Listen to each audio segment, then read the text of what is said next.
The Knicks have finally widened the gap in the score. On the sidelines, Coach Adelman observed Divac's screen at the top of the arc, but the three-point attempts continued to miss the mark. Instinctively, he gestured animatedly, urging the big men to move to the low post to execute their offense. After a chaotic 3 minutes with no change in the score, the continuous missed shots dampened the spirits of the New York fans. Jeff Van Gundy requested a timeout, while Billups and Kukoc displayed their unpredictable prowess, seemingly possessed this evening. At the TNT commentary booth, Marv Albert couldn't help but jest. Given the state of the game in the fourth quarter, it hardly resembles the two most formidable offensive teams in the league. I still look forward to Grant Hill's performance. He should see playing time in the final quarter. Hubie Brown glanced at the statistics and smiled, remarking, "Lee's performance this week has been increasingly impressive. He has a chance to achieve the remarkable feat of 30 points and 10 rebounds in 5 consecutive games." Since Grant Hill's return from injury, the Knicks have had more ball handlers and a quicker pace in transition, and their offense appears to be significantly improved. The Knicks brought back their main roster a bit early, prompting Coach Adelman to rotate his players in hopes of a response on the offensive end. With the starters reinstated, Pollard and Divac formed a twin tower, while the perimeter trio consisted of Jason Williams, Christie, and Peja. After resting for nearly 2 quarters, Ewing returned to the court, his stamina replenished. "Let's go Knicks." Amidst the cheers of the fans, the gorilla sprinted towards the front court, slowing down at the arc. Noticing Liu had already crossed half court, he halted, moving away from the three-point line to set a high screen. Jason Williams approached to apply pressure as soon as Liu advanced past half court, suddenly lowering his center of gravity. Liu, with the ball in his right hand, executed a swift in and out, feinting a right side drive before making a dramatic pivot. As Williams instinctively stepped back in pursuit, he realized he had inadvertently positioned himself beside Ewing, losing his defensive stance in the process. The newly entered big man Pollard, with trepidation, edged towards the three-point line but had no time to adjust his defensive posture. Without pausing, Liu seamlessly transitioned to his left hand, completing a one-handed behind-the-back maneuver. The basketball flew between his legs as Liu deftly slipped past Pollard. Like a mere obstacle, Pollard stood motionless, turning to watch Liu glide towards the basket. With a swift movement, Liu reclaimed the ball and charged into the paint, noting both Peja and Divac collapsing to defend the rim. With a powerful leap, Liu faced the dual challenge of their shot blocks, quickly curling his body, executing a pull-up in midair to evade the swat. At the left lower quadrant of the hoop, Liu engaged his core, switching to his left hand for a delicate layup. Thud! The basketball struck the backboard and swished through the net. Just as Liu landed, Madison Square Garden erupted in a frenzy, witnessing a dazzling 1-against-4 play that culminated in a basket, prompting the New York fans to instinctively rise in jubilant celebration. Wow! Under the basket, Divac appeared somewhat bewildered, his expression reflecting disbelief at the ease with which the shot had gone in. The score had escalated to 77-84, prompting Coach Adelman to signal for a slowdown. As the Twin Towers in the paint held a significant advantage, Divac, having executed a play from the 4 position, quickly made his way towards the half court and promptly positioned himself in the right post to receive the ball. Each time Lewis faced the towering interior players, he would silently curse, as it had become an unspoken consensus that he was perceived as a soft target, often exploited by opponents. Jason Williams, struggling under the tight defense of Liu, found himself on the right wing but was unable to deliver a timely pass. After a brief hesitation, he finally opted for a bounce pass, as Divac made a slight adjustment. Lewis immediately closed off the baseline, while Liu swiftly moved to guard Divac's side. Noticing Liu's position as he shifted his feet, Divac decided to pass the ball back to the perimeter to Jason Williams. However, the quality of the pass was subpar, and the ball traveled slowly, allowing Liu to seize the opportunity and dart forward with explosive speed. As Jason Williams received the ball, he instinctively shielded it to his right side, only to be caught off guard by Liu's quicker reflexes, who executed a near-simultaneous steal. With a powerful swipe of his left hand, Liu caused Jason Williams to lose control of the basketball. Before Williams could fully comprehend the situation, Liu had already gained possession, dribbling rapidly across half court. "Oh, what a beautiful steal by Lee. He accurately anticipated the opponent's passing lane," exclaimed commentator Marv Albert. While Hubie Brown noted that the Kings seemed to have abandoned their defensive efforts, lamenting, "Lee's speed is just too overwhelming. Such a blunder is a gift." Charging down the court in a 1-on-0 scenario, Liu swiftly entered the paint, grasping the ball with one hand, and after 3 powerful strides, he soared effortlessly for a thunderous dunk, bringing the score to 77-86. The cheers grew louder, and for a moment, Coach Adelman hesitated but ultimately refrained from calling a timeout. Fortunately, on the next possession, Divac established deeper positioning in the left low post and responded with a turnaround jumper just as he received the ball. The Kings, now focused on tightening their defense, immediately double-teamed during high pick-and-roll situations, denying Liu any easy path through. Confronted with a significant delay at the top of the arc, Liu adeptly passed the ball to Grant Hill on the left wing. As Jason Williams relaxed momentarily, Liu, after making the pass, did not pause. Instead, he feigned a retreat before explosively accelerating towards the left corner. Receiving the ball, Grant Hill faced Peja's defense, feinting left before driving right. And upon releasing the ball with his left hand, he executed a crossover step to penetrate. In the left block, Grant Hill seamlessly dished the ball to Liu, who, after catching it, faked a shot, causing the pursuing Jason Williams to bite on the move, leaving him airborne as he sailed out of bounds. With no one in front of him, Liu made a slight adjustment and quickly released a jump shot. Swish! The three-pointer found nothing but net. As the game reached the fourth quarter with just 7 minutes and 12 seconds remaining, the largest gap of the match appeared at 79-89. Forced to call a timeout, Coach Adelman watched as the Kings' offense suddenly faltered. As he watched his teammate head towards the bench, Weber, clad in a sleek black suit, could only rise to applaud, while the chorus of discontent from the crowd grew ever louder. Even the most temperate players can only endure so much vitriol throughout a match. Upon returning to the bench, Weber shot an obscene gesture towards the audience, which only incited the New York fans further. Lee's understanding of the game had ascended to a new level after several seasons of refinement. For the Kings to close the scoring gap, they first needed to address their offensive woes, and Weber's absence had indeed exerted a significant impact. Hubie Brown began crafting excuses for the Kings. The veteran recognized the futility of the situation, acknowledging that they would struggle to compete against the Knicks. Having served as a commentator in New York's home games for the past few years, Marv Albert felt a strange illusion that Liu had seemingly quickened his pace. After a high pick and roll, once Lee accelerated, subsequent defenders found it nearly impossible to keep up, leaving them with little option but to foul. It was truly remarkable how Lee had honed his physical prowess. Tim Grover would undoubtedly have his work cut out for him this offseason.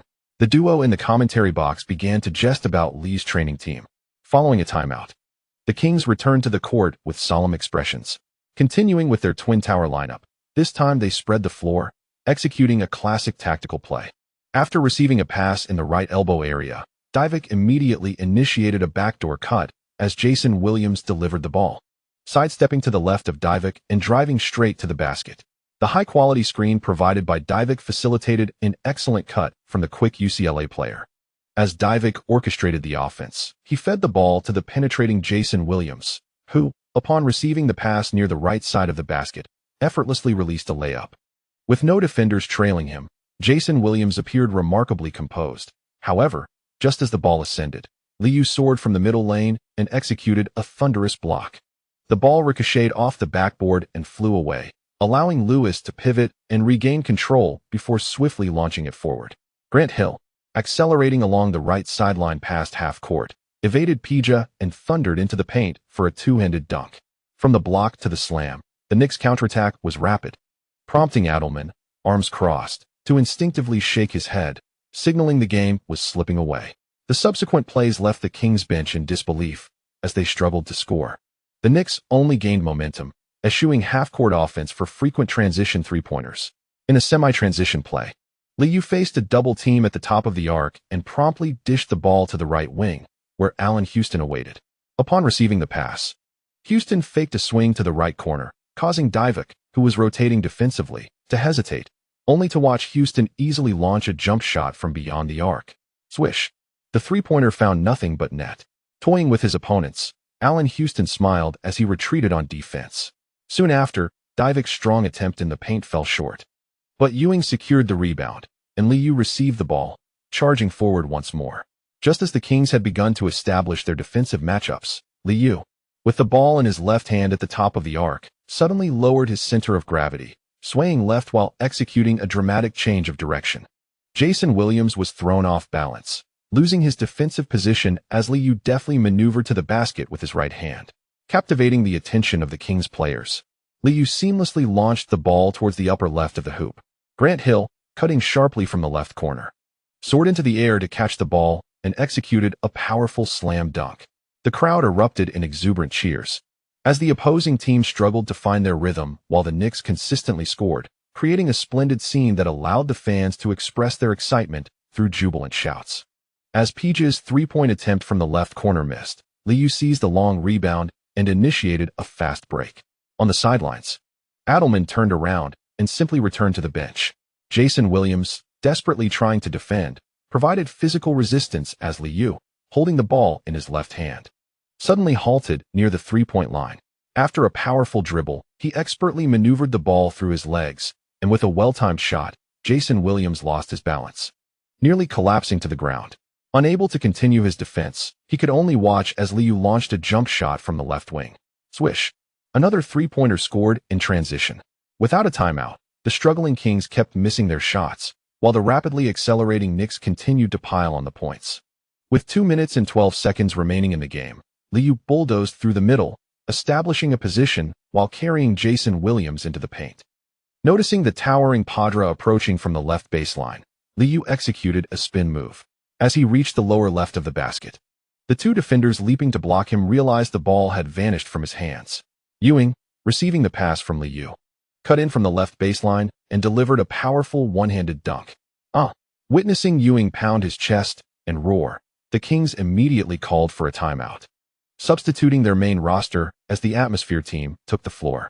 The joyous shouts of New York fans reverberated through the arena, the exhilarating offense completely igniting the ambience. As the 2 minutes rapidly elapsed, the final score settled at 87-114. In the fourth quarter, the Knicks unleashed a frenzied offensive display, perhaps weary from their numerous defeats. The Kings players exchanged brief handshakes before turning towards the players' tunnel. Jason Williams, having made only one of 6 attempts, recorded a mere 2 points, 3 rebounds, 3 assists, and 4 turnovers. Left utterly bewildered, post-game, his mind blank, he was escorted back to the locker room by his teammates. In 40 minutes of play, Liu achieved an impressive 38 points, 5 rebounds, 12 assists, 4 steals, 1 block, and 2 turnovers, shooting 13 of 23 from the field, 4 of 7 from beyond the arc, and a perfect 8 of 8 from the free throw line.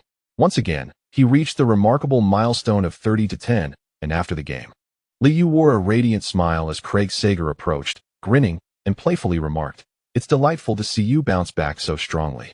Achieving 30-10 for 5 consecutive games, such a feat is no simple task.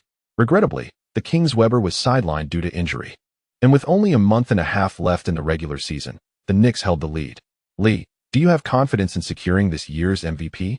After Iverson's moment in the spotlight, it was now Liu's turn. In this turn-based game, there is no need for politeness. Indeed, this season I have enhanced my defensive skills. After several seasons of refinement, I have developed a deeper understanding of the game. I am the finest perimeter player in the league, and I am fully prepared for the MVP award.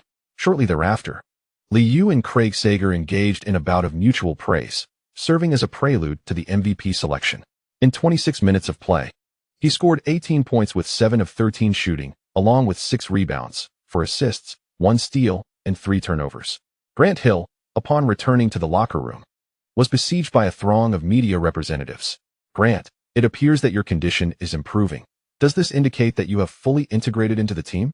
Most of the points were derived from fast breaks, with a few possessions featuring back-to-the-basket plays. Since joining the Knicks, 18 points also marks Grant Hill's highest score. "I still require some time. Injuries have indeed impacted me, and thus I need to readjust to my body. However, I am ready." Playing alongside Lee is effortless. We collaborated during the All-Star game, making this a rather uncomplicated endeavor for me. The amiable Grant Hill is quite favored by journalists, and such post-game interviews have become a commonplace occurrence. Returning to the bench, Artest was in low spirits. He does not relish being a substitute. As Hill noted, starting players often accumulate better statistics. Billups tends to slow down the game, which has somewhat hindered Artest's performance. Fortunately, Grant Hill's minutes are meticulously regulated, granting Artest more opportunities. "I will become a major star," Soon everyone will be clamoring to interview me. Ben Wallace. Overhearing Artest's murmurs, couldn't help but chuckle. Rookies are always this confident. You ought to contemplate how to secure more playing time. Observing Ben Wallace's flourishing hair, Artest, having just removed his jersey, retorted without hesitation. You're also a substitute. My average points per game exceed yours. Check the rebounding stats. The soft-spoken Chris Webber, following his team's significant loss, also made his sentiments known in an interview. This is not the true strength of the Kings. Farewell, Sacramento. Webber's words might bear some truth. Yet after this match, Liu's most significant takeaway was that no one would compare him to Jason Williams anymore. Only by dominating the opponent can one avoid being challenged. By the end of February, several MVP candidates took turns boasting, with everyone except Duncan expressing sentiments along the lines of, "I am the best. The MVP should rightfully be mine." The New York media were particularly vociferous, recently having mocked Iverson after a loss, and upon completing their game against the Kings. They sarcastically remarked on Webber's reluctance to compete in away games. Even the most resilient have their limits. Ultimately, Webber's superficial camaraderie has proven futile. On the morning of the 26th, the NBA announced the Player of the Week for the final week of February, and Liu of the Knicks was triumphant in securing the accolade. In this week's competition, the Knicks achieved a commendable record of 3 wins and 1 loss. Liu averaged 38.3 minutes on the court, accumulating impressive statistics of 33 points, 4, 8 rebounds, 11, 3 assists, 3, 0 steals, and 0, 3 blocks per game, alongside 2, 8 turnovers. He attempted an average of 22 shots per game, boasting a shooting percentage of 52.2 from beyond the arc. He took an average of 5.8 attempts, with a remarkable 3-point shooting percentage of 42.6. Furthermore, he averaged 8 free throw attempts, achieving a free throw percentage of 89.1. In contrast to his somewhat lackluster performance in the week following the All-Star break, Liu's statistics have rebounded robustly. On the 27th, in the final game of February, the Knicks narrowly triumphed over the Supersonics with a score of 92-110. Rashard Lewis showcased his prowess, hitting 4 out of 8 shots, including 4 out of 6 from three-point range, and completing all 8 of his free throw attempts, totaling 20 points, 9 rebounds, 1 assist, 1 steal, and 1 turnover. All his points were scored from three-pointers and free throws, as the promising rookie Lewis has essentially embraced the analytics-driven approach to the game. Allen Houston also delivered an outstanding performance, shooting 11 out of 16, including 2 out of 5 from beyond the arc, efficiently amassing 24 points. Liu recorded an impressive double-double with 30 points, 4 rebounds, 16 assists, 3 steals, and 3 turnovers, perfectly concluding the month of February. The trio's efficient performances left New York fans exhilarated, disregarding the Supersonics' recent struggles. After the game, many outside the arena jubilantly chanted for the Knicks to become champions. Just as James Dolan had anticipated, with the scoring escalating rather than the defensive battles of the past, the fans grew increasingly thrilled. Following the All-Star game, tickets for Madison Square Garden were in high demand. The front-row tickets were naturally reserved for socialites and celebrities, who did not mind the expense. Meanwhile, tickets in the rear sections were also selling exceptionally well, primarily purchased by tourists visiting New York. This situation has brought immense joy to the curly-haired owner, who has frequently expressed on his MSG platform that the era of Showtime belonging to the Knicks is poised to take the world by storm. On March 1st, the NBA announced the Player of the Month for February, and Tracy McGrady of the Magic rightfully claimed the award. In February, the Magic achieved a record of 9 wins and 3 losses, averaging 29.3 points, 7.6 rebounds, 5.0 assists, 1.7 steals, 1.1 blocks, and 2.7 turnovers per game, with a shooting percentage of 50, a 3-point percentage of 37.8, and a free throw percentage of 81.9. McGrady's accolade was indeed well-deserved. In the first week of March, the Knicks continued to benefit from a favorable schedule in the Eastern Conference, winning back-to-back games against the Celtics and the Bulls. Following the departure of Coach Pitino, new head coach Jim O'Brien has managed to uplift the Celtics' performance. Antoine Walker has completely unleashed his potential, often shooting poorly yet continuing to attempt shots. After their loss, the Bulls' record fell to 9 wins and 48 losses, confirming their position as front-runners for the top draft pick, while Sprewell's booing at home games has become a regular occurrence. On March 4th, when the formidable Knicks faced off against the Raptors on the road. They finally faced a setback, losing 88-98, despite Carter's underwhelming performance of 8 out of 23. With this loss, the Knicks' record now stands at 46 wins and 13 losses, still firmly positioned at the top of the league. In the matches held that day, the Lakers achieved a resounding victory over the Warriors. In the first quarter, the Lakers unleashed a formidable offensive display.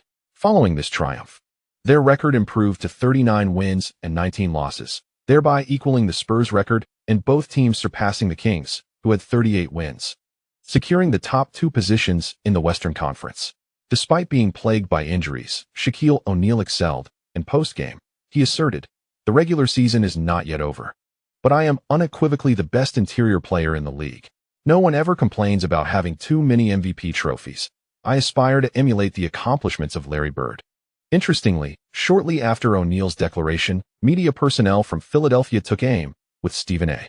Smith mockingly penning in his column, "A diminutive guard leads the 76ers to a record of 44 wins and 16 losses, yet remains overlooked. Allen Iverson may not play like Shaq, but he is a true warrior, unafraid of those towering talents." With the team positioned second in the league, Iverson unleashed his prowess as March commenced. In a match against the Wizards, he played for 46 minutes, shooting 15 for 34 and scoring a staggering 41 points. Although the team narrowly triumphed over the struggling Wizards, the Philadelphia media lavished high praise upon him. Allen Iverson is the true MVP. On March 5th, back in New York, Liu sat in his Manhattan home, reflecting on the sports media fervently championing their star player as he perused the newspapers. In contrast to the future basketball landscape, MVP candidates often harbored genuine animosity towards their rivals. With the team on break, Jeff Van Gundy, while concerned about the health of Ewing and Grant Hill, also sought insights into the team's internal dynamics. The guerrilla tour had been fairly successful. At least this season, he could still secure double-doubles. He encountered some old friends, exchanging jerseys and capturing memories with lively photographs. At the Tarrytown Training Center, assistant coach Tom Thibodeau noticed that Jeff Van Gundy appeared somewhat discontented, prompting him to announce some good news. "Grant's reevaluation results are promising. It seems that playing 25 minutes won't adversely affect his health." The balding young coach nodded. And during lunch, with other assistant coaches having vacated the office, he suddenly spoke in a low tone. "It seems I am not part of the team's plans, Tom. Perhaps we should prepare for an early exit." Thibodeau was taken aback by this remark. Having worked with the Knicks for many years, he was reluctant to leave. "Why? We are the league's best. The team has secured a three-peat, establishing a dynasty, and we haven't even meddled in drafts or free agency. No other coach in the league has achieved such success." Van Gundy, gazing at his longtime friend, interjected, "There aren't many reasons. It's merely that our owner disapproves of my coaching philosophy. He is not the old Charles. Although he hasn't yet intervened in the team's specific affairs, he can dictate its direction. As it stands, James Dolan has succeeded. The New York fans appreciate his theories, even if he possesses little understanding of basketball." With a subconscious widening of his eyes, Thibodeau intended to voice a rebuttal, yet found himself momentarily at a loss for words. Ultimately surrendering with a gesture of his hands and softly murmuring, "What if we secure another championship?" Jeff Van Gundy offered no reply.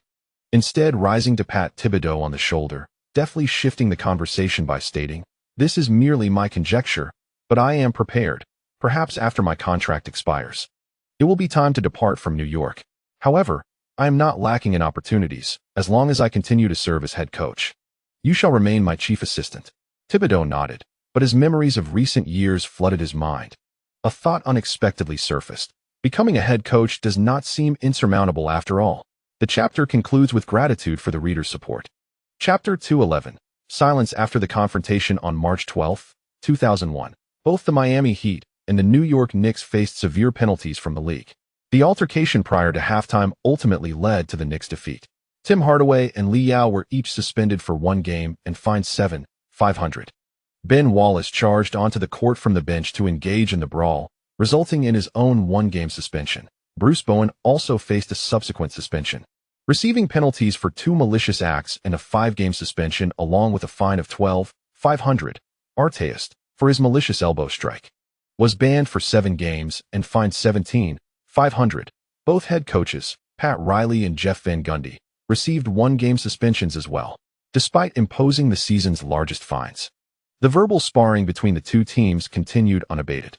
In a post-game interview, Riley expressed his profound indignation. Bruce is a dedicated player and a family man, while Artest is a menace. He could potentially ruin Bruce's basketball career. Van Gundy, undeterred by Riley's sentiments, seethed with anger post-match.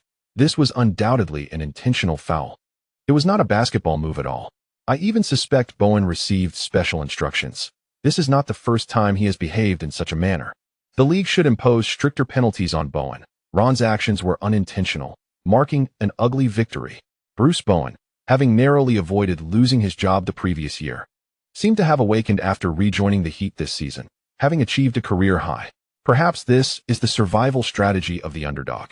Fierce defense is the means by which one earns a living. There will always be those who recognize his talent. Bowen's professional journey has only just begun. With 10 technical fouls recorded in a single game and multiple players penalized, David Stern's decisive action ignited considerable discussion throughout the league.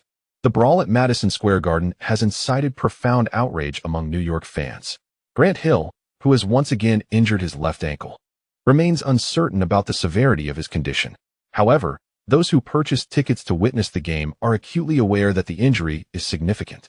The thought of this esteemed gentleman suffering yet another setback has led the New York media to direct their ire toward the leader of the Heat. Jealousy has clouded Pat Riley's judgment. On the morning of March 12th, at the Tarrytown Training Center, Jeff Van Gundy silently sighed as he observed the dejected Grant Hill. The brutal kick to the injured leg had indeed made an impact. Despite Hill's typically gentle demeanor, the sight of his swollen ankle provoked a few choice exclamations. Damn it. He is nothing but a fraud. Remembering how Bowen always feigned innocence after committing fouls, raising his hands in a plea to the referees, only fueled Hill's frustration. Fortunately, Allen Houston seems to be faring better. His ankle is well bandaged and paired with high-top sneakers, suggesting a swift recovery after a few days of rest. The upcoming week consists entirely of home games, which is promising news for the team. Upon hearing Houston's words, Ron Artest felt a twinge of discontent. Following his suspension, he had lost yet another opportunity to showcase his talents. Ewing, observing the crowd gathering around Grant Hill, began to calculate the implications for their win-loss record, as he too aspired to secure 60 victories in the twilight of his career. When Liu learned that Hill would require further examinations, he understood that it was highly probable Hill would miss the remainder of March's games. Ron, do not fret about the fines. I will handle it for you. Artest had many relatives and friends to support, leading to considerable expenses. With a salary just over $1 million, he found that only half remained after spending freely, leaving his wallet considerably lighter by season's end.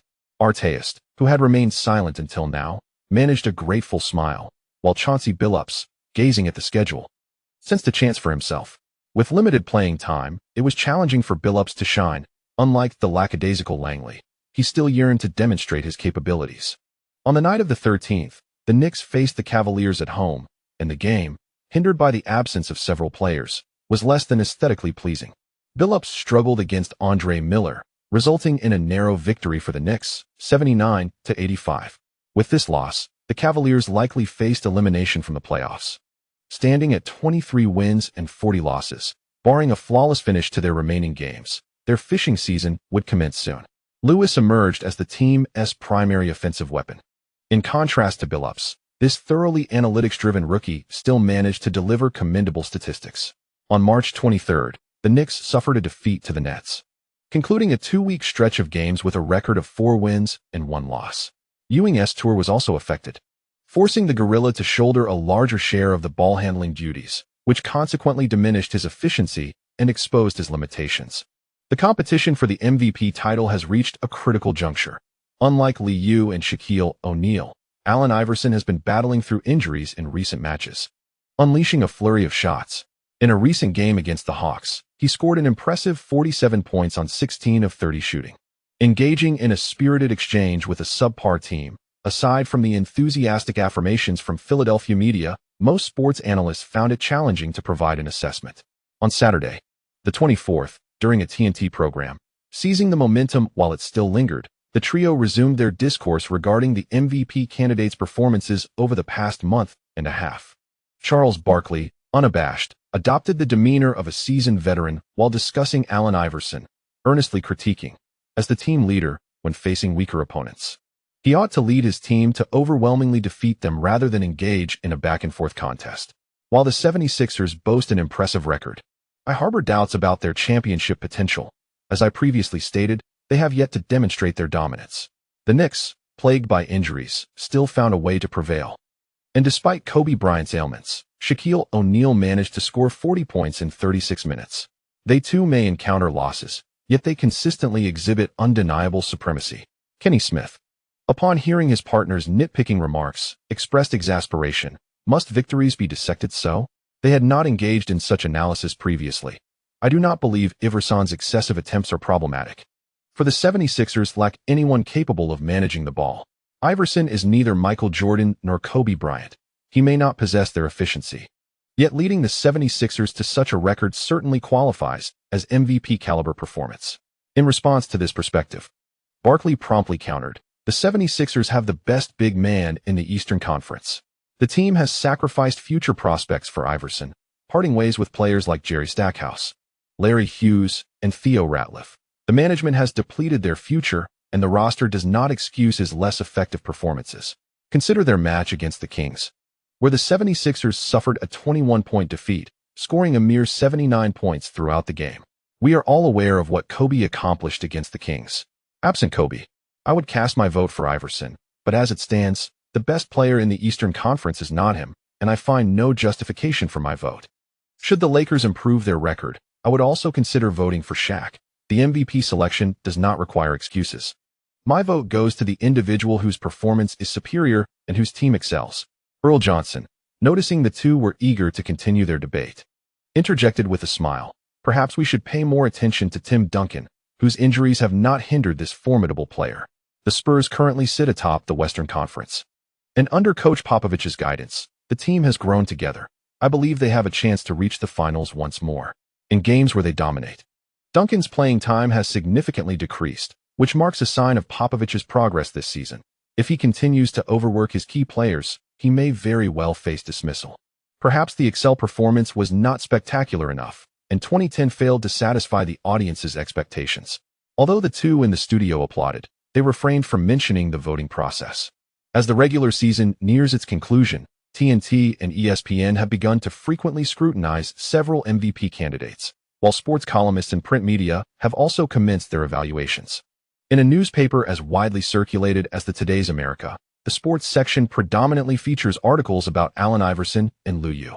Apart from the bravado, Lou presents a more polished image, devoid of chains and tattoos, and lacks flamboyant hairstyles. Conversely, the unrestrained Iverson enjoys considerable popularity, with many admirers drawn to this rebellious, diminutive player who believes in supporting his own community. Reebok is also diligently promoting Iverson, while the sports media, having been compensated, repeatedly amplifies the spotlight on both players. Following a grueling schedule of 3 games in 1 week and 2 in another, the Knicks embarked on an away journey at the end of March, facing an intense week of 5 games. In their first back-to-back away game, despite Artest still serving a suspension, the return of Allen Houston revitalized the team's offensive prowess. The Sacramento Kings were well prepared on their home court. The teams battled into overtime, and thanks to Lou's remarkable performance of scoring 14 points in the extra period, the Knicks emerged victorious with a score of 121-114. Ewing played only 2 quarters, yet the jubilant Gorilla exchanged jerseys with Weber postgame. Lou played for 45 minutes, achieving 54 points, 7 rebounds, 8 assists, 5 steals, and 2 blocks with a shooting record of 17 out of 30, including 7 out of 15 from beyond the arc and 13 out of 14 from the free throw line. His 54 points matched Iverson's season high, prompting a surge of excitement among the New York Post reporters traveling with the team. At the post-game press conference, as Allen Houston and Lou settled into their seats, a reporter from the New York Post eagerly inquired, "Lou, congratulations on achieving a career high of 54 points. Could you elaborate on your performance in overtime?" In response, Lou merely smiled and shook his head, humorously reflecting on his inefficiency in the final quarter. "In truth, I would prefer to discuss my performance in the last quarter. Had I made the final shot, we wouldn't have needed overtime." Regarding his 54 points, he expressed gratitude towards his teammates, stating, "We nearly lost. They are my unwavering support." Equally cheerful, Allen Houston chimed in with a jest. I enjoy seeing Lou miss shots. It fuels our motivation. The sensation of potentially saving the MVP is quite delightful. Observing the two groups engaging in mutual flattery, some local reporters from Sacramento could only smirk. Weber recorded an impressive 39 points and 15 rebounds, shooting 16 out of 27 and 7 out of 12 from the free throw line, dominating the Knicks' interior defense, yet the loss rendered his statistics inconsequential. In the final 2 games of March, the Knicks narrowly defeated the Trail Blazers before extending warmth to the Grizzlies.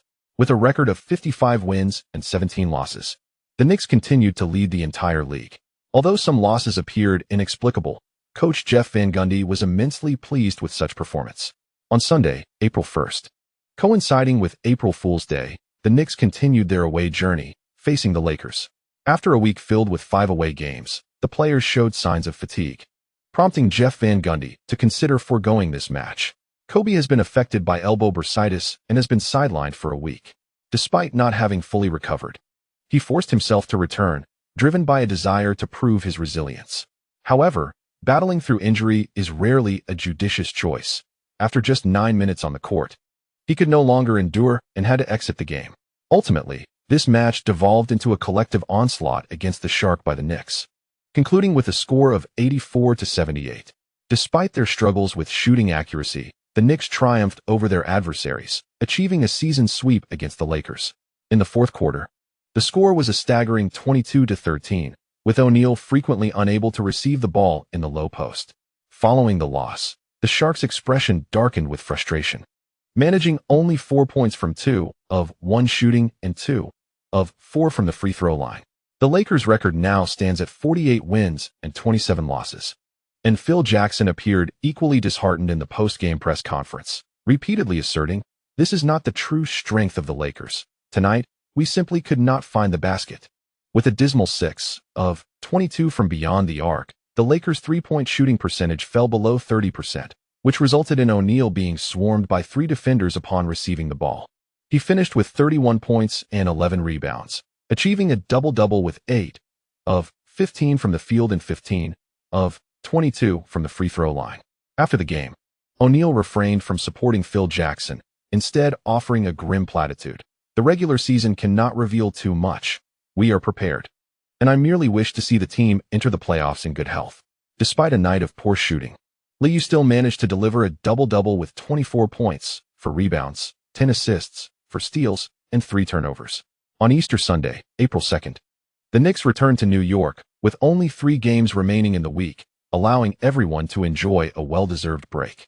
After triumphing over 2 MVP candidates, Liu ascended to the top of the rankings once more. On April 15th, the Knicks will face the 76ers on the road. Although there is still half a month to go, many sports media outlets have begun to build anticipation for the matchup. With a record of 51 wins and 22 losses, the 76ers firmly hold the second position in the Eastern Conference. Although their record is slightly inferior, the Philadelphia media continues to rally support. Stephen A. Smith, a devoted Knicks fan, nevertheless chose to lend a hand to his younger brother by advocating for Iverson during an ESPN broadcast. "I do not wish to debate who is superior, Allen or Lee. I merely want to state a fact. The 76ers had languished in obscurity for years. The day Iverson joined the team, everything changed. He transformed the team culture and led the 76ers to resurgence, which is what I have witnessed. The MVP race requires a narrative, and Iverson certainly possesses a compelling one. As everyone loves a comeback story, with the records being closely matched, the outcome of the voting will largely depend on the personal preferences of the media journalists. There are no rules dictating that a player with a better record is guaranteed to win the award." The Knicks, now in playoff preparation mode, began to ease off in back-to-back games. The favorable schedule in the Eastern Conference has nearly secured the top position for the team. Jeff Van Gundy is focused solely on entering the playoffs in good health and has begun to implement more roster rotations. Upon arriving in Philadelphia on the 15th, the Knicks' record stands at 60 wins and 19 losses. A formidable MVP showdown awaits.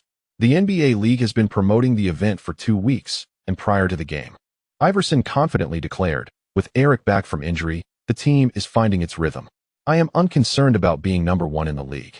I will lead the team to victory."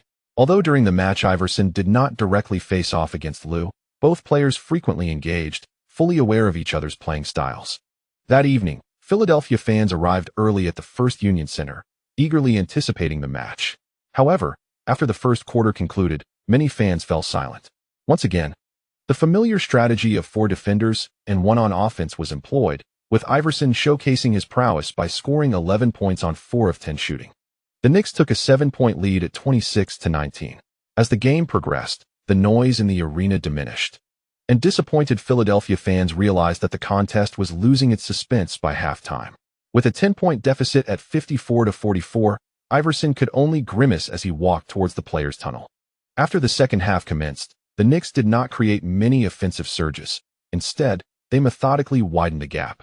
Ultimately, the Knicks secured a narrow victory over the 76ers with a score of 106-90, bringing their record to 61 wins. Iverson's statistics read 25 points, 11 rebounds, 2 assists, 2 steals, and 5 turnovers, yet he remained silent post-game. The noise in the arena grew louder, and after the match, Lou stood beside NBC reporter Jim Gray. His demeanor relaxed as he accepted the interview. "I'm thrilled to have won the game. With 61 victories, we have secured the top position in the league. This outcome exceeded my expectations. I can only thank the coaching staff and my teammates, who have been exceptional."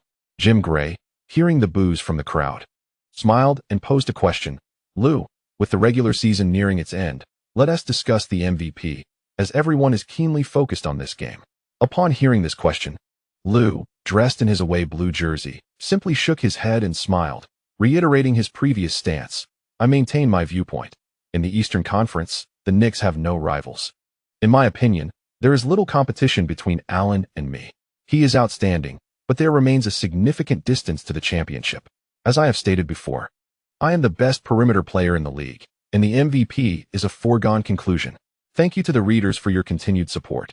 End of chapter. Chapter 212. Dominating advanced statistics on April 18, 2001, at Madison Square Garden, Patrick Ewing, with tears glistening in his eyes, waved farewell to the New York fans after the game concluded.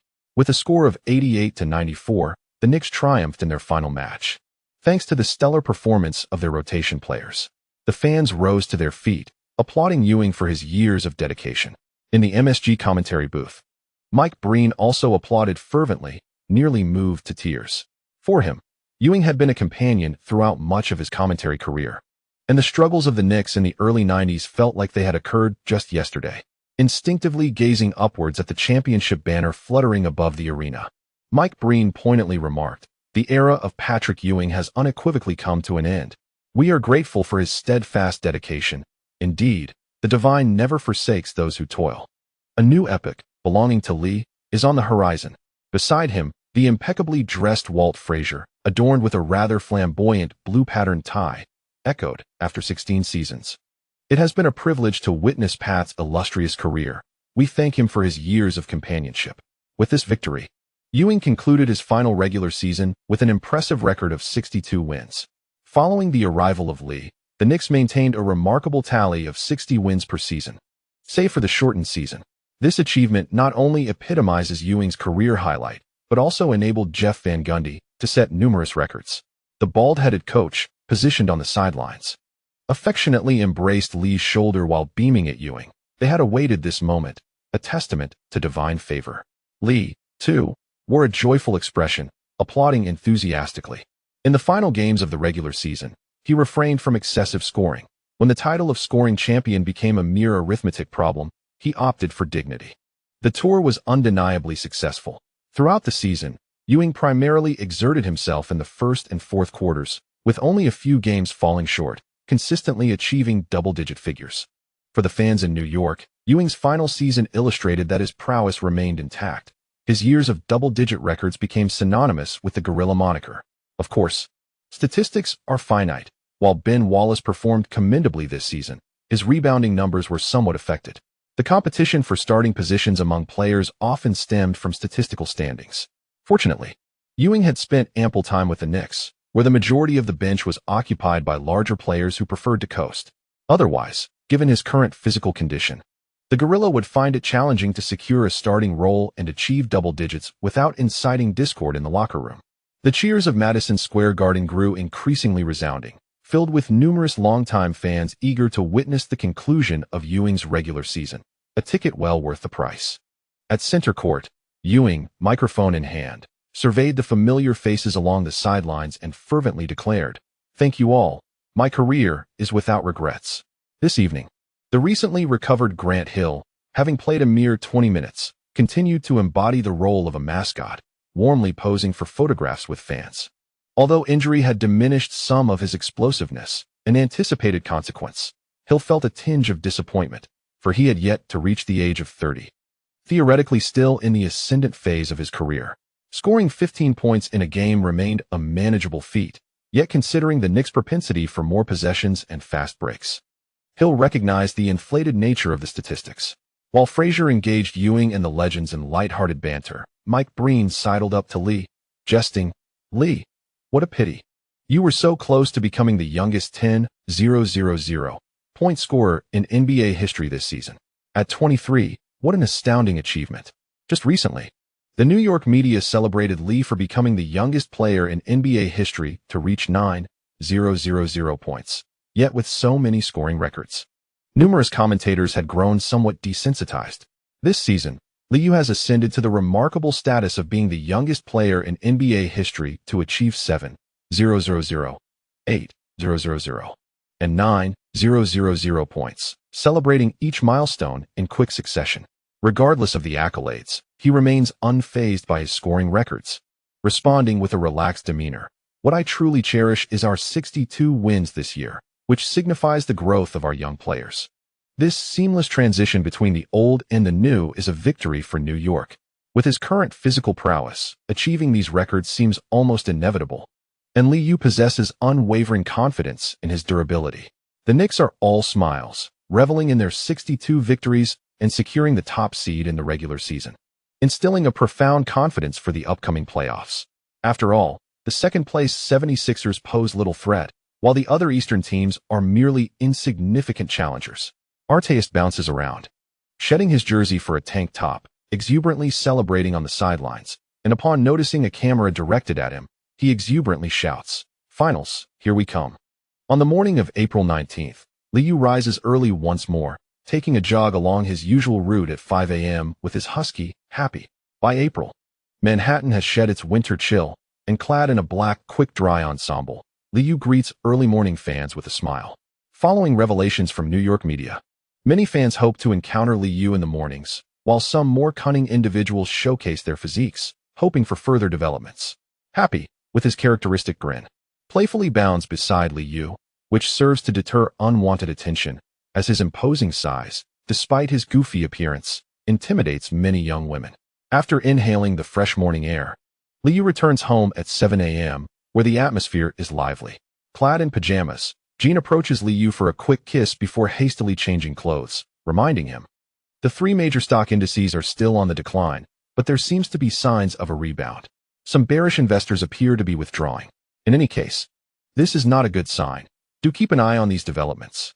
With her hair in a ponytail and wearing an oversized t-shirt, Mylanda observes Happy eagerly lapping at water, indicating that the morning exercise was substantial. She playfully shoots Liu a glance, hands him a towel, and quietly adds, "Jean seems to be preparing to sue the Browns gang and criminal organization. She has been particularly busy lately, although they occasionally engage in amusing activities at night." Liu is not one to indulge in frivolity. He jokingly quips after playfully pinching a young woman's cheek, "Of course, I am aware. Do take care of her. Shall we bathe together?" Breakfast is prepared by Laura Caddis, a 32-year-old Italian chef with commendable culinary skills and an approachable demeanor, who runs a small Italian restaurant in Manhattan. Recently having given birth to her second child, Laura, noticing Happy's jovial expression, remarks with a hint of exasperation, "There will be none for you, Happy. It's time for you to shed some weight." After joining Liu's team, Lola has fully acclimated to the current rhythm of life over the past 6 months. Observing Lee, who is joyfully indulging at the dining table, she chuckles and remarks, "Lee, the girls are surely envious of your hearty appetite. With a weekly indulgence in high-calorie breakfast desserts, even the croissants are filled with chocolate sauce." Liu sips her coffee, nodding with a smile. Desserts invariably uplift one's spirits. Opposite them, Mike, who has aged gracefully, expresses his disdain for sugary treats. Simultaneously perusing the newspaper and lamenting the safety in New York, the Upper East Side is not immune to theft. Perhaps you ought to host fewer parties. Your house is too large, and it has become a target for the unscrupulous. Noticing Liu's nonchalant demeanor, Mike adds seriously, "This is the second time we've apprehended a scoundrel attempting to break in. Perhaps you should consider donating some funds to the police department. We require more support." Liu glances at the two ladies, now dressed in their professional attire, turns to Mike, and casually reassures, "No need to worry. I will have a word with the police department. Matters that can be resolved with money are always manageable." With the playoffs commencing on the 21st, the Knicks are maintaining their training routine during these days of rest. The regular season has concluded, and the standings of the Eastern and Western Conference teams have been officially announced. The 8 teams advancing to the playoffs in the Eastern Conference are the Raptors with 45 wins, the Hornets with 44 wins, the Magic with 42 wins, and the Pacers with 41 wins. In the Western Conference, the teams are the Jazz with 52 wins, the Suns and the Trail Blazers each with 50 wins, and the Timberwolves with 46 wins. In the first round, the Knicks will face the Pacers, with Isaiah Thomas as the rookie coach. Naturally, predictions from commentators heavily favor the defending champions in this playoff matchup. In another first-round clash, the Lakers will encounter the Trail Blazers. This season, the Trail Blazers, boasting the highest salary cap, have failed to showcase the anticipated dominance, with player performance generally declining compared to last season. Shawn Kemp, earning nearly $12 million, averages only 5 points off the bench, performing worse than the beleaguered Ewing, who is the highest-paid player on the team but has been hindered by injuries, averaging only 3 points this season. If the Trail Blazers are eliminated in the first round, the team's dissolution seems highly probable.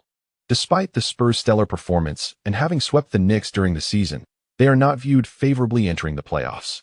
The Lakers, having recovered from injuries, remain the most favored team.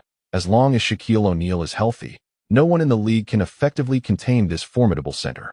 On the morning of the 19th, the NBA announced the leaders in various statistical categories for the current season, having participated in 71 games and averaging 31 points. Allen Iverson secured the title of scoring champion, with 75 games played and an average of 13.5 rebounds. Dikembe Mutombo was named the rebounding king. Theo Ratliff, who played in 50 games and averaged 3.7 blocks, earned the title of block leader, playing 81 games. Liu dished out an impressive 10.3 assists per game, claiming the title of assist leader. Also participating in 81 games, Liu recorded an average of 2.6 steals, thus becoming the steals champion. By simultaneously achieving the titles of both assist leader and steals leader, Liu became only the second player in NBA history to accomplish this feat. Following the announcement of the awardees, commentators engaged in fervent discussions regarding Liu's record, which began to reverberate throughout the league. On the morning of the 20th, New York media, having obtained the statistics ahead of time, expressed their dissatisfaction. Believing that Iverson had marred Liu's perfect season, Liu will make that inefficient stat padder pay the price. Early in the day, various print media sarcastically mocked Iverson for padding his stats. As ESPN later revealed the regular season rankings, Iverson's inefficiency seemed to be further substantiated. In the overall scoring leaderboard, Liu topped the chart with 2 for 78 points. In assists, he secured first place with a remarkable 837 assists in a single season. In steals, Liu also led with 213 steals in the same season. However, in the three-point shooting category, he experienced a decline, ranking second with 216 three-pointers made, while Antoine Walker claimed the top spot with 221. In terms of three-point shooting percentage, Liu ranked 10th with a 42 success rate, again showing a decline. In free throws, Liu made 638 successful attempts, placing him first, while averaging 79 successful free throws per game, which ranked him third. Jerry Stackhouse was far ahead in free throw attempts, averaging 83, placing him first, followed closely by Iverson, who averaged 82. In the free throw percentage rankings, Reggie Miller led with a remarkable 92.8, followed by Allen Houston at 90.9, while Liu stood at third with a 90 for success rate. In terms of true shooting percentage, Liu achieved an impressive 64.3, placing him second, with Brent Barry of the Supersonics leading at 66. Although Liu appeared to have declined compared to the previous season, The situation changed dramatically when ESPN later released the efficiency rankings, causing commentators to erupt in excitement. Liu's player efficiency rating, PER, soared to 35.3, unequivocally placing him at the top. Shaquille O'Neal followed in second with a PER of 30.2, while Vince Carter ranked third with 25.0. Liu's PER of 35.3 is also the highest efficiency rating in NBA regular season history, breaking Wilt Chamberlain's record of 31.8 from the 1962 to 1963 season. In the 2000 to 2001 season, over the course of 81 regular games, Liu averaged 36.3 minutes on the court, accumulating an impressive 36 points, 4.9 rebounds, 10.3 assists, 2.6 steals, 0.4 blocks, and 2.8 turnovers per game. He attempted an average of 20 shots per game with a shooting percentage of 52, while making 6.5 three-point attempts with a commendable 40.2 success rate. He also averaged 8.7 free throws per game, boasting a free throw percentage of 94, with ESPN releasing the detailed statistics for Liu's season. The NBA congratulated him, marking him as the fourth player in history to join the prestigious 180 club, following in the footsteps of Larry Bird, Mark Price, and Reggie Miller. Moreover, at the tender age of 23 years and 108 days, Liu shattered Mark Price's record as the youngest member of this elite group. Following Oscar Robertson and Nate Archibald, Liu became the third player in NBA history to achieve a 30-10 score lean. After the detailed technical statistics were made available, Liu emerged as the first player to attain a 30-10 double-double. The New York media had already been privy to these figures, and considering that Allen Iverson had claimed the scoring title, they were understandably agitated. On the evening of the 20th, during a TNT program, the hosts began to warm up for the upcoming playoffs, diverting their attention from predicting the games to enthusiastically discussing Liu's player efficiency rating, PR. Kenny Smith expressed disbelief upon hearing the news, initially suspecting a statistical error, but after 2 days of verification, he was assured by his colleagues that the figures were indeed accurate. Liu has surpassed Wilt Chamberlain and Michael Jordan? What an astonishing feat. Charles Barkley, however, remained relatively unfazed, glancing at his partner with mild curiosity, stating, "Liu had such performances in last year's playoffs. I am not surprised. He is merely continuing his prior excellence." Kenny Smith shook his head vigorously, countering, "Last year's playoffs were merely a small sample size, while he participated in 81 regular season games. You must also consider that the Knicks faced predominantly Eastern Conference teams. Look at their records. I don't believe these teams pose significant competition in the playoffs." Charles Barkley's remarks left Kenny Smith momentarily speechless, as the records do not lie. Eastern Conference teams indeed lack a certain strength. Earl Johnson, perceptive to the underlying implications, sensed that Liu's statistics might not fully reflect reality, yet he refrained from voicing such skepticism on air. Instead, he continued to extol the Knicks' 62-win season and their impressive performance against Western teams, asserting, considering the team's blend of youth and experience, along with injury challenges, there is no doubt that Liu will secure the MVP. This season, Liu has once again delivered a performance of historic proportions. Charles Barkley, stroking his chin, opted not to dispute this, but rather, with a smile, fueled the anticipation. "I eagerly await to see Allen Iverson prove himself in the playoffs." With a shooting percentage of 42 and a three-point accuracy of 32, Liu's performance pales in comparison to that of his peers, particularly when faced with numerous Eastern Conference rivals. Were I in Allen Iverson's shoes, I would not have opted to seize the scoring title, for it tarnished Liu's impeccable season. Despite relinquishing the scoring crown, the moniker of record breaker remains firmly attached to Liu. The Pacers, having arrived in New York, maintained a notably low profile, their performance faltering, and Reggie Miller increasingly despising the prospect of playing in New York. On the afternoon of the 21st, as the Pacers warmed up at Madison Square Garden, Isaiah Thomas, with a cheerful demeanor, engaged with the New York media prior to the game. When questioned about Liu's statistics, the smiling assassin generously lavished praise, stating, "In my opinion, Liu has surpassed Michael Jordan. He is the finest player in the league. While Michael is undoubtedly great, he cannot play the game as Liu does. Throughout his career, he relied heavily on free throws, whereas Liu can score from any position on the court. Times are changing, and as long as Liu remains healthy, surpassing Michael is merely a matter of time."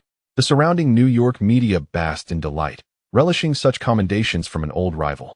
However, Reggie Miller was not in the mood for mutual flattery. The 180 club was his pride, and now Liu had achieved that milestone as well. At 29.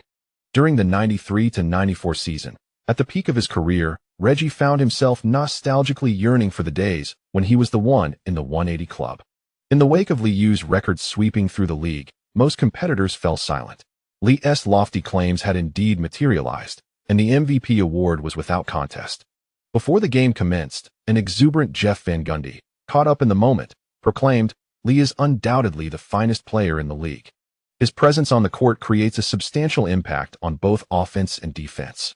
Reflect on the defenses he has faced this season as the games progressed. He was repeatedly double-teamed, and those questioning his statistics ought to watch more Knicks games. No one can possess the influence that Li has. He is the true MVP. As the clock struck 17:30, the game officially began, with New York fans flooding the arena early. The first playoff game coincided with Saturday, resulting in a scarcity of tickets once more. As the lights dimmed in the arena, Liu made his grand entrance, and cheers reverberated throughout Madison Square Garden. Stepping onto the court, clad in training attire, Li graciously accepted 2 crystal trophies from Adam Silver with a smile. Despite losing the scoring title, Li remained in high spirits, embracing the trophies and posing for a photograph with the league officials. On the opposing team's bench, Reggie Miller and the Pacers watched as Liu turned to raise his trophies, their expressions reflecting discontent, while the excited shouts of New York fans echoed in their ears. MVP, MVP, MVP. Thank you to my readers for your unwavering support. End of chapter. Chapter 213. All are exceptional players. On April 21, 2001, rookie coach Isaiah Thomas found himself questioning his life choices. Despite the foreseen challenges prior to the match, the Indiana Pacers bench fell into silence as they watched Reggie Miller and Jalen Rose miss shot after shot. Isaiah Thomas, who had been vociferously cheering since the game's onset, returned to the bench with a vacant stare just before halftime, quietly observing the New York Knicks launching their counterattack. The once formidable rivals faltered completely, igniting a wave of excitement among the home crowd, who were engrossed even in a one-sided contest. As Liu secured a long rebound, he noticed the Pacers diligently retreating on defense and chose not to rush into an offensive play, instead advancing slowly along the left sideline. Travis Best cautiously maintained his balance, positioning himself in front of Liu while stepping back incrementally. The diminutive point guard, having faced relentless attacks since the start, could only afford a half-step defense, constantly monitoring the distance. At the arc's apex, Allen Houston signaled to Artest on the right wing, prompting the Knicks to spread out in unison. As Reggie Miller observed Artest sprinting toward the right corner, he hesitated, unsure whether to continue following Houston. Meanwhile, Liu had gradually approached the three-point line. Coach Thomas and Ben Wallace remained stationed near the baseline, showing no intention of setting a screen. Best instinctively glanced at the movements behind him, only to witness Liu suddenly leap and dribble, raising his center of gravity. Instinctively sliding to the left, Best shifted his weight, but as he did so, Liu executed a swift between-the-legs maneuver, creating half a step of space before launching a quick shot from beyond the arc swish. The three-pointer sailed through the net effortlessly. Best, caught in the act of attempting to block the shot, felt a tinge of embarrassment as his defensive prediction fell short, inadvertently gifting points to the Knicks. The crowd erupted with renewed enthusiasm as Liu, retreating on defense, clapped his hands, signaling an opportunity for another offensive play. With 2 minutes and 58 seconds remaining in the first half, the Knicks led by 20 points. Reggie Miller, executing an inbounds play, glared at Spike Lee, who was exuberantly raising his hands on the sidelines, feeling a surge of frustration as he struggled to find his shooting rhythm, crossing half-court with clenched lips. For the final possession, Best began to manage the clock after crossing midcourt. Jermaine O'Neal initially sought to set a pick, but was quickly dissuaded. The Pacers spread out, watching as Liu frequently intercepted Best's attempts at passing. With only 10 seconds left on the shot clock, Best, holding the ball in his right hand and shielding it with his body, called for Crossier to come up for a screen. Anxious, Crossier barely set the pick before cutting down, inadvertently allowing Coach Thomas to trap Best alongside Liu in a double team. Completely encircled, Best struggled to find an outlet. His mind clouded, and in a moment of urgency, he hastily passed the ball to Jalen Rose on the right wing. The rushed pass was evident in its lack of quality. Rose had intended to adjust his positioning for the reception, but Artest's aggressive defense intercepted the ball before he could react. Under the relentless struggle, Artest yanked the ball away from his opponent's grasp. The referee remained silent, and after completing the steal, he bolted forward. In a 1-on-0 situation, Jalen Rose, who was nearly caught off guard, could hardly catch up. Artest had already surged past the three-point line. With 3 powerful strides, he leaped and executed a one-handed slam dunk. After completing the dunk, Artest landed and let out a triumphant roar, thumping his chest in front of the retreating Jalen Rose, exuding exuberance. Wow! The deafening cheers erupted once more, as Coach Isaiah Thomas could no longer contain himself, rising to unleash a tirade at best, then glaring furiously at Jermaine O'Neal, who failed to convert a layup under the basket. At halftime, the Knicks held a commanding 22-point lead, perhaps due to their frequent losses.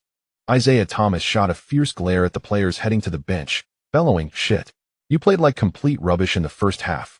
With a dismal shooting performance of 2 for 12, Reggie Miller managed a mere 6 points, while Jalen Rose contributed only 3 out of 11 attempts, totaling 6 points as well. Upon hearing the coach's scolding, both players hung their heads in silence, trudging towards the locker room, fully aware that the blame rested on their shoulders for such a disheartening defeat. The atmosphere at Madison Square Garden surged with renewed fervor, as the crowd reveled in the sheer pleasure of this lopsided contest, encapsulated by one word: exhilarating. It seemed no different from a regular season game. The Pacers had utterly faltered this season, struggling offensively and defensively. Jermaine O'Neal's lack of experience was glaringly evident, rendering him incapable of competing with Smiths.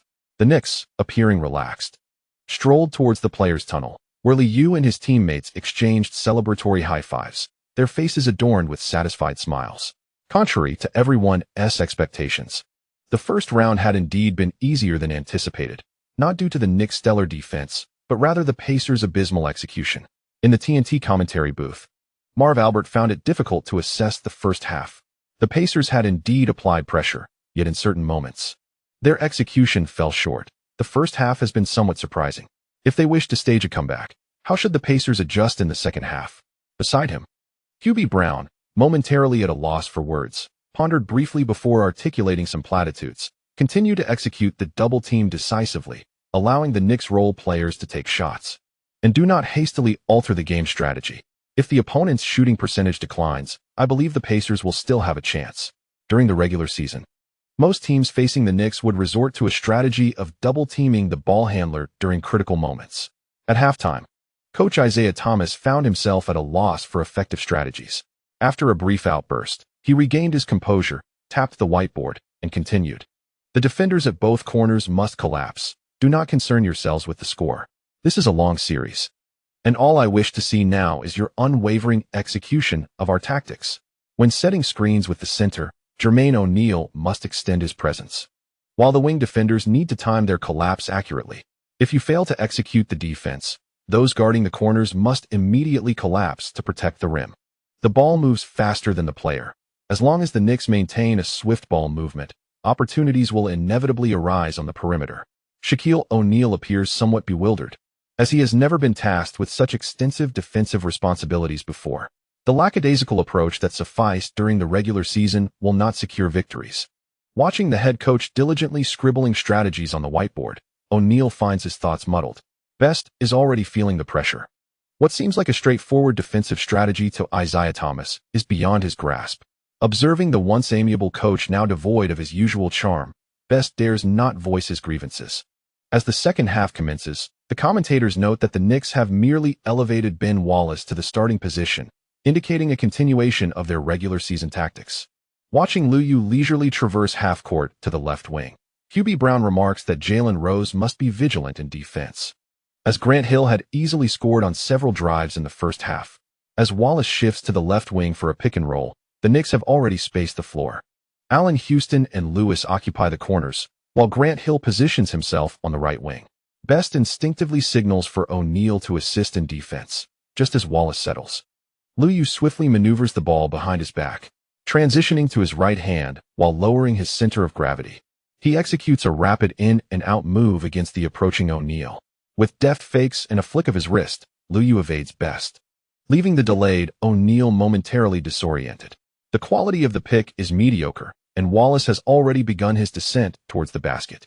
O'Neal's indecisive defensive stance becomes awkward, and before he can react, he witnesses Liu Yu accelerate suddenly.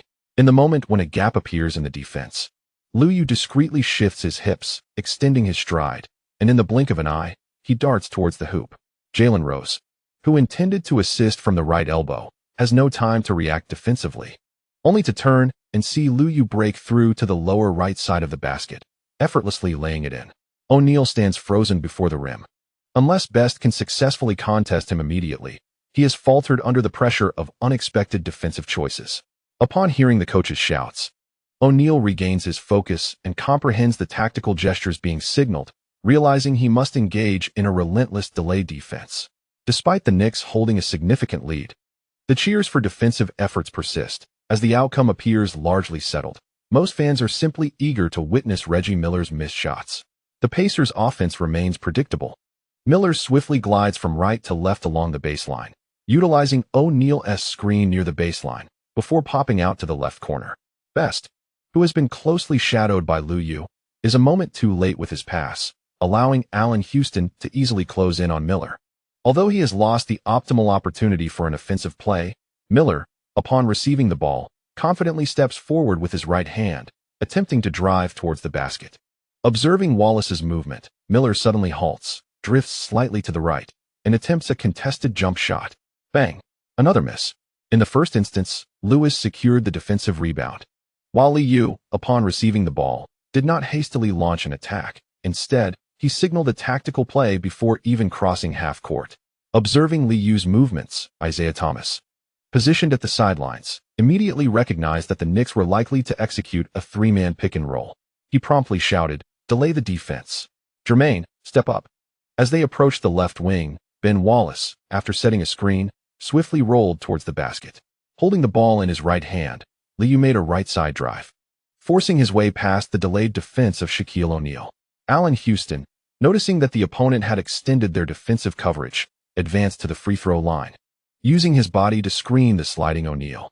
For a brief moment, O'Neal felt he had lost his defensive position, prompting Best to desperately chase back in an attempt to help. After completing the screen, Houston drifted to the top of the arc, while Reggie Miller closely guarded the rolling Ben Wallace, leaving him unmarked. At the right elbow of the free-throw line, Liu Yu leaped to pass the ball. O'Neal intended to collaborate with Best for a block. However, due to Best's height disadvantage, he was unable to intercept Liu Yu's sudden pass. Watching helplessly as the basketball soared towards the top of the arc. In that moment of wide-open opportunity, Allen Houston received the ball and even took a moment to aim, still unguarded, before confidently launching his jump shot. Swish! The three-pointer found nothing but net. This tactical execution had been successful multiple times, and Houston wore a broad smile.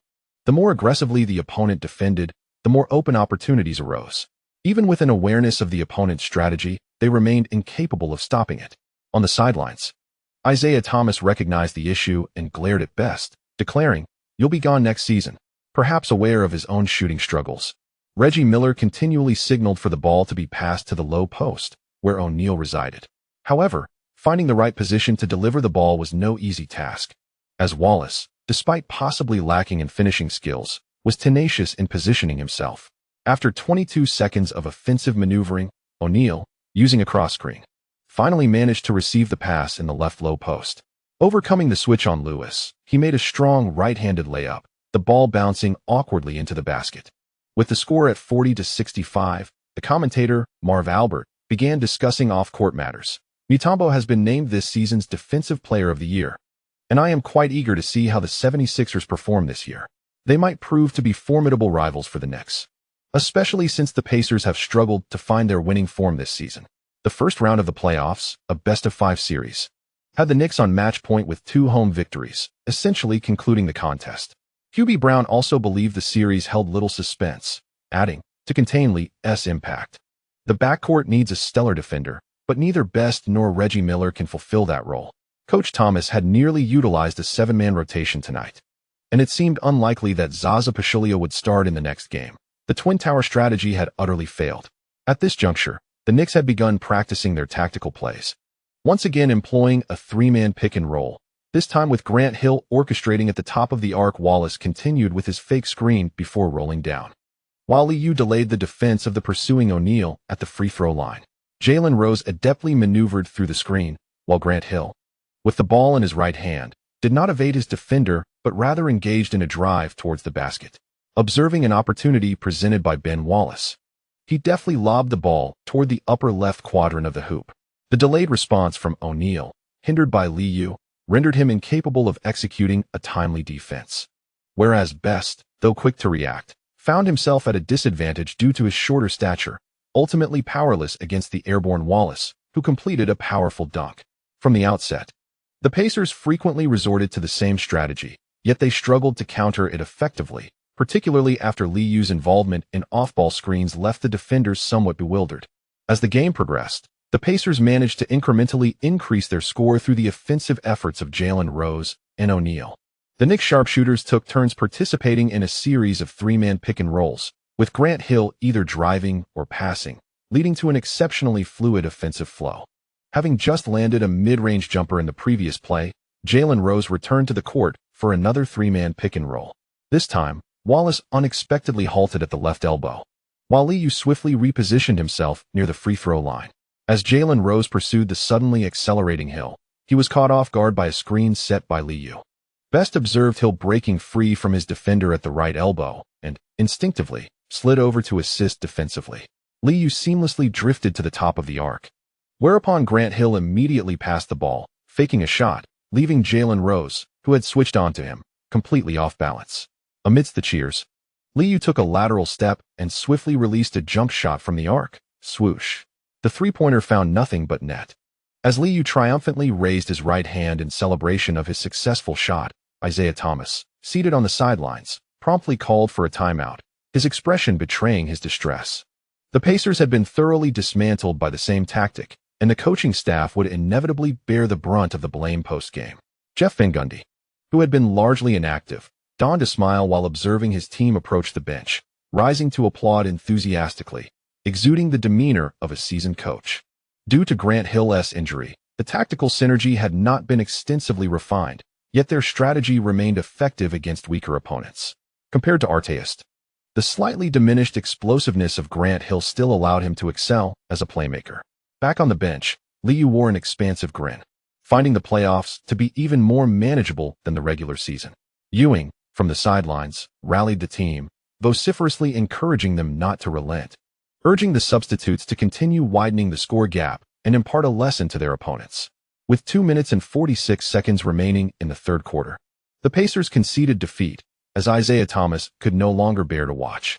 Perhaps recollecting past humiliations at the hands of Reggie Miller, the bench players took to the court, while the gorilla mascot continued its antics on the sidelines.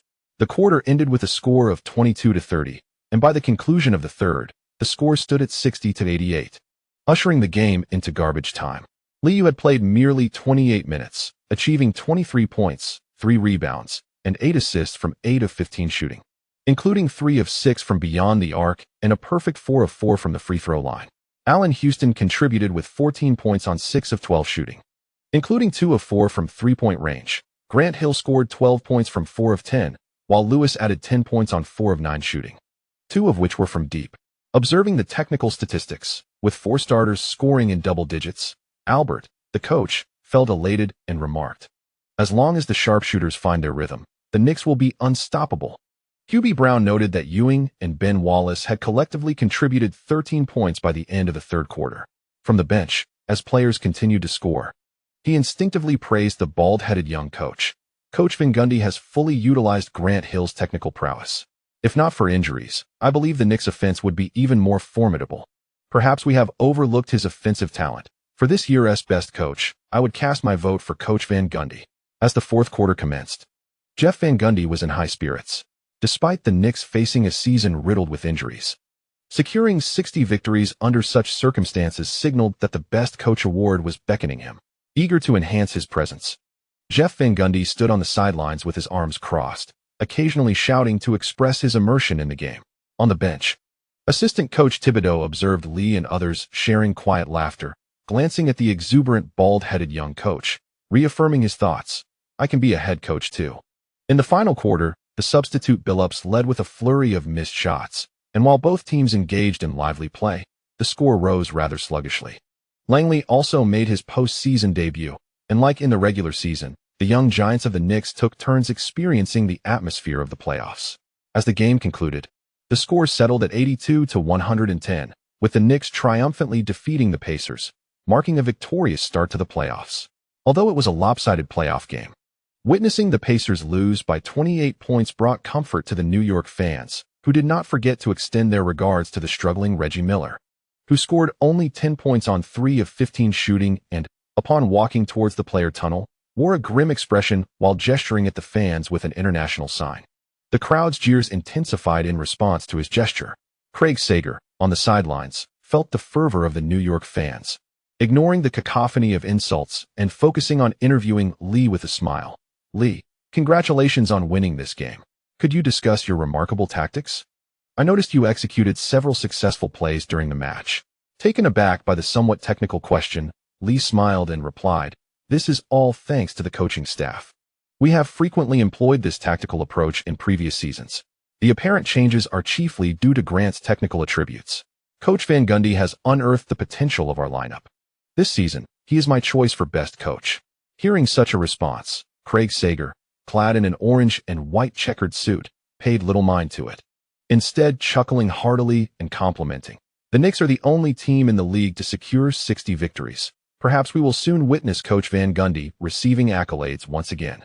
Grant Hill's professional career has been largely confined to the first round, and his effortless victory in the recent game left this Jordan successor somewhat bewildered. At the press conference alongside Jeff Van Gundy, Hill extolled the virtues of Liu and the coaching staff. 6 assists? I paid no heed to the statistics. Once I stepped onto the court, I was fully immersed in the game. Playing alongside Lee, assisting is hardly a challenge. No, my body has not yet regained its optimal condition. I am still adapting to my ankle, which suffered a secondary injury, but it has not significantly impacted me. For this, I am solely grateful to the Knicks organization. Lee is exceptional. Like Coach Van Gundy, he is a leader of the team. This year's Best Coach award undoubtedly belongs to Coach Van Gundy.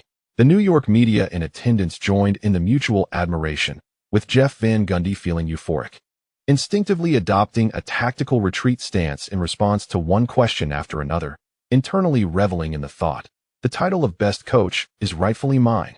In the other 3 playoff games that day, the Bucks narrowly defeated the Hornets 103-106. Despite the underwhelming performance of the Three Musketeers, Scott Williams stepped up with a double-double of 21 points and 16 rebounds to secure victory for his team. In the Western Conference, the Spurs edged out the Timberwolves 82-87. As the playoffs commenced, Popovich unleashed his most formidable tactics once again. Duncan played for 46 minutes, shooting 13 of 20, amassing a splendid stat line of 33 points, 15 rebounds, 4 assists, 1 steal, 4 blocks, and 2 turnovers. Garnett, in 45 minutes, achieved an impressive performance with 25 points, 13 rebounds, 6 assists, 3 steals, 1 block, and 1 turnover on 9 of 18 shooting. The game of particular interest to Chinese fans, featuring the Mavericks, concluded with the Jazz triumphing 86-88. In the final moments, Nowitzki's turnover, resulting in a steal by the opponent, squandered the opportunity for a game-winning shot, prompting a quiet sigh from the Chinese journalists in attendance. Despite contributing 20 points and 12 rebounds with a shooting performance of 7 for 20, Nowitzki's efforts failed to inspire confidence. On the other side of the ocean, analysts cited the stubbornness of the veteran coach Nelson for not utilizing Wang Zizi, which ultimately led to their downfall. On the morning of the 22nd, the NBA announced the recipient of the Most Improved Player Award, MIP, for the season, Tracy McGrady of the Magic. That evening, the Magic faced the 76ers, yet McGrady, fresh off his accolade, found himself on the losing side, with the final score reading 90-95. In this high-profile clash, Iverson emerged victorious. McGrady, shooting 12 of 34, racked up 33 points, 9 rebounds, 8 assists, 1 steal, 2 blocks, and 4 turnovers, while Iverson, shooting 11 of 28, delivered 32 points, 7 rebounds, 6 assists, 2 steals, and 2 turnovers in an all-around performance. Although both players failed to exceed a shooting percentage of 40, they exchanged mutual admiration post-game, initiating a wave of commercial flattery. Tracy's performance was remarkable. He can score, protect the rim, and most importantly, create opportunities for his teammates. He is the most challenging opponent I have encountered, and this was a hard-fought victory. Smiling in victory, Iverson bestowed the highest praise upon McGrady. How does one defend against Iverson? I am unsure. He was too swift, and a single individual tore through our defense. No one could match him. But in the next game, I shall continue to exert every effort to secure victory. The remarkable McGrady, who nearly achieved a triple-double, was equally generous in his praise, extolling Iverson's talents. In another Eastern Conference match, the Raptors staged a comeback, triumphing over the Heat with a score of 85-80. In the Western Conference, the Lakers effortlessly defeated the Trail Blazers with a score of 93-106. O'Neal recorded 24 points and 20 rebounds, shooting 7 out of 21, while Kobe, with 9 out of 20, garnered a game-high 28 points. The most surprising outcome to analysts was the Kings' home defeat to the Suns, with a score of 86-83. Following the day's games, the performances of various teams in Game 1 left many analysts swaying in their opinions. Aaron McKie of the 76ers successfully garnered accolades, averaging 11.6 points with a shooting percentage of 47.3 and a three-point shooting percentage of 31.2, establishing himself as a pivotal figure for the 76ers. Despite the 76ers claiming titles such as scoring champion, rebounding leader, defensive player of the year, and sixth man of the year this season, many analysts remain skeptical about the team's prospects. On the afternoon of the 23rd, at the Tarrytown Training Center, the Knicks concluded a day of practice. Media reporters quickly surrounded Lee Yao, with a Yahoo Sports journalist being the first to thrust a microphone forward and loudly inquire, "Lee, have you been following the 76ers? They have acquired numerous accolades. Will they be your greatest adversary this year?" Shortly thereafter, a TNT reporter joined in with a question. "Lee, how do you assess the matchup between the Magic and the 76ers?" Allen Iverson believes that McGrady is the most challenging opponent he has ever faced. Throughout this month, Lee Yao has been preoccupied with assisting the recovering Hill in adapting to the tactics, leaving little attention for other games. He merely caught snippets from the surrounding reporters discussing the mutual admiration between Iverson and McGrady, which nearly drew a laugh from him. Striving to maintain a serious demeanor, Lee Yao ultimately could not restrain himself and, with a smile, replied, "Well, the game was played excellently. Both Iverson and McGrady are exceptional players, and I am delighted to see them showcase their talents. However, I must reiterate that the Knicks face no rivals in the Eastern Conference. Such questions need not be posed again. I extend my gratitude to the readers for their subscription and support." This chapter concludes. Chapter 214, The Desperate Eastern Conference on April 24, 2001. The NBA announced the Coach of the Year, COY, for the season. Knicks head coach Jeff Van Gundy rightfully claimed this honor. As the sole team to secure 60 victories this season, Van Gundy's award is well-deserved. Despite star players facing injuries, the primary center contemplating retirement, and both starting forward positions filled by rookies, the Knicks produced the finest offensive performance in the league, having abandoned much of their low-post strategy. In the 82 regular season games, the Knicks averaged 104.6 points per game, with an average of 857 attempts, including 226 three-point attempts. Such performance places them in a league of their own. The second-ranked Kings averaged 101.7 points. The third-ranked Bucks averaged 100.7 points. The fourth-ranked Lakers averaged 100.6 points, and the fifth-ranked Mavericks averaged 100.5 points. Only these five teams have managed to exceed an average of 100 points per game. In stark contrast, the Bulls, at the bottom of the ranking with an average of 87.6 points, are significantly outpaced by the Knicks. Currently, the offensive capabilities of perimeter players are underwhelming and inefficient, with most teams still relying heavily on their big men. The Knicks' popularity among fans is largely due to the outstanding performance of player Lee Yao, who, much like the perimeter players of the early 1990s overshadowed by Michael Jordan, has dominated the competition this season, breaking into the 180 club and surpassing all other perimeter players. History often tends to repeat itself. Eastern Conference teams, previously taught a lesson by the Bulls, have now encountered the Knicks. Many players have begun to emulate Lee Yao. For instance, Antoine Walker of the Celtics, faced with skepticism, boldly stated, "If Lee can shoot three-pointers, why can't I?" It has been proven that shooting is indeed a talent, and Walker's reckless attempts led to the dismissal of Coach Pitino, earning him the new moniker of volume shooter. It is not that others do not wish to learn. Rather, they find it exceedingly difficult. Even though most Eastern teams have intensified their defenses against Liu's three-point shooting this season, he continues to lead in production. New York media, having caught wind of this, enthusiastically praised the bald-headed young coach, with several sports sections featuring headlines about Jeff Van Gundy. Whether in the regular season or playoffs, Van Gundy's winning percentage remains exceptionally high. Phil Jackson has become akin to the Colonel Sanders of coaching, while the true championship coach is now regarded as Van Gundy. The coaching fraternity has extended its congratulations, acknowledging Van Gundy as a superlative coach, seemingly on the verge of surpassing the legendary Red Auerbach. The bald-headed young coach has orchestrated dazzling offensive plays for the Knicks, yet their defensive performance has declined, allowing opponents an average of 96 points per game, ranking them 14th in the league. The Kings sit just above them at 13th, while the Lakers are at 15th, even when adjusted for defensive statistics per 100 possessions. These three teams maintain this standing, excelling offensively and defensively, a feat no other team in the league has achieved. The decline in defense for the Knicks can be attributed to personnel issues, while the Lakers have been affected by injuries to both Shaquille O'Neal and Kobe Bryant. In the morning TNT program, in addition to congratulating Coach Van Gundy on his accolades, discussions revolved around the Knicks' transformations this season. Kenny Smith had already noted the team's statistics, yet he found it challenging to comment on their performance, opting instead to gently express his view. The competitive environment faced by Eastern and Western teams is distinctly different. For the majority of the time, the Knicks have faced Eastern teams, and it is not meant to disrespect anyone, but from a scheduling perspective, their path has indeed been less arduous compared to that of the Western Conference teams. Coach Van Gundy is indeed remarkable. However, the Knicks have experienced a decline this season, a situation not attributable to the coach's capabilities, but rather to the flawed team-building philosophy. Charles Barkley, without delving into the statistics, simply grinned and remarked that if given the opportunity to coach the Knicks, he could likely achieve commendable results, asserting that he could outperform Thomas, at the very least ensuring that the Pacers would not finish with merely 41 wins. Kenny's observations hold merit, as the Knicks' interior defense has faltered, and the big men are not shouldering the scoring responsibilities on the offensive end. Nevertheless, the accomplishments of this roster warrant praise for Coach Van Gundy, who is indeed underrated and deserves greater respect.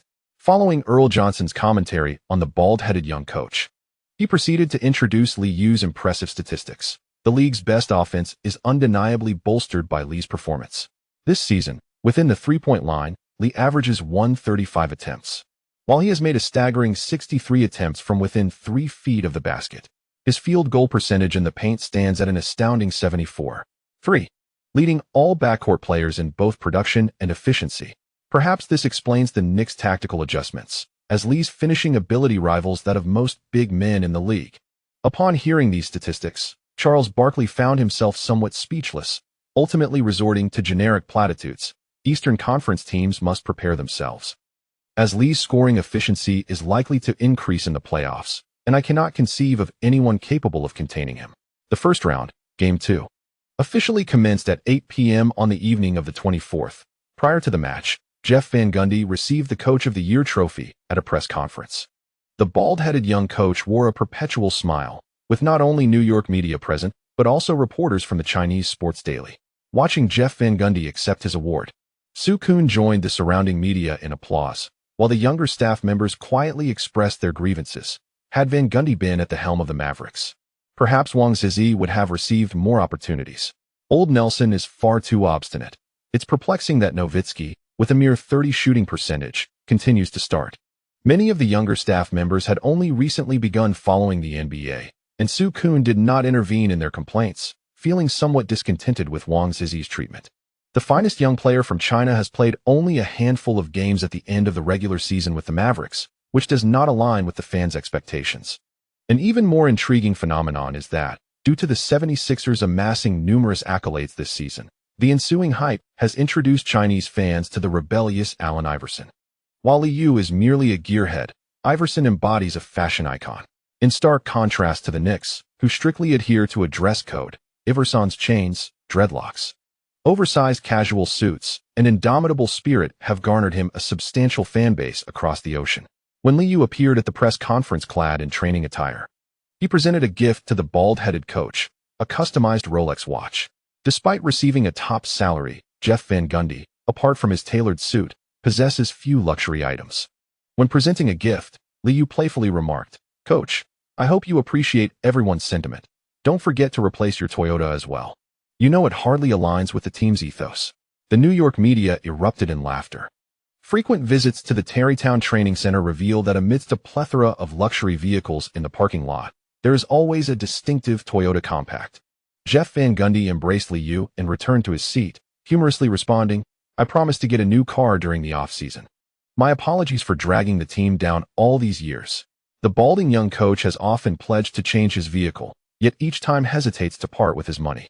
Accepting a watch worth over $10,000, while still driving a compact, indeed feels somewhat incongruous.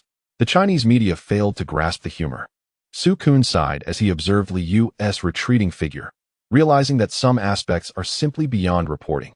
Chronicling the lives of top-tier stars often leads to inaccuracies. The Knicks were all smiles, while the Pacers emerged from a two-day respite, still wearing solemn expressions. As both teams took the court, the atmosphere grew increasingly electric. With nearly 20,000 spectators eagerly awaiting tip-off, indifferent to the opponent's form, confident that the Knicks would emerge victorious. During the final warm-up phase, Grant Hill was seen moving fluidly, occasionally executing a dunk. Meanwhile, Ewing engaged in light-hearted banter with prominent figures in the front row, appearing notably relaxed. Liu casually took shots, having completed his warm-up routine, occasionally greeting players from the Pacers. Isaiah Thomas, in a less than cheerful mood, found it challenging as a rookie head coach. Merely reaching the playoffs could be deemed a success, yet repeated jabs at his coaching abilities weighed heavily on him.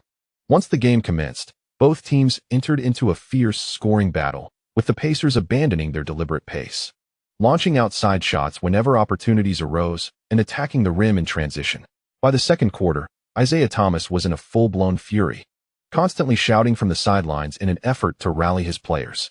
Reggie Miller, who had struggled with his shooting in the previous game, finally erupted.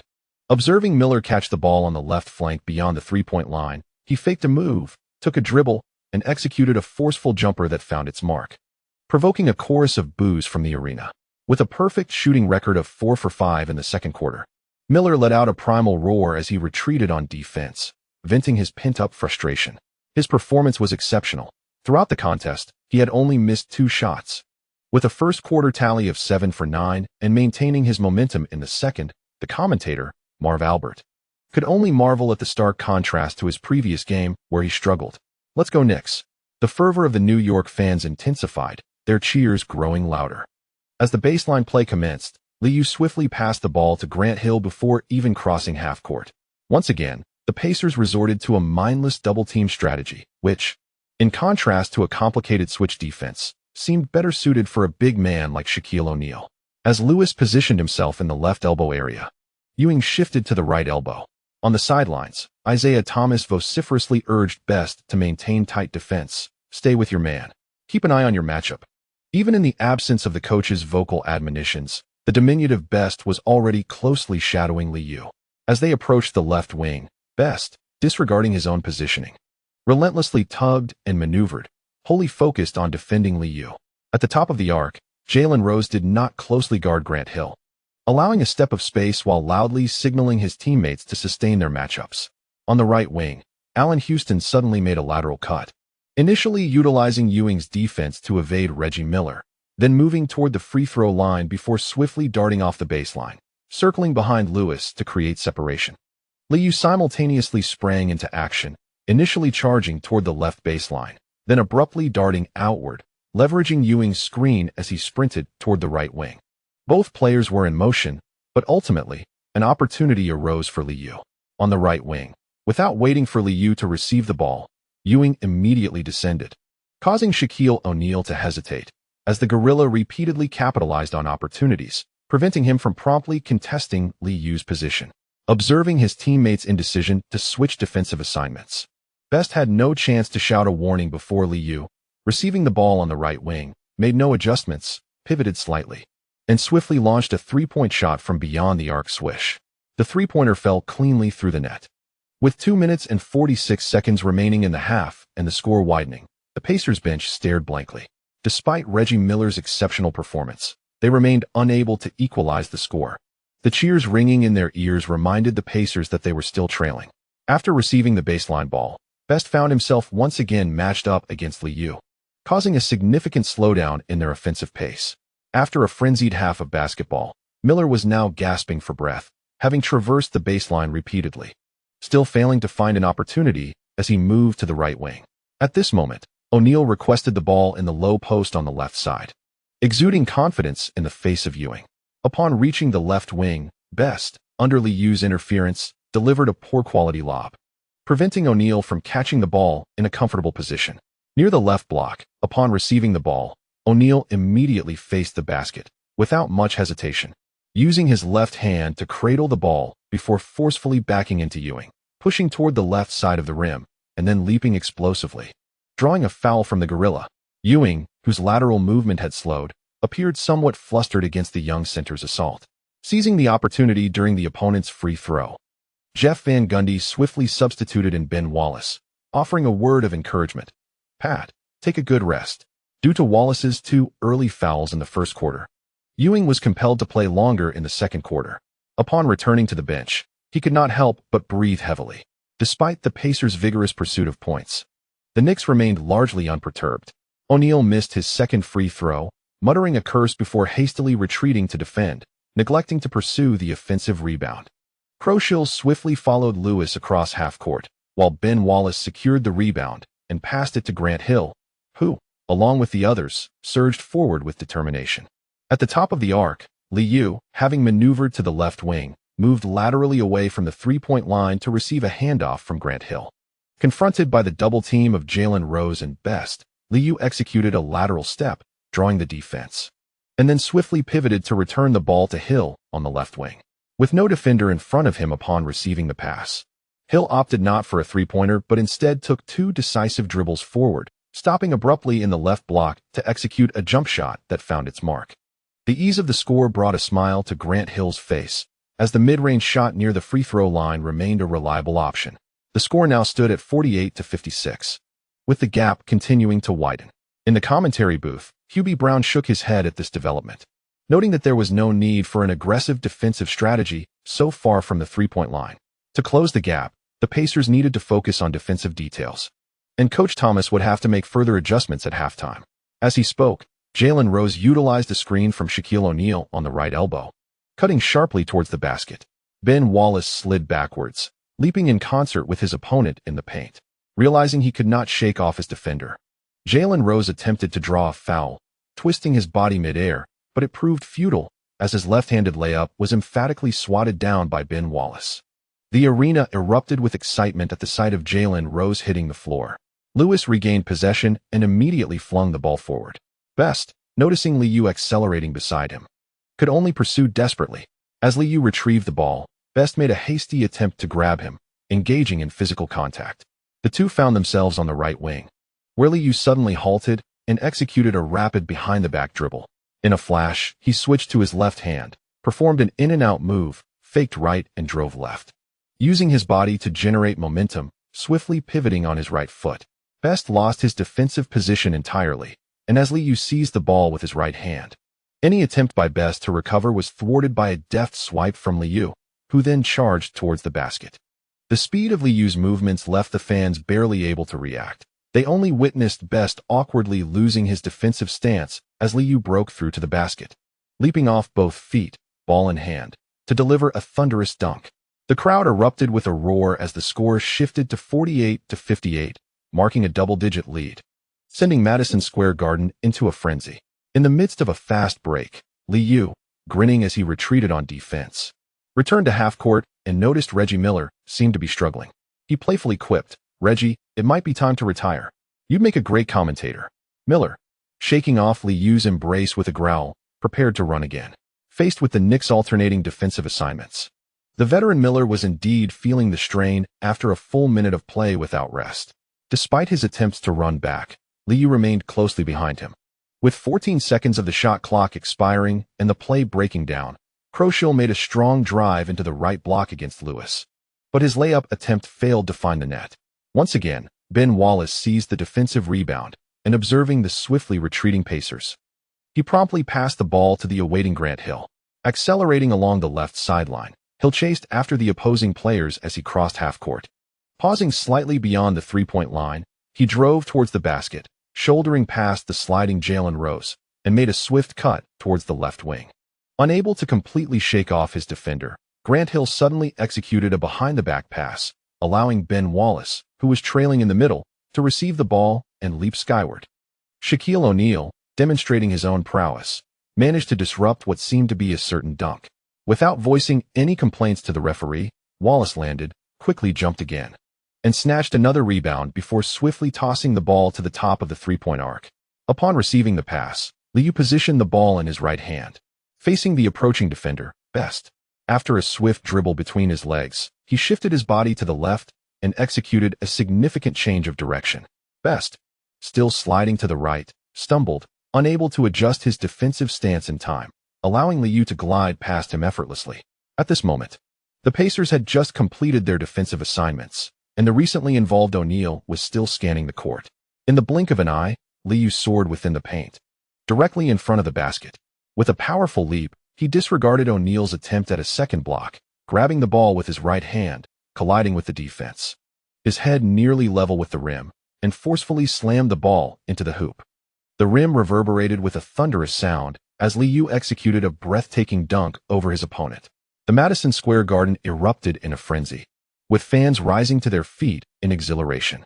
Ben Wallace, witnessing the astonishing play, stood momentarily in disbelief before rushing over to embrace the landing Liu amidst a cacophony of cheers.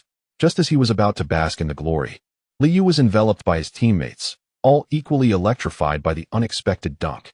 Shaquille O'Neal, nearly toppled over, stood dumbfounded beneath the basket, seemingly unable to comprehend being dunked on by a guard. The visual impact was explosive, prompting the announcer, Albert, to instinctively raise his voice. "My goodness. This is unbelievable." Lee's dunk was nothing short of spectacular. Hubie Brown noted the dejection among the Pacers players and could only lament. In transition, Grant Hill and Lee's drives consistently create opportunities. To close the gap in the second half, they must bolster their defense.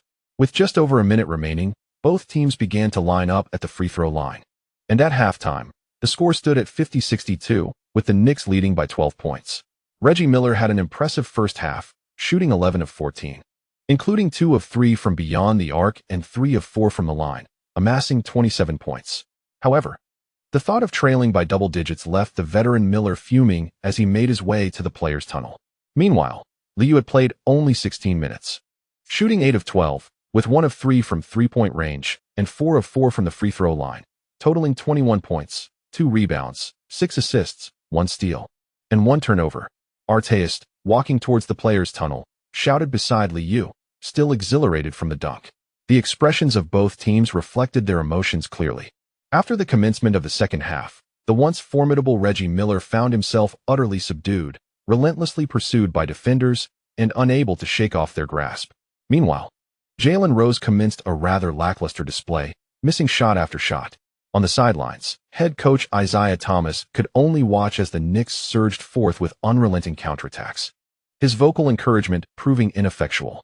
Multiple timeouts failed to halt the errant shooting of Jalen Rose and Reggie Miller. Observing Liu snatch a long rebound and power past Best, he cut into the right wing, while the trailing Shaquille O'Neal opted to abandon his defensive duties altogether.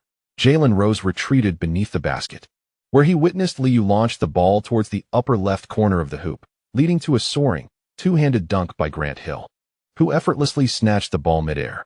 The score stood at 65-85, with the gap widening to 20 points. Victory was all but assured, as the Knicks once again overwhelmed the Pacers with their relentless fast breaks. Perhaps Coach Thomas ought to contemplate strategies for defending their home court. Hubie Brown watched as the Knicks bench erupted in laughter, shaking his head in resignation, as the game had not unfolded as he had anticipated. Meanwhile, Marv Albert noted the Pacers had called for a timeout and began discussing matters beyond the game. Last night, the Philadelphia 76ers triumphed over the Orlando Magic, presenting them with a chance to advance to the Eastern Conference Finals this season. Regrettably, Coach Larry Brown missed the opportunity for the Coach of the Year award, as the Knicks had indeed performed exceptionally this season. The two engaged in discussions about accolades, and post-timeout, they refrained from commentary on every play. As the third quarter concluded, The score reached 69-92, entering garbage time in the fourth quarter. During the intermission, Madison Square Garden was alive with jubilation, although their old rivals performed commendably tonight. The Knicks appeared to be hitting their stride, delighting New York's fans. Back on the bench, Liu exchanged fist bumps with his teammates, donning his practice attire. Prepared to make an impact in the fourth quarter. I believe everyone has underestimated your speed. You are even quicker than some shorter guards. Grant Hill, in fine form tonight, quietly praised Liu's performance as he returned to his seat, clearly impressed by that spectacular dunk, which had startled the heir apparent to Jordan. After receiving a water bottle from Billups, Liu replenished himself and, hearing Hill's comment, merely shrugged. There is still some distance to cover, but I believe there is room for improvement. The atmosphere crew nearby was left speechless. Improve further? Liu raised an eyebrow playfully, smiling without elaborating. As his words rang true, the extraordinary speed of Allen Iverson is a talent gained from clinching the Atlantic Division title. Considering my own speed isn't lacking, this talent, once adapted, wouldn't enhance significantly. Observing the energized atmosphere crew, eager to step onto the court and score, Liu activated his talent panel, noting with a sigh of regret that his new talent had reached a purple tier. Indeed, it seems I am approaching my limits. Thank you to my readers for your subscription support. This chapter concludes. Chapter 215, the draft year on April 25, 2001. The NBA announced the Executive of the Year. Jeff Petrie of the Sacramento Kings received the prestigious award. Despite the fluctuations in the Kings' performance during the regular season due to injuries, their ability to ascend to the upper tier and even lead the Western Conference for a time attests to the team's considerable success. In contrast to the favorable schedules in the Eastern Conference, the teams in the West are fiercely competitive, requiring around 50 victories to secure a playoff berth. Under these circumstances, the Kings' achievements appear all the more commendable. In last night's concluded games, both the Knicks and the Jazz triumphed effortlessly over their adversaries. The Jazz maintained a firm grip over the Mavericks, also clinching a series point. In a mere 28 minutes on the court, Liu scored 26 points. With 10 of 17 field goals made, including 2 of 5 from beyond the arc, along with 4 rebounds, 10 assists, 2 steals, and 2 turnovers, showcasing a commendable double-double performance. The much-anticipated Mavericks match saw Wang Zizi once again sidelined, eliciting criticism towards the veteran coach Nelson. If only Big G were given playing time, the game could have unfolded quite differently. In 47 minutes of play, Nowitzki managed only 3 of 11 from the field and 1 of 5 from three-point range, relying on free throws to tally 15 points, for rebounds, 2 assists, 2 blocks, and 2 turnovers. The Mavericks effectively operated with a tight 5-man rotation, with the most minutes allotted to backup guard Maxwell totaling just 9. The soon-to-be 38-year-old Karl Malone dominated his opponents, shooting 11 of 22 and amassing 34 points, exhibiting remarkable form with no signs of decline in his performance. Chinese media lamented Nelson's stubbornness in player utilization, which is, however, a commonality in NBA playoffs. Few teams can manage the extensive rotations like the Knicks. On the other side of the ocean, Chinese fans newly acquainted with the NBA find themselves disheartened. Even if Wang Zizi were to falter, he is still of Nowitzki's caliber. Many resonate with reports stating, by not utilizing Wang Zizi, the Mavericks deserve to be swept. Several teams have already secured series points, rendering the first round seemingly devoid of suspense. With over 3 days of rest before Game 3, the Knicks arrived in Minneapolis on the morning of the 27th, preparing to send their old rivals fishing the next day. The team has begun preparations for Liu's MVP award ceremony, an outcome that seems inevitable given his outstanding performance and the league best record. After checking in that afternoon, there was little concern about the impending opponent. Although they could not venture out for leisure, the coaching staff did not restrict card games for entertainment. By evening, Ewing found himself reminiscing about his old friend Kaplan. The memories of the past when this airlifted talent joined the collective silver party felt fresh. The gorilla suddenly longed for the carefree days spent in the club. He pondered Kaplan's current situation, hoping he would not close his establishment too soon, as New York's more eclectic nightclubs often struggle to endure, primarily due to various controversies, leading to a trend of lighter atmospheres in newly opened venues, much to the dismay of traditionalists like Ewing. Grant Hill and the Knicks newcomer were bewildered, while Liu simply advised, "There's a chance of being shut down, Pat. You should be cautious and refrain from visiting that place." Ewing remained unconcerned, reasoning that many had engaged in such activities, and his absence would not be missed. I never spend money at the club. It's a personal friendship with Kaplan. Don't forget. He is a super fan of the Knicks. The gorilla's bold assertion nearly made Liu laugh. Though it seemed the FBI had yet to uncover the truth about the Golden Club, leaving the possibility of evasion intact. Grant Hill, the good-natured gentleman, was taken aback, having only heard rumors about the Knicks' collective escapades, but this confirmed it. Arteist, with an air of longing, couldn't he help but whisper, "I want to try that too. I've heard it's the most unique strip club in Atlanta." The atmosphere lightened as many from the group chuckled, all hoping the Golden Club would remain operational. In a decisive match, the 76ers became the first team to advance to the semifinals. In a life-or-death battle, McGrady played for 44 minutes, shooting 10 out of 26. Racking up 25 points, 3 rebounds, 8 assists, and 2 steals. Iverson played for 47 minutes, scoring 33 points on 10 out of 29 attempts. Post-game, they shared mutual admiration, showering each other with praise. "I'm thrilled to have faced Tracy. He is among the most talented players I've encountered." With a cheerful demeanor post-victory, and given the opponent's inefficiency, Iverson was particularly upbeat. Despite being swept out in the first round, McGrady expressed satisfaction with the team's performance, declaring, "I believe the 76ers can win the championship. They are underestimated, and Iverson is absolutely an MVP-level player. He is extraordinary." It seemed they had become kindred spirits after the match. Sports commentators began to speak hyperbolically, reiterating the 76ers' dominance and presenting a plethora of awards, which indeed appeared impressive. Just days earlier, the Kings had triumphed over the Suns. Although they secured a significant victory, both the Kings and the Knicks were labeled as unstable. Scoring 80 points on a night of poor shooting had become commonplace. While in favorable circumstances, they could easily reach 110. This inconsistency had turned many commentators into fence-sitters. For Coach Isaiah Thomas, he perceived the Knicks' offense as increasingly stable, unable to empathize with the commentators' sentiments. In the afternoon at the Conseco Fieldhouse, during the Pacers' warm-up, Isaiah Thomas, resuming his usual graceful demeanor, remarked in an interview, "The team still has much to learn from the reigning champions. This playoff experience is invaluable for our young players. We will defend our home court. And with nearly 20,000 fans tonight, they are our best sixth man." Surrounding sports media noted that Isaiah Thomas seemed to be conceding defeat, leading others to refrain from exacerbating the situation. With a lack of confidence from the head coach, the Pacers players naturally felt disheartened. During the regular season, an average of 92.6 points per game has been deemed a standard performance. Despite mental preparation, many players still find themselves engulfed in despair.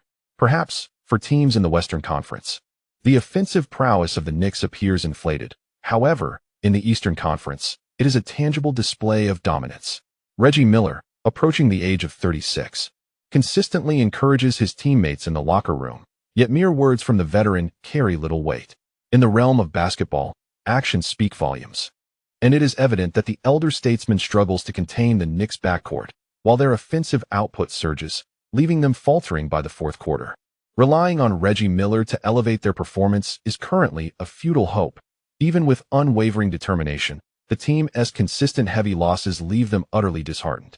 Out of respect for the veteran, a TNT reporter conducted a routine interview with Miller, who, facing the camera, showcased an indomitable spirit. "I am not concerned about our opponents gaining match points. The series is far from over. As long as we safeguard our 2 home games, we will return to a level playing field." While many may believe that the Pacers are destined to lose tonight, basketball is unpredictable, and anything is possible. Regarding such lopsided encounters, Liu expressed his reluctance to engage in pre-game bravado, as he was not matched up against an all-star player. And winning the game brought little sense of accomplishment. Conversely, Ewing relished the opportunity to be interviewed. Although his playing time was limited, it did not hinder his confidence. Indeed, the Knicks can advance to the semifinals tonight. I take issue with the analysts' assessments of us. This season, the Miami Heat have excelled defensively, yet they are on the brink of elimination. One cannot gauge a team's true strength solely through statistics. The Knicks are the reigning champions, and we have experienced numerous high-stakes moments. This is our advantage. Ewing articulated his confidence regarding the team's capabilities, leaving sports reporters with little ground to counter, especially given the Knicks' impressive offensive display. At 9 p.m., the game commenced, and prior to tip-off, Pacers fans entering the Conseco Fieldhouse held on to a glimmer of hope, which faded as the second quarter saw their offense sputter, with 3 minutes remaining in the first half. Witnessing Reggie Miller's drive from the right wing intercepted directly by Liu prompted a significant reduction in the crowd's jeers. Accelerating along the left sideline, Liu swiftly evaded Miller's defense, leaving most of the Pacers' defenders in his wake. Only the young Crossier managed to sprint back to the paint, adjusting his body as he faced the rapid advance of Liu. With a left side 45-degree cut and the ball in his right hand, Liu's speed was remarkable as he entered the paint. Facing a slowing Crossier, he took a large step with his right foot, leaning to the right. Seizing the moment as Crossier shifted left, Liu abruptly altered his direction, stepping left with his left foot. With an expansive Eurostep, Crossier was left motionless beneath the basket as Liu effortlessly finished with a left-handed layup beneath the rim. As the game approached its midpoint, the Pacers found themselves with a mere 11 points, leaving the spectators in a profound silence. Liu's fast break speed had significantly improved compared to previous seasons, a fact that did not escape the notice of Marv Albert, who enthusiastically remarked on the transformation of Lee from a slender three-point shooting guard to the cornerstone of the Knicks, excelling on both ends of the court. His progress was unmistakable. He had never relented in honing both his skills and physique. In the commentary booth, Hubie Brown sensed the Pacers' offensive stagnation, recognizing that the game was slipping away from them. He seized the opportunity to highlight that behind every MVP lies immense dedication, asserting that Lee had set a commendable example for younger players, a growth he was delighted to witness. After retreating on defense, Liu gestured to Lewis, indicating that it was likely time for Crozier to exploit a favorable matchup. Grant Hill observed Jalen Rose stationed immobile on the left wing, sensing a shift in the opponent's mentality, which prompted him to intensify his defensive efforts. As Best crossed half-court, he encountered Liu's tight defense on the right wing, attempting to deliver the ball to the low post for Shaquille O'Neal. He found his passing lane obstructed by Ben Wallace's half-court defense. Left with no alternative, he reverted to an old strategy, quickly swinging the ball around the perimeter. Jalen Rose received the pass at the top of the arc, stepped to the left wing, and lofted the ball to Crozier. Facing Lewis's defense, Crozier executed a straightforward yet forceful left-handed layup, attempting to power through to the basket. However, this time he neither drew a foul nor successfully converted the shot, which veered off course, reminiscent of a misdirected pass to Wallace on the opposite end. On the sidelines, Isaiah Thomas observed this sequence with frustration, glaring at his players before vocally urging them to return on defense. Liu, receiving the ball, took his time to advance past midcourt. While the defensive chants from the crowd began to dwindle, defense, Ben Wallace swiftly positioned himself beyond the three-point line to set a high screen. Liu, holding the ball in his right hand, faced no immediate pressure and quickly transitioned to his left hand, performing a swift dribble between his legs. Although Best anticipated the move, he was momentarily delayed as Liu gained a half-step advantage, driving past him with a shoulder push. Shaquille O'Neal could only adjust his positioning. But as Liu executed another swift change of direction, he was forced to shift his weight accordingly. At this juncture, Liu reached for the ball with his left hand, nearly colliding with O'Neal, and after the physical contact, he accelerated past his defender. With his right hand raised, O'Neal attempted to fully encompass Liu with his body as the crowd gasped in excitement. Soon, both players found themselves in the paint. And in a sudden burst of energy, Liu collided with O'Neal while making a significant lateral step to the right. Caught off guard by the impact, O'Neal struggled to keep pace with Liu, who, now in close proximity to the rim, leapt to release a jump shot with composure. Swish! The two-pointer found its mark, narrowing the gap to 10 points. The crowd erupted in a mix of awe and disbelief. The tension reached a breaking point as the Pacers fans unleashed a torrent of boos. The current state of the team and the widening score gap left a sense of despair. No longer employing mindless double-teaming, they were swiftly sliced apart by Liu from the very start. A visibly disheartened Shaquille O'Neal instinctively glanced towards the coach, only to find Isaiah Thomas calmly seated back on the bench. Reggie Miller endeavored to ignite his teammates' fighting spirit, yet the offense remained stagnant, ultimately leading him to take the blame for a missed shot. Conversely, the Knicks relaxed completely in successive plays. Grant Hill effortlessly cut to the basket after a quick backdoor maneuver, allowing Liu's assist tally to rise.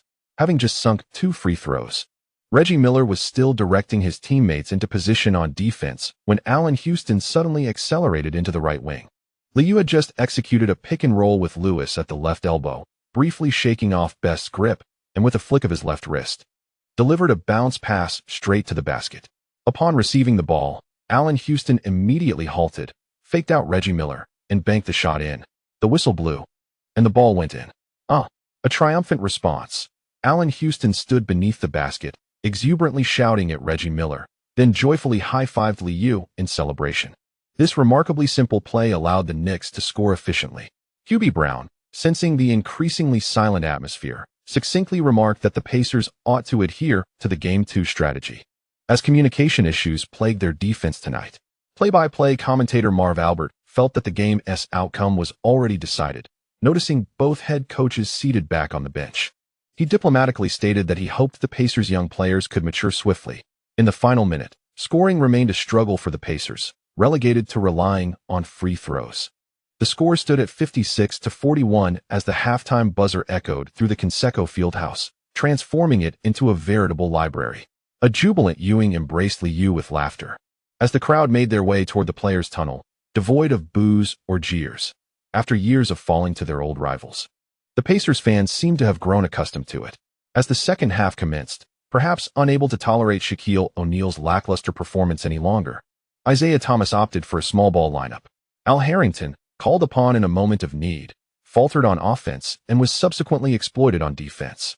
With the ball in his left hand, Grant Hill executed a quick crossover on the left wing, gaining half a step before driving to the basket, drawing a foul from Harrington while simultaneously scoring. Jalen Rose stood with arms akimbo as Harrington stared blankly beneath the basket, prompting another grimace from Isaiah Thomas. Not even 3 minutes had passed before Harrington was swiftly replaced, and as Hill prepared for his free throws, the Pacers brought in veteran Derek McKee. Marv Albert viewed this substitution as a petulant reaction, finding it difficult to comment, and instead shifted the topic, noting that if the Knicks secured victory, they would gain roughly a week of rest, a welcome respite for them. Glancing over the schedule, Hubie Brown added cheerfully that this time could be utilized to further refine their lineup, as Grant Hill had played far too few games this season. The veteran Make, moving with diminished speed, initially missed a shot under the basket. Subsequently, during a defensive retreat against a high screen, he failed to disrupt the play in time. At the arc, Make watched as Liu, wielding the ball in his left hand, deftly maneuvered past his defender with the aid of Ben Wallace's screen, taking a large step before executing a sudden jump shot. Swish. The three-pointer found nothing but net. On the Knicks bench, the atmosphere crew erupted in cheers. Victory was within grasp. Regaining his shooting touch, Reggie Miller soon landed a strong shot from the left wing, but after a few possessions, as the response failed to find its mark, the deficit widened once more. Employing a strategy akin to that of the Pacers, Liu swiftly darted along the baseline from left to right. At the right elbow, aided by Ben Wallace's screen, he received a pass from Grant Hill just as veteran Make hurriedly attempted to interfere. With a lateral dribble, Liu took a large step and effortlessly tossed the ball towards the hoop. Ben Wallace, sprinting in, leapt high, catching the ball midair before delivering a powerful two-handed dunk. Boom. The alley-oop was executed flawlessly. Make, still gliding on his steps, could only watch as the Knicks players celebrated with joyous laughter. Without a timeout, the Pacers fans could only witness their team score intermittently as the Knicks occasionally countered. By the end of the third quarter, the noise had dissipated entirely. The score for the quarter was 29-18, and after 3 quarters, it stood at 87-59. Like the previous 2 games, the fourth quarter devolved into garbage time. In this crucial battle, Reggie Miller did not rest, yet faced with Artest's relentless defense, he struggled to find his rhythm. Despite his ceaseless movement leading to opportunities for outside shots, the excessive physicality hampered his three-point attempts, which repeatedly clanged off the rim. Observing Billups' successful transition three-pointer, Isaiah Thomas, arms crossed and expressionless, still refrained from calling a timeout. Finally, halfway through the quarter, amidst a mutual struggle, the Pacers called for a timeout. At that moment, Liu had already changed into his training attire, with an 18-point deficit rendering his return unnecessary. In the commentary box, the 2 commentators noted Liu's change of clothes, and Marv Albert remarked on Reggie Miller's return to the court, lamenting, for a veteran, Reggie Miller has given his all, yet this season, they must regretfully bow out. Hubie Brown also noted Ewing's steadfast presence on the bench, offering a heartfelt wish. Veterans deserve respect. Ewing's perseverance has heralded the team's resurgence. May Reggie Miller also find a championship in the twilight of his career. With just 1 minute and 2 seconds remaining in the game, Reggie Miller was finally substituted, bidding farewell to the season in such a manner, undoubtedly harboring feelings of discontent. He finished with 2 of 9 shooting, 1 of 6 from beyond the arc, and 2 of 2 from the free throw line, managing only 7 points in the fourth quarter. Returning to the bench, he buried his head beneath a towel, retreating into silence. On the Knicks bench, Grant Hill was the most elated. Despite playing merely 22 minutes and scoring 15 points on 6 of 11 shooting, advancing past the first round brought him immense joy. Allen Houston, observing his jovial former teammate, chuckled softly and remarked, "The playoffs have only just begun. This year, we are likely to reach the finals." After a prolonged period of dormancy for the Pistons, Grant Hill truly savored the joy akin to that of Allen Houston. The finals? An exhilarating anticipation. The two whispered to each other from their seats. While on the other side, Ewing observed Reggie Miller's dismay and erupted into laughter. "Witnessing Miller's exit brings me no regrets for this year's playoffs." Upon hearing Ewing's murmurs, Liu could only shake his head slightly, recalling the missed game winner from years past, as Reggie Miller had taunted Ewing post-match, a slight the gorilla had harbored for many years. As the clock wound down to 0, the final score read 109-86, with the Knicks sweeping the Pacers 3-0, effortlessly advancing to the Eastern Conference semifinals. The Conseco Fieldhouse erupted once more, as some young Pacers fans appeared unable to accept such a disheartening outcome, unleashing a torrent of boos. Coach Isaiah Thomas, however, maintained his poise, donning his signature smile as he extended a handshake to Jeff Van Gundy at the scorer's table. The balding, young coach said little. He understood the trials faced by a rookie coach. "Next season, the Pacers will rise again. I see your potential." Remembering Shaquille O'Neal's dismal performance in the series, Isaiah raised an eyebrow, calming his emotions as he spoke diplomatically. "It was an exhilarating series. I believe the Knicks have a chance to claim the championship once more." Following the game, seemingly eager to avoid the presence of Liu and Ewing, Reggie Miller, wrapped in a towel, exchanged quick pleasantries before hastily departing. Young Shaquille, who had not seen any playing time in the second half, continually embraced and congratulated his Knicks teammates. For this young player, who had just secured a starting position, merely reaching the playoffs may have sufficed. At the post-game press conference, Grant Hill, who had reached the semifinals for the first time, wore a constant smile, extolling his team. "I am thrilled to step onto a larger stage. My gratitude goes to the Knicks camaraderie. Playing alongside Lee is a delight. Often, I merely need to run to the basket to score. He is the MVP. And it is a remarkable experience to play with the league's finest." Beside him, Jeff Van Gundy beamed with delight, as the Heat had been upset by the Raptors, seemingly making the next round more manageable. Facing a multitude of reporters, Jeff Van Gundy confidently declared, "This year, we are determined to reach the finals once again. The entire team is prepared." In concurrent matches, the Bucks also advanced, sweeping the Hornets 3-0.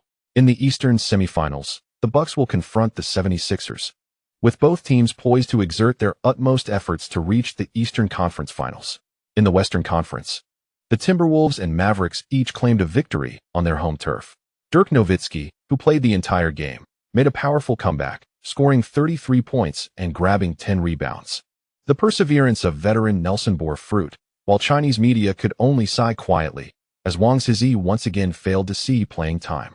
On April 29th, the NBA announced this season's Sportsmanship Award. David Robinson of the Spurs emerged victorious. Coupled with the recent announcement of the Rookie of the Year award for Mike Miller of the Magic, all major accolades have been duly presented. Upon returning to New York, Liu commenced preparations for the forthcoming MVP press conference, much to the excitement of the New York media. That evening, the Raptors executed a remarkable comeback, successfully eliminating the Heat in an unexpected turn of events. On May 6th, the Eastern Conference Semifinals Game 1 is set to take place at Madison Square Garden.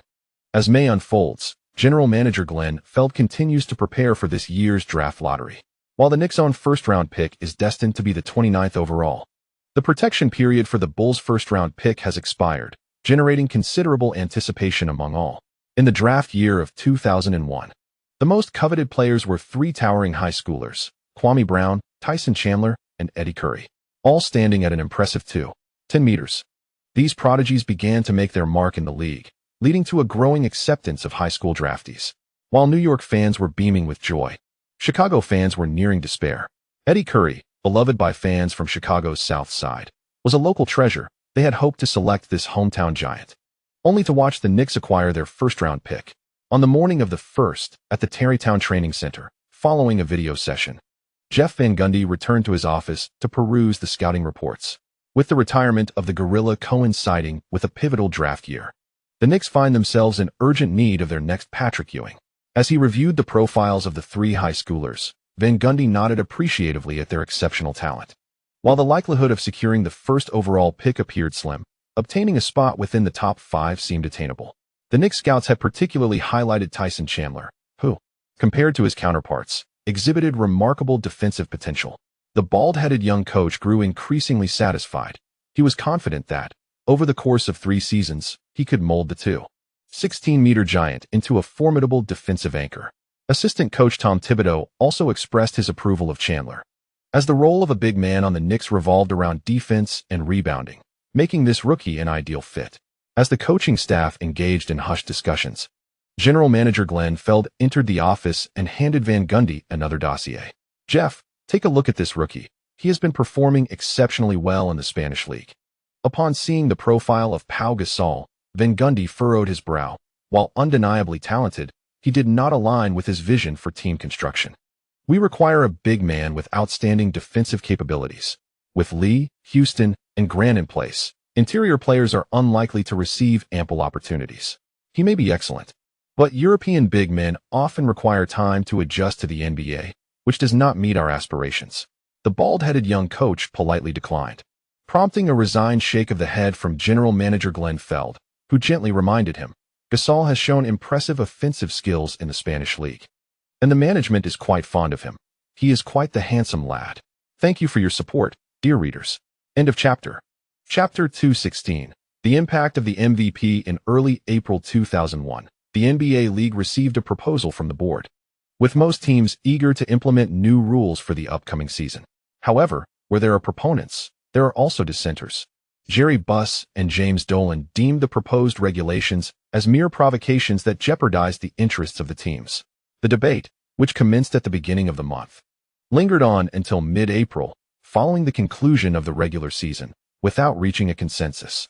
By the end of the month, in the interest of the league's healthy development, the NBA board ultimately sanctioned 4 alterations to the game rules: the elimination of illegal defense, the introduction of the defensive 3-second violation, a reduction in the time to advance the ball past half court from 10 seconds to 8, and a relaxation of the defensive contact regulations. These 4 stipulations are set to be implemented starting from the 2001 to 2002 season, with most teams welcoming the changes, save for the Lakers and the Knicks, who expressed their discontent. Although James Dolan might not possess an extensive understanding of the game, he grasped the intent behind the abolishment of illegal defense and the relaxation of defensive contact regulations after some enlightening discussions with the management. The increased presence of players in the paint would allow the Knicks' previously borderline zone defense to be employed openly. The relaxed defensive contact would empower perimeter defenders to be more assertive. While the implications for larger players remain to be discussed, these regulations are generally unfavorable for the Showtime strategy. For Jerry Buss, however, these rules appeared tailored for the Lakers. Shaquille O'Neal's dominance in the paint would be complemented by the allowance for zone defense and the defensive 3-second rule, enabling better execution of double teams and a congregation of players in the paint, betting on the poor shooting accuracy from the perimeter.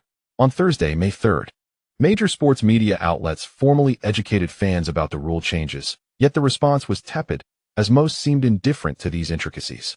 ESPN invited several former coaches to discuss the impact of the new regulations on the league, while TNT's Charles Barkley gleefully mocked Shaquille O'Neal, noting how the addition of the legal charging area in 1997 had benefited him, and asserting that the forthcoming defensive 3-second rule would significantly affect him. "The big man can no longer just camp under the basket. I relish these new rules." Kenny Smith, shaking his head, expressed his inability to predict the ramifications of the rules, cautiously stating, "This will affect all big men in the league. Theoretically, Perimeter players will have more opportunities, yet the relaxation of defensive contact may diminish that advantage. Next season, we will undoubtedly see more teams employing zone defenses, as many traditional coaches are quite fond of such defensive strategies. Earl Johnson, having experienced that era, maintained a neutral stance regarding the current state of the league. Offering his perspective, the relaxation of defensive standards will largely depend on the referees officiating. I do not believe this rule will significantly impact perimeter stars. A simple example lies in examining Lee's gameplay. His drives have evolved from relying on rhythm to now predominantly utilizing explosive first steps to execute his offense. As players gradually reach their peak, their physical prowess becomes increasingly remarkable. Perhaps the rookies still require some adjustment, but for the current All-Stars, the alterations in rules hold little significance. I am, of course, in favor of the rule changes, as they will enhance competitiveness, which is undoubtedly a boon for fans. Upon hearing his two companions, Charles Barkley instinctively adjusted his tie, momentarily contemplative, before nodding in agreement. Perhaps this will impact some smaller players, to contain Lee. It fundamentally relies more on the defensive capabilities of the players themselves. However, with increased physicality, most teams' offensive strategies may suffer, which is certainly not good news for offensively inclined teams. I find myself eagerly anticipating the changes in the league for the upcoming season. On May 4th, the NBA announced this season's Most Valuable Player award. Knicks Lee has garnered the MVP honor for the second time in his career. Following the announcement, the New York media erupted in jubilation, and Mayor Giuliani promptly extended his congratulations to Lee. Congratulations, Lee, on being named MVP. This is a victory for New York. The mayor, a longtime fan of the New York Yankees, had witnessed the team clinch 3 consecutive championships during his tenure and has since become a devoted supporter of the Knicks. Throughout the regular season, one could often spot the mayor enjoying games alongside his young son. The Knicks' triumph has attracted greater attention, as no one relishes failure, at least in New York. The majority of fans revel in the exhilarating sensation of victory. That evening, Lee donned a well-tailored black suit to attend the celebration hosted by the mayor at Gracie Mansion. The mayor's residence, a federal-style wooden structure, appears rather unremarkable from the outside, yet it boasts an excellent location within Carl Schurz Park on the Upper East Side, near the East River, and is also an iconic New York landmark. Old Charles, accompanied by the jovial James Dolan, exchanged pleasantries with Lee before embarking on his social engagements. Most attendees at this gathering comprised Republican figures and municipal officials, including the wealthy Bloomberg from the Democratic Party, who was actively campaigning and had a substantial chance of becoming the next mayor. Gold, also clad in a black professional ensemble, quietly introduced some municipal officials to Lee, noting the balding white gentleman beside Giuliani and whispering, Bernard Carrick, who recently succeeded Safier as the New York Police Commissioner. Lee recalled the former commissioner but had not paid attention to the changes within the NYPD since the latter's retirement. Reflecting on newspaper articles, Lee smiled as he shook hands with Carrick. Although Giuliani appeared somewhat frail due to illness, his spirits had visibly improved post-divorce. And he cheerfully introduced, Bernard is a devoted Knicks fan. If not for his demanding job, he wouldn't miss a single game. Lee, you two will surely find common ground. I recall a burglary incident at your home. Trust me, such occurrences will not happen again.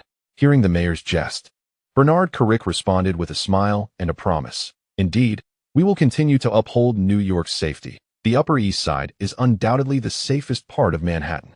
Lee, it brings me great joy to witness your remarkable achievements. At just 23 years old and still pursuing your studies, it is truly commendable.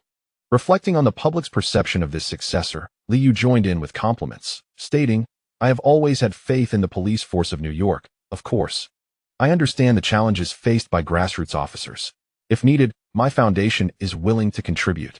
Growing alongside the city is a shared aspiration for us all. Bernard Kirk, understanding the sentiment, reminisced about past hardships, and both parties began to exchange mutual praises. Once they departed, Jean leaned closer to Lee and whispered, his tenure is unlikely to be prolonged. With excessive law enforcement and the abuse of power, numerous issues have already arisen within less than a year. When the mayor steps down, there will be changes in the New York Police Department. As tranquility enveloped the surroundings, Lee embraced Jean and casually remarked, the foundation will indeed make a donation, but I cannot guarantee a timeline. Once the billionaire assumes office, we shall discuss these matters in detail. Different players inhabit vastly different social circles. For Liu, basketball is not a mere sport. He has no interest in experiencing the sunrise over Manhattan at 4 in the morning. As the era of Ewing nears its conclusion, Liu stands as the undeniable core, leading the Knicks into a new chapter of rhythm and revelry. A three-peat championship, enjoying life is certainly not a fault. On the morning of Saturday, May 5th, at 10 a.m., the media room of the Tarrytown Training Center was teeming with sports journalists. Early that day, major newspapers in New York reported on the previous night's gathering, where winning the MVP had seemingly transformed into a citywide celebration. Seated in the front row, wearing a blue suit, Jimmy Fallon adjusted his tie while watching Tina Fey, who was engaged in quiet laughter with her boyfriend nearby, and couldn't help but quip, "We agreed to come alone. Perhaps I should invite Kirsten to familiarize ourselves as partners." In early June, at the MTV Movie Awards, Jimmy Fallon would co-host with Kirsten Dunst, marking a significant recognition for the emerging star. As the head writer of Saturday Night Live, Tina Fey shot a disapproving glance at her friend's womanizing ways, while Mylanda teased from ahead, "She's quite the beauty. Perhaps you two could spark something special."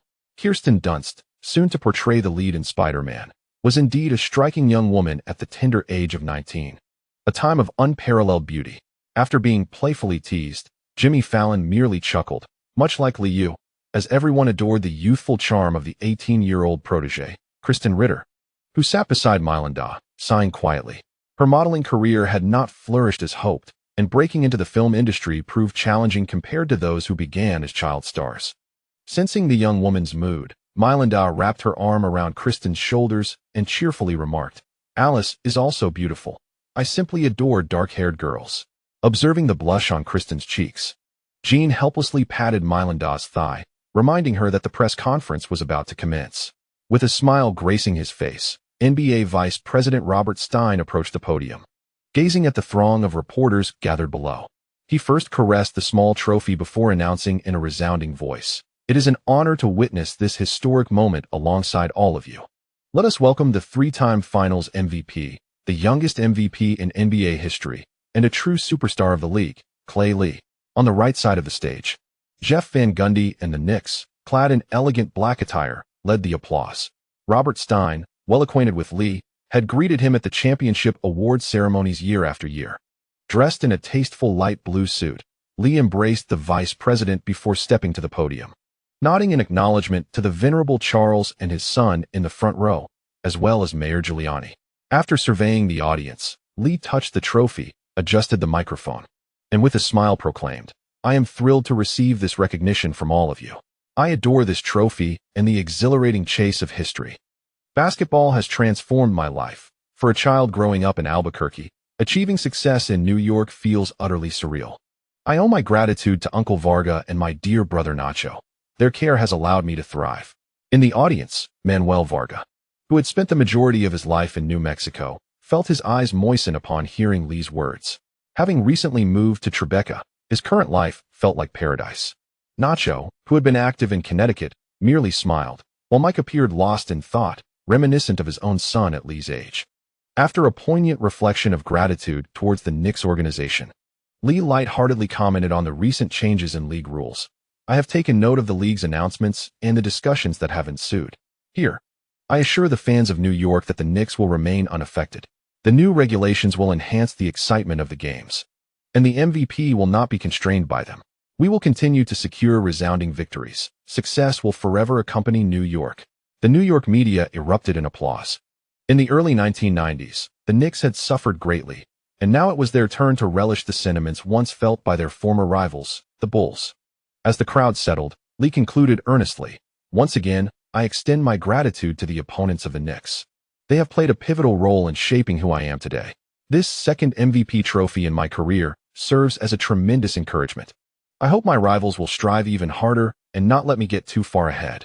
Raising the small trophy beside him, Lee smiled and acknowledged the audience once more. The New York media beamed with delight, while some journalists from Los Angeles felt a twinge of discomfort, as the mockery of the past year regarding Wilt Chamberlain and Michael Jordan faded into silence. Reporters from Sports Weekly expressed keen interest in Lee's reflections on hardship. While they could not report on the luxurious lives of stars, they knew readers would relish tales of struggle. Young journalists felt a surge of excitement. Though Su-kun quietly sighed, pondering the implausibility of his imagined scenarios, the national team awaited a core guard in vain. After the announcement of the MVP award, all first-round NBA matches concluded. Having spent the most money, the star-studded Portland Trail Blazers were ultimately swept out by the Los Angeles Lakers, with a resounding score of 3-1. The Sacramento Kings also effortlessly triumphed over the Phoenix Suns. In the Western Conference semifinals, old rivals met again. The Lakers versus the Kings, captivating numerous fans. The San Antonio Spurs similarly dispatched the Minnesota Timberwolves with ease, as their Twin Towers once again showcased their prowess. Meanwhile, the Dallas Mavericks, much to the delight of Chinese fans, staged a remarkable comeback. No one anticipated that upon returning to their home court, the Mavericks would surge with momentum, winning 2 consecutive games, with Game 4 culminating in a resounding 30-point victory over the Utah Jazz. In Game 5, thanks to Karl Malone's last-minute missed shot, the Mavericks narrowly advanced with a score of 3-2, successfully reaching the semifinals. On the evening of the 5th, the highly anticipated showdown between the Mavericks and the Lakers would unfold, leaving Chinese fans with mixed emotions. Many were watching the NBA for the first time, and Wang Zizi had not been given any opportunities in the series, which completely contradicted everyone's expectations. Had Nowitzki been replaced by Deji, the Mavericks would have sailed through without difficulty. In this do-or-die match, Nowitzki and Nash combined for a dismal 3 for 11, with the former scoring 18 points from free throws and the latter only contributing 9 points. It is no wonder that fans expressed their grievances, as the Mavericks relied heavily on Michael Finley, leaving a less favorable impression of Nowitzki. After the morning press conference, aside from social obligations, Liu received an invitation from the laid-back Kukoc. This season, the bench player Kukoc still managed to average 10.1 points per game, excelling in three-point shooting despite struggling with mid-range shots. Thanks to a greater number of lopsided games, his three-point shooting percentage soared to 39.6. However, statistics can be deceiving, as Kukoc's impressive performances often occurred during garbage time.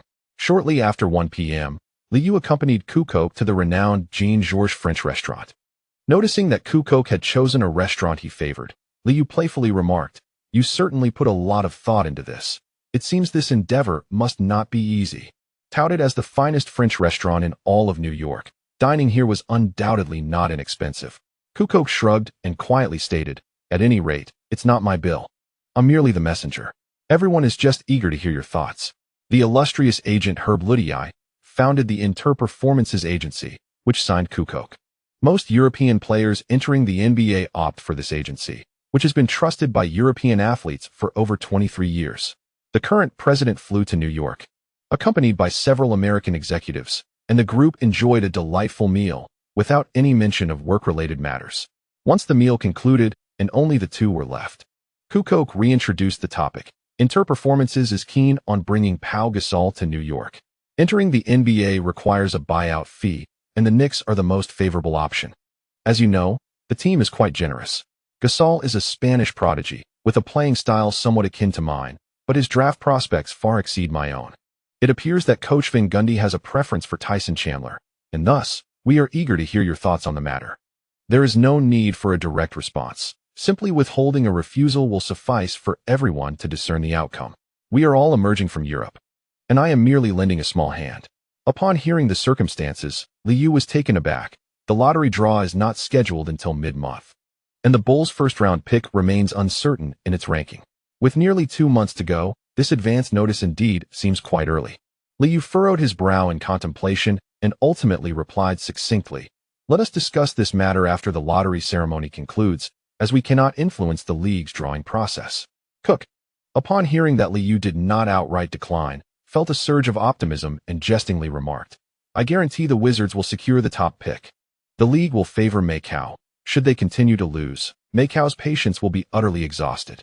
Memories in Liu's mind recalled that the Wizards did indeed obtain the first overall pick, yet considering Macau's perspective, he chuckled and retorted, "Even the first pick cannot redeem the Wizards. I have long advised him that he is ill-suited for the role of operations director. Even Hamilton has been dismissed by him. He ought to revise his standards, or they shall persist in their losing streak." The Inter-Performances strategy has proven effective. Previously, Liu had not contemplated such matters. On his way home, as thoughts of the internal dynamics of the team occupied his mind, he silently lamented. Must Europeans assist their fellow Europeans? Gratitude is extended to the readers for their subscription support. This chapter concludes here. QAQ, I shall take a day off. Today, my cough is particularly severe, and I find myself unable to write. In a whole day, I barely managed to compose 3,000 words. Feeling that what I wrote was amiss, my apologies to the readers.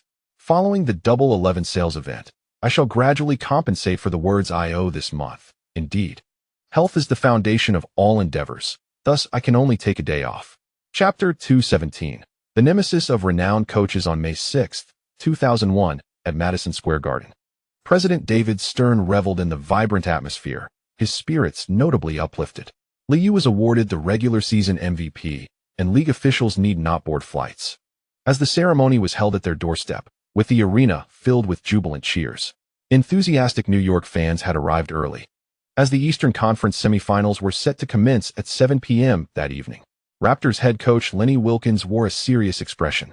Although the team's performance seemed to have improved since his tenure began, he was acutely aware of their actual capabilities. Following the introduction ceremony, the veteran coach instinctively glanced at the beaming Jeff Van Gundy on the opposite side, feeling a tinge of envy for his counterpart. As nearly 20,000 spectators witnessed Liu, clad in the home team's white jersey, take center stage, a tremendous cheer erupted once more. MVP, MVP, MVP. With an explosive PER and astonishing plus-minus ratings for each game, Liu's statistics painted a remarkable picture, perfectly suited for the commentary of youthful fans. Once the cheers began to subside, David Stern grasped the microphone and, with a smile, addressed the crowd. Thank you. I am grateful to the passionate fans of New York. It is an honor to share this historic moment with you all. This season, we have collectively witnessed the remarkable growth of Liu, alongside the transformation of the Knicks. With an unprecedented efficiency rating in history, he has claimed the title of assists leader and steals leader this season. As the only team to achieve 60 victories in the league, showcasing both offensive and defensive prowess, the 23-year-old Liu continues to evolve, which is a significant boon for the basketball community. Congratulations to you, the 2001 NBA regular season MVP, Clay Liu. Continue to chase history. It is our honor to witness your professional journey. After delivering this heartfelt message, the elated David Stern smiled as he handed the microphone to the surrounding staff, then turned to embrace Liu, whispering his congratulations. Liu, congratulations. Maintain this level of performance. The future of the league needs players like you. Stern soon turned back to present the small bronze trophy to Liu, standing by with a smile and applause, causing the cheers in the arena to swell even louder. With a beaming smile, Liu raised the trophy high. The MVP trophy is a welcome addition, activating the bonus clause and adding another handsome sum to his earnings. After sharing a photograph with the president, Liu took the microphone once more, expressing his gratitude. Thank you all for your recognition, thanks to my teammates and the coaching staff. This award belongs to all of us. I am grateful to the passionate New York fans who have supported the team. Let us complete the remaining tasks and continue to cheer for victory. The ecstatic New York fans, reveling in their success, erupted into jubilant shouts, as everyone relished the taste of victory. Following the award ceremony, Liu celebrated with high fives alongside his teammates, while the trophy-loving artist gleefully cradled the small bronze figure, admiring its exquisite craftsmanship and substantial weight. Ewing, though feeling a twinge of envy, maintained his composure and seized the opportunity to exchange pleasantries with Wilkens. Meanwhile, Marcus Camby felt a pang of sadness. As a fellow 1996 draftee, his presence seemed to diminish, overshadowed by others, as if he were forgotten. Mark Jackson, an old rival of Liu's, sighed inwardly while facing him again. After sweeping past a physically unfit Tim Hardaway in the first round, the Raptors faced Liu, and Jackson found himself lacking motivation, worn down by years of losses. Vince Carter, with the best mindset, merely felt a tinge of envy towards Liu's accomplishments. 3 consecutive championships and an MVP title, aspirations he too harbored. Most players on the MVP candidate list had a strained relationship with Liu, as both factions often eyed each other with disdain. However, Vince took it in stride, offering friendly wishes during warm-ups. I'm thrilled to witness your award ceremony in person. The MVP is well-deserved. Liu reciprocated with a pat on the back for the younger player, as the two teams frequently faced off during the regular season, establishing a semblance of brotherhood. Keep it up, bro. Don't hold back. or the series will end swiftly. The two shared laughter, devoid of intense rivalry, while Lee's mind drifted to memories, watching Carter turn away, silently wishing, "I hope you can joyfully attend your graduation ceremony."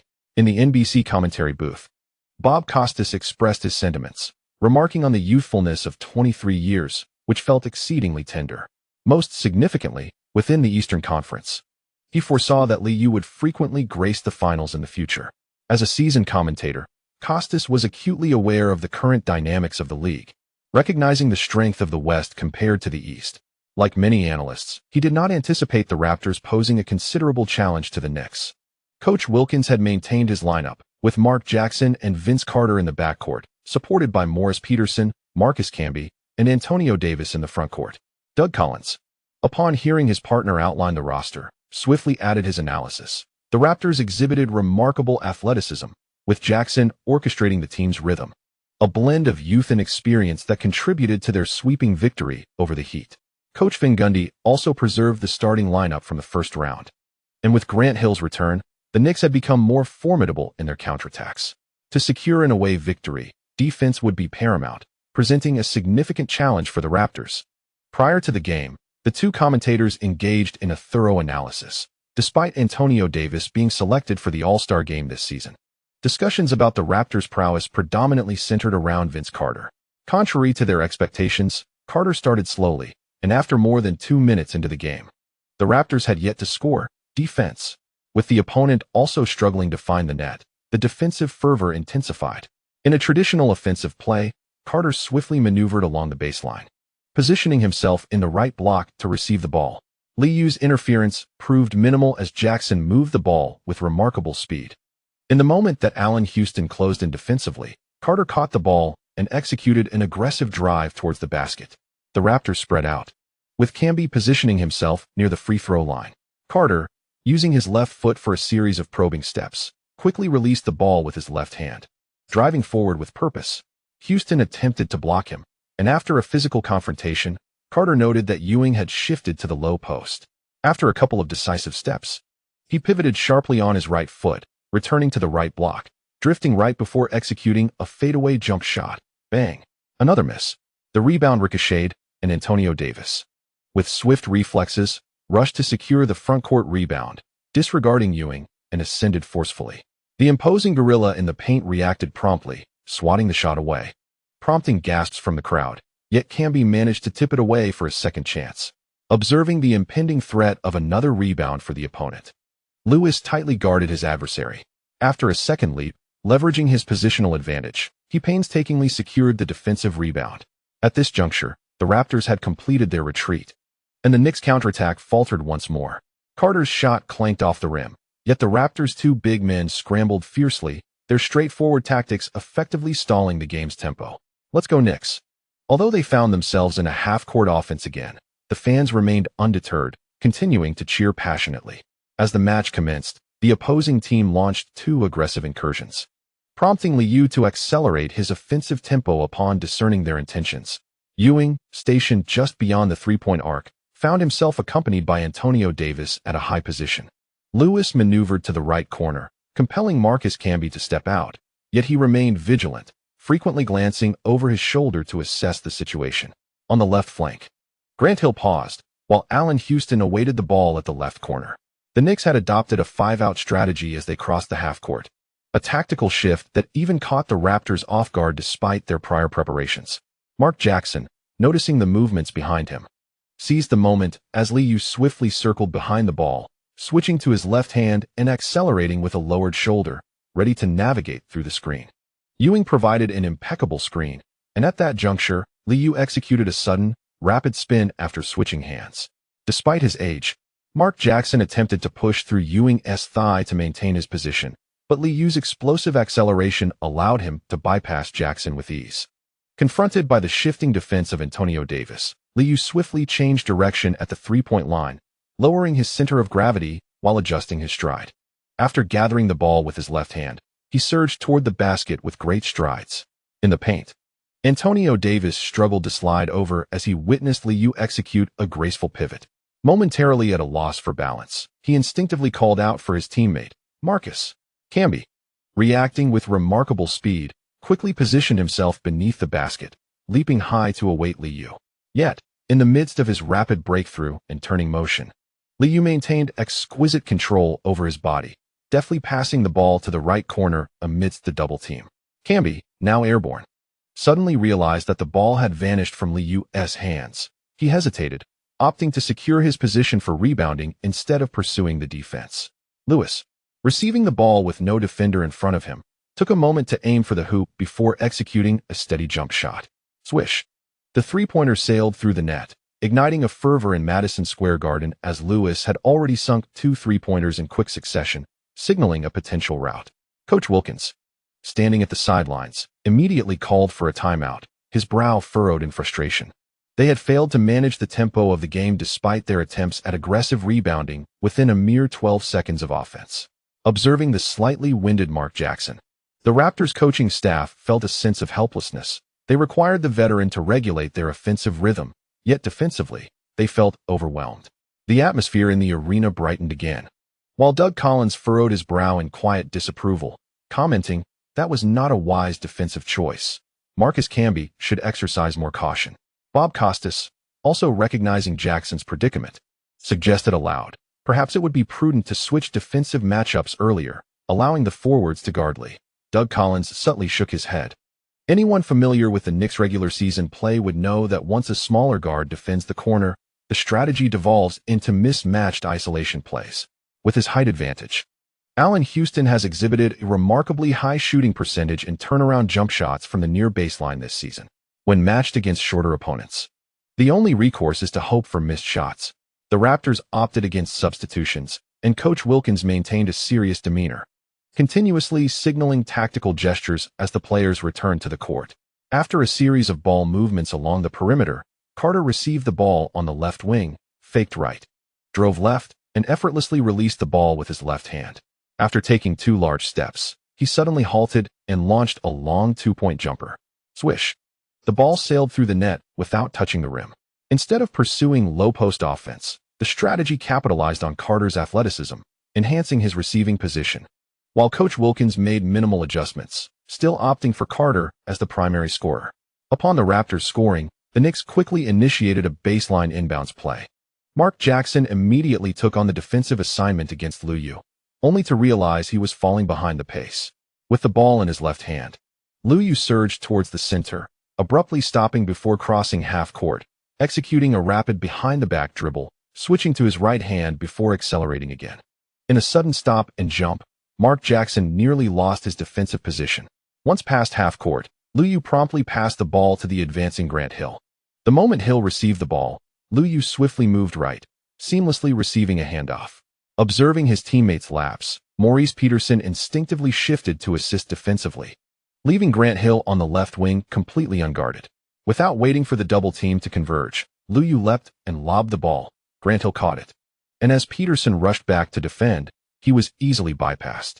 Down low, Antonio Davis instinctively came over to assist, and in the paint, Grant Hill deftly distributed the ball to the left lower side of the basket, where Ewing received it and executed a powerful one-handed dunk with ease. Wow!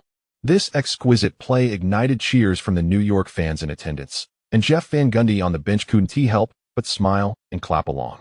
Meanwhile, Coach Wilkins appeared somewhat disheartened, signaling for persistence. Perhaps the Raptors' pregame strategy was overly aggressive, as from the outset, Liu was encouraged to release the ball quickly. After a handoff, Liu faced a double team, following a screen. He was also subject to a trap due to Antonio Davis's relatively swift lateral movement and Marcus Camby's athleticism. Camby had just hit a mid-range jumper from the free throw line, and as the same tactic unfolded, Liu prepared to penetrate towards the left lower side of the basket, with Camby again jumping early to assist defensively. Lewis received the ball without much adjustment, shooting immediately. Swish. Another three-pointer. As Carter received the ball on the left wing, he aimed to slow the pace. And with the shot clock nearing 24 seconds, he launched a quick shot from just outside the three-point line. Turning back, Liu had just crossed half court, nearing the three-point line when Mark Jackson attempted to block with his left hand, while Carter quickly arrived to provide defensive support. Liu, demonstrating quick reflexes, did not wait for the double team to close in. Instead, he exploded off the dribble, using his right hand to scoop the ball, and as he turned, He effortlessly flicked the ball to the right wing. Allan Houston, receiving the pass, showed no hesitation, responding with another three-pointer. The Raptors unleashed an aggressive double team. Yet the Knicks continued to see their score rise steadily. In the NBC commentary booth, Doug Collins raised an eyebrow at the unfolding situation, instinctively remarking, "Allowing role players to execute offensively is a sound decision by Coach Wilkins. It's simply that tonight, the Knicks' shooting touch is exceptional." Bob Costas, unable to critique the choices of the seasoned coach with 1,000 victories, could only subtly suggest the Raptors must persist in sending the ball through the hoop. Otherwise, they will soon succumb to the Knicks' three-point barrage. Mark Jackson adhered strictly to the game plan, calling upon his teammates to help defend against Liu every time they crossed half-court. With a significant portion of the game elapsed, the Raptors managed to gain points slowly, largely thanks to offensive rebounds. With 2 minutes and 48 seconds remaining in the first quarter, Carter attempted a long-range three-pointer from the left wing, but missed. The long rebound ricocheted to the top of the arc, where Liu seized it effortlessly. Amidst the tussle of the two big men in the paint, Liu faced Mark Jackson's aggressive defense, using his left hand to lead the ball forward, then accelerating without the ball, evading his defender in a single step. With a swift change of direction, he switched to his right hand and surged forward. In the blink of an eye, Liu had crossed half-court, charging towards the basket amidst the cheers of the home crowd. Racing down the right sideline and gradually distancing himself from Jackson, Carter quickly pursued. In the paint, Carter intended to commit a foul, forcefully swiping at the ball with his right hand. However, in the next instant, Liu, holding the ball in his left hand, executed a behind-the-back switch, evading the defense just in time. With momentum carrying him beyond the baseline, Liu transitioned to his right hand, gripping the ball as he approached the lower right side of the rim. He paused momentarily in midair, twisting his wrist as the basketball kissed the backboard and accurately bounced into the hoop. This exquisite layup sent the New York fans into a frenzy. They relished the spectacle.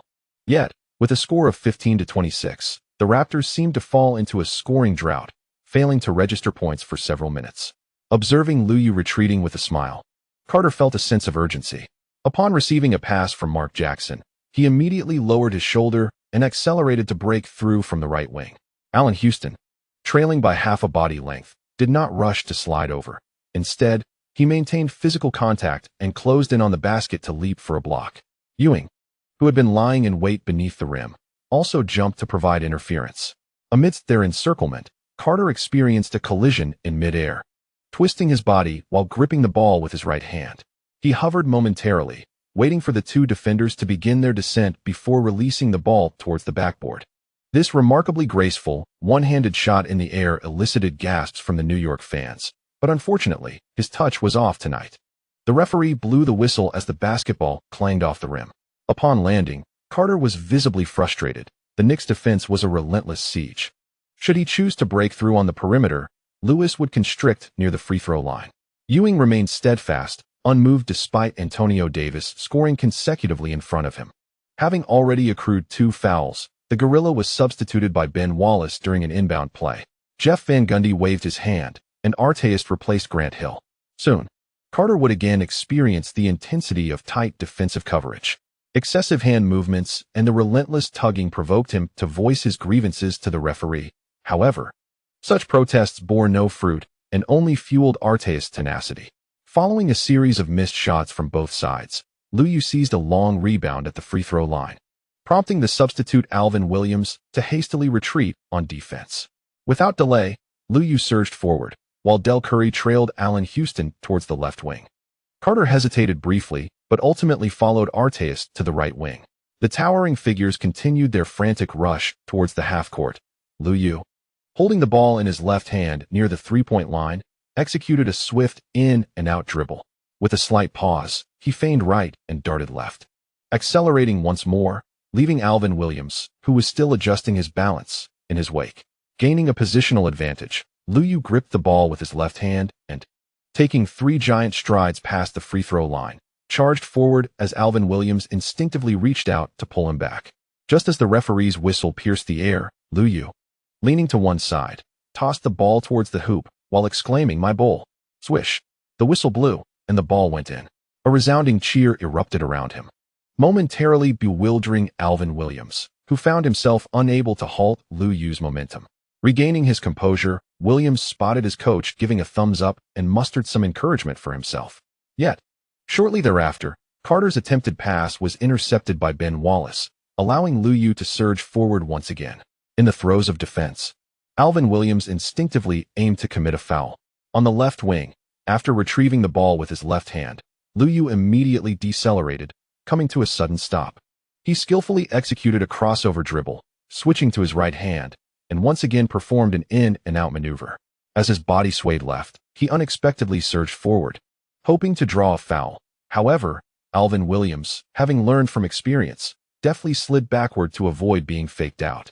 Just as he adjusted his defensive stance, he observed Liu swiftly cross over and pull back, seamlessly merging with the ball just beyond the three-point arc. Williams, driven by instinct, lunged to contest. Liu waited until the opponent collided with him before leaping in unison, flinging the ball toward the hoop. Squeak. Bang. The referee's whistle sounded as the basketball kissed the backboard before falling through the net. In the commentary booth, Bob Costas instinctively exclaimed, "My God, Liu has made the shot. Unbelievable." Head coach Wilkins, standing courtside, helplessly rubbed his forehead, realizing that this substitution had yielded little effect and had instead led to a series of easy points. Vince Carter, having retreated to half court, widened his eyes in disbelief as he watched Liu approach the free throw line with a smile. MVP, MVP, MVP. The crowd's chants filled the air as Liu confidently nailed the free throw, igniting Madison Square Garden once more. In the final moments of the first quarter, the Knicks struggled to find their rhythm, with Antonio Davis and Camby's free throws providing a semblance of stability for the Raptors.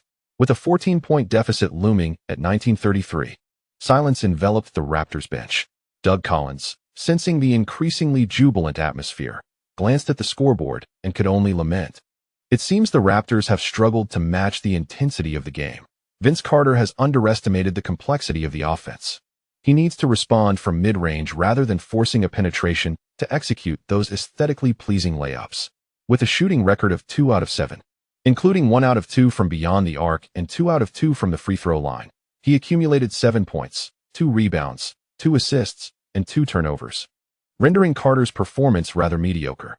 Bob Costas opined that the Raptors' game strategy was flawed, yet he hesitated to critique the venerable coach with 1,000 victories. Lee performed exceptionally well, contributing 9 points, 2 rebounds, and 6 assists, thoroughly activating his teammates. The Knicks displayed remarkable shooting accuracy tonight, enjoying a substantial lead that allowed them to implement extensive rotations, granting Billups more playing time. On the other side, the Raptors retained Carter while also bringing in Mark Jackson and Del Curry, with the interior defense bolstered by Camby and Keon Clark. In a desperate situation, Coach Wilkins instructed the team to adopt a more aggressive penetration and passing strategy, prompting Carter to begin shooting with abandon.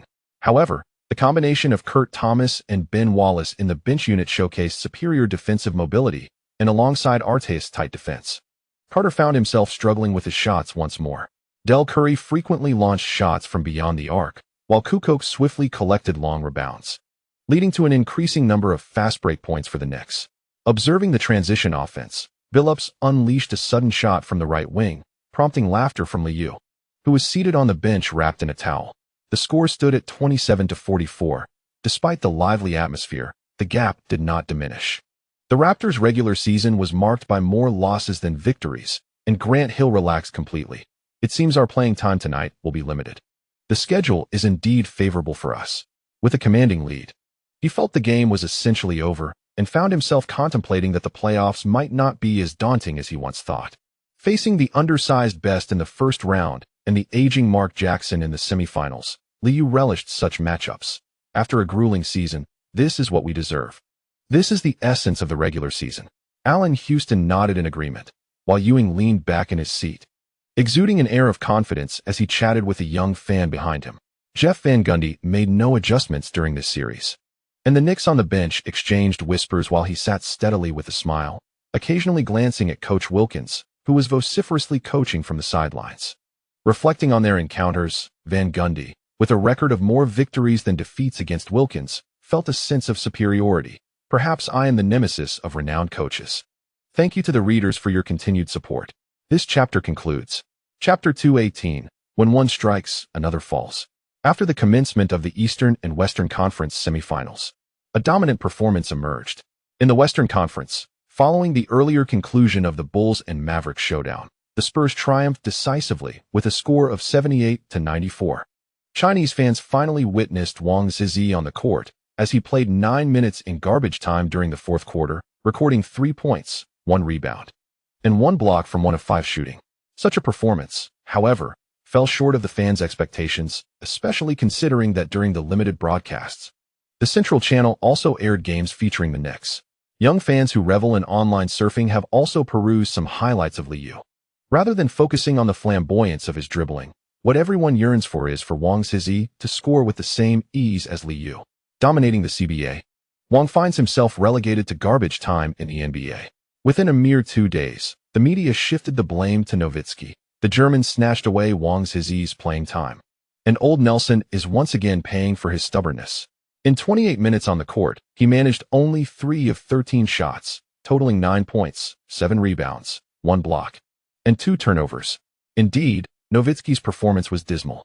In stark contrast, David Robinson scored 11 points on just 2 of 12 shooting, while Tim Duncan, with remarkable efficiency, netted 31 points and 13 rebounds, as the Spurs' Twin Towers dismantled the Mavericks' interior defense. The media's perspective holds some merit on both ends of the court. Nowitzki failed to exhibit the caliber of a star player. Given ample time, Wang Zizi could have easily achieved similar statistics. In a parallel semifinal on the evening of the 6th, the Knicks established a commanding lead from the first quarter, dominating the Raptors throughout the match. With a score of 94-110 by the end of the third quarter, the ease of the game left Chinese reporters somewhat bewildered. Less than 2 hours into the match, fans at Madison Square Garden lingered to celebrate their victory. Liu did not play in the fourth quarter, post-game. He donned his training attire and exchanged greetings with friends in attendance. Ewing played only 20 minutes, and after the game, he was playfully teased by the gorilla, who, though gradually becoming more rotund, exuded confidence in his interview. This victory is a gift to Li and the fans. The coaching staff had prepared thoroughly, utilizing a week's rest to ensure everyone was ready. The game unfolded as planned, and while the Raptors' young players showed promise, they still required more experience. In the raucous atmosphere, Ewing instinctively raised his voice, while nearby Jim Gray observed the gorilla's exuberance, left speechless, and could only offer compliments. "We witnessed the Knicks' dominance. Congratulations, Pat. We hope to see you in the finals." Ewing, buoyed by his own elevation, chuckled as he patted the seasoned NBC reporter on the shoulder, then leaned into the microphone to declare, "No one is our rival. We are primed to challenge for the championship." The first game of the Eastern Conference semifinals was less a contest and more akin to a celebratory event for Liu's MVP award. In just 29 minutes of play, he achieved 25 points, 5 rebounds, 15 assists, 2 steals, and 1 block, shooting 9 of 15 from the field, including 2 of 4 from beyond the arc and a perfect 5 of 5 from the free throw line. Liu filled the stat sheet once more, delivering an all-around performance. At the post-game press conference, the Raptors' situation was of little concern. As Liu took the podium, a reporter from the New York Post boldly inquired, "Li, in the semifinals, will you maintain the efficiency demonstrated in the first round? We all wish to see your playing time increase." A chorus of chuckles rippled through the room. As in the first 3 games of the round, Li averaged 28.7 minutes on the court, with 25.7 points per game and an impressive shooting percentage of 54.1. His efficiency was indeed extraordinary. Many Canadian sports journalists feel discomfort, perceiving it as a blatant disregard. Despite the geographical proximity between New York and Canada, the mockery is unrelenting. In the welfare schedule, Liu remains at ease. Observing the audience's gaze upon him, he merely chuckles and states, "I haven't focused on the statistics. Once the playoffs commence, victory is of utmost importance. We all adhere to the coaching staff's directives. After all, we are fortunate to have the league's finest coach." Judging solely by the statistics, Jeff Van Gundy's performance is remarkable. Upon taking the helm of the Knicks, his winning percentage has soared, and championships have come effortlessly. No one disputes Liu's sentiments. The balding young coach has ascended by stepping on the shoulders of renowned figures, and he is undeniably the best coach in the league at present. The Knicks can engage in mutual praise with the media, yet for Vince Carter, the loss feels particularly stifling. By the third quarter, the opponents have begun to coast, while the Raptors struggle to close the gap. having played 38 minutes. With 11 of 25 from the field, 1 of 4 from beyond the arc, and a perfect 6 of 6 from the free throw line, Carter amassed a game-high 29 points and delivered 7 assists, albeit with 4 turnovers. As the team leader, Carter refrains from complaints. The aging Mark Jackson is indeed faltering. Yet in the semifinals, perseverance is the only option. My start was too sluggish. This does not reflect the true capabilities of the Raptors. Our aim is to secure an away victory, and in the next game, we shall learn from our mistakes. In response to the sarcastic jibes from some media reporters, Carter remains unfazed and willingly accepts responsibility. Mark Jackson played for 31 minutes, shooting 2 of 9 for merely 6 points. Although he provided 6 assists, it proved inconsequential. Coach Wilkins' expression was notably grim post-game, as the sense of helplessness from when the Hawks lost to the Knicks resurfaced. Given the Raptors' current lineup, it is utterly implausible to rely solely on individual prowess to contain Liu. On May 7th, aside from reporting on the Knicks game, most major sports media focused on the Lakers vs. Kings Game 1. In a close finish, a late turnover by Jason Williams led to missed free throws, thwarting the Kings' comeback. The tension between Coach Adelman and Jason Williams has become apparent. It is widely understood that this flamboyant point guard is unlikely to be part of the team's plans next season. The Kings' loss is unfortunate.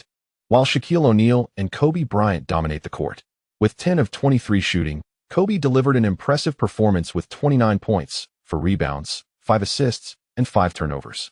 Although rumors suggest discord within the Lakers-Shaq and Kobe duo, their on-court synergy appears to be increasingly harmonious. Phil Jackson addressed the situation post-game, refuting claims of conflict. Both Shaq and Kobe yearn for victory. Often, they simply possess differing basketball philosophies. We have yet to achieve success, and questioning is only natural. I appreciate the current atmosphere within the team. O'Neal declined to comment on Liu's MVP accolade, as injuries have adversely affected his performance this season, leaving him dissatisfied with the team's results.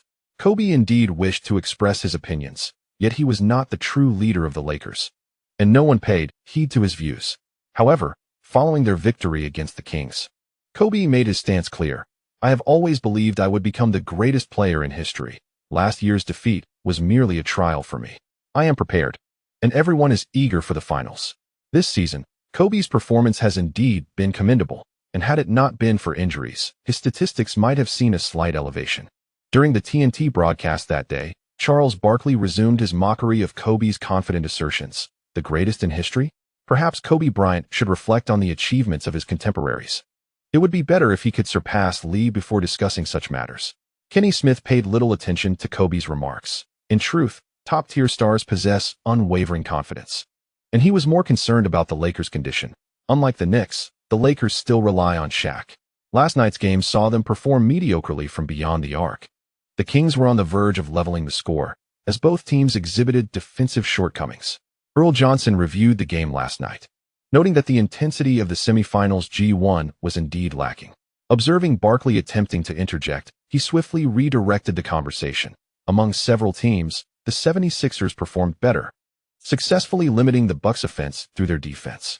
Charles Barkley, eager to continue critiquing Kobe, perked up at this remark.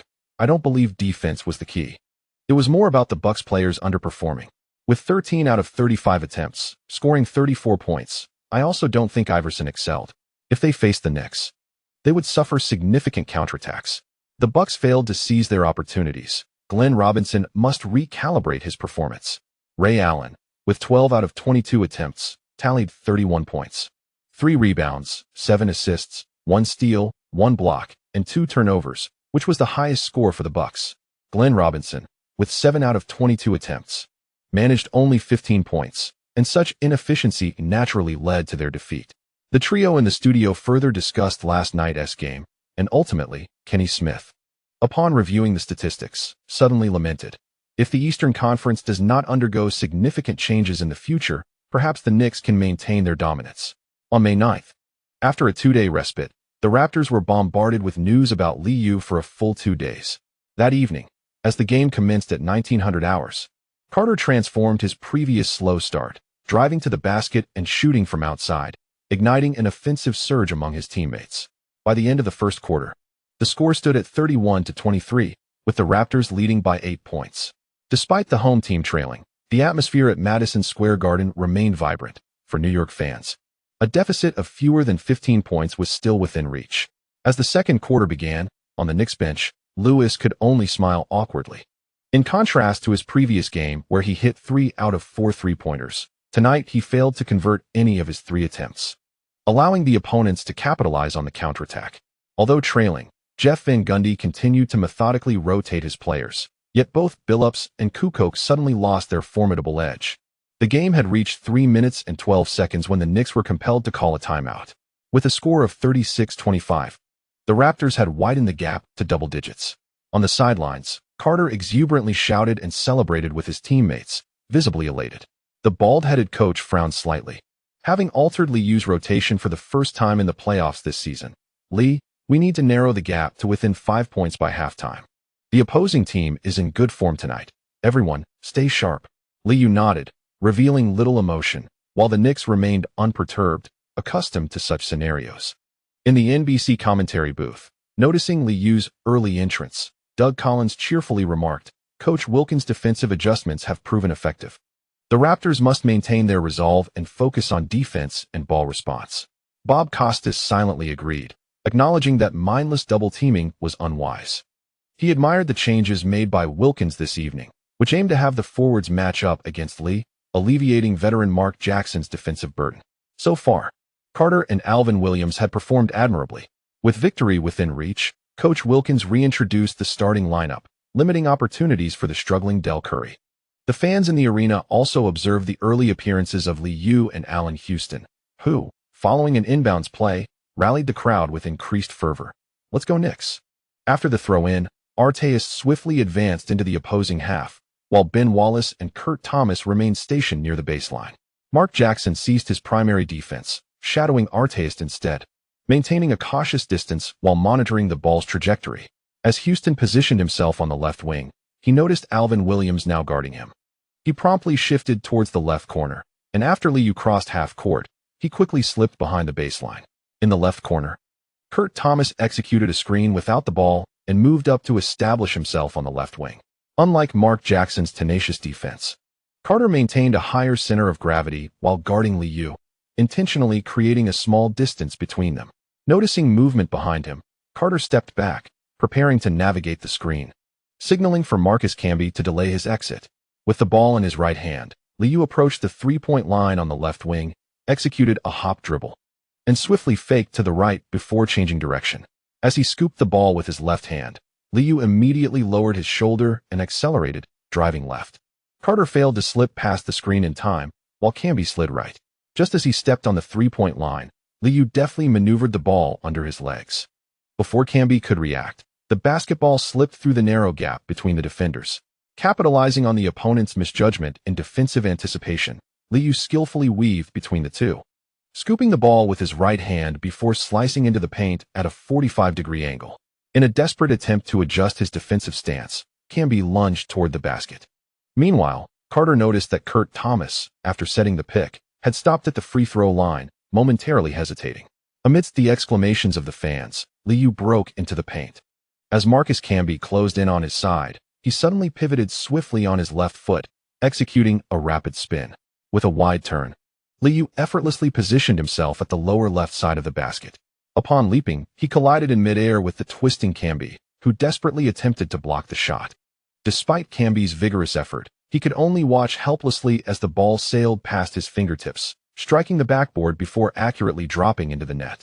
The whistle blew swish. As Liu landed, his expression remained serene, while Camby turned to the referee, protesting, "I didn't commit any foul. That was merely a standard contest." The referee shook his head, pointing once more to the free throw line, indicating that Camby had indeed pushed Liu in the air, receiving his second personal foul. Camby's countenance darkened. Amid the cheers, Liu converted the additional free throw, prompting Camby to hastily compose himself. The score read 36-28, narrowing the gap back to single digits. Defense. The call for a comeback invigorated the New York fans, their cheers growing louder. The Raptors' offense appeared more streamlined compared to the previous game. On the right wing, as Vince Carter received the ball, Anthony Davis promptly approached to set a high pick. Artest struggled to navigate the screen in time, allowing Carter to execute a quick in and out at the three-point line, slightly feinting before accelerating straight ahead. Ben Wallace's lateral speed exceeded that of the more graceful Ewing, maintaining his defensive position.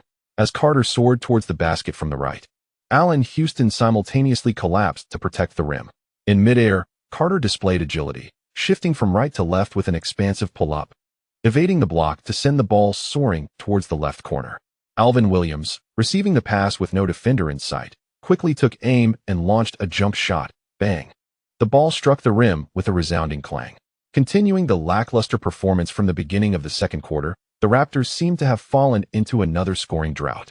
Liu, positioned in the right block, seized the long rebound as the Raptors hurriedly retreated on defense.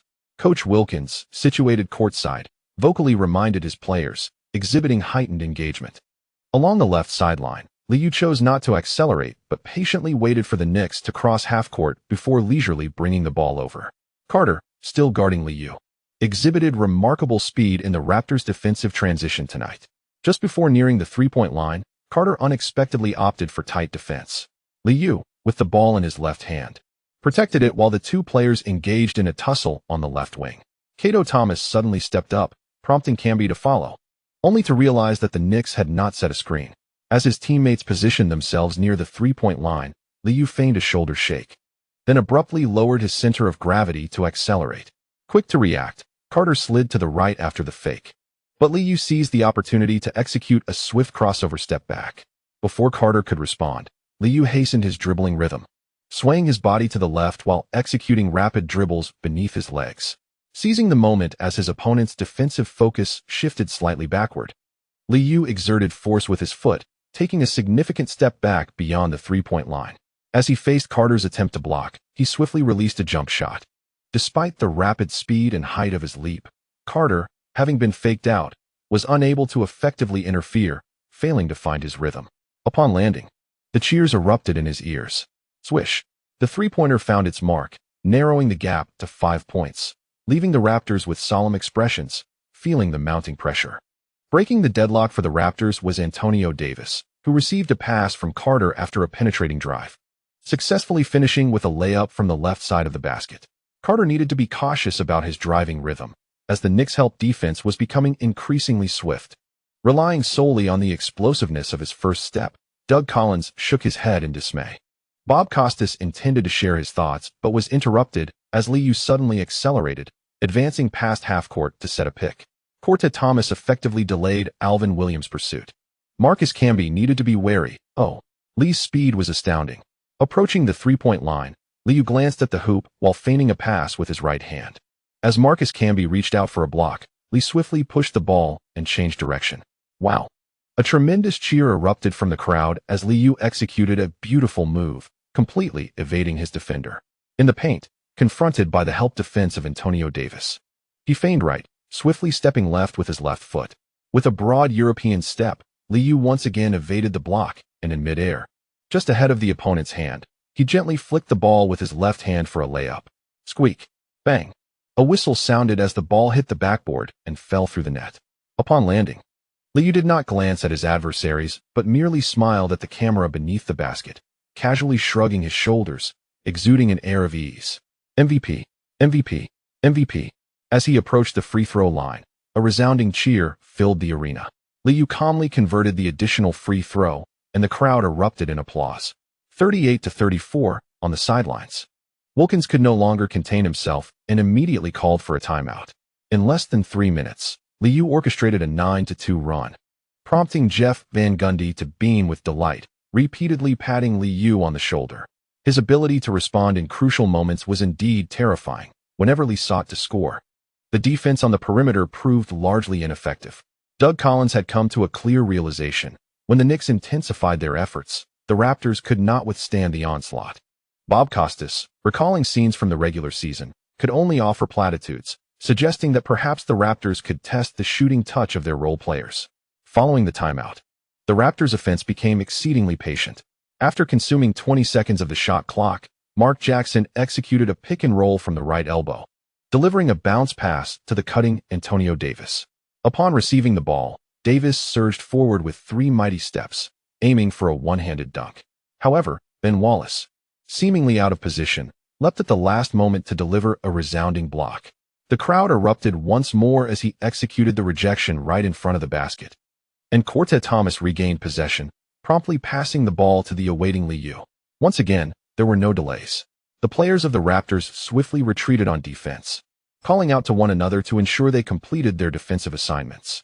Unattended, Liu, with the ball in his right hand, accelerated towards the three-point line. It was only then that Carter applied pressure, but in the instant their bodies collided, Liu executed a rapid behind-the-back dribble, smoothly transitioning into a step-back move. With only half a step separating him from the three-point line, Carter was caught off guard as Liu released the ball without hesitation. His reaction a beat too slow to effectively contest the shot. The basketball arced magnificently through the air, ultimately finding its mark in the hoop. My goodness. Lee had executed a long-range three-pointer. His shooting touch was simply on fire. Observing Liu with his right hand raised, Bob Costas instinctively raised his voice. Ben Wallace joined in the jubilant celebration, visibly elated, while the Raptors appeared utterly stunned. Mark Jackson endeavored to regain control of the game's tempo, vocally urging his teammates. However, Carter's attempt to penetrate and distribute the ball was thwarted once more by Ben Wallace's steal. The moment Antonio Davis received the ball, it vanished. Seeing Liu charging forward again, the Raptors' defensive assignments were thrown into disarray. Accelerating along the right sideline, Mark Jackson engaged in physical contact, attempting to slow Liu down, only to have the ball swatted away from his hands. Realizing Liu was gaining even more speed. As they approached the right wing, they completely abandoned their defensive positions. Instinctively, Mark Jackson committed a foul. Yet, Liu seized the opportunity, clinging to the opponent's arm, and, standing on the three-point line, swiftly gathered the ball and launched it towards the basket. The referee's whistle pierced the air as Mark Jackson raised his hands in disbelief, turning to witness the basketball ricochet off the backboard and into the net. Wow! Madison Square Garden erupted in jubilation. Liu, beaming with joy, raised his hands aloft, urging the crowd to amplify their cheers. Stepping to the free throw line, the chants of MVP resonated throughout the arena as Liu converted the additional free throw. The score stood at 38-40, with the Knicks having completely overtaken the lead. Doug Collins was rendered speechless. Before his partner could utter a word, he instinctively remarked, "The intensity has reached a boiling point. Lee has entered the zone of brilliance." An astonishing display. Perhaps overwhelmed by Liu's individual showcase, the Raptors faltered, their shots clanging off the rim. On the sidelines, Coach Wilkins shouted incessantly, yet no solution emerged, as Coach Thomas and Allen Houston found their rhythm. The Knicks began to rack up points swiftly on the fast break. With only 6 seconds remaining in the half, Carter finally recorded the Raptors' third field goal of the second quarter.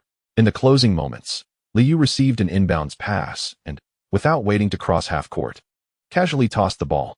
Amidst the cheers of the fans, the basketball plummeted directly into the hoop. Wow! The roars of the crowd were unrelenting as Liu stood at the sidelines, once again raising his hands, with all his Knicks teammates gathering around him, joining in the joyous exclamations. The score for the quarter was 14-36, and at halftime, the Knicks led by 14 points with a score of 45-59. Carter's eyes widened in disbelief as he repeatedly glanced at the score, seemingly unable to accept reality. Mark Jackson gently patted his younger teammate on the shoulder, guiding him towards the players' tunnel, and quietly remarked, "This is Lee. A superstar can indeed turn the tide of a game through sheer individual prowess." Gratitude is extended to the readers for their subscription support. The chapter concludes here. On the evening of May 9, 2001, following the game between the Raptors and the Knicks, a majority of sports media were abuzz with reports on Liu's miraculous performance in a single quarter, 25 points in one quarter, as the Emperor donned jersey number 1. Chasing history and surpassing Michael Jordan, Lee was unstoppable. With a phenomenal scoring display, Lee single-handedly altered the course of the game. His 25 points not only surpassed his own record of 24 points in a single playoff quarter set in 1997 and 1990 by Michael Jordan, but also matched Isaiah Thomas's single-quarter scoring record of the 1987-88 season finals. In terms of playoff single-quarter scoring records, Lee ranked third, with Floyd's 29 points and Charles Barkley's 27 points ahead of him. In the second quarter, with a flawless performance of 8 for 8 from the field, 4 for 4 from beyond the arc, and 5 for 5 from the free throw line, Lee indeed solidified the team's victory, while the Raptors faltered in the second half. The final score was 94-109, with the Knicks easily triumphing over their opponents, bringing the series score to 2-0. In an earlier concluded game, the Spurs decisively secured a 104-90 victory in Game 2 against their opponents, thus advancing in the series with a commanding lead of 3-0, leaving no suspense as they had already secured their ticket to the Western Conference Finals. In 2 consecutive games, Wang Zizi had only managed to play for a total of 7 minutes, failing to score, while Nowitzki and Michael Finley continued their lackluster performances, inciting frustration among Chinese media. During the post-game press conference following the Knicks and Raptors match, a Chinese reporter, typically remaining in the background, seemed eager to find some acknowledgement. At the conclusion of the conference, Su Kun from Sports Weekly proactively posed a question. "Li, congratulations on your victory. I wonder if you have followed the other game. What advice would you offer regarding Chinese player Wang Zizi?" Speaking in Mandarin, many reporters in attendance exchanged surprised glances at Su Kun.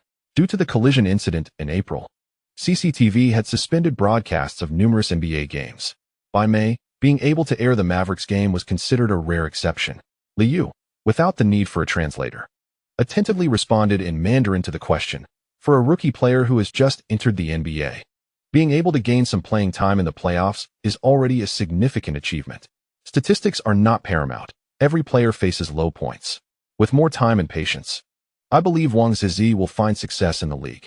Su Kun and several staff members felt a sense of disappointment upon hearing the response. Here was Li scoring 25 points in a single quarter, while Wang's total playoff points paled in comparison, leaving a stark sense of disparity that weighed heavily on their hearts. Reflecting on Liu's performance in the recent match, Su Kun returned to his seat, silently lamenting the fierce competition that exceeded his expectations. In 35 minutes on the court, he achieved an impressive 14 out of 21 shooting, including 5 out of 7 from beyond the arc, and converted 8 out of 9 free throws, totaling 41 points. For rebounds, 10 assists, 2 steals, and 1 turnover. Such remarkable efficiency left many Chinese journalists in awe. As Liu stood up on stage, he smiled and acknowledged the audience before departing with the Knicks staff to earn playing time and secure a position in the team's main rotation. Mere marketability and talk are futile. True prowess is paramount. Recently, the NBA announced its all-rookie teams, which failed to spark much discussion among analysts and fans alike. Both the first and second teams exhibited a noticeable lack of star power. The first team included Mark Jackson, Kenyon Martin, Darius Miles, Mike Miller, and Morris Peterson. The second team comprised Courtney Alexander, Marcus Fizer, Desmond Mason, Chris Mim, and Hedo Turkoglu. For New York fans, Morris Peterson of the Raptors was somewhat familiar, having started Game 1 of the semifinals, yet his defense against Liu proved ineffective. Meanwhile, Kenyon Martin performed decently, and Mike Miller showcased his three-point shooting. As for the other players, they are largely unknown. The lack of quality among the rookies garnered little attention, and the NBA found itself at a loss. Although the ongoing star-making efforts have yielded satisfactory results, on May 10th, the NBA revealed its all-defensive teams for the season, which quickly stirred excitement among New York media. The first team consisted of Tim Duncan, Kevin Garnett, Liu, Jason Kidd, and Dikembe Mutombo. The second team featured Bruce Bowen, P.J. Brown, Kobe Bryant, Gary Payton, and Shaquille O'Neal. With the endorsement of the Steel's leader, this marked Liu's inaugural selection to the all-defensive team, a direct recognition from coaches across the league. Naturally, the New York media seized the opportunity to report extensively, with many columnists reviving the enduring moniker, Point God. Historically, this title was often associated with Stockton and Magic Johnson, yet in recent years, it has increasingly become synonymous with Liu. The Los Angeles media also rejoiced, as both core players of the Lakers were named to the second all-defensive team, signifying the league coach's endorsement of the Lakers. In no time, the notion of the Lakers as champions resurfaced among analysts. Meanwhile, the Knicks, already settled in their Toronto hotel, congratulated Liu on his all-defensive team selection. Grant Hill, playing a conservative style in the playoffs, prepared a small gift for Liu, a custom wristwatch. After the first time, the second will surely follow. Congratulations, Li, on making the all-defensive first team. Grant Hill offered his earnest wishes, and Liu graciously accepted the gift, patting his shoulder before turning to the support staff, saying, "Let us wrap up the series on Sunday and prepare for the finals, so we can optimize our physical condition." As the group prepared to engage in a card game, they responded with confidence, regarding the Raptors with a sense of indifference. After all, they had established a significant psychological advantage during the regular season. Ewing, who had been coasting throughout the season, was taken aback by the ease of the playoffs. Instinctively, he drew a cross over his chest and murmured, "Thank God for watching over us. I wish to claim the championship once more." Allan Houston's spiritual influence within the team proved effective, apart from the atheistic Liu. Most players had developed the habit of expressing gratitude to the divine for their victories. Observing the devout gorilla, the others, inspired, joined in the prayer. But after a few murmurs, they turned back to their game of Texas Hold'em. The 76ers, missing Allen Iverson, stumbled from the outset, hoping to rely on their tenacious defense to turn the game around, but ultimately fell short. This season, Iverson had also been plagued by injuries. It has never been an easy task for smaller players to maintain their health in the league. However, most players would never expose their vulnerabilities. After all, once on the court, opponents would not show mercy due to injuries. Rather, they would strike harder. It was a defensive battle, with both teams playing at an exceedingly slow pace, leaving many fans dissatisfied, as no one relishes watching a game filled with missed shots. Despite the loss, Iverson managed to rest, and in a post-game interview, he confidently asserted, "My body is fine. I will be back on the court for the next game soon." A TNT reporter inquired about Liu's selection for the all-defensive first team, which prompted Iverson's impatience. "I have no interest in what Lee has achieved right now. I am entirely focused on the playoffs." Dressed in a loose black casual outfit, Iverson turned away, the gold chain around his neck swaying, seemingly reflecting his discontent. In the locker room, Mutombo and the Atmosphere team were still in interviews. Coach Larry Brown frowned as he watched Iverson's retreating figure, feeling that his prized pupil seemed to have grown rather arrogant after securing the scoring title. On the evening of the 11th at 7:30 p.m., the Air Canada Centre buzzed with the energy of 20,000 fans. The Raptors supporters were naturally exuberant, eager to witness their team advance to the Eastern Conference semifinals. Even trailing 0-2, they believed that by protecting their home court, both teams would return to the same starting line.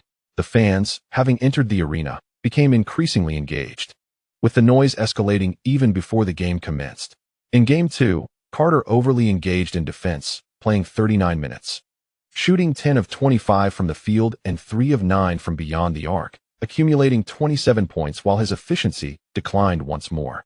In the pregame locker room, Coach Wilkins wore a serious expression. After more than a day's rest, he had once again altered the team's strategy. Deciding to alleviate Carter's burden, "We must protect our home court. This is a game we cannot afford to lose." The roar of the fans could be heard in the player tunnel. "I know everyone wants to avoid disappointing our supporters. Show your fighting spirit. Believe in one another. Victory belongs to the Raptors." No longer burdened by excessive defensive responsibilities, Carter recognized that the outcome of the evening rested squarely on his shoulders. Adjusting his headband, he confidently declared, "Trust me, bro. We shall triumph." The insatiable desire for victory is immeasurable. For Carter, basketball is an integral facet of life. However, suffering 2 consecutive defeats by large margins left the dunking king feeling somewhat embarrassed. Upon hearing his younger brother's words, Mark Jackson was the first to respond. "Leave the defense to us. I will manage the tempo of the game." Observing Jackson take charge and guide his teammates, Marcus Camby felt a twinge of discomfort, as, despite 2 games in the series, he had yet to receive any recognition. After the initial 2 matches, neither side adjusted their lineup. The Knicks' Ewing played as a nominal starter, while the Raptors' rookie Peterson had been entirely removed from the rotation. Traditional coaches tend to favor seasoned veterans, and Wilkins was no exception as the critical games approached. Reliance on the starters intensified. At 8 p.m., the game commenced, and as Ewing successfully tipped off, the Air Canada Centre erupted in boos. Once the match began, the Knicks' established strategy was to allow Allan Houston to find his shooting rhythm. The majority of Raptors fans rose to their feet, cheering for their home team's defense alongside the DJ. Under Jackson's leadership, Liu reached the arc, noticing that Alvin Williams was closely guarding Allan Houston. Carter, shadowing Grant Hill, shifted to the left wing, immediately grasping the Raptors' intentions. Liu signaled the play, while Lewis remained stationary in the left corner. On the other side, Houston feigned a swift dash along the baseline, then suddenly accelerated towards the top of the key. Ewing halted at the right elbow, providing Houston with a screen away from the ball. With a simple curl cut, Houston received the pass at the free throw line, just managing to shake off his defender. Rising up against Antonio Davis's block, he swiftly executed a mid-range jump shot. Bang! The opening shot hit iron. The rebound was secured by Camby, prompting an immediate eruption of cheers from the crowd. With the first offensive possession failing to yield points, the Knicks quickly retreated on defense, leaving only Liu to guard the opponent at half-court. Amidst the cheers, Jackson took his time, dribbling across the half-court line with the shot clock winding down. On the right wing, Antonio Davis set a screen for Carter, who pretended to cut in before swiftly moving laterally to sprint back out. With Jackson protecting the ball with one hand, he executed a cross-court pass to a wide-open Carter, who, without hesitation, launched a three-pointer from beyond the arc swish. The three-point shot found nothing but net. After scoring, Carter let out a triumphant shout, pummeling his chest with his fists, leaping joyfully as Raptors fans raised their hands in exhilaration. The defensive chants rose once more, while Coach Wilkins signaled for his players to hastily return to defense. The Knicks executed a nearly identical strategy, with Ewing setting a screen to free Houston from his defender near the left baseline. As Allen Houston positioned himself at the left elbow of the free throw line, he received a pass from Liu. Unperturbed and without hesitation, he executed a mid-range shot. The basketball struck the rim, and Antonio Davis leaped high to secure the defensive rebound. Following this, Carter, under the watchful eye of Grant Hill, accelerated along the left sideline. The entire Raptors team hastened their pace, swiftly crossing half-court. On the left wing, Carter abruptly halted, executed a rapid crossover dribble. And as he switched the ball to his right hand, he instantly altered his direction, faced with Carter's shoulder dip and drive. Grant Hill could only slide defensively to his right. Approaching the basket, Carter, still guarded, soared through the air, gliding from the lower left side of the rim to the lower right side, ultimately being interfered with by Ewing, which caused his layup to rattle out. The rebound was snatched by Marcus Camby, who had surged into the paint amidst the congestion. Without hesitation, Camby swiftly passed the ball back to Carter, now positioned near the right baseline. Receiving the ball anew, Carter, facing Grant Hill's challenge, leaned slightly back and executed a quick jump shot. Swish! His mid-range shot found its target with precision. Scoring 5 consecutive points since the start, Carter's performance ignited an electric atmosphere within the Canadian Airlines Center. Jeff Van Gundy, who had been seated, rose to applaud and shouted encouragement, prompting the Knicks to adjust their strategy.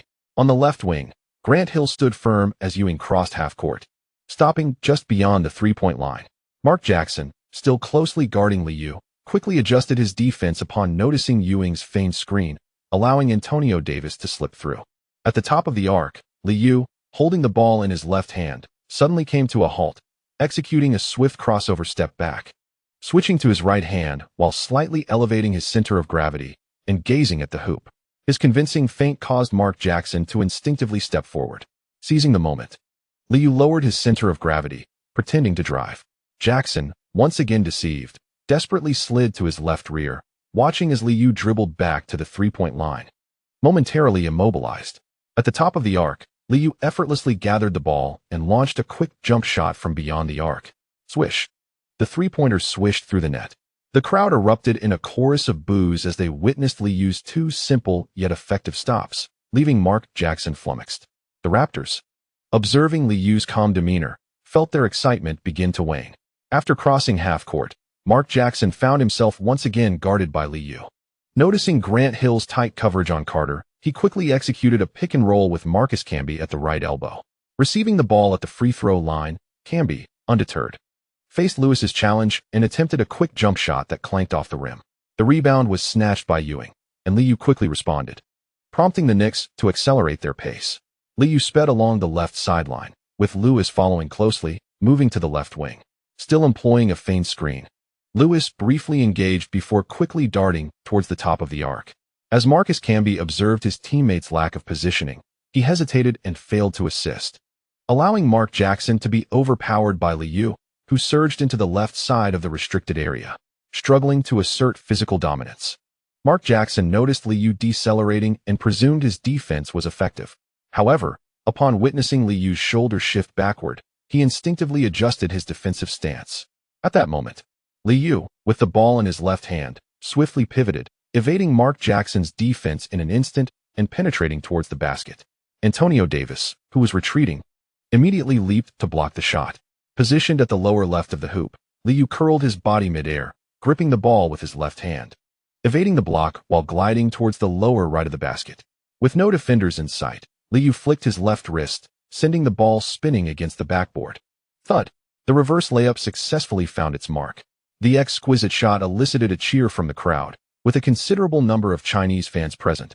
However, soon after, jeers echoed throughout the arena.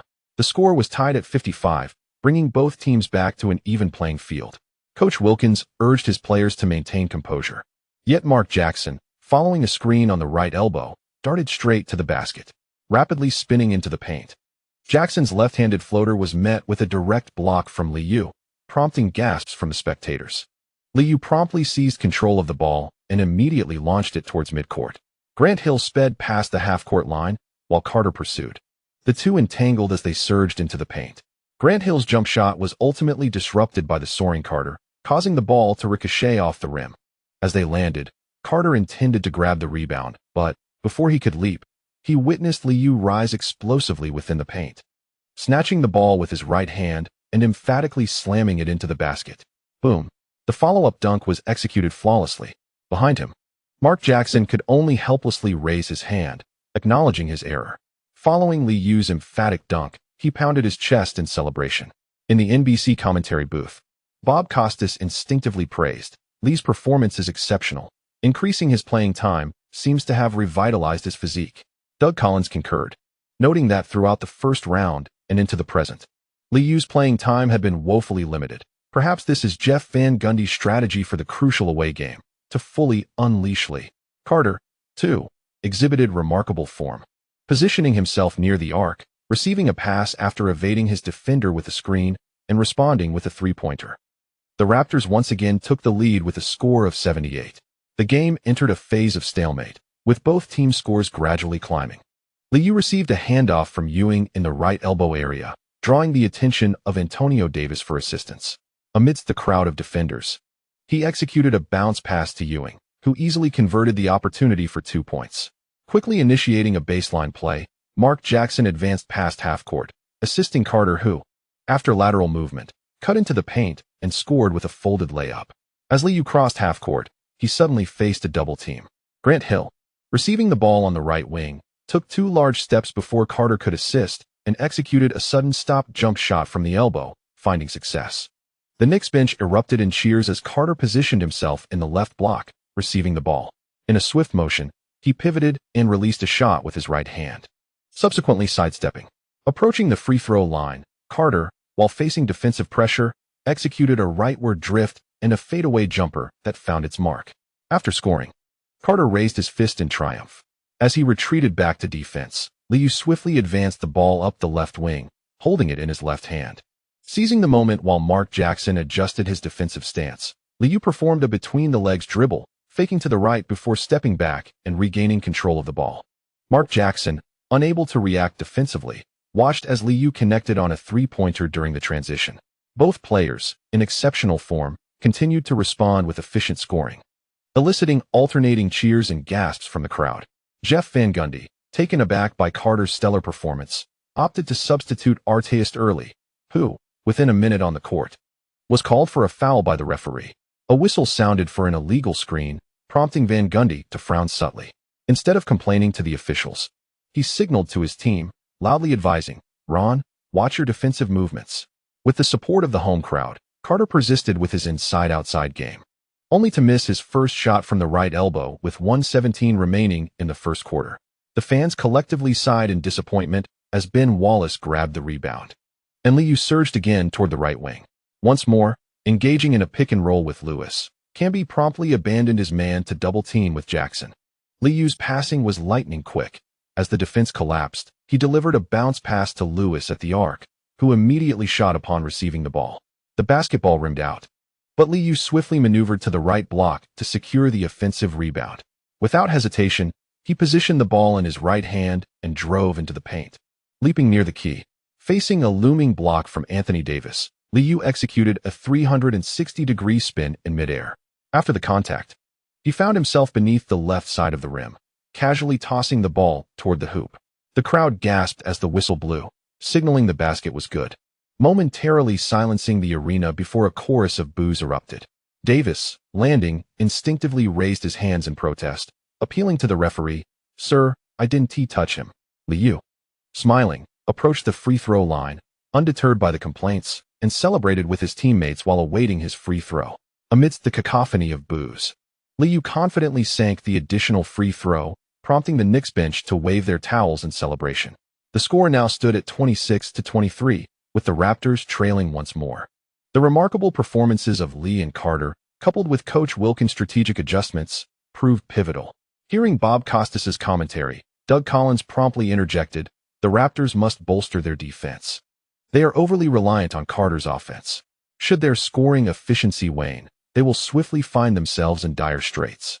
Almost immediately, Dale Curry, who had just entered the game, received the ball on the right wing, but in an instant, Liu deftly stripped the ball away from him. The fans gasped in unison as Liu snatched the ball with his right hand, first swatting away Curry's attempt to reclaim it, then streaking across the court with the ball in hand.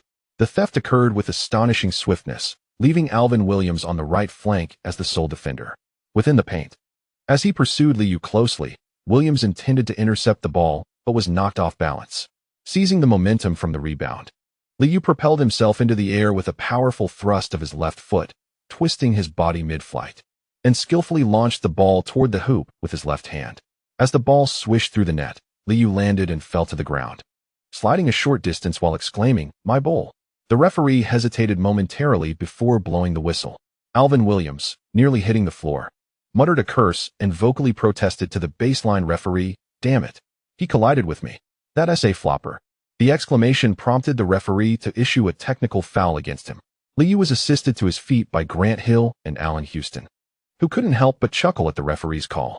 The Raptors embraced the animated Williams, while Jeff Van Gundy, on the sidelines, found amusement in the scene.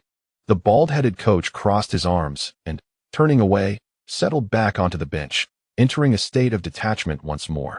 Standing at the free throw line, Liu caught sight of Carter, who stood with his hands on his hips, and teased him, "Perhaps you might score well tonight, but alas, victory belongs to me." "Hey, this is merely the first quarter."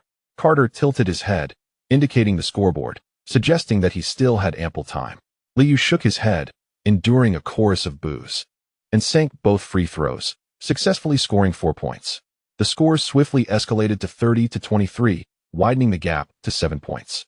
In the final moments of the first quarter, Dale Curry's three-pointer from the left flank missed its mark, leading to another counterattack by the Knicks. Just after entering the game, he and Clark retreated to the basket, once again sending Liu to the free throw line, inciting even greater boos from the crowd, a reign of discontent that infuriated Raptors fans. Free throws were akin to gifting points, and Coach Wilkins on the sidelines instinctively shook his head, clearly displeased with the recent sequences. The first quarter concluded with the Knicks holding a 9-point advantage at 32-23. In a minute's time, the gap widened unexpectedly. In the commentary booth, Doug Collins did not hold back, stating, "Game details determine victory or defeat. Irrational fouls and poor offensive choices reveal the Raptors' lack of playoff experience." Liu astutely capitalized on the opportunity, showcasing the prowess of an MVP. Having played the full first quarter, he achieved a perfect shooting record of 6 for 6, including 2 for 2 from beyond the arc and 5 for 5 from the free throw line, accumulating 19 points, 4 rebounds, 3 assists, 1 steal, and 1 block, delivering an all-around performance.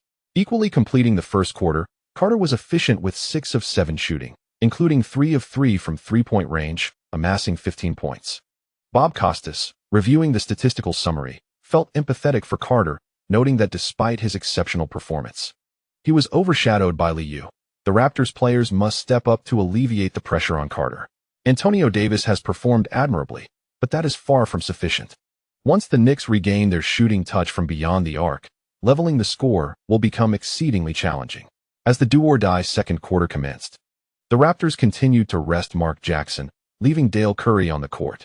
The remaining 4 main players continued to take the court, as Coach Wilkins opted for a steadfast approach with his starters. On the Knicks side, in order to maintain Liu's rhythm, Jeff Van Gundy refrained from time constraints and substitutions and instead deployed a dual guard formation. He replaced the underperforming Lewis in the paint with the defensively adept Cato Thomas. As the second quarter commenced, Del Curry launched a fierce shot from the left elbow of the free throw line, only to miss. Like Allen Houston, the Raptors sharpshooters struggled tonight. Ben Wallace swiftly grabbed the rebound. In the Eastern Conference semifinals, he recorded double-digit rebounds for the second consecutive game, a key factor in consuming Ewing's playing time. Defense. Raptors fans passionately cheered for their team, while Liu sprinted to the right corner. After receiving the ball, Billups quickly advanced past half-court. Facing Del Curry's defense while protecting the ball at the top of the arc, Cato Thomas had just shifted to the left elbow when Liu made his move. With a straight-line acceleration, he suddenly halted near the right baseline, brushing off Alvin Williams' arm, and swiftly darted outward. In the elbow area, Liu skillfully maneuvered, slipping past Cato Thomas and rapidly bouncing to the left wing. Alvin Williams lost his defensive position and attempted to alert Camby to close in, but in the next moment, Billups delivered a precise pass. Realizing Liu was poised to shoot, Marcus Camby sprang into action, but it was already too late. He could only watch as the basketball soared toward the hoop. Swish! A three-pointer found its mark. In the commentary booth, Bob Costas, caught up in the excitement, exclaimed, "Oh!" Lee continues his fiery form. The Raptors must tread carefully. With 3 fingers raised, Liu retreated on defense, provoking a chorus of boos from the audience, who were incensed by his display. Such tactics were frequently employed by both the 76ers and Knicks. However, Iverson's efficiency was often lower, while Liu capitalized on open opportunities with greater precision. In the Raptors' offense, Artest's defensive aggression waned, and he lost his position in the absence of an off-ball screen, allowing Carter to respond from beyond the arc. After scoring, Carter roared in triumph, rallying his teammates for a swift retreat on defense.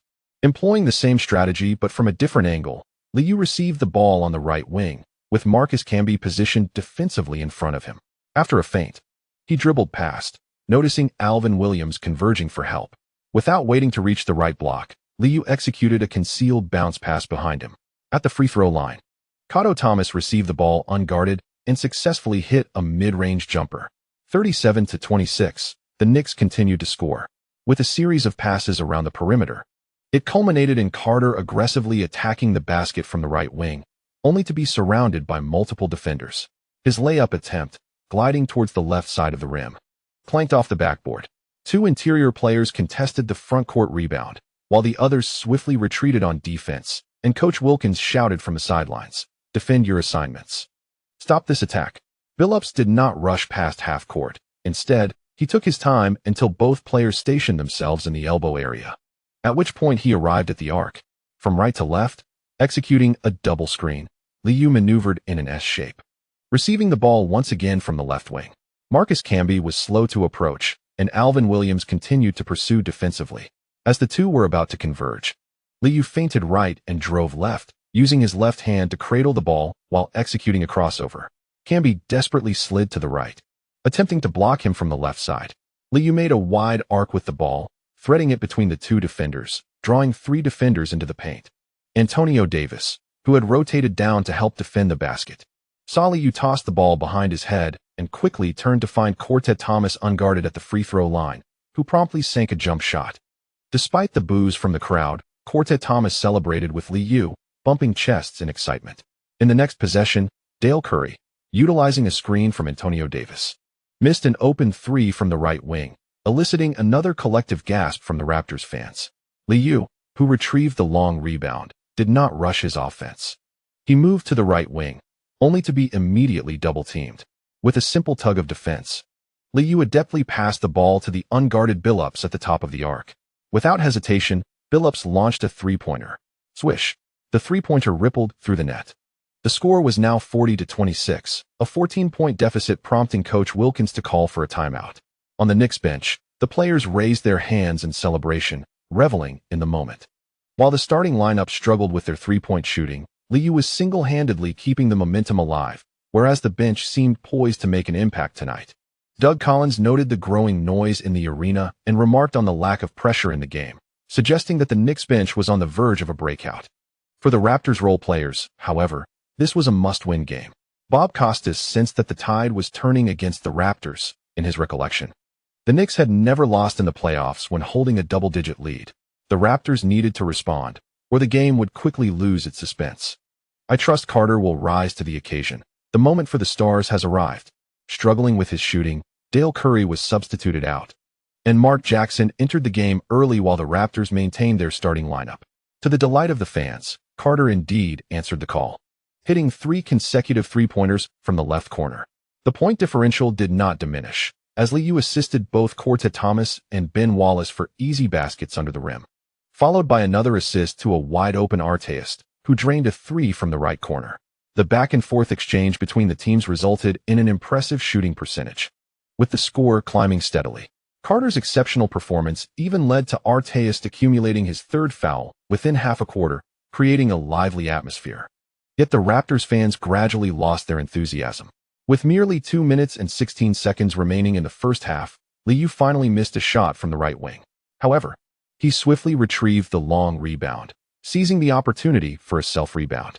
Penetrating into the paint from the right side, Liu collected the rebound and charged towards the basket once more. Anthony Davis rushed to provide support, leaping to block the shot, but could only witness the basketball soaring past his fingertips, arcing towards the upper left corner of the hoop. Waiting patiently, Ben Wallace leapt from his position, snatching the ball midair with both hands and executed a powerful dunk. The resounding impact echoed through the arena as he celebrated with a fervent roar directed at the Raptors lineup. The score stood at 61-47, with no change in the margin. As Carter's efficient performance failed to alter the course of the game, Anthony Davis relentlessly pursued the rebound, resulting in a foul from Cortez Thomas, yet only converting one of 2 free throws, allowing the Knicks to surge forward. Accelerating along the left sideline, Liu crossed half court and instantly tossed the ball into the paint. The ball arrived just as Grant Hill evaded Carter's defense, gaining a step, and effortlessly finished with a layup. The Air Canada Center fell silent, with most Raptors fans seated, quietly observing the game. In the waning moments of the first half, both teams struggled to find their rhythm, but thanks to Carter's flawless free throw shooting at the end, the Raptors managed to slightly narrow the gap to 63-50. The double-digit lead brought smiles to the faces of the Knicks players. Bob Costas noted that Liu had already amassed 28 points, 6 rebounds, and 9 assists. And during the halftime break, he continued to praise. It appears that Liu has a chance to achieve a triple-double.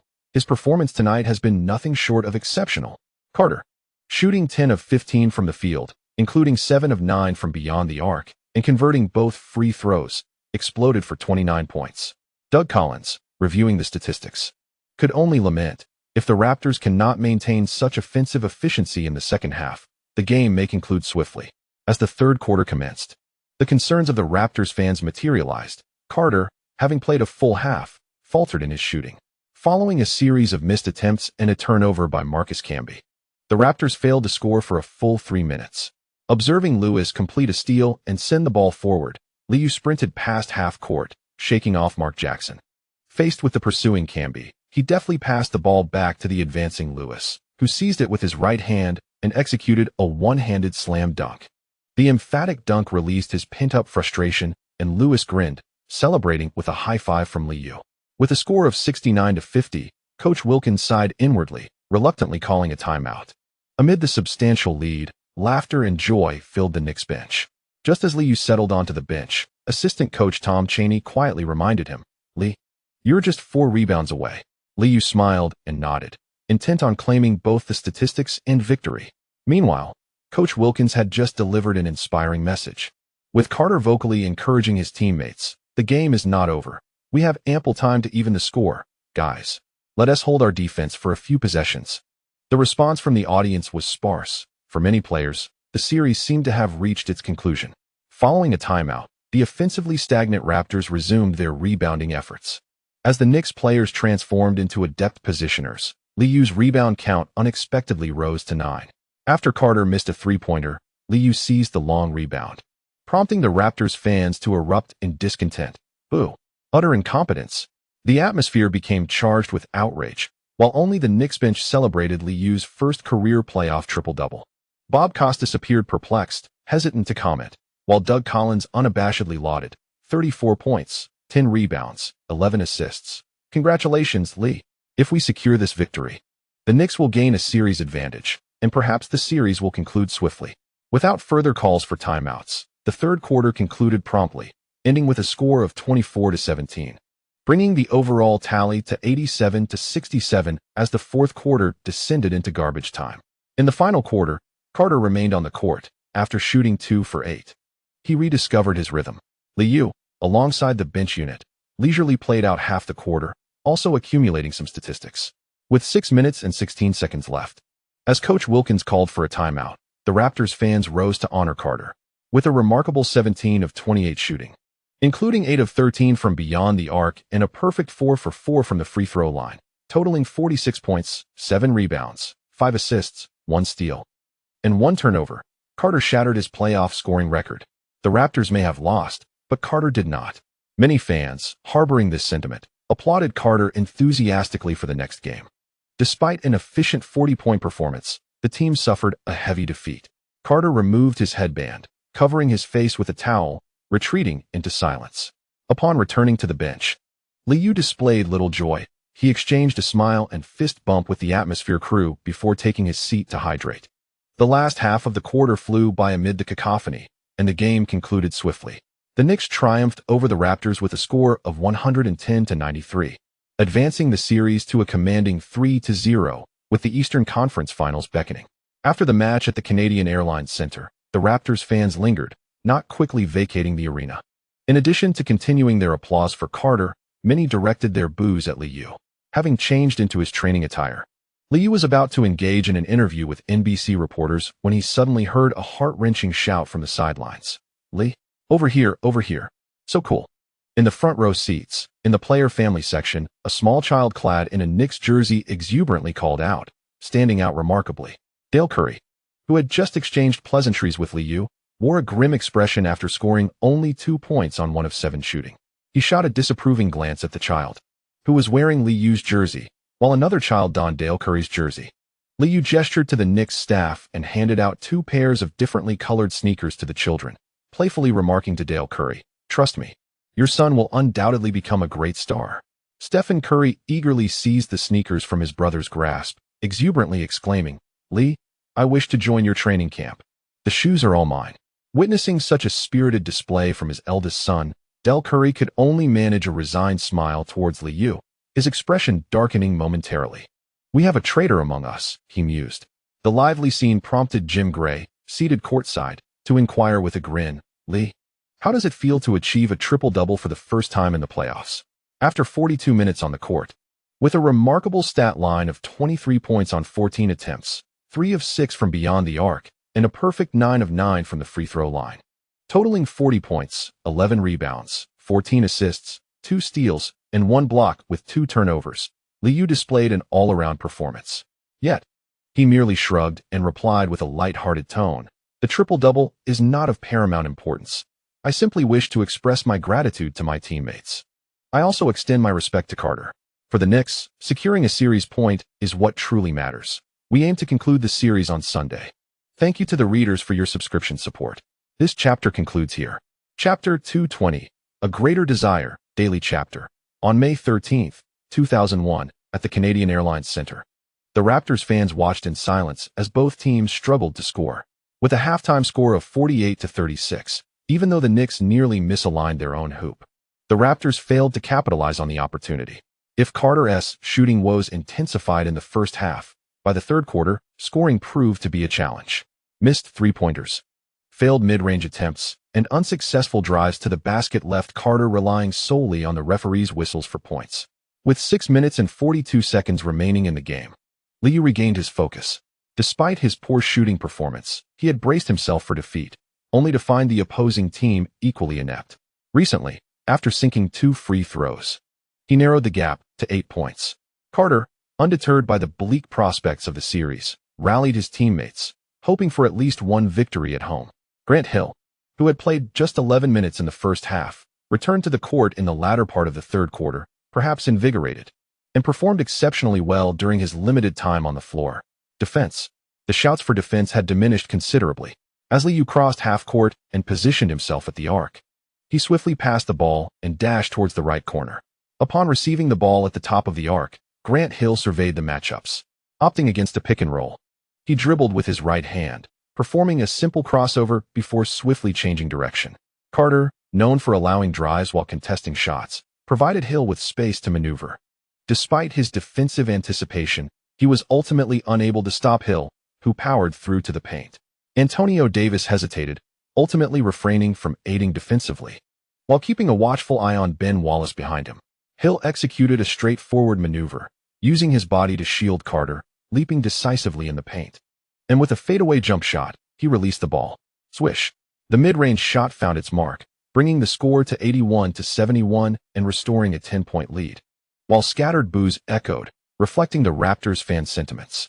Although he had lost some explosiveness, within the limited time, Grant Hill still managed to showcase glimpses of his former brilliance. With the ability to both score and facilitate, much like the illustrious Liu, he too is an exceptional ball handler.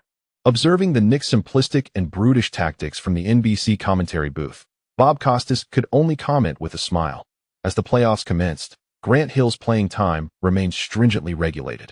Perhaps due to lingering issues with his ankle, yet he still managed to contribute to the team's efforts. The moment of testing the response had arrived, and the Raptors still had a glimmer of hope. Doug Collins also anticipated the Raptors' reply, but the results saw Carter attempt a back-to-the-basket move on the left side, only to miss with a fading jump shot. It was difficult to assess their performance in that instant, while Antonio Davis and Ben Wallace tussled fiercely for the rebound, ultimately secured by the ever-reliable Ben. With his 10th rebound, Wallace cradled the ball triumphantly, casting a satisfied glance at the frustrated Davis. Throughout the game, the two often engaged in a competitive rivalry, with Wallace regarding Davis as a mere pretender among all-stars. Having claimed numerous trophies, Ben was beginning to pursue other ambitions.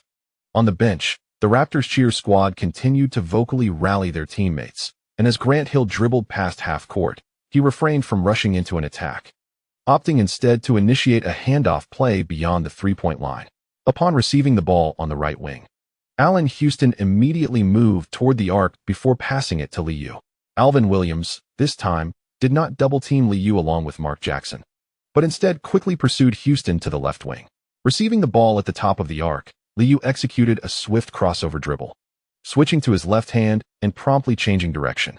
Mark Jackson instinctively reached with his left hand to intercept, but Liu suddenly accelerated his dribbling speed, completing another crossover as he propelled his body sharply to the left front.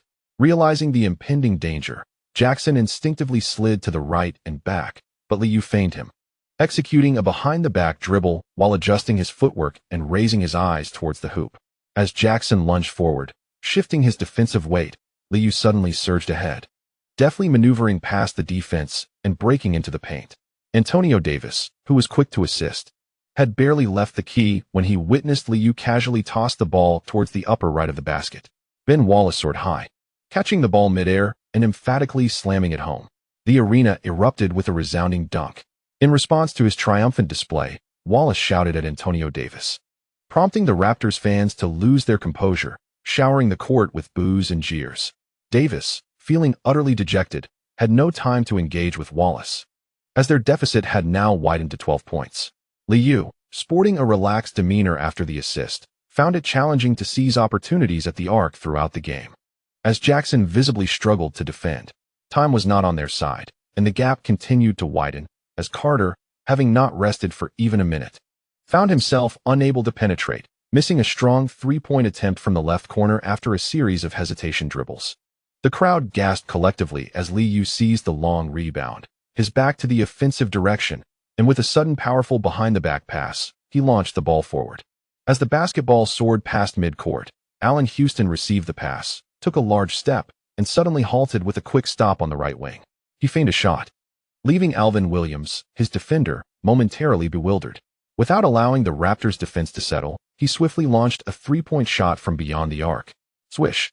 The ball found its mark, sending the score to 86-71, prompting Coach Wilkins to call yet another timeout. Though the shot may not have been a wise choice, its success rendered the Canadian Airlines center utterly silent. Celebrating with a simple fist pump, Allen Houston smiled as he approached the bench, exchanging a high five with Liu. What an imaginative pass. Lee, tonight we are surely making it to SportsCenter. Thankfully, we are on track to win this game. Otherwise, it would be the Knicks facing the ridicule. Upon hearing Liu's words, laughter erupted among the team, even with a series win. Failing to deliver on promises would undoubtedly invite scrutiny from ESPN, which would not relent until discussing it for days. Joyful laughter filled the Knicks bench, while Jeff Van Gundy, aside from reminding the team to focus on defense, contributed his motivational words to uplift the atmosphere. On the other side, the Raptors bench saw Carter brooding, profoundly dissatisfied with his performance. Coach Wilkins was busy sketching strategies on the whiteboard, while assistant coaches rallied the team's spirits. The arena buzzed with excitement, with most fans preparing themselves for a loss, though a small faction began to chant in celebration. The short flight from New York to Toronto allowed some Knicks fans to cross borders to witness the game on a Sunday. The timeout proved effective. Carter finally scored the Raptors' first field goal of the fourth quarter with a powerful three-pointer from the right corner, reducing the deficit. Raptors fans erupted in cheers. Yet the game continued with both teams missing shots, relying on free throws for points. With just 1 minute and 9 seconds left in the game, Liu hit a three-pointer from the left wing, marking another field goal in the last 4 minutes. The score stood at 91-78, but time was running out, sealing the fate of a sweep. Boo! Raptors fans began to express their frustration, acknowledging the Eastern Conference semifinals, but yearning for their team to achieve greater heights. Liu let out a sigh. Tonight, the Knicks would advance to the Eastern Conference Finals. In the final minute, the Raptors were still attempting free throws, with Antonio Davis fiercely contesting for offensive rebounds. Yet, such efforts proved futile as time slipped away. As the final buzzer echoed, the score settled at 94-82. With a decisive 40-point margin, the Knicks swept the Raptors, advancing once more to the Eastern Conference Finals. Over 48 minutes, Carter recorded 27 attempts with 8 successful shots, making just 1 of 8 from beyond the arc, and hitting 9 of 10 free throws for a total of 26 points, alongside 10 rebounds, 4 assists, 1 steal, 1 block, and 2 turnovers. After an extraordinary previous game, Carter found himself in a dismal state tonight. Staring at the scoreboard, the chorus of boos from the fans weighed heavily on him. Removing his headband, he mustered a strained smile and embraced Liu. Congratulations, Lee. 5 consecutive years in the conference finals. After Carter uttered those words, a pang of sorrow washed over him. He genuinely yearned to touch the Eastern Conference Finals floor.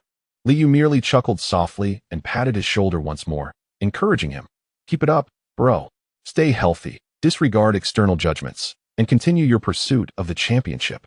Carter managed a strained smile, acutely aware that if all went as expected, several mainstream sports media outlets would critique his desire to win the following day. In the realm of defeat, everything falls under scrutiny, and to lose inefficiently invites mockery. As he observed Liu's retreating figure, Carter was suddenly reminded of his graduation ceremony. As he walked toward the shooting tunnel, he sighed inwardly. No need to worry about time anymore. Having reached the conference finals for several consecutive years, Ewing's smile was broad and unwavering. Besides embracing everyone he encountered, he also seized the opportunity during interviews to flaunt. Indeed, 5 consecutive conference finals. I take immense pride in our team. This is the result of our collective effort, and perhaps in a few days, you might report on the Knicks reaching the finals for 4 consecutive years. NBC reporter Jim Gray, gazing at the self-assured giant, could only commend him as he asked, Pat, have you been following the other series? Upon hearing this question, Ewing's confident smile reemerged. Whether it's the 76ers or the Bucks, neither will pose any challenge to us. Our task is to remain healthy. This year, we will once again reach the finals. Though Ewing played merely 18 minutes that evening, largely as a passive participant, he boasted post-game as if he were on the verge of securing a championship. After exchanging pleasantries with Coach Jeff Van Gundy and Wilkins, he could not contain the smile on his face, having eliminated a coach with 1,000 wins. The bald young coach even felt an impulse to shout, "Who's next?" On May 14th, the NBA announced the best lineups of the season. The first team comprised Liu, Allen Iverson, Chris Webber, Tim Duncan, and Shaquille O'Neal. The second team featured Jason Kidd, Kobe Bryant, Vince Carter, Kevin Garnett, and Dikembe Mutombo. The third team included Tracy McGrady, Ray Allen, Dirk Nowitzki, Karl Malone, and David Robinson. Liu achieved the honor of being among the first team this season, and after several seasons, the New York media finally unveiled a significant story: the current best player in the league, Klay Lee. In recent days, the NBA has been rallying support for Liu, attempting to attract more fans with astonishing statistics. At the age of 23 years and 131 days, Lee shattered the record set by Oscar Robertson in 1963, becoming the youngest player in NBA playoff history to achieve a triple-double with 40 points. This record is indeed extraordinary, considering that statistics were relatively rudimentary during Big O's era. The last recorded 40-point triple-double was accomplished by Charles Barkley in 1993, but he was already 30 years and 101 days old at that time. With a triple-double alongside his first-team status, no one seemed to mind Liu's performance in Game 4 of the Eastern Conference semifinals, where he shot 9 of 22 from the field, 2 of 7 from beyond the arc, and 6 of 8 from the free throw line, contributing 26 points, 4 rebounds, 8 assists, 3 steals, and 3 turnovers. Such performances have led commentators to selectively overlook certain aspects, as the spotlight remains firmly on Liu, with the NBA community fervently praising him. Meanwhile, the Los Angeles Lakers, who have also swept their way into the Western Conference Finals, find themselves largely ignored. In Game 4, Kobe Bryant once again showcased his brilliance, playing the entire game with a remarkable stat line of 29 points on 15 attempts, 1 for 1 from beyond the arc, and 17 of 19 from the free throw line, culminating in an impressive double-double of 48 points, 16 rebounds, 3 assists, 2 steals, and 1 block. While local media in Los Angeles jubilantly celebrated this feat, many analysts continued to discuss Liu's triple-double and the Knicks' achievement of reaching the conference finals for 5 consecutive years. The youth often crave the limelight. And it is not just Kobe who feels discontent. Derek Fisher, having returned from injury and performing admirably this season, also harbors feelings of bitterness. As the Lakers' starting point guard, Fisher feels he has not received the respect he deserves, with local media occasionally lamenting their decision not to draft Liu for the Lakers. Upon returning to Los Angeles on the 14th, Fisher sensed a palpable tension within the team. Phil Jackson, during an interview, stood up for his players, expressing his bewilderment at the focus on Lee, urging everyone to consider the Lakers' dominance in the playoffs with Shaq and Kobe leading the charge. Fisher has maintained a commendable three-point shooting percentage of nearly 40 during the regular season and has delivered consistent performances in the playoffs. Despite the Knicks securing 62 victories, they remain underestimated in the Eastern Conference, and the Lakers feel they have not received the respect they rightfully deserve. The media frenzy has not disrupted the Knicks' preparations, as the Bucks and 76ers remain locked in a fierce battle, tied at 2-2, prompting the coaching staff to grant the players a 2-day respite. Should the series escalate to a decisive Game 7, the Eastern Conference Finals will commence on the 22nd. On the morning of the 15th, in a prominent 67-story building owned by a renowned New York real estate mogul, Liu awoke to realize it was already 10 a.m. The black-painted walls lent the room an ethereal quality. In the bedroom, apart from the exquisite furnishings, the large bed stood out prominently. Propping himself up, Liu casually tossed the artistic rope on the carpet and grabbed a cup of water from the bedside, taking a hearty sip to fully awaken. After a night of revelry and exertion under the influence of the rope, he felt a lingering fatigue despite his usual vitality. Ivana, still drowsy, crawled onto Liu, teasingly caressing his firm chest while softly asking, "Darling, what time is it? Are we not going to sleep a little longer?" Gazing at the golden-haired beauty nestled against him, Liu, while skillfully dribbling, gently reassured her, "It's nearly noon, and we have a dinner party tonight. You wouldn't want to skip your preparations, would you?" Recently, Ivana's fluctuating appearance had caught Liu's attention as she slimmed down, her waist now more defined, which had sparked numerous discussions between them about dribbling techniques last night. Fully awake now, feeling a twinge of pain in his knee, Ivana playfully bit Liu's shoulder, her body still languid as she mumbled, "I can't wear a skirt tonight." "You rascal." Liu effortlessly lifted the golden-haired, fair-skinned beauty, and amidst her soft gasps, they both made their way to the bathroom, unabashedly bare. "My dear, you cannot blame me. Long pants are equally enchanting." The evening gathering unfolded on the 68th floor, featuring French cuisine, with an extended dining duration that facilitated deeper connections. Liu was attired in a formal light blue plaid shirt, while Ivana donned a charming white cocktail dress that gracefully covered her knees. Ivana's brother also made an appearance at the dinner with his newly acquainted model girlfriend. The atmosphere, tinged with awkwardness, was further complicated by their father's presence alongside his stepmother. The model, who had garnered a modest reputation since her arrival in New York, wore a plunging neckline gown. Entirely unfazed by the gazes of the two younger guests, elegantly catering to her boyfriend's needs. Be cautious of getting too close to those politicians. Take a look at Bloomberg. This fellow can effortlessly alter his identity, and their promises are utterly unreliable. If you wish to safeguard your wealth from devaluation, investing in New York real estate is undoubtedly a wise choice. The property you acquired near the Metropolitan Museum is excellent, relishing the delectable dishes presented by his girlfriend. Ivana's father casually shared gossip and anecdotes about life in New York. Liu chose to disregard the remarks, insinuating that most NBA stars were dim-witted, occasionally offering quiet agreement. They had often crossed paths at Mayor Giuliani's gatherings. Although it was their first dining experience at home, they were not strangers. Yet, whenever the topic of political news arose, a peculiar feeling lingered in Liu's heart. The former First Lady had participated in the New York Senate campaign last year, marking her inaugural foray into politics. While Ivana's father was not only a contributor to her campaign, but had also lauded her in the media, proclaiming, "She is a formidable and astute woman. I believe she will succeed." The familial atmosphere was far from harmonious, but Liu paid it no mind. After dinner, they retreated to the study, where he broached a serious matter. "I hope to establish contact with the management of Enron Corporation." As a renowned enterprise of the 1990s, Enron had evolved beyond energy, maturing into a colossal conglomerate spanning multiple sectors. Holding a glass of red wine, Ivana's father was taken aback by the simplicity of Liu's request, recalling recent news. He lowered his voice and remarked, "Are you considering shorting this company? Trust me, that is decidedly not a prudent choice." Liu was surprised by his swift reaction. He refrained from immediate acknowledgement, instead smiling and saying, "Even giants can fall. I merely seek to verify some information." Although their interactions had been limited, connections through mutual acquaintances allowed for conversation.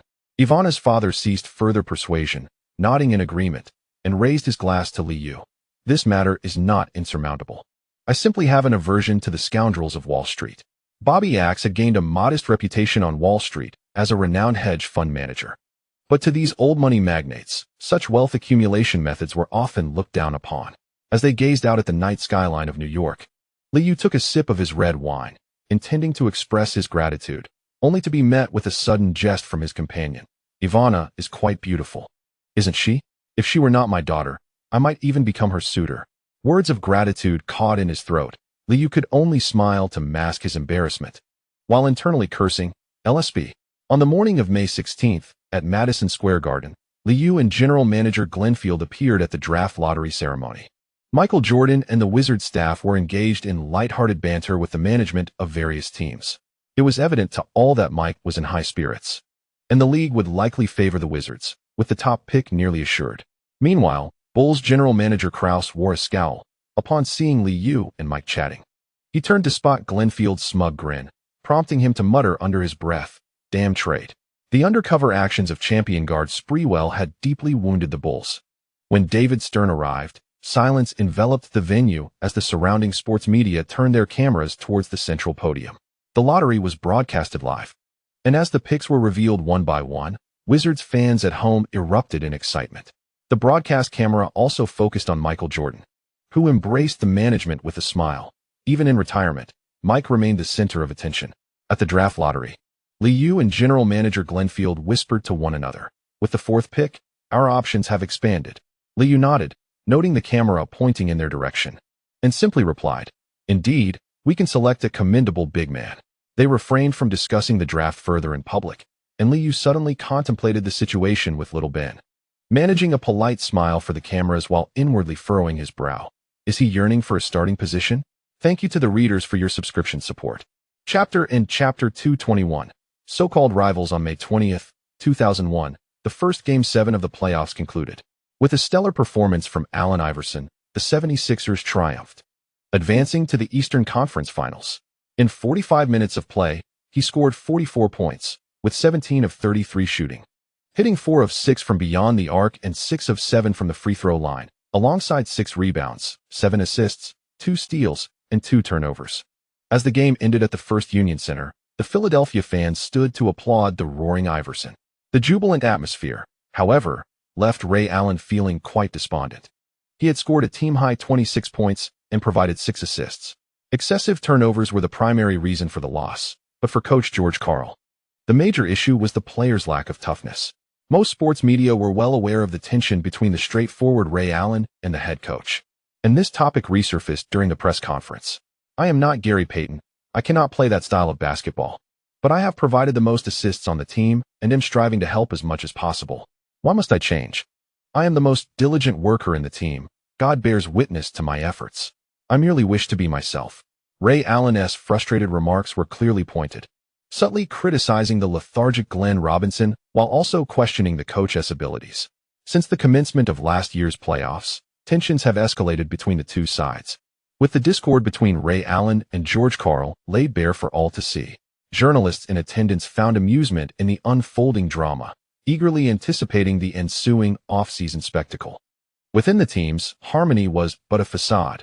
Glenn Robinson openly criticized the team's defensive performance, nearly pointing fingers at Ray Allen's lackluster defense. Only the veteran Castle stepped up to assume responsibility, yet his opinions went largely unnoticed, a consequence of his unremarkable appearance and lack of charismatic leadership.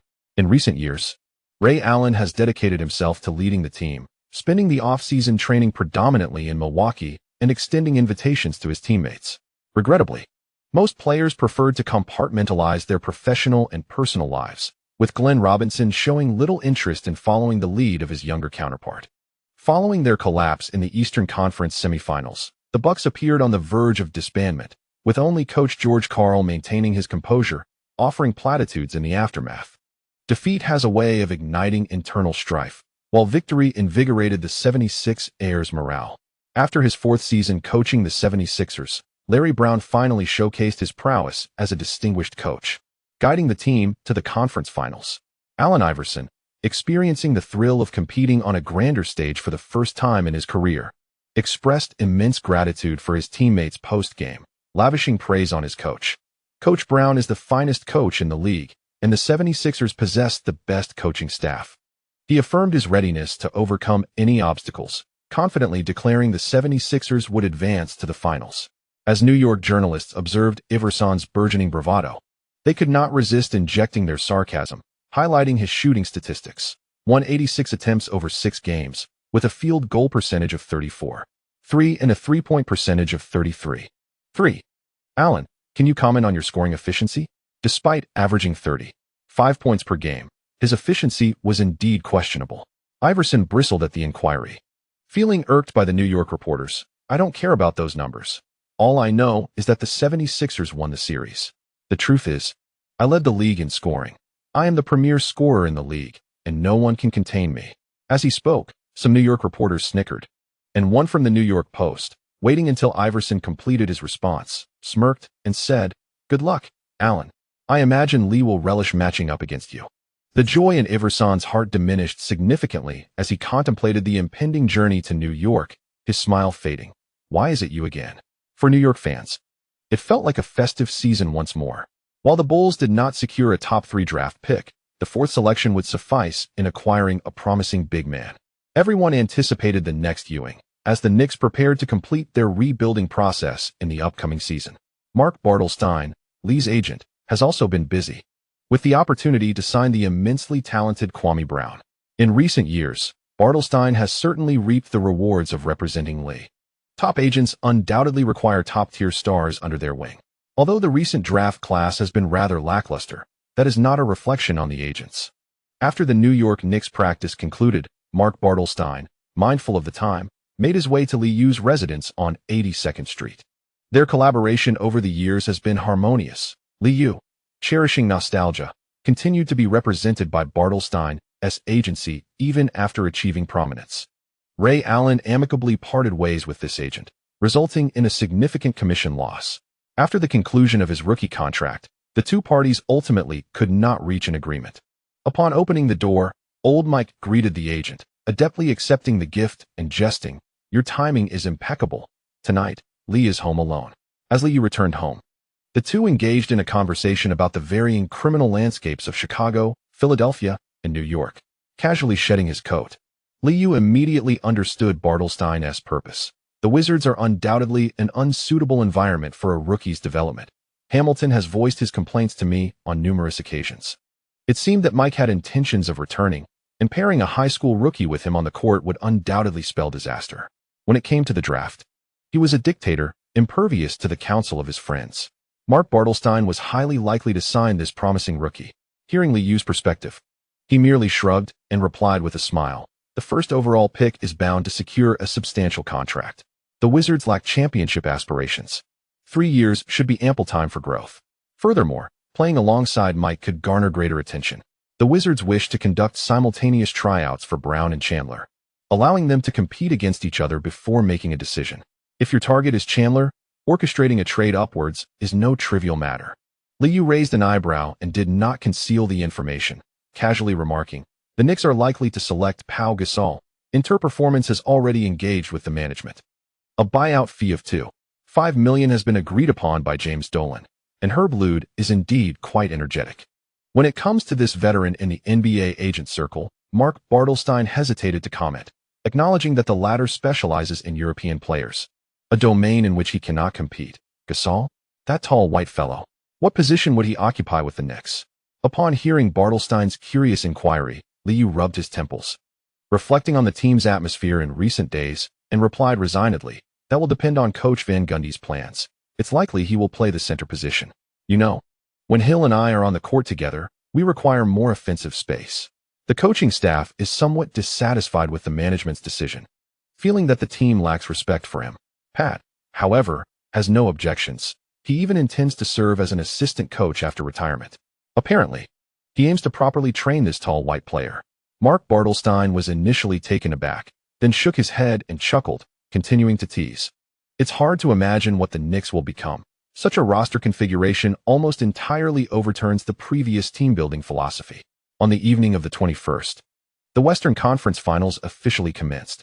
In the first half, the Spurs held an 8-point lead, only to be overtaken by the Lakers in the second half, culminating in a victorious away game for Los Angeles. Coach Popovich's most formidable strategy fell short, and Tim Duncan played the full 48 minutes. With a performance of 15 out of 26 from the field, 1 out of 1 from beyond the arc, and a perfect 9 out of 9 from the free throw line, he amassed an impressive double-double of 40 points, 15 rebounds, 3 assists, 4 blocks, and 6 turnovers, yet the team still faced defeat. The elder statesman David Robinson and the perimeter players severely underperformed. In stark contrast to the Lakers, 8 out of 18, 44, for shooting from three-point range. The Spurs faltered with a mere 4 out of 16. Kobe Bryant led the Lakers with 28 points on 11 of 24 shooting, while Shaquille O'Neal contributed 19 points and 14 rebounds from 9 of 21 attempts, and Derek Fisher excelled with a flawless 4 of 4 from beyond the arc, adding 16 points to the team total. Despite both teams fielding their star players, Phil Jackson's expertise prevailed, securing the ultimate triumph. The pregame media narrative of a rivalry was somewhat successful, allowing San Antonio fans to proclaim, the Spurs lost, but Duncan did not. On May 22nd, upon arriving in New York, the 76ers discovered that the local media had scarcely acknowledged their presence. Most sports columns focused on analyzing which big man would best suit the Knicks, with a particular emphasis on finding the next Ewing. Public interest lay predominantly in such news, relegating the 76ers to the periphery of fan attention, thus affording their Eastern Conference Finals opponents a significant psychological advantage. Pre-game interviews felt perfunctory, as New York media eagerly awaited the U.S. team to reach the finals, while the NBA's promotional efforts to foster a rivalry were largely unappreciated by fans, especially considering Allen Iverson's prior struggles against them. Burdened with unexpressed ambitions, Iverson found no outlet for his frustration, compounded by the fact that Liu had been discussing trivial gossip in his recent interviews, seemingly prioritizing draft prospects over the Eastern Conference Finals. At 8 p.m., Madison Square Garden buzzed with eager New York fans who arrived early. Regardless of past performances, many still cherished the thrill of witnessing a live victory. Playoff tickets were in high demand, with numerous fans lamenting the scarcity of games. In the first 2 rounds, most had only attended 4 home games. And while international viewing had its allure, it lacked the vibrant atmosphere of a home court, where the experience was far more enjoyable and less prone to conflict.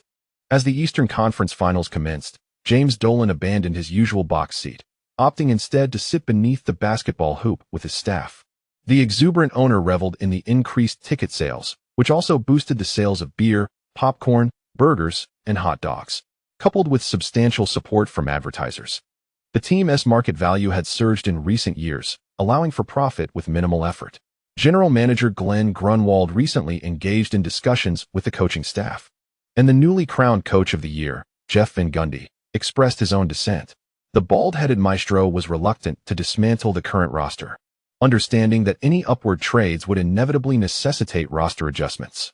Liu indeed articulated a clear opinion, yet he could not facilitate a consensus between the parties. I do not favor Eddie Curry. He is excessively corpulent and entirely misaligned with the team's tactical approach. James Dolan, indifferent to the frowning general manager beside him, observed the cheerleaders swaying and suggested while stroking his chin, we ought to add more blonde girls, without a mascot. The cheerleaders must be aesthetically pleasing. Glenn Feldman was at a loss for words. The affluent front row fans, having paid a handsome sum for their tickets, were far less concerned with these young ladies, as victory was the true allure. Should the Knicks suffer continual defeats, the majority of fans would not repeatedly spend money merely to endure disappointment. As the home team completed their entrance ceremony and the arena lights brightened once more, the roar of the crowd intensified. At the NBC commentary booth, Bob Costas had just detailed the injury status of the 76ers when he promptly announced the starting lineup. Still plagued by injuries, Eric Snow would come off the bench tonight. The starting backcourt consisted of Aaron McKie and Allen Iverson, while the frontcourt featured Jermaine Jones, Troy Hill, and Dikembe Mutombo. Doug Collins regarded this starting lineup with ambivalence. He hesitated to predict a 76ers victory. Like many analysts, Collins believed the Knicks would prevail with ease. Coach Jeff Van Gundy had not altered the starting lineup, and attention could be directed towards Grant Hill's playing time. In the previous 2 rounds, this all-star forward had been managed cautiously, averaging merely 26 minutes on the court. The two conversed for an extended period without delving into game analysis. Perhaps only the Philadelphia media firmly believed the 76ers would reach the finals. Unlike Larry Brown, who solemnly strategized, Jeff Van Gundy took his seat on the bench before the game commenced. There were no motivational speeches, nor was there any unique tactical arrangement. The balding young coach even felt this was the most relaxed conference finals he had ever experienced. Ewing, too, was unconcerned about their opponents, engaging in conversation with Mutombo, finding it advantageous to encounter a friend in the conference finals, as it would make post-game boasting easier. When both teams gathered at center court, Liu, stretching his shoulders, appeared equally at ease. Noticing Grant Hill's apparent tension, he smiled and said, "Relax. The conference finals are no different from the regular season. Tonight, victory is assured." Unable to retort, Grant Hill could only manage an awkward smile, appearing the most anxious among the team. He bounced in place, striving to loosen up, and in a bid to bolster his own spirits, he softly replied, "I have only 20 minutes of playing time. We must establish an early lead."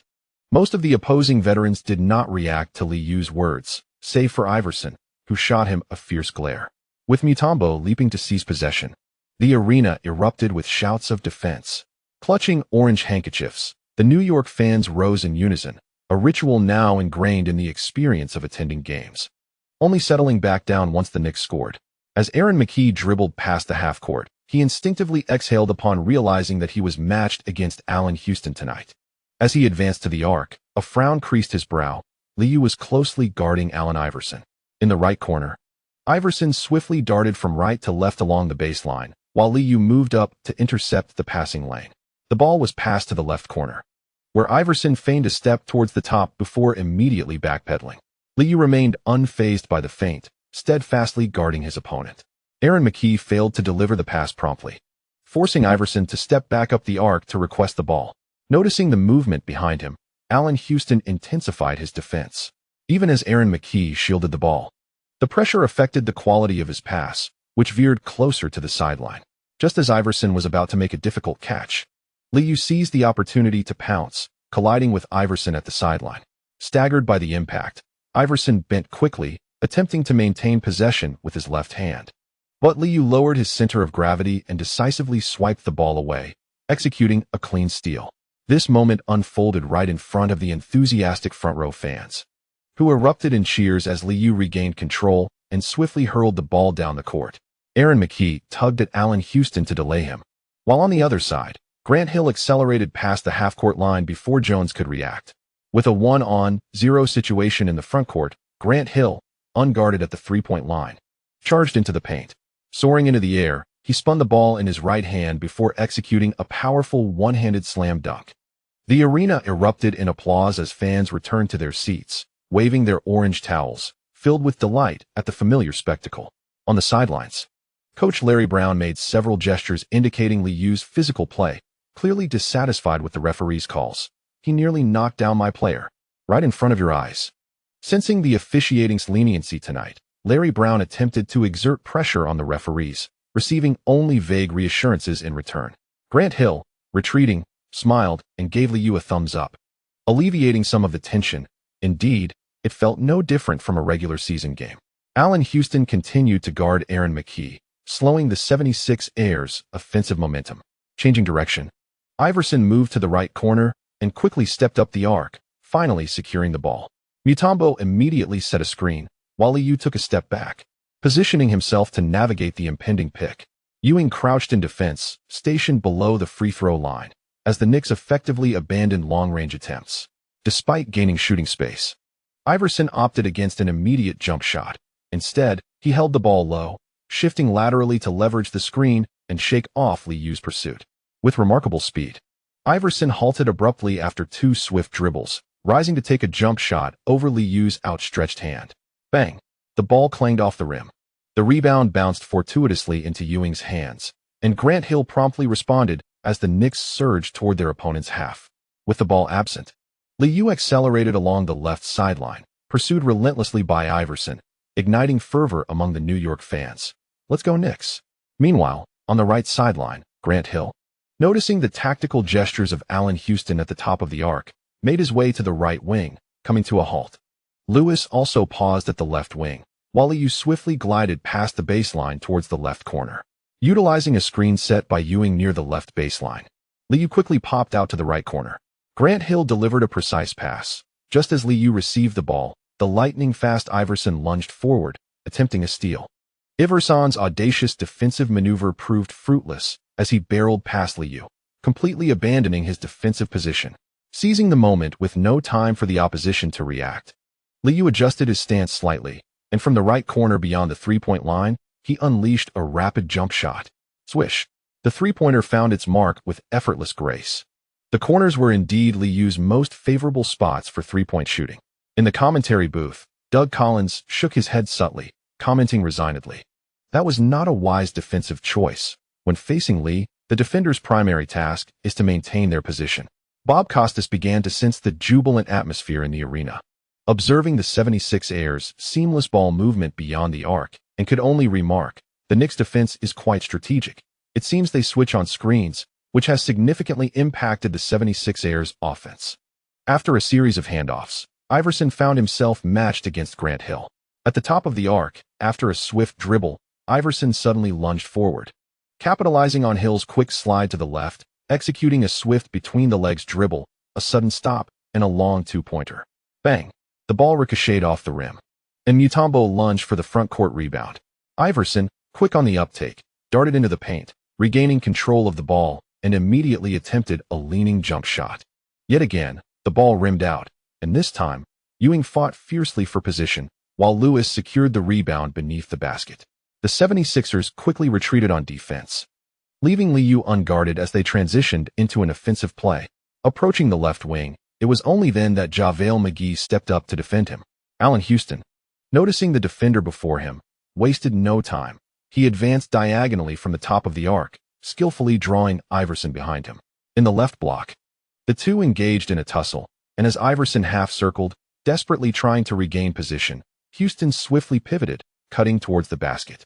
Without even nearing the three-point line, Liu delivered a well-timed pass to Houston, who, upon receiving the ball near the left baseline, immediately protected it with his back.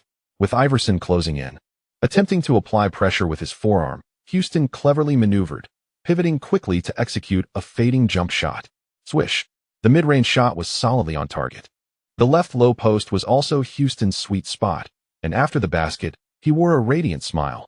This low post attack was indeed a simple feat for him. As the game commenced, the New York fans erupted with joy, witnessing their team take an early lead of 7 points, waving their handkerchiefs in exuberance, reminiscent of a familiar rout. However, Aaron McKie sensed an unsettling shift. Allen Iverson struggled to navigate the defense, and the pace of their offense lagged. In this particular play, he opted to pass the ball to Mutombo in the low post on the right side. Confronted by Ewing's defense, Mutombo swiftly pivoted towards the baseline, executing a rapid hook shot with his right hand. The fluidity of his motion was striking, yet the ball ricocheted off the rim, allowing Ewing to secure the rebound. Liu reappeared to receive the ball, and facing Iverson's tight marking, he advanced assertively. A wave of excitement surged through the crowd once more as the 76ers hastened their defense. Liu, undeterred, continued his charge down the right wing. Seizing the moment when Iverson attempted to intercept the ball, deftly maneuvering the ball behind his back with his right hand, while simultaneously scooping it with his left. Noticing that Mutombo had retreated to defend, Liu leaned into Iverson, executing an expansive spin pivot on his left foot, with a sudden burst towards the basket. He found himself beneath the rim, just as Mutombo leaped to block, while Iverson positioned himself to disrupt. As he drifted back towards the right, Liu hesitated briefly in midair, channeling his strength to elevate the arc of his shot. The impact was resounding. Iverson, unable to maintain his balance, collided with Liu's right forearm, prompting the referee's whistle to sound just as the ball gracefully sailed past Mutombo's fingertips and into the net. What a spectacular score! Liu's timing on the offensive play was nothing short of magnificent. Bob Costas extolled his praises loudly, while Doug Collins, observing the 76ers still scoreless, shook his head, lamenting that Iverson must swiftly regain his shooting touch, and that the role players needed to step up to alleviate the offensive burden. A double-digit deficit was perilously daunting. The Knicks thrived on responding to such challenges. As Liu approached the free throw line, Ewing, who had just crossed half court, couldn't resist teasing Mutombo. "I bet by the end of the third quarter, we'll have sealed our victory." "Shatter. Don't be delusional. The game has only just begun." Mutombo retorted without hesitation, clapping his hands in an effort to invigorate his teammates. The audience, caught up in the excitement, chanted MVP, MVP, MVP, disregarding the game clock as Liu successfully converted his free throw, eliciting a roar of approval. Jeff Van Gundy, anticipating a timeout request from the opposing team, instinctively rose, only to realize that Larry Brown was merely shouting from the sidelines. The stalemate for the 76ers was finally broken by Mutombo. McKie's abrupt jumper missed the mark, but he managed to tap the offensive rebound back in. The atmosphere on the 76ers bench erupted in cheer. They had finally scored. Mutombo vocally directed his teammates to establish defensive matchups, his gaze narrowing in frustration at Ewing, who lingered beyond the three-point line. As they progressed past midcourt, Liu faced McKie's defense, swiftly dribbling behind his back before sinking low to shift his weight, executing a quick change of direction. The ball glided past him, and the sliding McKie instinctively attempted to intercept, yet to no avail. With his right hand, Liu reclaimed the ball, seamlessly breaking to the right, where he confronted the arriving help defense of Mutombo, quickly redirecting the ball with finesse. Suddenly lengthening his strides, Liu surged forward to seize the ball, deftly gathering it with his left hand before darting towards the basket. Despite having witnessed numerous such breakthroughs during the regular season, Mutombo's balance was too high, compelling him to desperately slide to the right while adjusting his footwork, ever ready to leap for a block. Having gained a positional advantage, Liu, as he positioned himself near the hoop, executed two decisive steps, abruptly leaping off his left foot while clutching the ball with his left hand, swiftly extending for a delicate layup. Mutombo, unable to find the right timing for his jump to block, leapt with all his might, but the basketball soared too high, striking the uppermost part of the backboard. Thud! The ball ricocheted off the backboard and successfully dropped through the net. Upon landing, Mutombo instinctively placed his hands on his hips, gazing at the hoop, seemingly perplexed at how Liu managed to find the optimal spot for the bank shot. Meanwhile, Artist on the sidelines was in high spirits, hands clasped atop his head, donning an exaggerated expression and letting out a series of peculiar yelps. The Atmosphere crew was in jubilant spirits.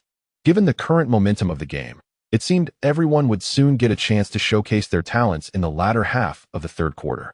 In the ensuing minutes, the game fell entirely into the rhythm of the Knicks. Iverson, without a moment's hesitation, continued to shoot, but the ball clanged off the rim. Liu and his teammates frequently initiated fast breaks, not allowing any opportunity to slow down for mismatches. While scoring at a leisurely pace, they efficiently accumulated points, when Lewis, facing Tyrone Hill, sank a three-pointer from the right corner, Madison Square Garden erupted in cheers. The timeout called by Coach Larry Brown had yielded no effect. The Knicks' scoring spree continued unabated. With 3 minutes and 12 seconds remaining in the first quarter, Ewing executed a pick-and-roll at the right elbow, receiving a pocket pass from Liu, and thunderously completed a one-handed dunk. Having secured a field goal in the flow of play, Ewing stood beneath the basket, roaring with passion, invigorated by the one-sided contest. The 76ers appeared utterly helpless at 13:26. Iverson, brimming with frustration, had not anticipated that the Knicks would treat him as an easy target. Once the offense settled into a half-court setup, the first choice of attack was for several players to take turns isolating him on the perimeter. Despite Iverson's relentless defense, the hardware disparity led to a significant accumulation of points against him. Channeling the spirit of a blacksmith, Iverson opted to pass this time, leading the 76ers into a series of handoff plays. In the end, Jermaine Jones found an opening, receiving a cross-court pass from the newly substituted Eric Snow, and executed a jump shot from the right elbow for an additional 2 points. As the play transitioned into a half-court offense, Liu did not rush to advance. Noticing Iverson crouched in front of Artest, who had just entered the game, he promptly signaled a tactical gesture. In the corners, Artest and Allen Houston initiated their movements almost simultaneously, executing a cross screen beneath the basket. Spotting Iverson switch onto him, Allen Houston felt entirely at ease, swiftly altering his direction to post up on the left block. Instead of employing a front-wrap defense, Iverson firmly established his ground, resolutely contesting his opponent. Liu delivered a pass, and upon receiving it, Allen Houston engaged in a physical play, faking left before quickly pivoting, executing a sudden up-and-down step that drew a reach-in foul from Iverson. Hush! Upon hearing the jeers, Iverson pressed his lips together, choosing silence as both offense and defense took their toll. To this point, he had yet to score. Allen Houston sank both of his free throws, providing an opportunity for Ben Wallace to substitute in for Ewing. Jeff Van Gundy displayed a smile, pacing alongside the court, occasionally clapping and shouting to affirm his presence. On the other side, Larry Brown furrowed his brow, glancing at the bench with a sense of helplessness. Liu pursued Iverson relentlessly, utilizing screens to surreptitiously tug and pull. And upon receiving the ball, he pressed forward aggressively. Perhaps the referees could no longer overlook the situation. Near the right baseline, Liu nearly executed another steal when the whistle blew unexpectedly. He exchanged a smile with the sideline official, unfazed, and soon after, Iverson received the ball at the top of the arc.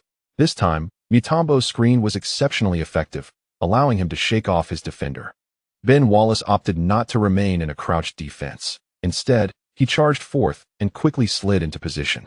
Under the basket's right side, Iverson's floater was disrupted, clanging off the rim. The moment the ball ricocheted off the frame, Ben Wallace seized the rebound and swiftly hurled the ball down the court. Despite the pass being too forceful, Liu was quick on his feet, catching up to the basketball and executing a three-step drive for a bank shot that found its mark. Behind him, Mutombo could only exhale in frustration as the Knicks scored with apparent ease. At Madison Square Garden, the arena resonated with the joyous shouts of fans. With just over a minute remaining, both teams experienced a decline in shooting accuracy, relying solely on free throws for points. With 32 seconds left in the first quarter, Iverson aggressively attacked the basket from the right block, drawing a foul from Ben Wallace amidst the boos. Undeterred by the jeers, Iverson converted both free throws, exhaling a sigh of relief as he finally registered points. "Well done, bro. I thought you wouldn't score this quarter," someone remarked as Iverson prepared to move closer to Liu. In response, he aggressively shoved forward. Liu, smiling, raised his hands in mock surrender and stepped toward the referee, loudly reminding, "That's not a basketball move." Iverson, his eyes reddened with irritation, attempted to retaliate, but the sideline official swiftly intervened, restraining him.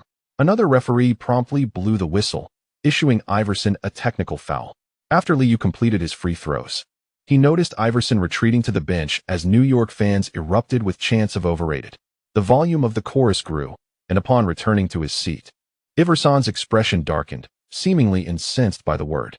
Liu casually tossed the ball from half court, causing it to clang against the rim, eliciting a collective sigh of disappointment from the audience. With the first quarter concluded, the Knicks held a commanding 16-point lead. Iverson's performance was dismal, registering 0 for 9 from the field with only 2 points, 2 rebounds, 2 assists, and 2 turnovers. Such a display left the commentators struggling for words, prompting Doug Collins to shift the focus, lauding Liu for his 5 assists in the quarter, stating, "Lee has firmly controlled the game's tempo.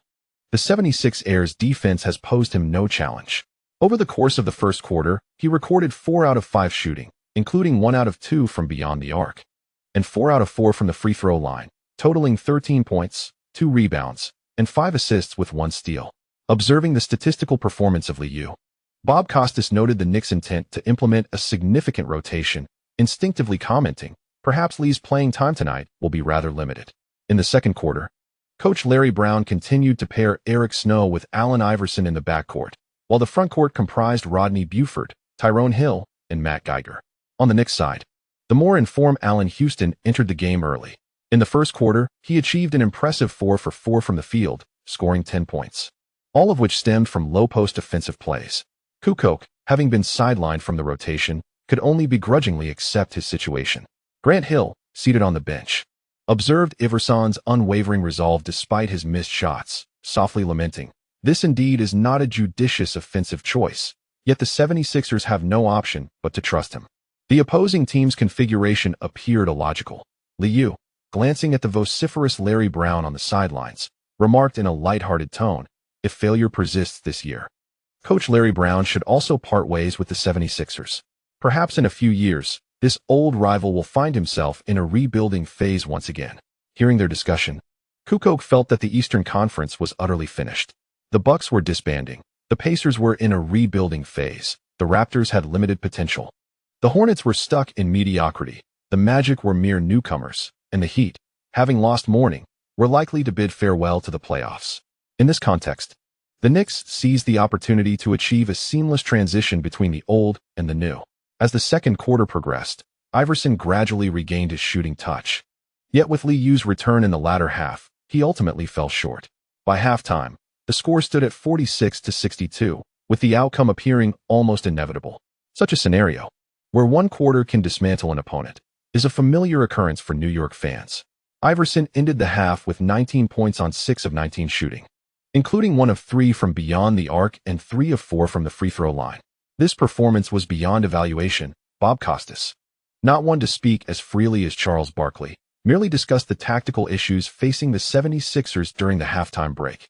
Coach Larry Brown could consider adjusting the defensive strategy, reducing switches to lessen Iverson's defensive burden. Doug Collins, noticing his partner's politeness, candidly stated, "The efficiency is too low.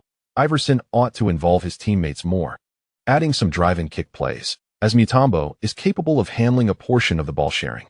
The 76ers held a height advantage when matched against Ben Wallace, yet regrettably, I did not witness more low-post offensive attempts. The two refrained from delving deeply into the game's outcome, as the point differential was excessively large. Orchestrating a comeback seemed nearly impossible. As the second half commenced, the intensity of defense waned, and Liu no longer matched up against Iverson, instead controlling the pace of the game and executing fast breaks, with the lead fluctuating around 15 points. Mutombo indeed received more opportunities, yet his finishing at the rim was disappointing, with several close-range layups clanging off the backboard. In an unexpected turn of events, the Philadelphia 76ers found themselves grappling with a scoring drought, much to the delight of New York fans who erupted with cheers and jeers. The first quarter concluded with a score of 19-26, and by the end of the third quarter, it stood at 64-88, paving the way for the atmosphere-enhancing crew to take the spotlight. Liu, having played merely 28 minutes, showcased an impressive performance with 10 out of 16 field goals, 3 out of 5 from beyond the arc, and a flawless 7 out of 7 from the free throw line, amassing 28 points, 3 rebounds, 10 assists, and 2 steals. Jeff Van Gundy, having completely set aside thoughts of the draft, stood on the sidelines with crossed arms, savoring the electric atmosphere with remarkable contentment. Iverson played for another 7 minutes before being substituted. The taunts of being overrated left this diminutive guard in a state of agitation, prompting him to angrily slam a water bottle upon returning to the bench. Ultimately, the Knicks triumphed over the 76ers with a decisive score of 87-112, marking a victorious start to the Eastern Conference Finals. Dressed in his training gear, Liu rose to applaud. celebrating with his teammates before turning to wave at the fans in gratitude. Meanwhile, Iverson swiftly made his way towards the player tunnel, eager to leave the arena without delay. When NBC reporter Jim Gray appeared beside Liu, he refrained from mentioning the rivalry.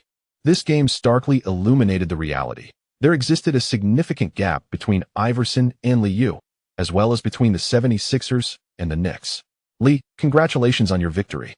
I noticed you were matched up against Iverson defensively in the first quarter. Is this a new strategy for the Knicks? Liu smiled and nodded, then replied earnestly. In the past, my teammates have shouldered the burden for me, but as my experience and physical condition improve, it is now my turn to contribute on the defensive end for the team.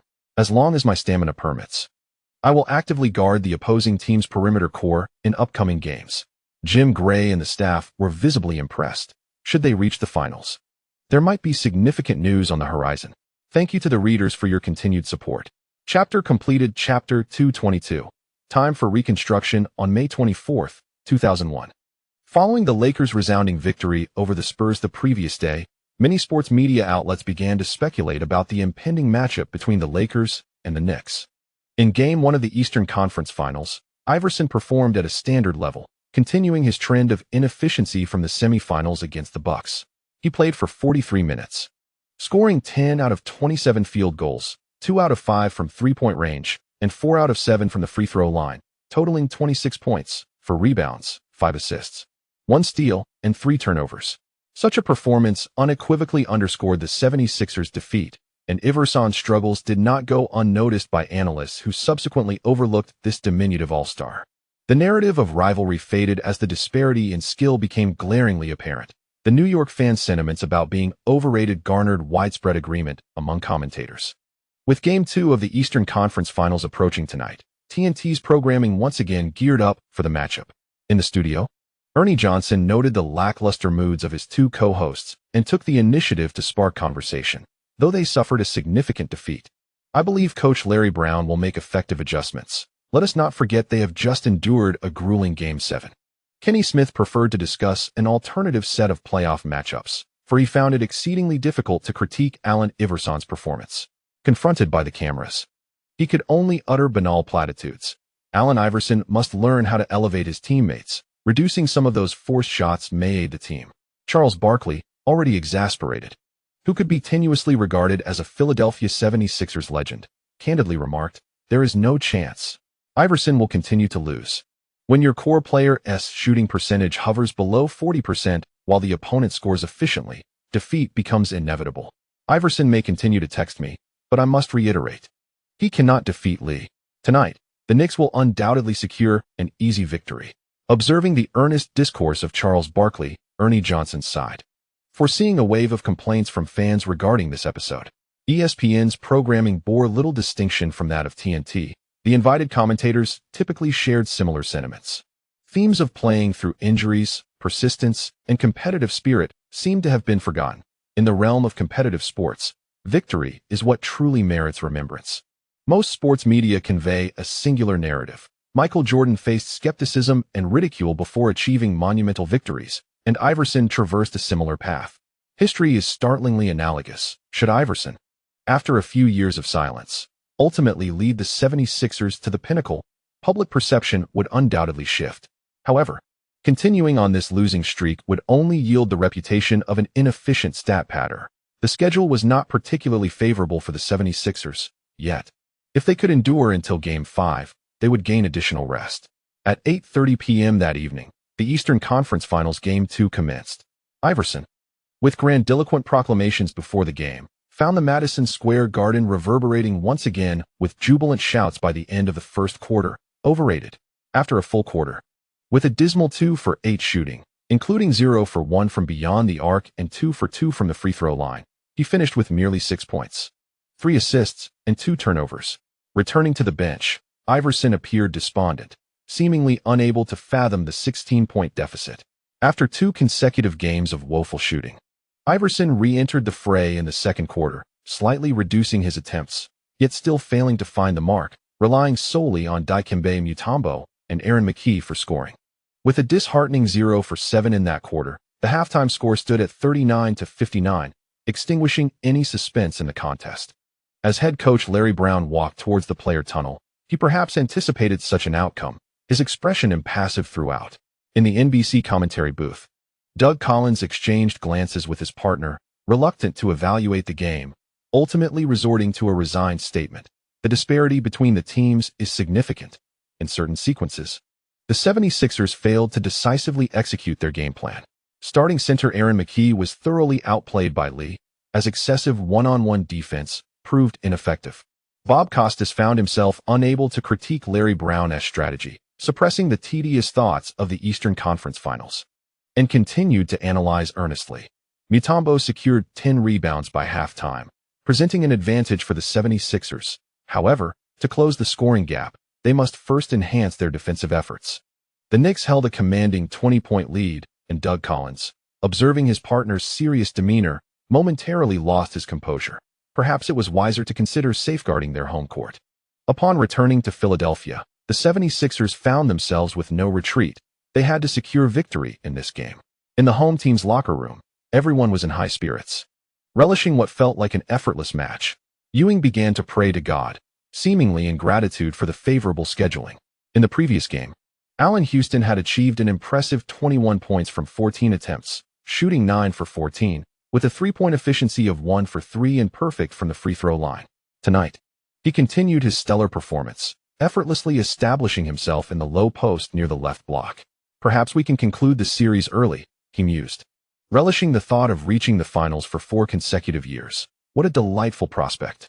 Allen Houston's sentiments resonated with the others. For most players, merely reaching the conference finals was already a significant achievement.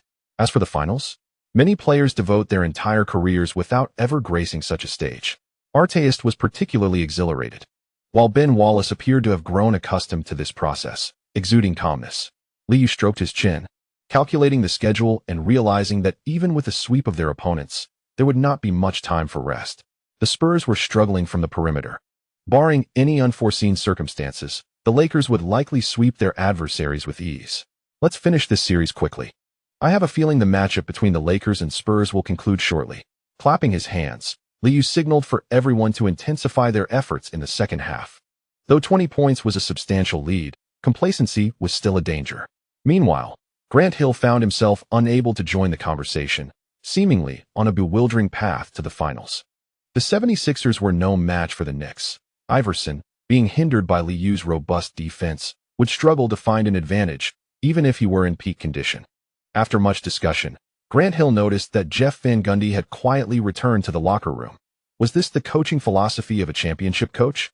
As the third quarter commenced, the Knicks initiated the offense. Observing Liu leisurely dribbling across half court, an agitated Iverson immediately sprang forward to defend him. Forgetting Larry Brown's earlier instructions, Iverson rushed in to disrupt. With the ball in his right hand, Liu merely shielded it with his body, noting that he was not being double-teamed. Seizing the moment as Iverson attempted to interfere, he exerted force, pushing past his opponent and quickly executing a jump dribble. Sensing that Iverson intended to continue his aggressive defense, Liu suddenly shifted direction, his body swaying dramatically to the left front.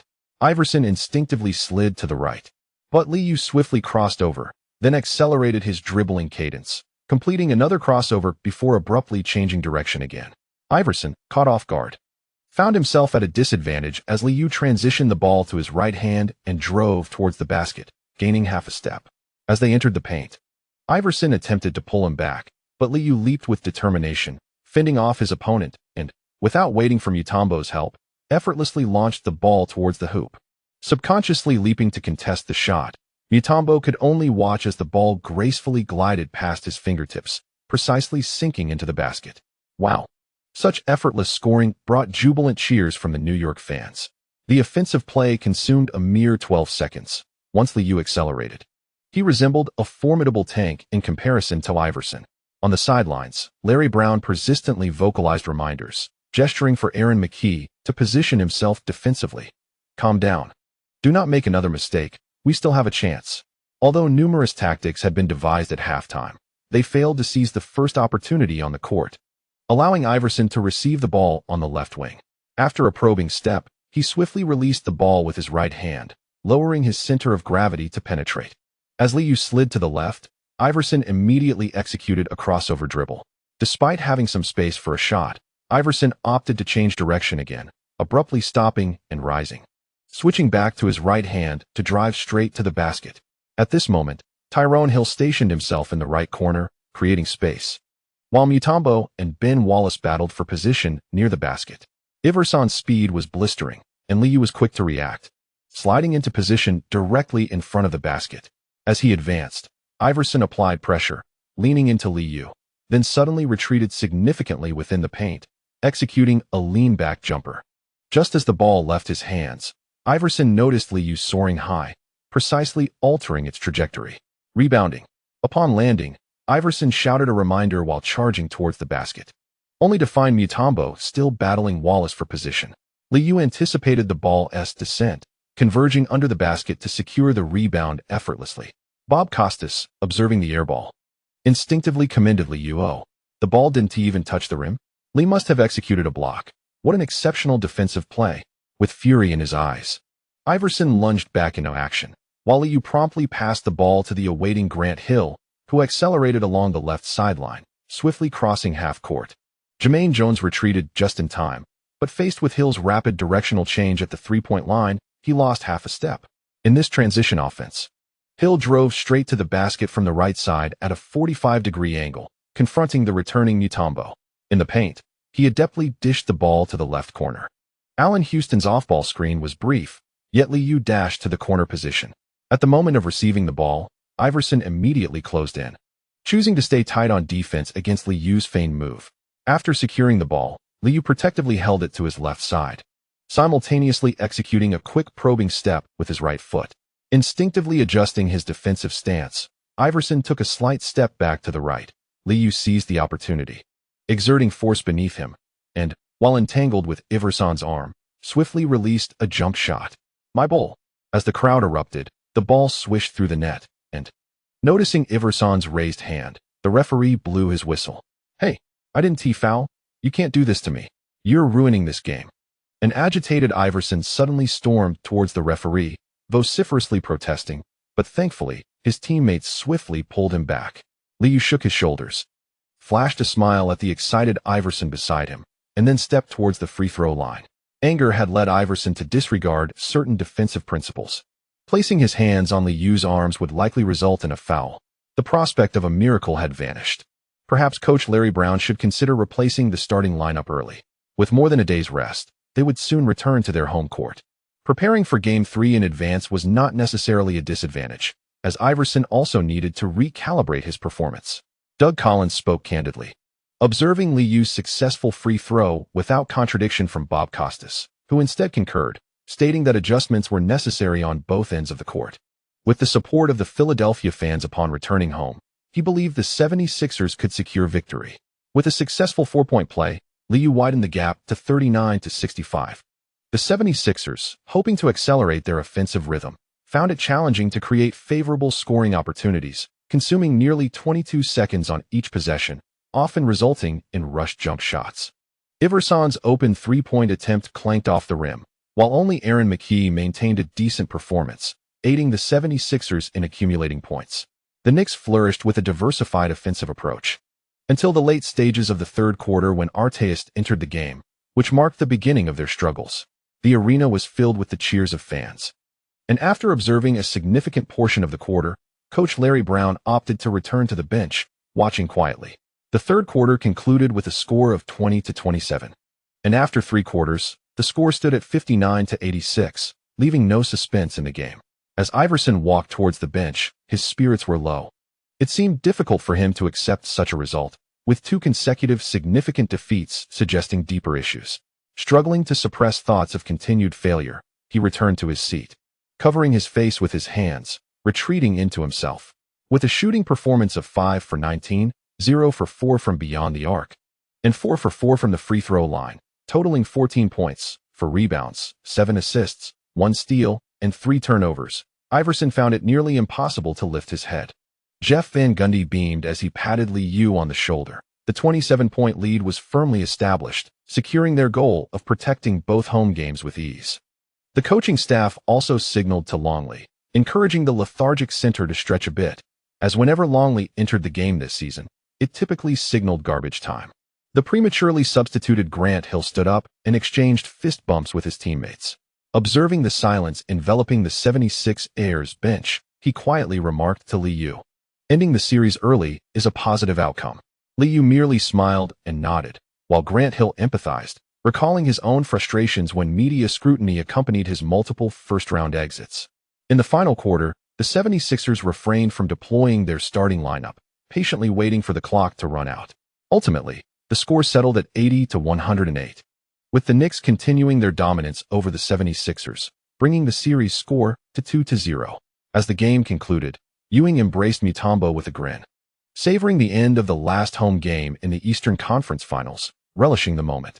In contrast, Mutombo could only manage a wry smile, taken aback by the enormity of the defeat.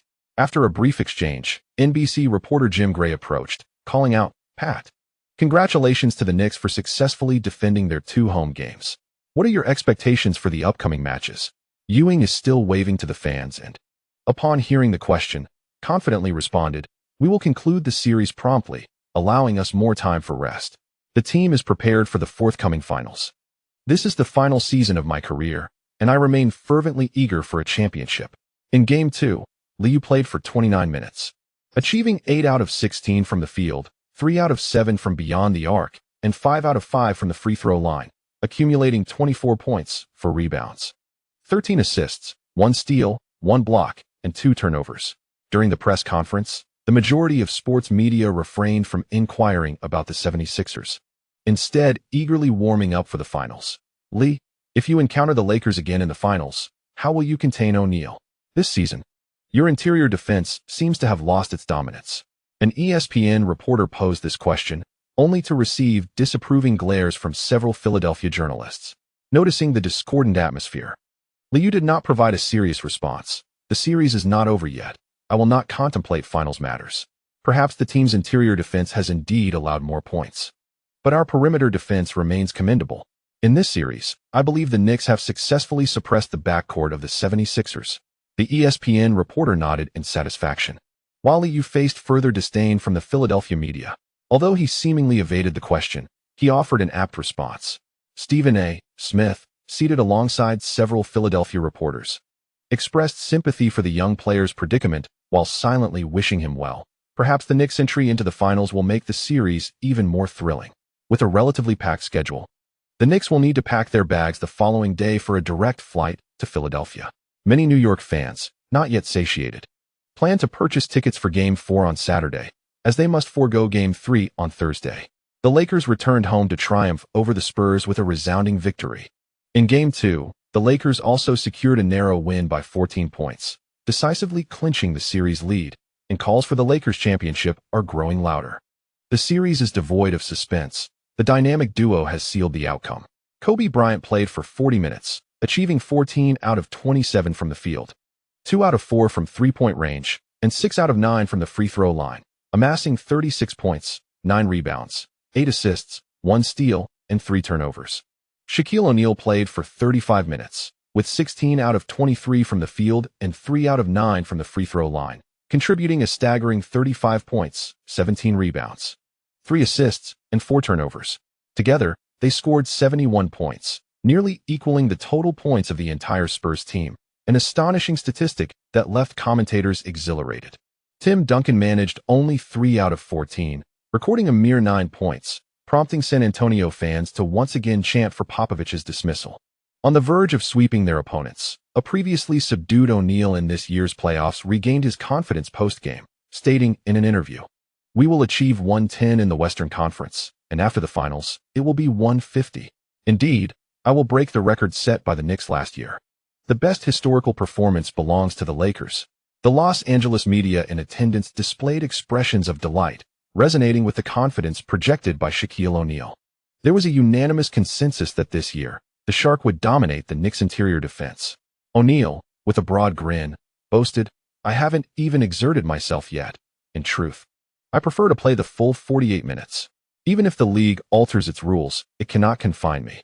Although the San Antonio media may have felt discomfort, they could not contest his assertions, especially after trailing in 2003. Beside him, Kobe Bryant, while visibly excited, solemnly stated during an interview, "The Lakers' ambition has always been the finals. We have not forgotten last year's defeat. This season, we are all training diligently. Grant, Fox, Fisher, Shaw, Horry, and Lou. None shall rival us." As the two continued their exuberant declarations, the Los Angeles press grew increasingly entertained, while the San Antonio media privately lamented, "If only we could acquire exceptional perimeter players, we would surely clinch the championship." The Western Conference Finals appeared to be all but settled, with the Spurs unlikely to stage a comeback. Meanwhile, Philadelphia fans received grim news before Game 3. Both Allen Iverson and Eric Snow had sustained injuries. In this critical match, Iverson rallied his teammates, declaring, "My body is sound. As long as I can step on the court, I will give my all." Securing 2 home victories would allow the 76ers to turn the series around. Despite their injuries, neither Iverson nor Snow showcased their ailments to the media. Snow had suffered a right foot fracture and faced setbacks upon his return. As the series progressed, both opted to battle through their injuries. On the evening of the 26th at 8:30 p.m., over 20,000 Philadelphia fans erupted into a fervent cheer as the game commenced. No one wished to witness their team's elimination at home. And after years of defeats to the Knicks, patience was wearing thin. In the first quarter, while Aaron McKie struggled, veteran Tyrone Hill stepped up, delivering critical points when the team needed them most, scoring 4 out of 6 attempts and contributing the highest 8 points of the quarter, resulting in a tie at 24-24. On the Knicks side, Allen Houston, who had been prolific in the previous 2 games, faltered, managing only 2 points from 5 attempts. During the quarter break, Iverson approached the bench and raised his right hand to his ear, urging the crowd to amplify their support. Meanwhile, Jeff Van Gundy called upon Ron Artest from the bench and instructed Kurt Thomas, "Just shoot. If you miss, crash the boards and ensure the opponent doesn't T-score easily." The bald-headed coach wore a serious expression. Despite Lewis scoring 6 points in the first quarter, his defensive performance left much to be desired. Thomas nodded vigorously at the opportunity presented, while Chauncey Billups on the bench appeared frustrated, realizing he would not be involved in this crucial match. Cook has become accustomed to such treatment, while Jeff Van Gundy places greater faith in defense. At this juncture, the offensive strategy revolves around delivering the ball to Lee. From the NBC commentary booth, Doug Collins observed the Knicks lineup and suddenly chuckled, jesting that Coach Van Gundy must have deployed the best defensive roster currently available. With Lee and Artest in the backcourt, and Hill, Cato Thomas, and Ben Wallace in the frontcourt, the average height is remarkably impressive. However, the offensive spacing has considerably diminished.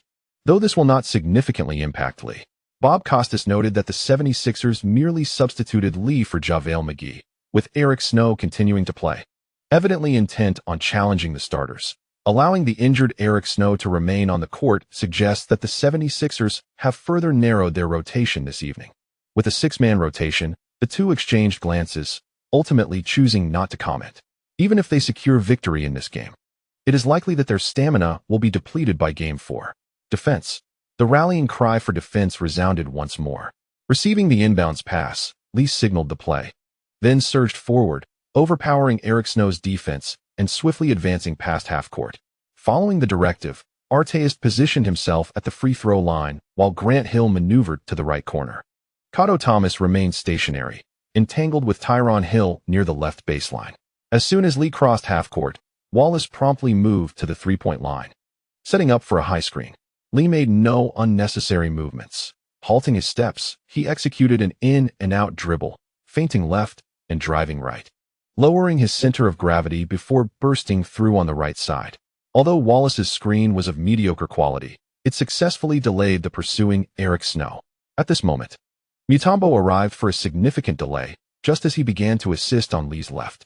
Artest immediately repositioned himself, providing a screen off the ball. Iverson, realizing Mutombo had abandoned his defensive position and observing that Lee showed no signs of slowing down, instinctively shifted to help defend the basket. In an instant, Lee attracted the attention of 3 defenders, all charging toward the rim. After completing the screen, Artest advanced to the top of the arc, having just settled, when Lee leaped and tossed the ball behind his head. The basketball found its way precisely into Artest's hands. After taking a moment to aim, and noticing he was unguarded, he confidently released a jump shot. Swish! The three-pointer swished through the net. After his first possession on the court, eager to gauge his shooting rhythm and feeling quite confident. Arteas celebrated enthusiastically with a raised fist. On the Knicks bench, the crowd erupted in cheers, and Jeff Van Gundy nodded appreciatively, acknowledging the superb execution of the play. However, the splendid offensive display naturally incited a chorus of boos from the Philadelphia fans. On the sidelines, Coach Larry Brown vocally reminded Iverson to maintain his defensive assignment. Clearly dissatisfied with this defensive sequence, amid the cheers, Iverson swiftly maneuvered from left to right, dashing along the baseline to the right corner, where he was unable to receive the pass immediately. With Lee closely guarding him, Snow struggled to pivot quickly. Fortunately, Iverson managed to advance slightly, allowing him to calmly deliver a cross-court pass. At this moment, Arteas had successfully caught up, exuding unwavering confidence in his speed. Upon receiving the ball, Iverson immediately executed a left-handed dribble, surging forward. Although Arteas lost his defensive position in an instant, he charged in recklessly, colliding violently with Iverson, sending both player and ball sprawling in the paint. The impact knocked Iverson off balance, causing him to nearly fly sideways, prompting the referee to blow the whistle immediately, issuing a warning to Arteas for what was deemed a common foul. Larry Brown, the head coach, was incensed, rushing to the sidelines in protest, exclaiming vehemently, "Hey, that was absolutely an intentional foul, not a legitimate basketball move." After receiving a warning, Arteas behaved submissively, while Ewing exchanged a few kind words with the referee, enduring the chorus of boos from the crowd, ultimately leading to the referee's decision remaining unchanged. On the floor, Iverson lay for a moment, massaging his hip with a pained expression, as if the fall had exacerbated his existing injuries. The Philadelphia fans erupted in outrage, shouting "Referee sucks." After the sideline ball was awarded, Iverson executed the same strategy, slipping along the baseline from right to left, only to be covertly tugged by Liu. The moment Iverson received the ball, Liu lunged at him from the left corner. With a swift motion, Iverson attempted to break through along the baseline. But as he took a large step, he sensed a powerful force approaching from his side. He stumbled, nearly being shoved out of bounds by Liu. Struggling to regain his balance, Iverson managed to fend off his defender and force his way to the basket. Leaping from the lower left side of the hoop, he executed a wide-ranging layup, gliding towards the right, only to be disrupted by Ben Wallace. As he tossed the ball towards the hoop with his right hand, Iverson completely lost his center of gravity midair, crashing heavily onto the floor. The ball ricocheted off the rim, and Mutombo managed to tap it, while Ben Wallace leapt again, securing the rebound ahead of his opponent. After receiving the ball, Liu accelerated, just as Iverson was rising from the floor, eliciting gasps from the crowd as he fervently pursued. Eric Snow, fueled with determination, charged at Liu, colliding near the left sideline. In the ensuing clash, Liu slightly slowed down, then discreetly threw an elbow. To the referee, this appeared merely as a protective maneuver, but Snow cried out in pain, losing his defensive stance and watching helplessly as Liu crossed the half-court line. Mutombo, still desperately retreating, was caught off guard by Snow's sudden loss of position. As he saw Liu approaching from the right wing, he instinctively slowed and lunged forward, ignoring the imposing presence of Mutombo leaping to defend him. Liu abruptly halted and swiftly released a jump shot. Swish! The three-pointer sailed through the net. Liu smiled, raising his left arm while displaying 3 fingers. As the arena erupted in uproar, suddenly, the score gap narrowed to 6 points, leaving the 76ers momentarily dazed. On the sidelines, Coach Larry Brown sensed the precarious situation as Iverson received the ball in the right corner, only to be knocked down to the floor by Liu during his drive along the baseline. Almost soaring out of bounds, Iverson collapsed beside the camera, eliciting gasps from the spectators in the front row. The referee blew the whistle, and Liu, expressionless, raised his hand to signify his foul. As Iverson lay on the floor, he let out a pained groan, while Mutombo, visibly furious, shouted at Liu, "Shit, you clearly had better defensive options." Indeed, he could have opted to sit out. Liu, maintaining his calm demeanor, casually retorted, while Ben Wallace chuckled softly and then shouted fiercely, "I swear, if he charges the basket again, he'll end up on the floor." The referee hurriedly intervened, separating the players and issuing warnings to both sides. Rising from the ground, Iverson's eyes blazed with intensity, disregarding his teammates' counsel as the game resumed, and he sought the ball once more. Witnessing their star player's tenacity, the crowd at the United Center erupted in cheers. Positioned in the left block, Iverson received the ball, once again facing Liu's tight defense. Unfazed by his opponent's speed, Liu stayed closely guarded, lowering his center of gravity to disrupt the play. After 2 probing steps, seeing Liu still relentlessly attached, Iverson swiftly extended his right hand to control the ball and accelerated forward. Although he gained a half-step advantage through sheer speed, the looming defensive pressure discouraged him from making any bold moves. In the paint, backing into Liu, Iverson executed a sudden jump step, drifting right for a fading jumper that clanged off the rim. Ben Wallace and Mutombo grappled for position, allowing Kurt Thomas to secure the rebound. Nearby, Grant Hill seized the ball and advanced along the left sideline, with Liu sprinting hard without the ball in tow. Upon crossing half-court, Grant Hill approached the free-throw line, while Ben Wallace stationed himself at the arc. Without hesitation, Hill drove straight to the basket with the ball in his right hand. Employing a similar tactic, Liu feigned a screen, sidestepping instead of providing a direct block, and then unexpectedly drifted out to the arc. As Grant Hill leaped to pass, Mutombo, gliding backward, was about to alert Iverson, yet Liu made no adjustments, releasing the ball without hesitation. Iverson, attempting to contest Liu's shot, lost his balance, and both players tumbled to the floor. Swish! The ball went in as the whistle blew, prompting the Knicks players to cheer in unison and rush to lift Liu up. Still arguing with the referee, Iverson rose, while Larry Brown on the sidelines voiced his complaints. Meanwhile, Philadelphia fans watched with bemusement as Liu sauntered to the free-throw line, their jeers growing more pronounced. This season, Liu had already executed numerous 4-point plays. His scoring prowess was indeed formidable. Bob Costas couldn't help but express his admiration softly, while Doug Collins noted the Knicks' defensive adjustments, enhancing physicality, which posed a significant challenge for the 76ers. Playing through injury, Iverson's physical condition would inevitably be affected. At the free-throw line, Liu took a deep breath and confidently sank his additional shot, eliciting another smile from Jeff Van Gundy, who expressed his delight from the sidelines. The score now stood at 34-24, with the gap widening to double digits.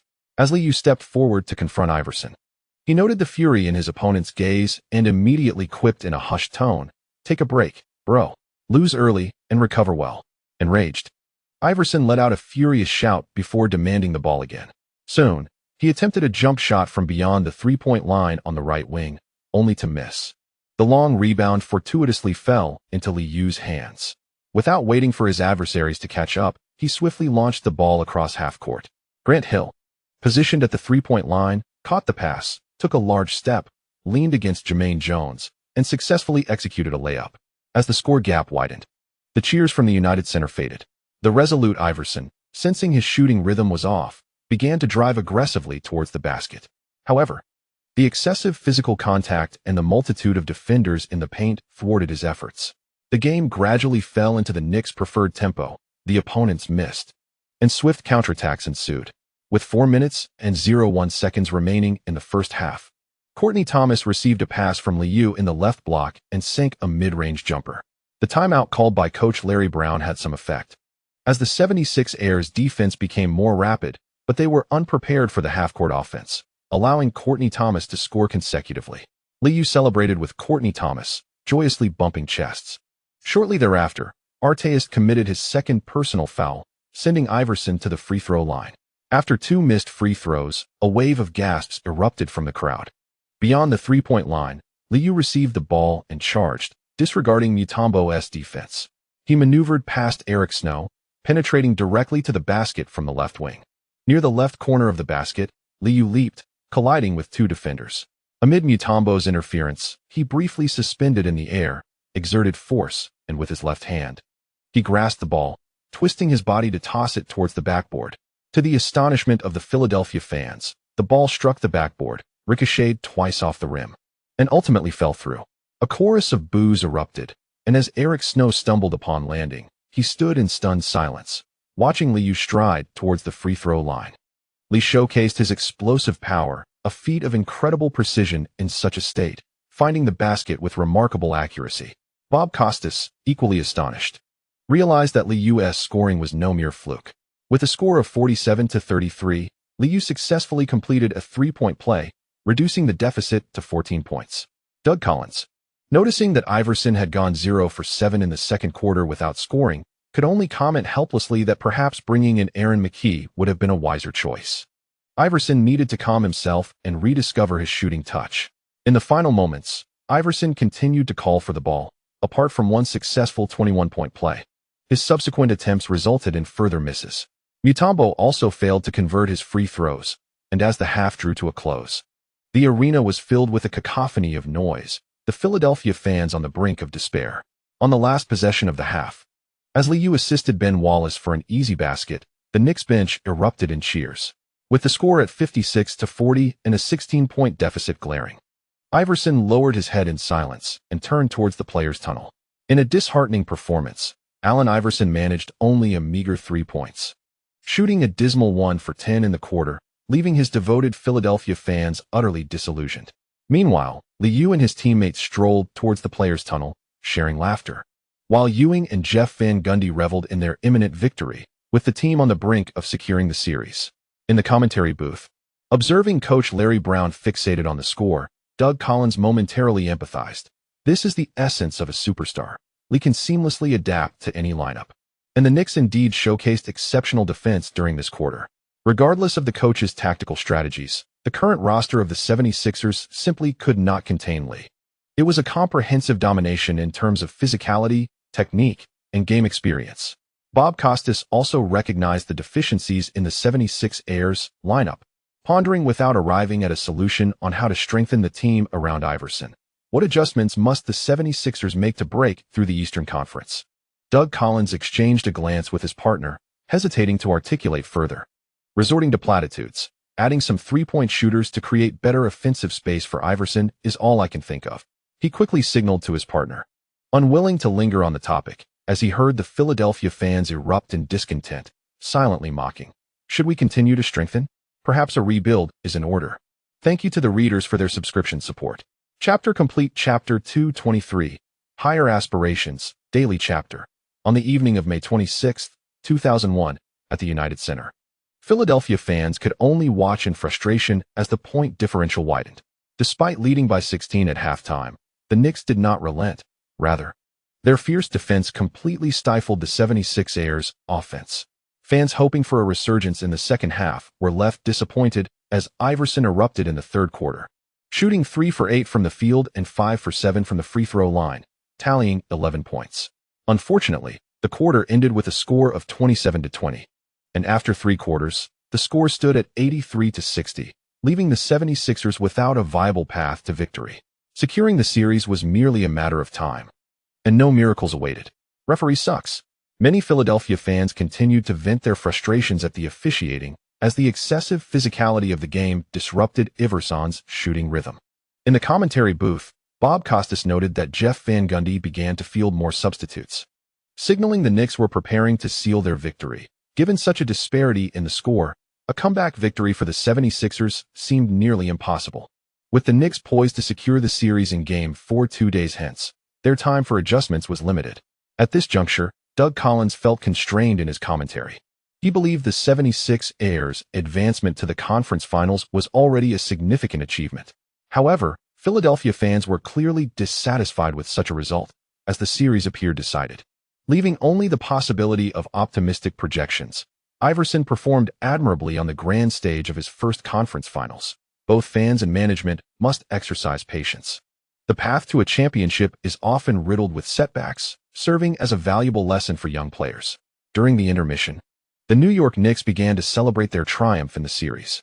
Cook, who had yet to see any playing time, removed his training gear in preparation for his entrance, revealing a smile. Competing in the finals is always a cherished accomplishment. After Liu scored 16 points in the second quarter, he significantly contributed to establishing a lead for the team, while the third quarter was primarily focused on controlling the pace of the game. In the final quarter, Liu only played for 4 minutes and 32 seconds, yet managed to add to his statistics. With Coach Larry Brown substituting most of the starters, the Philadelphia 76ers officially conceded defeat. The arena reverberated with boos and jeers, as Philadelphia fans, unhappy with the loss, were left disheartened after purchasing tickets only to witness a rout. Most fans found it hard to accept. Jeff Van Gundy cheerfully embraced the departing players.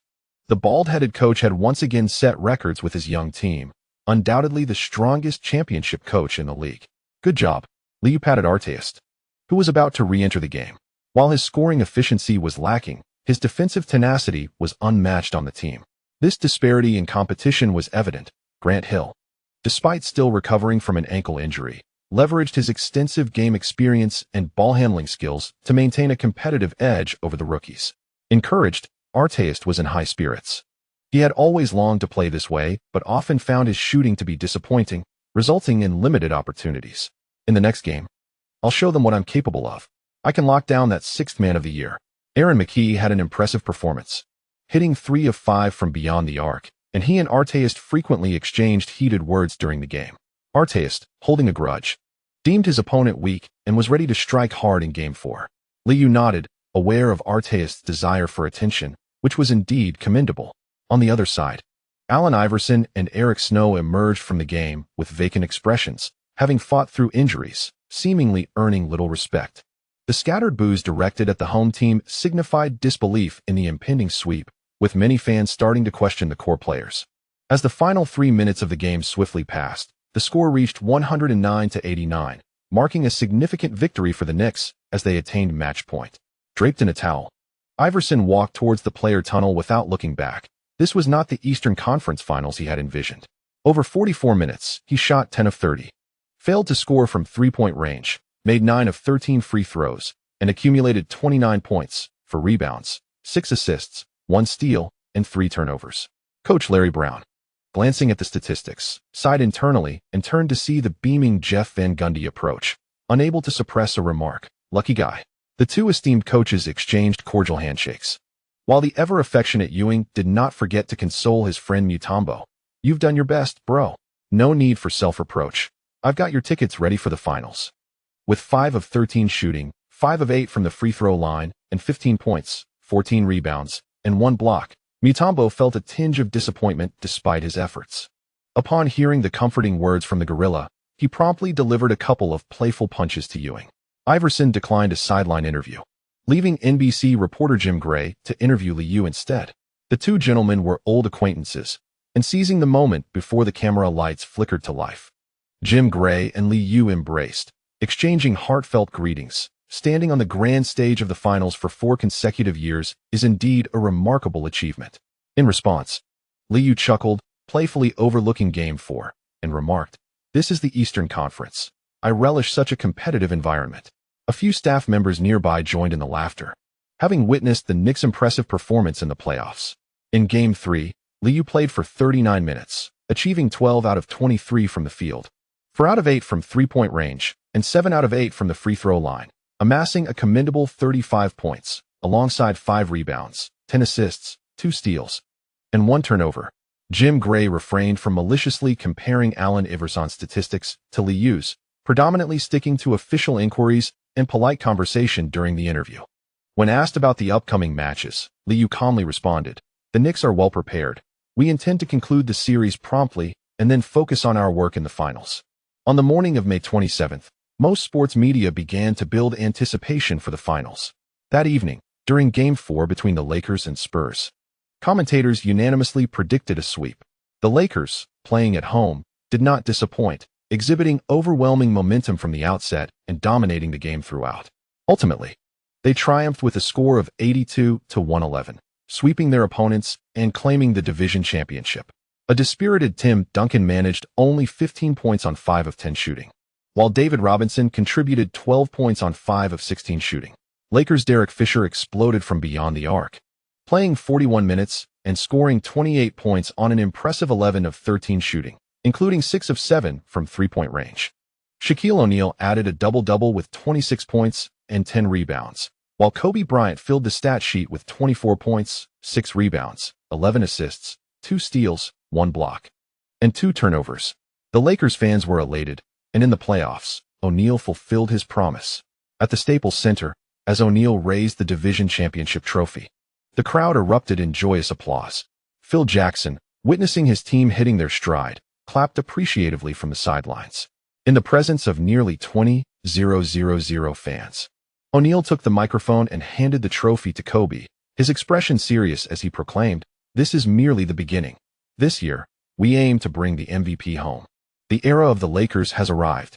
The Los Angeles fans relished O'Neal's bold declarations, growing more jubilant with every word. Kobe attempted to interject, wishing to share his thoughts after a series of games boasting over 50% shooting accuracy, indicating his realization of potential this season. However, observing O'Neal monopolizing the microphone and the enthusiastic response from the fans, Kobe could only stand by, holding the trophy. The media in Los Angeles appreciated O'Neal's remarks, noting that the strength of the Western Conference teams this season highlighted the Lakers' dominance. On May 28th, TNT invited Kevin Johnson, who officially retired from the Suns in March, to be a guest on their program. In the studio, after a discussion regarding the Los Angeles Lakers, the four participants shifted their focus to the upcoming Game 4 of the Eastern Conference Finals. Charles Barkley, somewhat reluctant to engage with his former teammate, found himself the target of Kenny Smith's relentless teasing, causing the episode to nearly devolve into a nostalgic recap of the Phoenix Suns. In a moment of exasperation, Earl Johnson took the initiative to pose a question. "Kevin, what are your expectations for tonight's game?" Kevin Johnson, having just been the subject of Barkley's jests, sobered as he pondered the inquiry before responding earnestly. "The Knicks will conclude the series. Lee will not squander this opportunity. Most importantly, after the Lakers sweep their opponent, he will respond." Kenny Smith, momentarily abandoning his playful banter, earnestly queried, "Kevin, from your perspective, what distinguishes Iverson from Lee? You have faced both. We would love to hear your insights." Despite the somewhat contentious nature of the question, Kevin Johnson candidly replied, "Firstly, their physical attributes are entirely dissimilar. It is not easy for a smaller player to establish himself in the league, and Iverson has excelled in that regard. Conversely, Lee has demonstrated remarkable physical development over the years, with notable improvements in speed and explosiveness. I believe Lee has yet to encounter a genuine challenge in this postseason.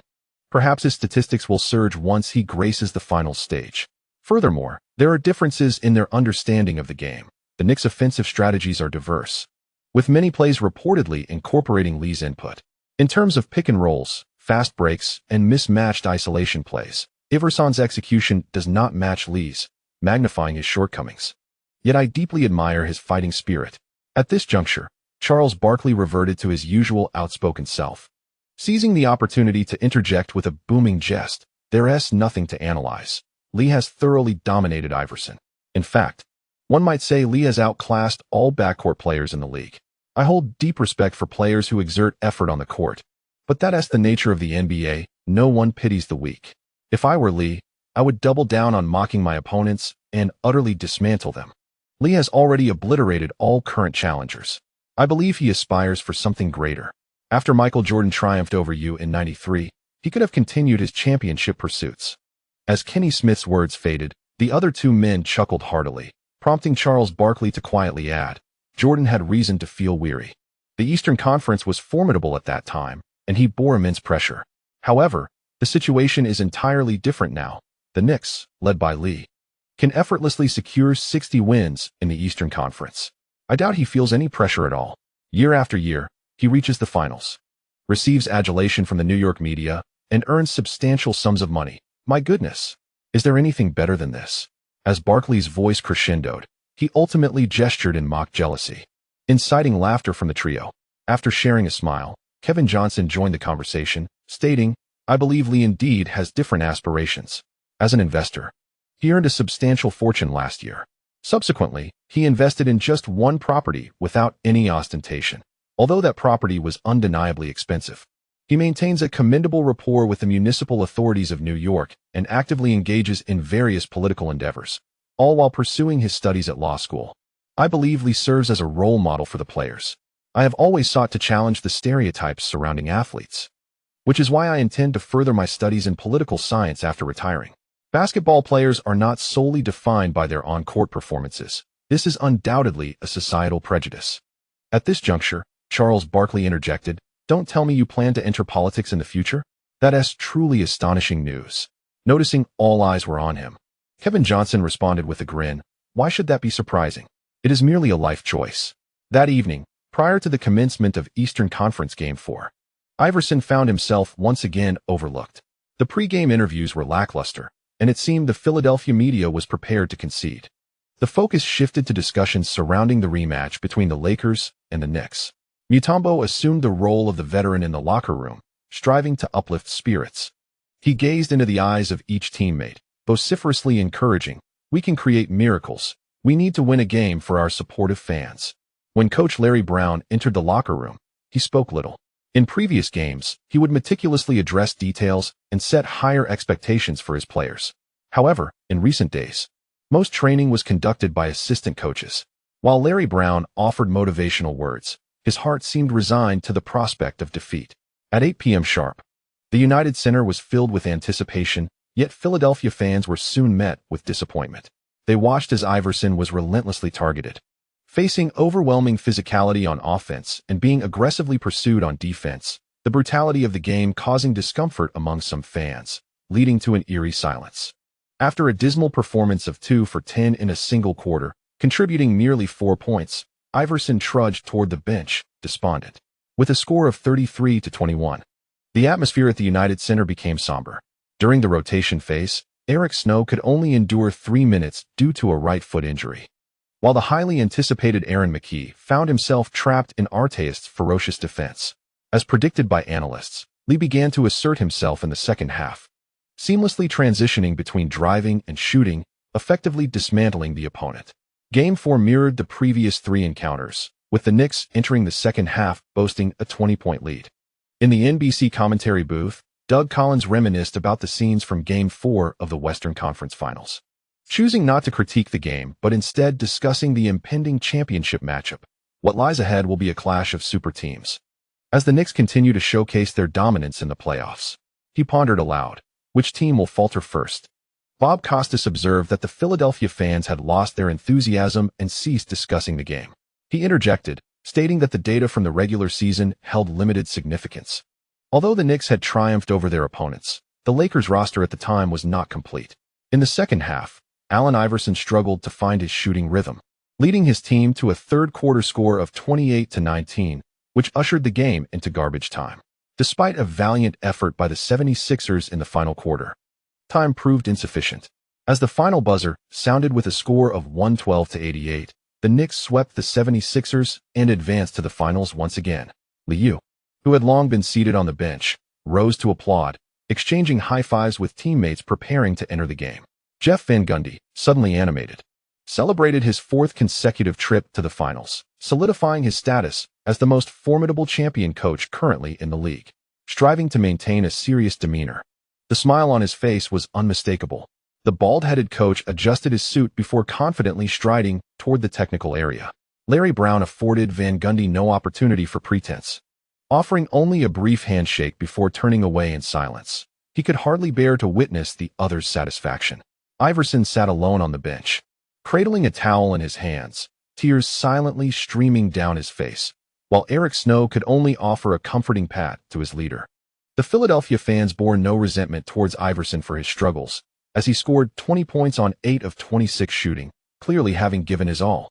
In the First Union Center, Philadelphia fans began to disperse, disinterested in watching the Knicks celebrate on their home court. Following the series, no analyst would dare compare Iverson and Liu again. It was all over, and the glaring disparity was evident. Liu embraced each 76ers player, offering solace to Mutombo. Yet he did not catch a glimpse of Iverson. Apologies, Allen was a bit emotional and was taken back to the locker room. He didn't want the fans to see his vulnerable side, Mutombo explained softly. Liu, unfazed, replied, "I understand, Allen. Please send him my regards. I eagerly anticipate our next encounter." Mutombo instinctively opened his mouth, but ultimately wore a wry smile, deciding to keep that thought to himself. Artest, indifferent to the sentiments of the 76ers, donned the orange division champion cap, removed his jersey, and jubilantly celebrated in a black tank top along the sidelines. After imparting championship wisdom to his opponents, Ewing embraced each assistant coach, donned his cap, and let out a series of jubilant shouts. Clad in training attire, Grant Hill adjusted his cap, feeling a mix of emotions as he deeply realized that choice outweighs effort. Had he ultimately chosen to join the Magic during the offseason, he would likely be fishing by now. Allen Houston seemed to perceive his old teammate's sentiments, wrapping an arm around his shoulder and teasingly proclaiming, "Joining the Knicks was undoubtedly the right choice. Sacrificing some stats for a championship feels like a fair trade. Due to limited playing time, Grant Hill contributed approximately 10 points in each game during this year's playoffs. Although his scoring was modest, his tactical significance was substantial. He orchestrated several three-man pick-and-rolls. After years of being eliminated in the first round and switching teams, he found himself heading straight to the finals. As he walked onto the court with the others, he quietly remarked, "It feels somewhat surreal. This journey has been far easier than I anticipated." The award ceremony for the division champions was somewhat modest due to the away game, with Liu taking a forward position, allowing the playoff mascot, Ewing, to seize the opportunity to shine. A considerable portion of the Philadelphia fans had already departed, and the gorilla paid little heed. Amidst the cheers from the Knicks, he joyfully lifted the trophy, exclaiming, "Oh!" Bob Costas, serving as the impromptu host, promptly extended his congratulations. Congratulations to the Knicks for reaching the finals for 4 consecutive years. Soon, Ewing and Jeff Van Gundy launched into a mutual admiration exchange. "Unbelievable. Thank God, we truly did it," Ewing stated. "This is my final season, and to follow the team back to the finals. I just want to express my gratitude to Lee, my outstanding teammates, and the coaching staff."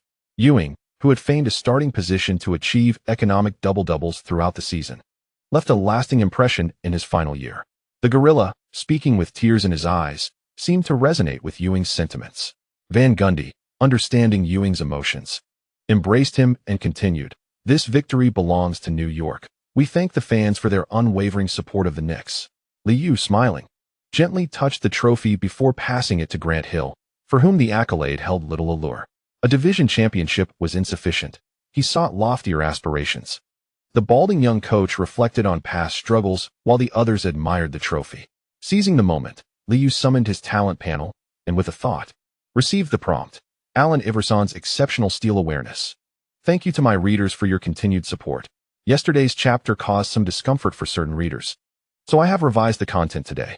Those familiar with this book know that I rarely criticize basketball stars and do not possess a fan filter. The protagonist is indeed not a virtuous character.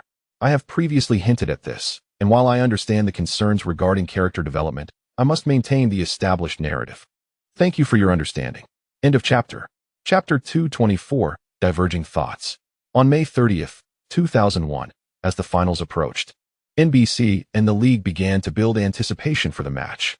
Following tradition, all players from both teams would be interviewed, catering to fans who only watched the finals.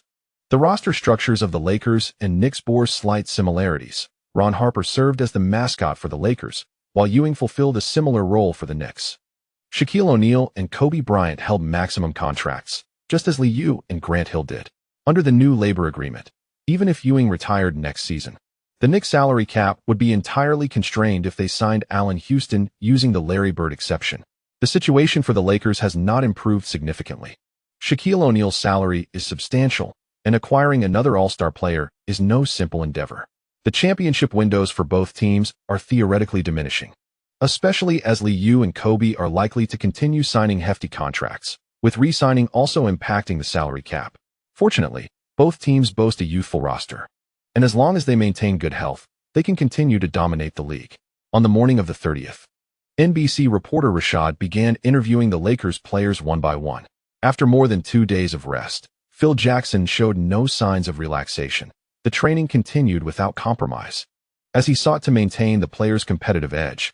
Before the afternoon practice began, Kobe was already warming up early, beads of sweat forming on his brow during the interview. As an African-American, Rashad held a fondness for the Lakers' dynamic duo, and after a friendly exchange, they took their seats. He smiled and posed the question, "Kobe, this is your second appearance on the grand stage of the finals. Could you reflect on last year's defeat?" Upon hearing this question, Kobe's demeanor shifted to one of seriousness, his smile fading as he responded earnestly, "I have gleaned valuable lessons from failure. Last year's finals revealed my shortcomings. I need to become stronger, unite the team, and I have learned how to play like a leader. The regular season does not reflect our true capabilities. We were hindered by injuries, but I believe we showcased our dominance in the playoffs." In the Western Conference playoffs, the Lakers sliced through their competition with ease, a journey that undoubtedly bolstered Kobe's confidence. During the interview, he spoke with a sense of authority, fully embodying the role of the team's leader. Fortunately, learning from Allen Iverson's past, Rashad refrained from comparing Kobe to Liu until he interviewed O'Neal, when he inquired about the MVP topic. Shaq: "We are all aware that injuries have plagued you this season. If you had remained healthy, do you believe you would have claimed the MVP?" The Lakers players sported beards, O'Neal included. After being injured early in the season and subsequently reducing his training load, he had gained some weight compared to last season. A noticeable change was that his neck appeared slightly shorter. Unconcerned with his appearance, O'Neal confidently responded to the MVP question. "Absolutely. There is no doubt I would win the MVP for 2 consecutive years. Lee will have no chance. I am acutely aware of my influence. If I stay healthy, I even believe the Lakers have the potential to break the Bulls' record for the best season ever." Phil Jackson, during his interview, was notably cautious. The championship coach refrained from boasting, simply smiling and stating, "Basketball is round. No one can claim absolute certainty of victory. However, the Lakers are in excellent form, and I can see the desire within the team. I believe we can overcome the defending champions. The Lakers are a more balanced team." While the Lakers were busy exuding confidence, Liu was preoccupied with entertaining sponsors. Under Armour plans to go public this year, coinciding with the finals, and has launched a line of professional basketball compression wear, while simultaneously investing heavily in advertising. In the realm of football, founder Kevin Plank has personally ventured into market development, achieving commendable sales over the past 5 years. Thanks to Liu's promotion, basketball compression wear is also gaining wider acceptance. The Gear Dogs are exceedingly popular in New York, with the locals in Rucker Park donning full gear. Hooks are also keenly focused on the finals, with the immense advertising impact. A mere change in color scheme could yield substantial profits. Much like the NBA, everyone eagerly anticipates a 7-game finals series, the longer it lasts. The greater the excitement, and the more advantageous it is for advertising. Liu's 3-year contract with McDonald's is nearing its conclusion, and several food sponsorships are also up for renewal. All parties are inclined to continue their partnership, though the contract amounts require further negotiation. Regarding the finals, there is a shared enthusiasm. Setting aside the outcome, merely stepping onto this grand stage for nationwide broadcasts guarantees a worthwhile investment. The advertisements featuring Liu and Shaquille O'Neal will undoubtedly dominate during specific intervals. This situation significantly affects the viewing experience, especially when a timeout abruptly transitions to Liu enjoying a burger or O'Neal promoting dog food. Excessive interruptions can indeed test the audience's patience. On the morning of the 31st, upon arrival in New York, the Lakers found the city abuzz with excitement for the finals. En route to the hotel, they encountered fans clad in Knicks jerseys and t-shirts at every turn. The influence of their 3 consecutive championships continues to resonate, and the appetite for victory has surged, especially with the Knicks' recent successes. As evening fell, with NBC broadcasting player interviews to further build anticipation for the finals, Kobe felt a wave of irritation while watching the program. "With more scientific training and professional gear, I will exert every effort to ensure that everyone experiences the joy that basketball brings," he declared. "I cherish the stage of the finals, as it allows me to showcase myself to basketball enthusiasts worldwide. It is truly a marvelous affair. Victory has always been my unwavering pursuit, and the Knicks are prepared." Unlike other players who opt for a mature look with facial hair, Liu remains unchanged since he was 19, save for a new hairstyle. As Liu's voice resonated from the television, Kobe watched intently, only to realize he was not mentioned at all. Only a few topics referenced O'Neal. Jim Gray, who interviewed Liu, evidently considered O'Neal to be the sole rival, with the MVP poised for another showdown in the finals, serving as a highlight for the year.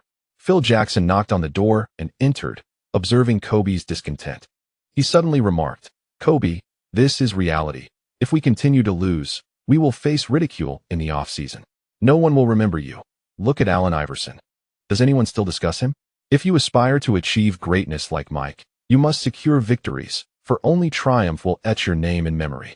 Reflecting on his own experiences over the years, Kobe nodded vigorously. Phil Jackson approached and patted his shoulder, reiterating, "Remember, basketball belongs to 5 players. We must play for one another." After several consecutive years of making it to the finals, Ben Wallace has undoubtedly shed the label of being an underdog. Although he harbors reservations about some of Jeff Van Gundy's decisions, the prevailing sentiment among most sports media is one of respect towards Wallace. After all, the defensive fortitude of the Knicks interior largely relies on the efforts of Wallace and Kurt Thomas, who, barring foul troubles, will primarily face Shaquille O'Neal in the finals. Wallace feels a tinge of dissatisfaction regarding the management and coaching staff's intentions to draft a big man, viewing such a choice as a sign of disrespect.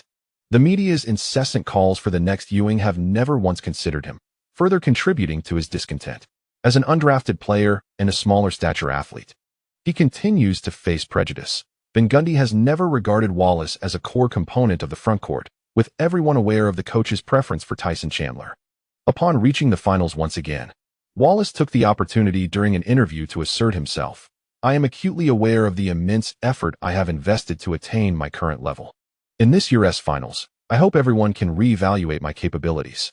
I am confident in my potential to become the best interior player in the league. Yet, this declaration did not attract much attention, as effectively defending O'Neal was deemed nearly impossible. Allen Houston, having played a significant number of games last year, is in a contract year, opting to conserve energy during the regular season while slightly ramping up for the playoffs. As the finals approach, although Houston himself remains silent, his agent is notably vocal. Without a doubt, Allen will secure a substantial contract. He is one of the league's finest backcourt players. Houston's marketability is unquestionable, and the Knicks are likely to extend a lucrative offer, albeit at the expense of their salary cap, as there are no superior players available. Reaching the finals feels akin to achieving a goal, prompting the players to voice their aspirations. Some seek elevated tactical roles, while others desire greater financial rewards. For Van Gundy, however, his singular ambition is to become a legend in the coaching realm. The bald-headed strategist is far from jobless. His championships are sufficient to sustain him for a lifetime.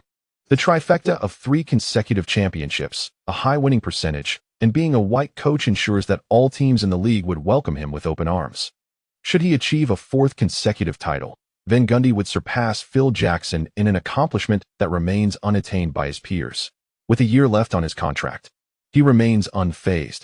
Regardless of his location, he is assured a maximum salary. Transitioning to another team could even afford him greater authority. During a warm-up interview on June 1st, Van Gundy displayed his abundant confidence. In my view, the Knicks have the potential to achieve feats akin to those of the Celtics of yore. Our core lineup is youthful and brimming with talent, and I am thrilled that we have all managed to maintain our health leading up to the finals. We have exerted tremendous effort this season for this moment, and I believe the Knicks can create a miracle. Journalists from the New York Times beamed with delight, while reporters from other sports media outlets eagerly echoed their praise. This is the confidence of the strongest active championship coach. The finals game 1 is set to commence at 9 p.m., with Liu still mingling with sponsors and social elites who have come to witness the event. Exclusive tickets have been granted to Blomberg, a billionaire who, while financially secure, values his reputation. This seat also comes with dedicated refreshments. The several tens of thousands of dollars spent on a ticket translates into a modest investment in AKS capital and fosters beneficial connections. In short, this venture is far from a loss. Old Charles has also invited numerous guests to his box, despite his son taking over the team after their recent victories. Such a grand event as the finals certainly calls for paternal indulgence. With less than half an hour before the match begins, Madison Square Garden is already filled to capacity. Many front-row tickets have been acquired by agencies, while some devoted singers have even purchased their own tickets, eager to make an appearance. Ewing, in a jovial mood, is chatting with familiar faces along the sidelines, yet he must maintain his composure on this grand stage. Numerous fans are waving their handkerchiefs, chanting along with the music. At the NBC commentary booth, the enthusiastic announcer, Marv Albert, expresses his excitement. I adore the atmosphere at Madison Square Garden. Tonight's game has been long awaited by the fans. Doug Collins refrains from making excessive predictions about the series, instead focusing on the strengths of both teams. Undoubtedly, the Lakers possess absolute dominance in the paint. Meanwhile, the Knicks boast the league's strongest backcourt. The tactical approaches of both teams exhibit significant differences, yet they will both face immense challenges on the defensive end. As their analysis unfolds, the lights dim, and as the visiting players take the court, the roar of the crowd intensifies with each appearance of the home team. The broadcasting team begins to reveal the starting lineups, with both head coaches opting for no changes. The Lakers maintain their playoff starting 5. In the backcourt, Derek Fisher and Kobe Bryant. In the frontcourt, Rick Fox, Horace Grant, and Shaquille O'Neal. Collins offers a brief commentary on this lineup. Grant's playing time will be limited. The Lakers need to create better offensive space for O'Neal. Robert Horry will play a pivotal role tonight, as Liu steps onto the court clad in blue training gear. Cheers erupt throughout the arena. In contrast to the serious demeanor of the Lakers, Liu beams with joy, exchanging high fives with his teammates. Grant Hill is still striving to calm his nerves, feeling the pressure of competing in his first finals. On the bench, Jeff Van Gundy sips his Pepsi with delight, neglecting to engage with the players. During the final warm-up phase, Phil Jackson reminds his team, "Fisher, be vigilant on defense. We need to communicate. The speed of our switches must be swift. Trust each other, okay?" Upon hearing the coach's words, Fisher nods vigorously to alleviate Kobe's burden. He will take on the primary defensive role against the U tonight. After watching game footage for several days, Fisher musters his resolve, adjusts his headband, and begins to bounce in place, striving to loosen his body. As the referee summoned both teams to the center of the court, Liu greeted his Lakers teammates with a smile and a simple fist bump. Shaquille O'Neal, however, wore a serious expression, intensely focused on the basketball in the referee's hands. Following Ewing's unsuccessful jump ball, O'Neal effortlessly directed the ball to midcourt, and the crowd erupted with shouts of defense. Just as Fisher gained control of the ball, Liu advanced to guard him. Before crossing half court, he swiftly passed the ball to Grant at the top of the arc. This bespectacled player, who appeared quite sophisticated, had seen a significant decline in his scoring ability, leaving Lewis to hunker down inside the three-point line, guarding against any potential shots from the opponent. After making a brief gesture with the ball, Grant quickly passed it to Kobe on the right wing. At this moment, O'Neal surged forward, positioning himself behind Ewing, demanding the ball in the low post on the right. Kobe faced tight defense from Allen Houston, but Ewing remained firmly anchored, allowing Kobe to deliver a high lob pass. Without the ball, Kobe immediately cut along the baseline from right to left toward the left corner. At this juncture, Grant also began to shift toward the left near the baseline, clearing the top of the arc for Fisher, with Rick Fox standing on the left wing. The Lakers effectively cleared one side, and as O'Neal turned to assert his position, the others began shifting toward the right wing, ready to support. Upon receiving the ball, O'Neal executed a swift turn, placing the ball in his left hand before using his shoulder to create space. As he collided with Ewing, he pivoted toward the baseline, switched to his right hand, and effortlessly completed a layup. Swish. The two-point shot found nothing but net. From the pace of the movements to the physical confrontation, this season's Ewing, now reduced to a mere mascot, found himself outmatched. Following the basket, O'Neal seemed to revel in the sensation of dominating the Western playoffs, a broad smile spreading across his face, just as he had envisioned. "Let's go Knicks." New York fans, accustomed to witnessing their superstar center overpower the competition, continued to cheer loudly. Quickly inbounding the ball, Liu received it, while Fisher hurried to defend him. Unlike the Western guards he had faced previously, Liu accelerated with determination after receiving the ball. As he approached midcourt, he executed a rapid behind-the-back dribble, coming to a sudden halt before switching to his left hand and accelerating once more. Fisher could only follow suit, adjusting his defense passively, in the blink of an eye. Liu had crossed half-court. Ewing stood just outside the three-point line, and as Fisher caught sight of Liu's sudden change of direction, he slid left in an attempt to deceive the defender. Seizing the moment when Liu shifted his weight, Liu switched to his right hand and made a significant pivot, gliding past Ewing's body, using his left hand to scoop the ball as he accelerated forward. Liu effortlessly evaded the defense, eliciting a wave of cheers from the crowd, while O'Neal remained poised at the free-throw line, seemingly waiting for Fisher to continue his defensive efforts. Observing the opponent's defensive shifts, Liu quickly adjusted his footwork, abruptly stopping at the three-point line before launching a shot. Swish. The three-pointer sailed through the net. Wow. Cheers erupted around him, and it was only then that O'Neal realized he had made a defensive error.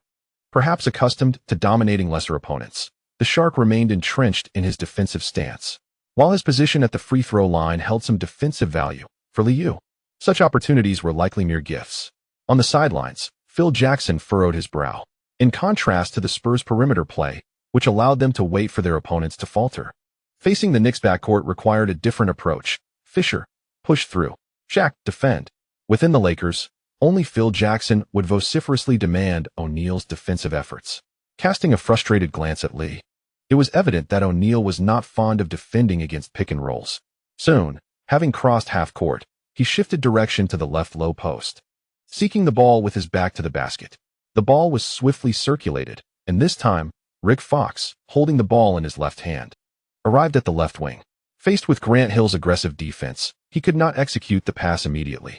Although Ewing attempted to impede him, his efforts proved futile as O'Neal effortlessly received a high lob pass. As O'Neal swayed his body toward the perimeter, he caught the ball, and in a sudden twist, he evaded Ewing's defensive stance. With 2 strong dribbles, he barreled towards the basket. A jump step created space from Ewing, and O'Neal surged into the restricted area, leaping high to deliver a powerful dunk.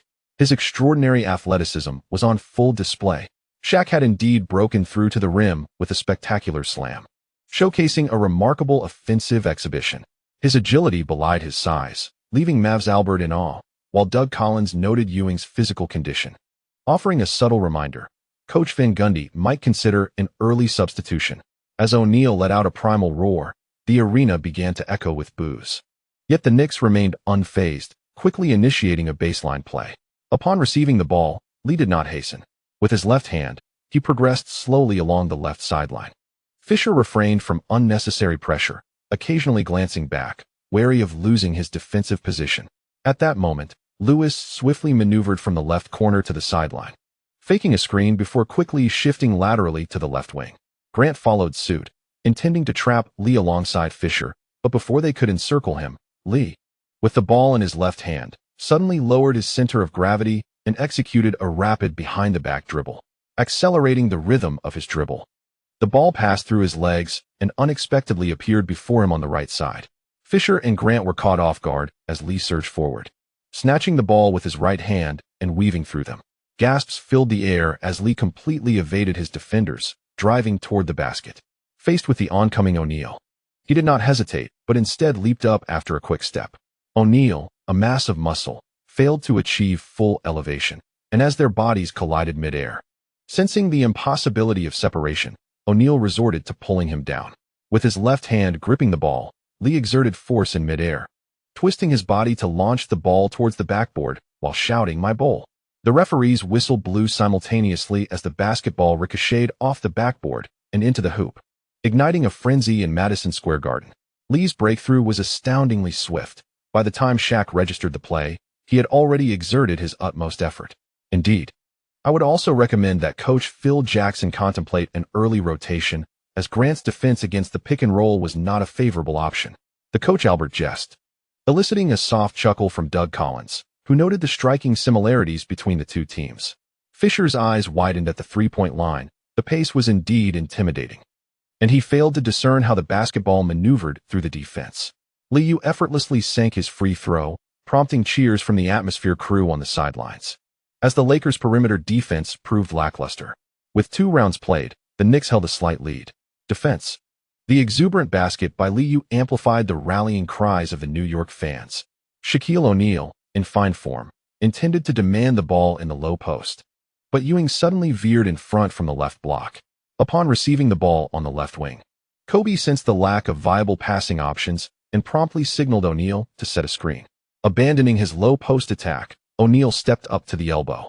After a brief hesitation, he rolled toward the basket, but Kobe's attempt to deliver a pass was thwarted as Ewing resolutely delayed, teaming with Allen Houston to execute a double team. With the ball in his left hand, Kobe lowered his center of gravity to accelerate past his defender, only to trip over Ewing's foot, losing control of the ball, which Allen Houston promptly seized. Fisher observed Liu spring forth from the top of the arc, and upon realizing the situation, he grit his teeth and sprinted in pursuit. The fast break was ferocious. Houston launched the ball, and Liu dashed past half court, retrieving it at the three-point line. With 2 dribbles, he took 3 large strides and leaped, executing a one-handed dunk with aplomb, both being hefty guards. Albert marveled at Fisher's inability to keep up with Liu, exclaiming, "Goodness! Lee has once again demonstrated his explosive power. His speed is extraordinary." In less than 4 seconds, the ball found the net. Fisher, inbounding from the baseline, regarded Liu with an increasingly incredulous expression. In the ensuing moments of the match, the Lakers persisted in attacking the interior, while the Knicks seized every opportunity to shoot. Phil Jackson opted for a more measured pace, while Jeff Van Gundy maintained a watchful eye on the Knicks' aggressive transition play. With 6 minutes and 4 seconds remaining in the first quarter, Ewing sent O'Neal to the free throw line for the second time, having committed 2 fouls, fulfilling his role as he applauded and smiled while retreating to the bench. The New York crowd responded with applause for the Gorilla as Ben Wallace entered the game.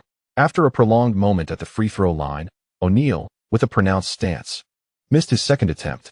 Grabbing the rebound, Wallace swiftly handed the ball to the awaiting Grant Hill, and the entire team surged toward the opposing half. At the top of the arc, Liu faked a handoff, then continued his off-ball movement toward the right wing. Distracted, Rick Fox failed to anticipate Grant Hill's sudden and rapid drive to the basket from the top of the arc. O'Neal, having just returned to the paint, stepped up to provide help defense, but, mindful of fouling, could not interfere in time. Seizing the opportunity, Grant Hill lofted the ball toward the upper right of the hoop, and Ben Wallace leaped to claim it, executing a powerful two-handed slam. The score was now 13-18, with the Knicks once again scoring with ease. Phil Jackson furrowed his brow and promptly called for a timeout. No amount of video analysis could remedy this situation, as the offense relied heavily on individual player prowess. The New York Knicks' occasional missed shots provided the Los Angeles Lakers with some counterattack opportunities, with Kobe and Fox contributing to the score. However, the pace of the game was not to the Lakers' liking. Recognizing this, Doug Collins could only marvel at how Lee had controlled the tempo from the outset. While the Lakers found themselves at a disadvantage, perhaps it was time for them to increase their own pace. Marv Albert relished the unfolding scenario. Noting Horry's early entry and jesting, no one in the league can contain Lee's offense. It seems Coach Phil Jackson intends to continue funneling the attack through Shaquille. In the first possession after the timeout, Bibby struggled to make an impact on the left side despite his efforts. Shaquille, after a strong drive, turned and attempted a shot that clanged off the rim. Wow! He finally missed a field goal in the flow of play, prompting cheers from the New York fans. Ben Wallace secured the rebound, and as Lee received the ball, he noticed that his defender had transformed into Kobe. Little Fish could no longer withstand the pressure. And Phil Jackson, displaying wisdom, instructed Fisher to guard the incoming artist. Kobe, with intense focus, relentlessly applied physical pressure, but Lee advanced swiftly to the left wing, executing a rapid behind-the-back dribble before transitioning to his right hand. Ben Wallace immediately set a screen, forcing Shaquille to follow suit, while Kobe glanced back. In a split second, Lee made a pronounced shift to the right, leaving Kobe trailing as he instinctively slid back, unable to match Lee's powerful shoulder dip and acceleration. In that fleeting moment, Shaquille, who had just halted his advance, could only watch as Lee, with the ball in his left hand, soared towards the basket. Horry, stationed in the right corner, turned to find Lee already airborne in the paint. With 3 explosive strides, he switched to his right hand, elegantly extending his body in midair, clutching the ball with one hand, and delivered a resounding dunk. The breathtaking breakthrough elicited an exhilarated roar from Lee upon landing. Turning back, a furious Shaquille dominated the low post against Ben Wallace, scoring 2 points and earning a free throw. Don't worry, he won't make it. Shaquille had little patience for Lee. This season, he had specifically practiced his free throws, taking deep breaths as he approached the line, positioning himself to aim at the basket.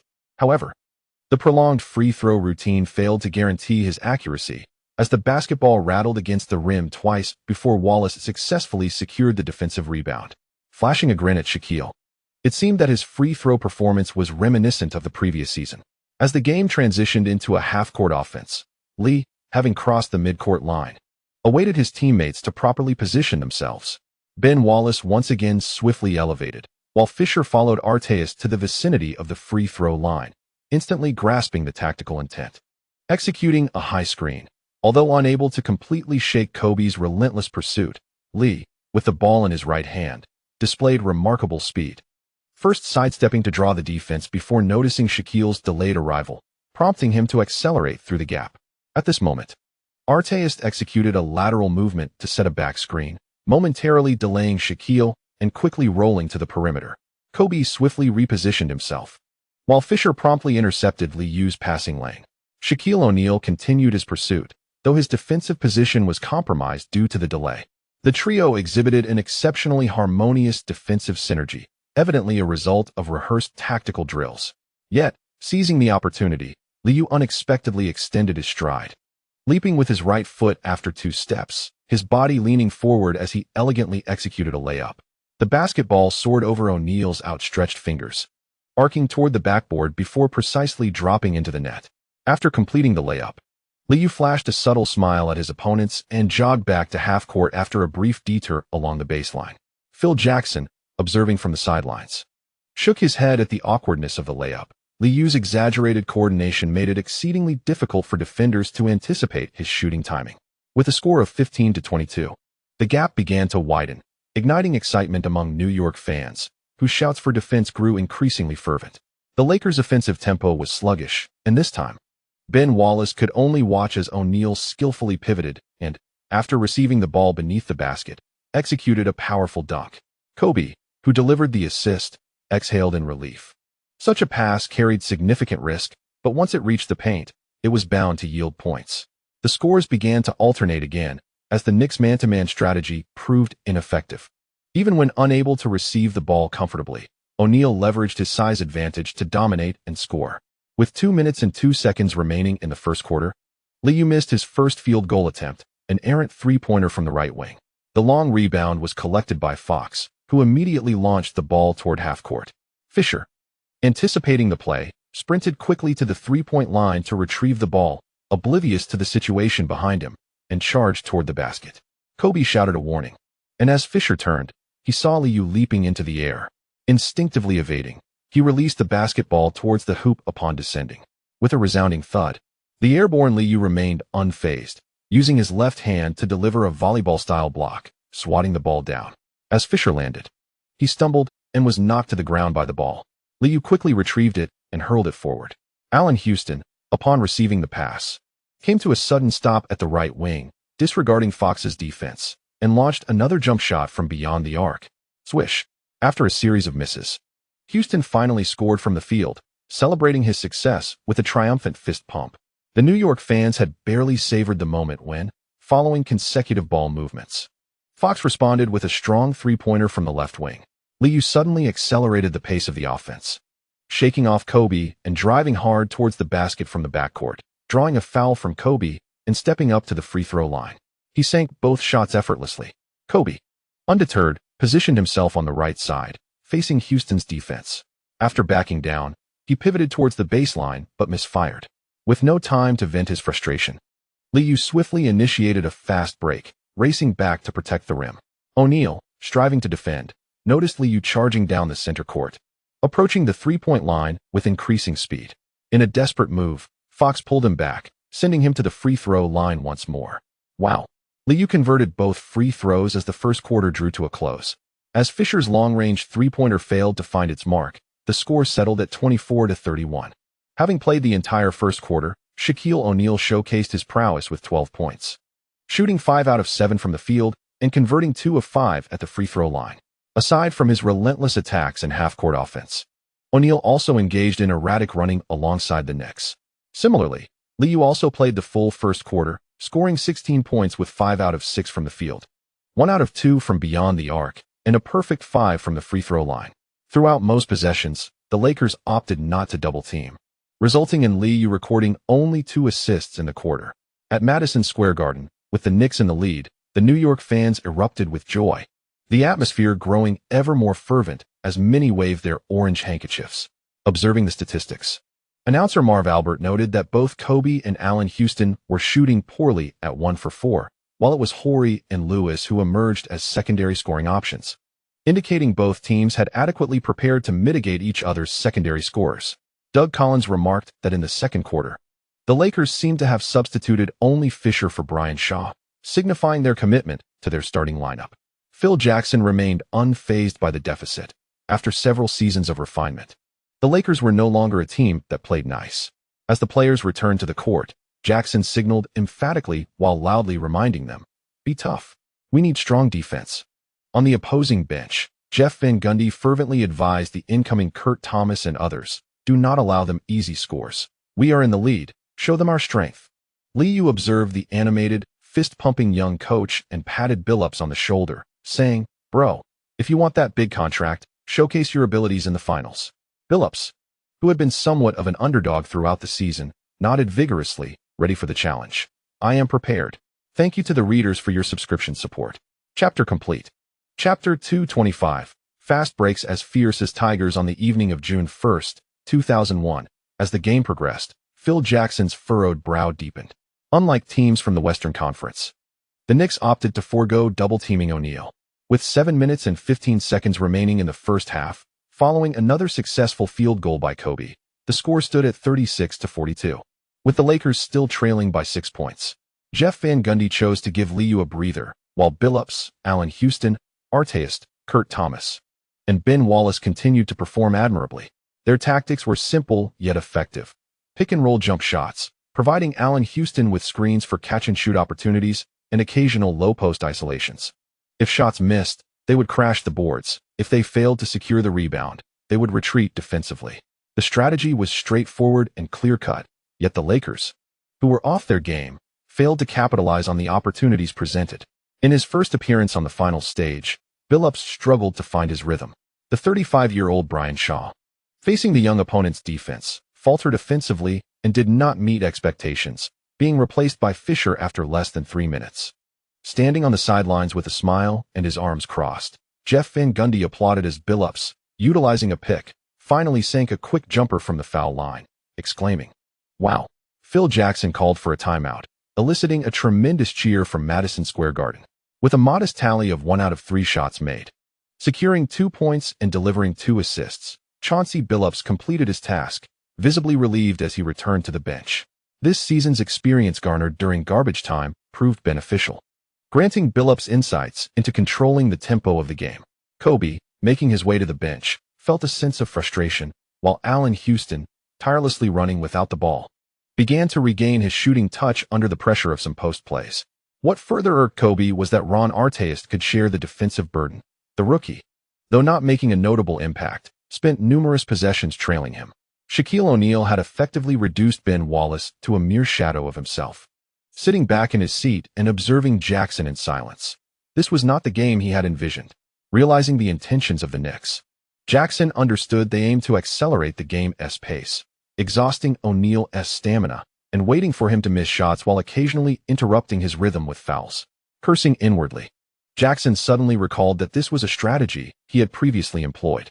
With the Bulls' frontcourt historically weak, occasionally losing the battle for rebounds, he relied on a 50 shooting rate from his powerful drives to secure victories.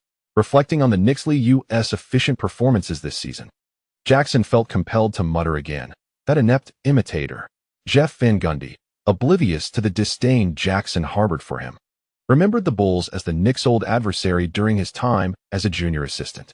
In times of adversity, he instinctively resorted to Pat Riley's basketball philosophies, often tempted to replicate their strategies.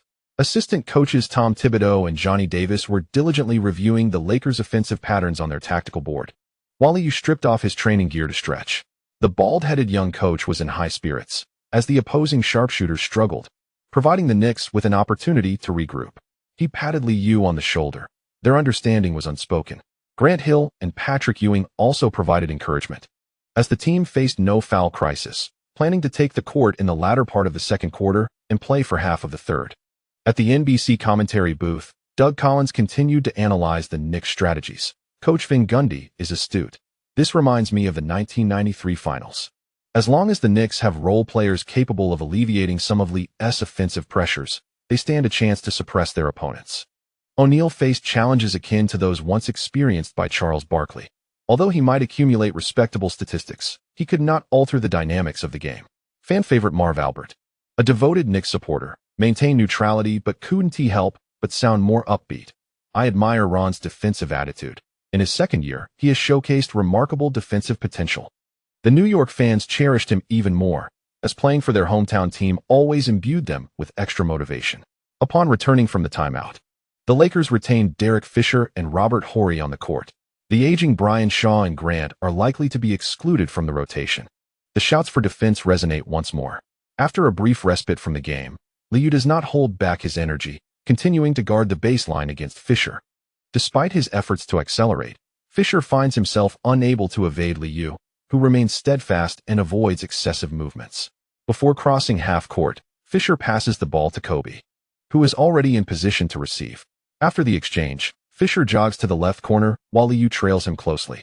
At this moment, Fox brings Artest to the right corner, while O'Neal engages with Ben Wallace in the left block, seeking to establish position for a back-to-basket play.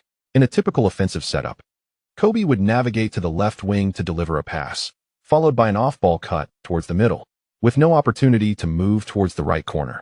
The Lakers' perimeter players rotate to create space for O'Neal.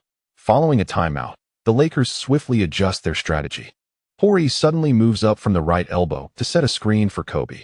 At the top of the arc, Kobe, with the ball in his right hand, drives to the right as Allen Houston pursues him closely, attempting to maneuver through a fake screen. Unable to shake off his defender, Kobe notices that Kurt Thomas has not effectively followed him. As he crosses the three-point line, he leaps and releases the ball. Horry, who receives the pass at the top of the arc, does not hesitate and quickly takes a jumper. Swish. The three-pointer finds its mark, narrowing the gap to 5 points at 39-44. This marks the first successful field goal from the offense in the second quarter, with all attempts coming from beyond the arc. After the shot, Horry exhales deeply, feeling he has not let down the coach's trust. While the Lakers retreat on defense, Liu seizes the opportunity with the baseline ball, charging forward with a pace entirely different from the cautious control exhibited by Billups. The New York fans erupt in cheers as Fisher, caught off guard, instinctively scrambles to keep up. Approaching the three-point line, Liu, with the ball in his left hand, executes a quick in-and-out move before lengthening his stride, altering his rhythm, and accelerating once more. Briefly shaking off Fisher, Liu catches up with the retreating O'Neal. As he re-enters the paint, he suddenly finds Liu at his side. O'Neal, caught unaware, sees Liu speed past him on the outside. With a few explosive steps, Liu elevates and scores with a layup. The arena erupts in excitement, and the announcer Albert, swept up in the atmosphere, shouts, "OH! So fast!" Liu, relying on his speed, has bypassed the entire Lakers defense. Observing Liu's successful drive, O'Neal glares at Fisher, loudly admonishing him during the inbound play, "Watch your man." The back-and-forth sprint inevitably drains energy, and O'Neal, with his imposing physique, is ill-suited for such a rapid pace. Fisher can only respond with a quiet sense of grievance. He has never encountered a situation quite like this. In the blink of an eye, the score shifts to 39-46, with the deficit returning to 7 points. Fueled by frustration, O'Neal resumes his demand for the ball in the left low post. His clear offensive intentions make it challenging for Fox to deliver the ball directly. Under constant pressure from Artest, Fox is compelled to pass to Horry, who is at the free throw line, ready to receive.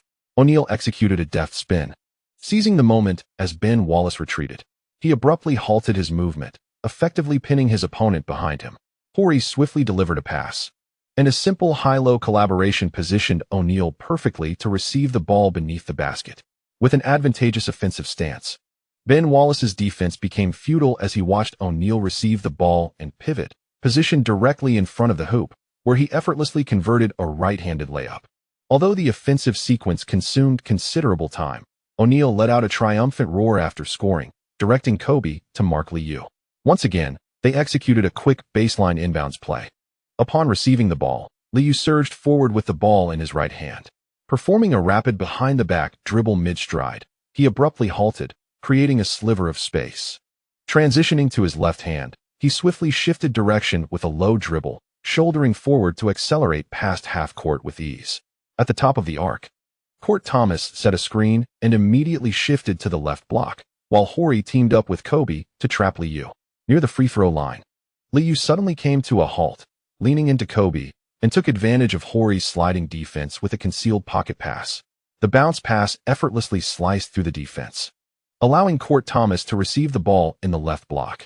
After a slight adjustment, he executed a jump shot that found its mark. Positioned near the paint, Kurt Thomas scored from his sweet spot, celebrating exuberantly with raised fists. The score stood at 41-48, the gap still 7 points, inciting a sense of urgency among the Lakers. Fisher, not waiting to cross half court, passed the ball to Liu as they advanced to the right corner. At the top of the arc, Kobe dribbled under his legs before rapidly changing direction, regaining possession in his right hand and accelerating towards the basket. Allen Houston lost his defensive position, sliding quickly to provide physical resistance as they both entered the paint. Kobe, facing a block, launched a right-handed shot that ricocheted off the rim. O'Neal, still engaged in positioning, couldn't rush in for the offensive rebound, allowing Ben Wallace to secure the defensive rebound immediately. As Liu moved forward to receive the ball, the Lakers began their retreat. Fisher intended to delay the advance, but was suddenly outmaneuvered by Liu, who pushed the ball forward and darted past. With Liu holding the ball in his left hand, racing past the defenders, the crowd erupted in cheers.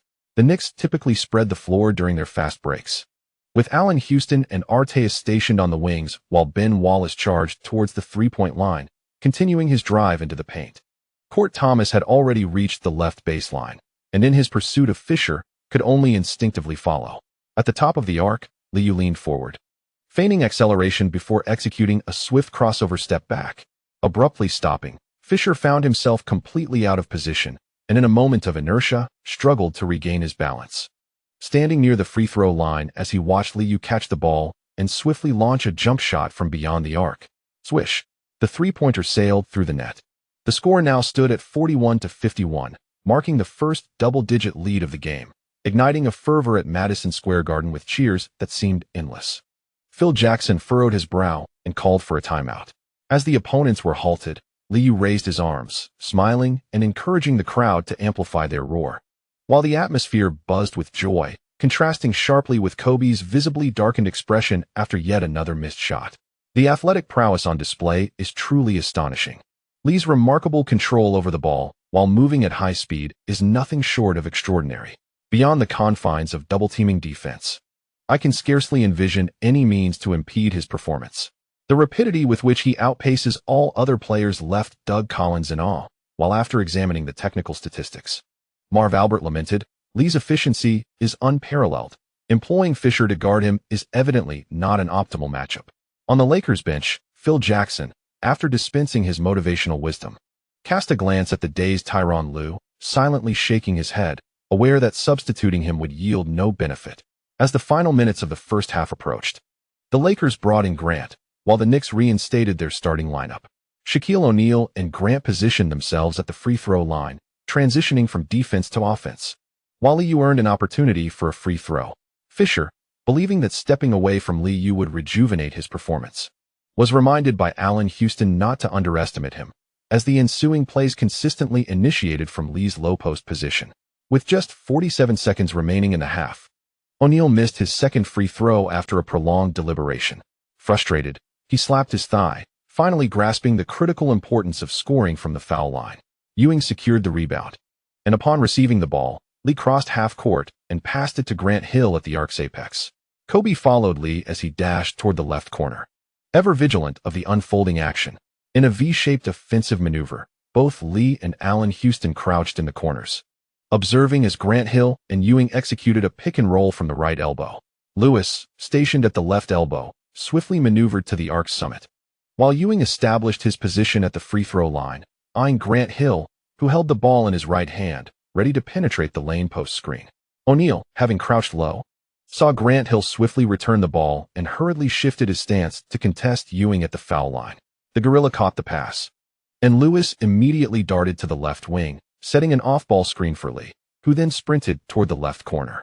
The Lakers' defense displayed exceptional cohesion, as Grant diligently pursued his assignment in the corner, while Kobe continued to shadow Liu. Simultaneously, Grant Hill moved to the left corner, and Allen Houston shifted to the right wing. At the free throw line, Ewing angled the ball, gripping it with his left hand, intending to execute a handoff pass to Liu. Realizing that Kobe was pressing too closely, Ewing quickly regrouped, moving to the arc's apex. In a sudden burst, Liu executed a backdoor cut, momentarily evading Kobe and receiving Ewing's pass on the left wing. As Ewing positioned himself beyond the three-point line, O'Neal, with a stern expression, abandoned his defensive assignment on Ewing and vocally urged Grant to tighten his defense. As Liu received the ball, he noticed Kobe slightly retreating, and with a deft body shift to the right, he executed a swift change of direction. In the instant he transferred the ball to his left hand, Liu lowered his center of gravity and accelerated into a 45-degree cut.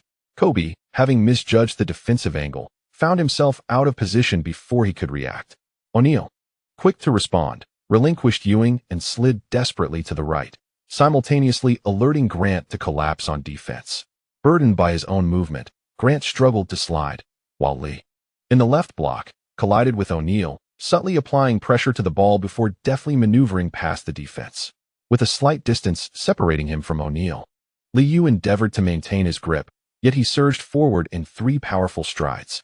Having successfully evaded his defender, he soared near the paint, executing a mid-air switch of the ball before the hoop, clutching it firmly in his right hand, and delivering a thunderous dunk. The rim reverberated with a resounding crash as he completed the emphatic play. O'Neal, unable to grasp Liu, lost his balance and collided with the baseline, crashing into the audience with a loud thud. Gasps erupted from the spectators witnessing the scene, and fortunately, the hefty player managed to steady himself against the seats. Otherwise, the front row viewers would have been forced to vacate their spots under the weight of an impending avalanche. Liu promptly checked on the startled fans to ensure none were injured, allowing the game to resume. Feeling a profound sense of embarrassment, O'Neal, who had not taken a moment's respite in the first half, sought to reclaim his pride with a series of requests for the ball in the low post. Despite Ewing's relentless defense, O'Neal received the ball on the right side, powering towards the baseline with a swift turn, only for his right-handed shot to clang off the rim. Before the Gorilla could secure the rebound, O'Neal displayed his quick reflexes, dashing beneath the basket to snatch the board. Feigning a move before putting the ball back in just before the buzzer, he let out a primal roar to the camera position beneath the hoop, venting his pent-up frustration. Glancing over, he noticed the Knicks players chatting and laughing as they made their way to the tunnel, utterly disregarding him, which incited O'Neal to mutter a few curses under his breath. The double-digit lead sent Madison Square Garden into a frenzy. After a full first half, with 11 of 15 field goals made and 5 of 10 from the free throw line, O'Neal had amassed 27 points, thoroughly dismantling the Knicks' interior defense. In just 18 minutes of play, Liu matched O'Neal's tally with 27 points, shooting 9 of 10 from the field, including 2 of 3 from beyond the arc, and converting all 7 free throw attempts. In the NBC commentary booth, both analysts found themselves at a loss for words as the game seemed to devolve into a contest between role players. Kobe Bryant, with only 3 of 10 shooting, managed a mere 6 points, while Allen Houston contributed 12 points on 5 of 11 shooting. Doug Collins struggled to critique the Lakers' tactical approach, noting the modest 10-point deficit. After all, they had successfully mounted comebacks in previous playoffs. As the second half commenced, perhaps coach Phil Jackson should consider a different defensive strategy. The diminutive guards found it challenging to contain Liu, and a more concerted effort in double teaming could yield better results. Albert, the statistician, remarked on the Lakers' short rotation. Both teams had enjoyed ample rest during this year's playoffs, and if the series extended, stamina would become a critical factor.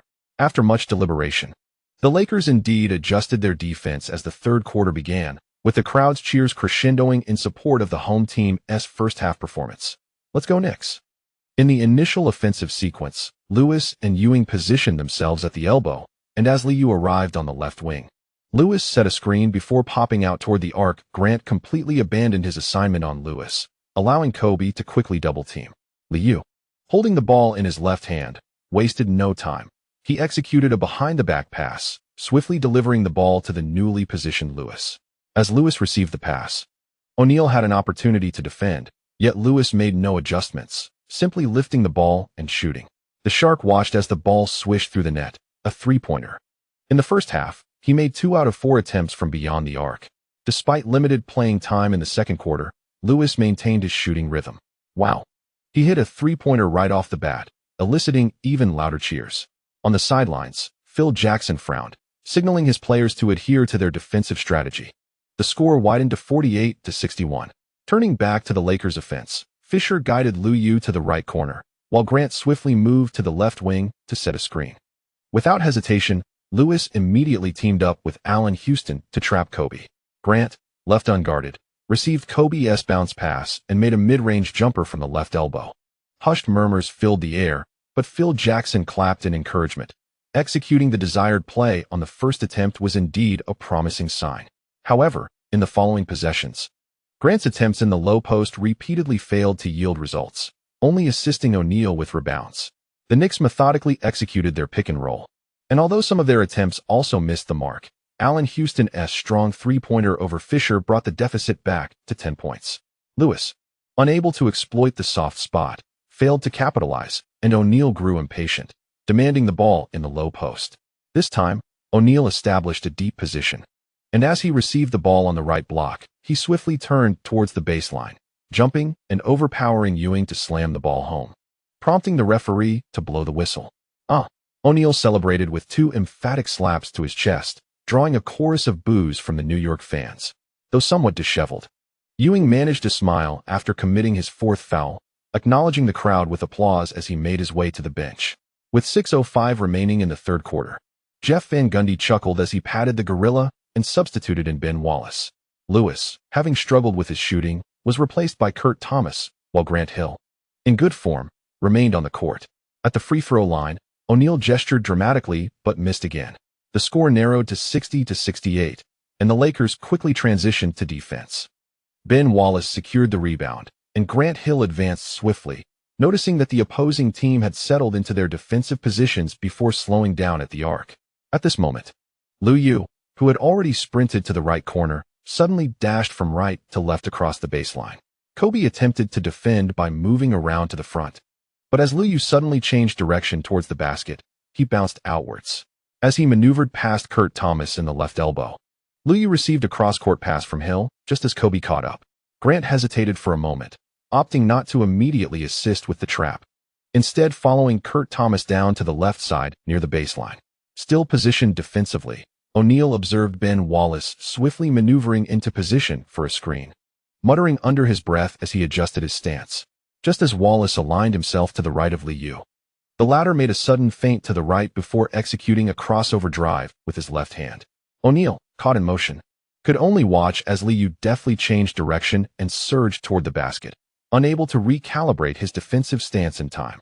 Grant, noticing Liu Yu penetrating into the paint, instinctively shifted to assist. However, his lateral movement was sluggish. He had barely arrived beneath the hoop when Liu Yu leaped, soaring into the air. Grant felt an overwhelming force crash against him, the roaring cheers of the crowd filling his ears. Overcome by the impact, he lost his balance and fell to the floor. Witnessing Liu Yu seize the ball with his right hand, powerfully slamming it home, the arena erupted. New York fans leapt to their feet in jubilation, while a nearby Quartet Thomas, unable to contain his excitement, rushed forward to embrace Liu Yu amidst the ecstatic chaos of the moment. The electrifying dunk had once again dismantled the Lakers' entire defense. The enthusiastic Marv Albert watched in awe, while Doug Collins recognized that the Lakers' defensive execution on screens was deteriorating. It was time to adjust their defensive strategies to alleviate some of O'Neal's burden. As the half progressed, both teams saw their shooting percentages decline significantly. Liu Yu remained unfazed by his teammates' missed shots, maintaining a rapid offensive tempo. Phil Jackson called for a timeout, his expression growing increasingly grave, yet he still struggled to devise an effective defensive plan. Following the break, it was once again O'Neal's moment to dominate the Knicks' interior. Though his initial strong attempt was thwarted, he secured the rebound and scored on a putback. As Ben Wallace circled around, O'Neal pivoted and thundered down a dunk. Receiving the ball in the left block, he executed a quick right-hand dribble before spinning toward the baseline, switching to his left hand for a successful shot.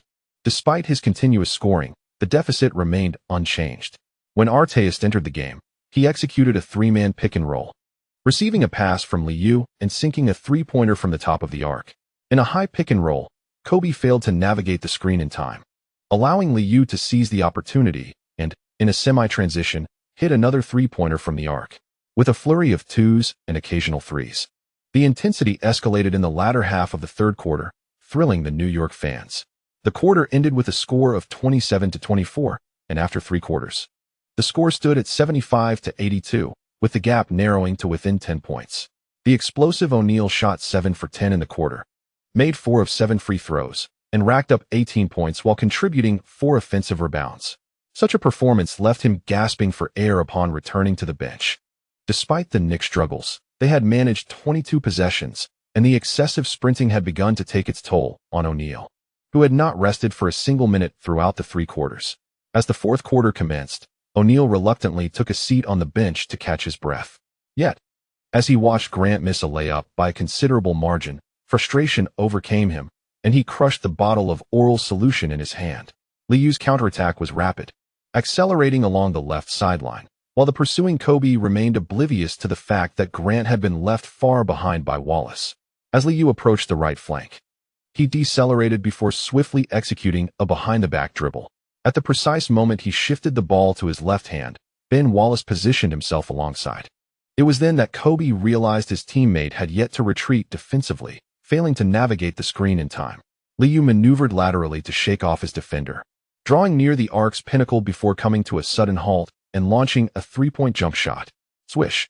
The three-pointer found its mark flawlessly. The score was now 75-85. After a tense quarter, the deficit had reverted to 10 points. It was the Lakers' turn to attack. Horry's shot ricocheted to the arc, where he received a pass from Kobe. But his three-point attempt clanged off the rim. The long rebound fortuitously fell into Liu's hands, while Fisher, bewildered, desperately pursued him. Kobe, gritting his teeth, charged towards Liu as they both positioned themselves defensively, only to witness the basketball soaring forward unexpectedly. In motion, Liu executed a powerful bounce pass, finding an unguarded Allen Houston sprinting down the court, who then delivered a two-handed dunk. Wow! The arena erupted in cheers. After Kobe's long two-pointer clanged off the rim, Phil Jackson instinctively rubbed his forehead in frustration. Artest seized the long rebound on the left side, and before Fox could react, he flung the ball forward. Liu evaded Fisher, retrieved the ball near the three-point line, took two large strides, and then leaped from the paint, soaring high as he gripped the ball, executing a thunderous dunk. Within 2 minutes, Phil Jackson called for another timeout, reintroducing O'Neal onto the court. With his stamina waning and finishing efficiency diminishing, Jeff Van Gundy seized the opportunity to substitute in long high, initiating a series of free throws for the Big Shark. After scoring in the previous possession, O'Neal found himself at the foul line, but missed both shots. Phil Jackson incessantly complained to the referee about such detrimental tactics, but could not prevent the Lakers' offensive collapse. With just 2:06 remaining in the game, O'Neal's low-post attack on the left side was abruptly met with Liu's help defense, instinctively passing the ball to Fisher on the left wing. The intent was clear, the pass slow, and due to its height, Fisher took a step back. However, at the moment he received the ball, Liu, closing in, deftly poked it away. As Fisher attempted to commit a tactical foul in a desperate bid, he found himself crashing to the floor. After hitting the ground, Fisher slammed the court in frustration, watching as Liu collected the ball for a fast break, converting an easy dunk. In the ensuing possession, after Fox was stripped clean by Artest, Madison Square Garden erupted in cheers. Artest, having completed the steal, raced past half court, unchallenged, and executed a one-handed dunk. He let out a fervent roar towards the camera beneath the basket, nearly tearing his jersey from excitement. With the score at 90-104, the outcome of the game was no longer in question. In the final minute, O'Neal missed another free throw, opting to forego defense as the Knicks launched yet another counterattack, culminating in a two-handed dunk by Ben Wallace. As the final buzzer echoed throughout the arena, the score settled at 92-108, with the Knicks securing a comfortable victory in Game 1. Madison Square Garden was alive with celebration, while the Lakers exited with somber expressions. Liu raised his hands in triumph, applauding and acknowledging the enthusiastic New York fans in attendance. In the brief respite at the end of the third section, with 42 minutes on the clock, the player recorded an impressive 15 out of 22 from the field, including 4 out of 6 from beyond the arc, and a flawless 10 out of 10 from the free throw line, totaling 44 points, 4 rebounds, 7 assists, 1 steal, and 1 turnover. At the NBC commentary table, Marv Albert found himself at a loss for words regarding the technical statistics, noting that Liu had engaged in excessive fast breaks. Doug Collins, however, remained undeterred, loudly praising Liu's performance. Lee has once again showcased his remarkable athleticism, compelling the Lakers' defense to pay dearly. Congratulations to the Knicks on their victory in Game 1. I express my gratitude to my readers for their subscription support. This chapter concludes here. I apologize for taking a day off. An unexpected late return from work has delayed my schedule. I aim to add an extra chapter tomorrow to compensate. By the end of the month, I hope to catch up on last month's missed updates. I have just realized that my author level has reached level 5. Thank you for your support. Regrettably, I had to miss work for a meeting, which left me exhausted, and I anticipate arriving home around 10 p.m. This should be my last request for a day off. I am nearing the end of this ordeal. Updates will have to be postponed until tomorrow. I appreciate your understanding. Chapter 226. The Burden of Leadership on June 2, 2001. Following the conclusion of Game 1 of the finals, both the NBA and advertisers were beaming with delight. It appeared that they had finally shaken off the impact of the labor dispute-induced hiatus, as viewership during the latter half of Game 1 surpassed 20 million. It is anticipated that as the series progresses, viewership will continue to rise, and if the narrative is compelling enough, breaking the 30 million mark and returning to the peak moments of the early 1990s is highly plausible. However, many fans voiced complaints about the excessive number of commercial breaks and free throws, lamenting the slow pace of the game. While those in attendance at the arena felt the excitement, viewers at home were treated to moments such as Jeff Van Gundy sipping on a sugar-free beverage. The blatant advertising, particularly during timeouts and free throws, where special attention was given to Lee Yu's sneakers, drew sharp criticism post-game. Shaquille O'Neal, troubled by a toe injury, was unable to attend the press conference, leaving Phil Jackson to continue spinning hopeful narratives. Our goal is to secure a victory on the road.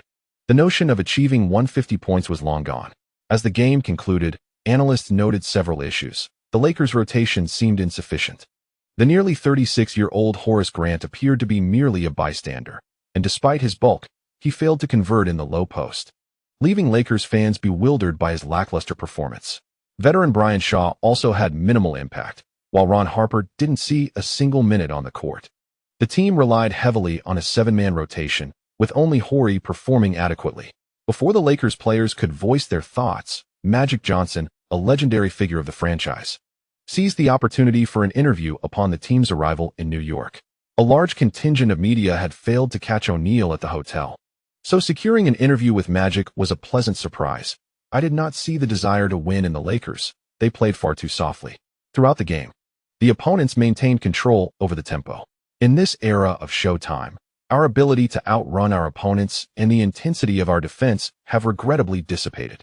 Each time I witness Lee accelerating from the backcourt to complete a layup while watching the game from the suite, I feel compelled to question the players. What are they doing? This is the finals. Core players must assume the mantle of leadership. Yet, regrettably, I did not observe such qualities during Game 1. The once smiling Magic Johnson appeared particularly irate, clearly unable to accept the reality of being overwhelmed by fast breaks. In his 45 minutes on the court, Shaquille O'Neal recorded 48 points, 14 rebounds, 1 assist, 1 steal, and 2 turnovers, shooting 19 of 30 from the field and 10 of 22 from the free throw line. After the afternoon practice, he finally consented to an interview. Lakers legends voiced their opinions, and as the team's leader, O'Neal naturally owed an explanation to fans and veterans alike. The loss is my responsibility, but one defeat will not shake our confidence. His tone was somber as he spoke these words, reflecting his displeasure. Aside from a decline in performance in the fourth quarter, he believed he had done all he could. A reporter from the New York Post, noticing O'Neal's silence on the subject of the playoffs' best record, seized the opportunity to mischievously ask, "Shaq, does the Lakers still have a chance to match the all-time best playoff record?" Theoretically, the Lakers could still reach 151, and the surrounding media promptly thrust their microphones towards O'Neal. "I do not concern myself with records. I am solely focused on pursuing victory," O'Neal retorted after a moment's pause, eliciting laughter from the crowd. The Lakers staff hastily ushered the sullen shark away, for in such moments, silence is often the wisest course. On the other hand, Kobe had become somewhat invisible, playing 47 minutes with a performance of 7 out of 18 from the field, 0 out of 1 from beyond the arc, and 3 out of 4 from the free throw line, totaling 17 points, 4 rebounds, 5 assists, 1 steal, and 3 turnovers.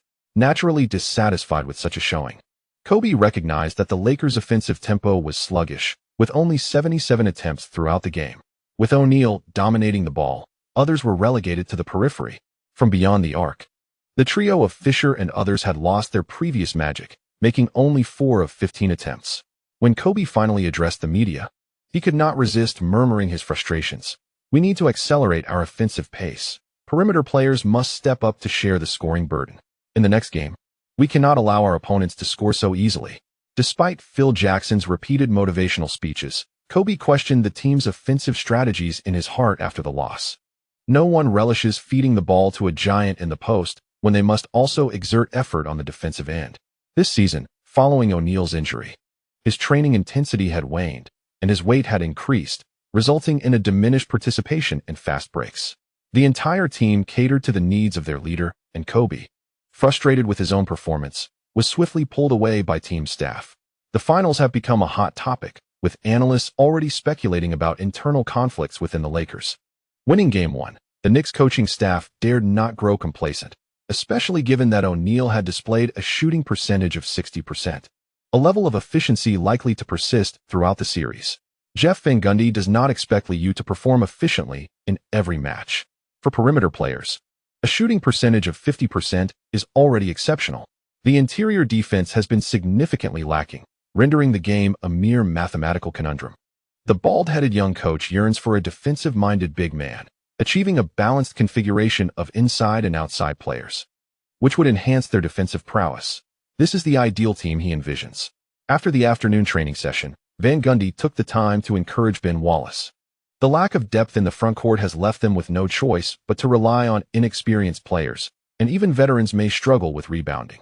Ben, disregard external evaluations. Focus on the game and secure those rebounds.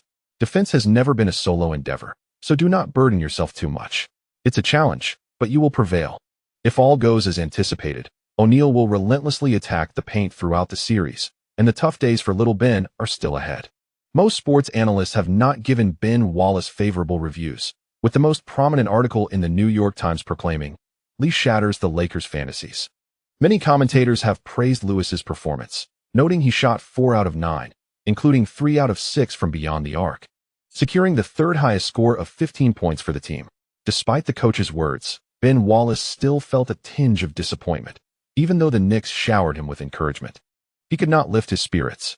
His desire for recognition transcended mere victories. Second-year player Artest harbored no such concerns. He relished winning, basked in praise, enjoyed the adulation of fans, and savored showing off in front of family and friends, remaining buoyant throughout the day. A swarm of reporters surrounded the Tarrytown Training Center, where Liu consistently reiterated, "We must shoot decisively." After winning a game, Liu displayed little change in emotion. As a 3-time championship team, the Knicks core players, apart from rookie Grant Hill, seemed to experience a waning desire for titles. On a grander stage, delivering impressive statistics appeared more pragmatic than chasing trophies, as only with Excel could one secure lucrative contracts. Allen Houston, with 9 out of 20 shooting, including 2 out of 5 from beyond the arc, scored the second highest points for the team at 24, his smile illuminating the training session with newfound motivation. After practice, media reporters continued to swarm Liu. Once in the finals, players and reporters would enter a mutually beneficial dynamic. Each year, managing relationships with the media has become an essential lesson for Liu. In competitive sports, garnering honors requires more than just fierce competition. It necessitates an understanding of human relationships. Ahmad Rashad, primarily responsible for covering the Lakers, found himself at the training center as an NBC host during the finals, seeking more insights. "Lee, could you discuss tomorrow's game? Will you continue your efficient performance from Game 1? Rashad promptly posed his question, and soon a circle of reporters thrust their microphones forward. "I aspire to achieve 100% shooting accuracy, but once I step onto the court, I will not dwell on that." He continued, "I possess ample finals experience. And on this stage, it is crucial to trust one another." The training status of the Knicks is evident to all. We are now relishing the game more than ever, poised for our 6th championship title in franchise history. Dressed in training attire, Liu cheerfully pointed to the training wall, where the words 2000 to 2001 NBA champions were inscribed, leaving the surrounding sports journalists momentarily speechless. Had they already reserved their positions? Upon returning home to Tarrytown in the evening, after dinner, agent Mark Bartelstein rubbed his temples and began to share some news. ABC, ESPN, and TNT are all eager for a deeper collaboration. But it seems there are issues on NBC's end regarding the next broadcasting contract. "We must proactively establish new media relationships." Liu was somewhat taken aback, in his recollection. The league's viewership had been on the rise this season. Wasn't next year the final year of the contract? Given the current trend, would NBC truly end their partnership? Mark Bartelstein nodded. He managed athletes from other sports, and his understanding of market dynamics far surpassed Liu's, who was less attuned to developments in other sports. Without the NBA, NBC could still broadcast hockey on Wednesdays and football on Sundays. It would not significantly impact them. The most glorious decade has passed. NBC and the league successfully forged a sports brand, and now they wish to withdraw. The 3 new broadcasting entities may reduce the number of televised games to boost viewership, which aligns with David Stern's strategy. as ABC will likely broadcast only about 20 games nationwide in a season. The decrease in national broadcasts will inevitably affect the Knicks, a concern for the brand as well. Currently, the playoffs are broadcasted by TNT and NBC, with the former holding rights only for the first 2 rounds, while the latter retains exclusive rights for the conference finals and the finals. NBC's packaging of the games has been quite adept, making it challenging for future broadcasters to surpass the viewership figures established in the early 1990s. Liu understood this as an attempt by sponsors to drive down prices. Given his current influence, any future collaboration is likely to result in a 5-year contract. It seems I will need to accept more interviews during the off-season. I suggest accepting invitations from publishers. Both autobiographies and team biographies have their markets, and certain personal documentaries need to be scheduled in advance. These are all effective means of expanding influence. Achieving a win-win outcome is the ideal result. If you can secure this year's championship, discussions about being the greatest of all time could yield significant rewards for us. Although one may speak of respecting failure, people invariably prefer to witness the successful sharing their experiences. Mark Bartelstein handed Liu a book, For the Love of the Game, published after Michael's retirement. Liu casually flipped through it and then smiled, remarking, "Did the sales not meet expectations? I am aware of that. The failure in '98 cost Michael Jordan dearly. While it had little impact on his personal brand, many fans recognized a harsh truth. No one can withstand the ravages of time, not even Michael Jordan."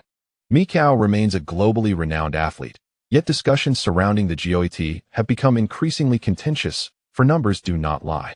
Following the conclusion of the finals, the two deliberated on their plans, eager to execute swiftly before the off-season commenced and the fervor dissipated. After bidding farewell to the increasingly occupied agent, Liu remained in his study, meticulously jotting down some notes in his notebook. Ivana quietly offered him a glass of milk. As Liu looked up at the now plumper blonde, he embraced her, only to discover that her waistline had expanded. "How do you think one should enhance their influence?" he inquired. Unperturbed by the large hand resting on her, Ivana pondered briefly before responding with a smile, "Perhaps through filmmaking or participating in more television shows. I believe reality shows could be quite appealing." Liu shook his head slightly, recognizing the limitations of American television programs. To truly broaden one's impact globally, he had an alternative plan in mind. "Perhaps I should acquire a team." On June 3rd, the NBA Finals Game 2 commenced, a crucial match for both sides. If the Knicks could secure their 2 home games, the pressure would significantly ease. Unlike Liu, Kobe was still emulating his idol, striving for his first championship title. During a pre-game interview, disregarding the staff's counsel, he earnestly declared, "I will take on more scoring responsibilities. The Lakers will secure a victory on the road." Following Game 1, while many sports commentators discussed the match, opinions remained divided. After all, it was merely the beginning of the series, and the Knicks' home court advantage was anticipated by many. Kobe's remarks led several sports journalists to sense a discord within the Lakers' atmosphere. Although Phil Jackson had emphasized throughout the season that this was a basketball debate, Kobe's tone clearly reflected dissatisfaction with Shaquille O'Neal's leadership style. As the game commenced at 9 p.m. that evening, Kobe displayed remarkable vigor, as he had promised, assuming greater offensive duties. After scoring 12 points on 5 of 9 shooting in the first quarter, he continued to press on into the second. With 8 minutes and 1 second remaining in the half, Jeff Van Gundy returned to Liu.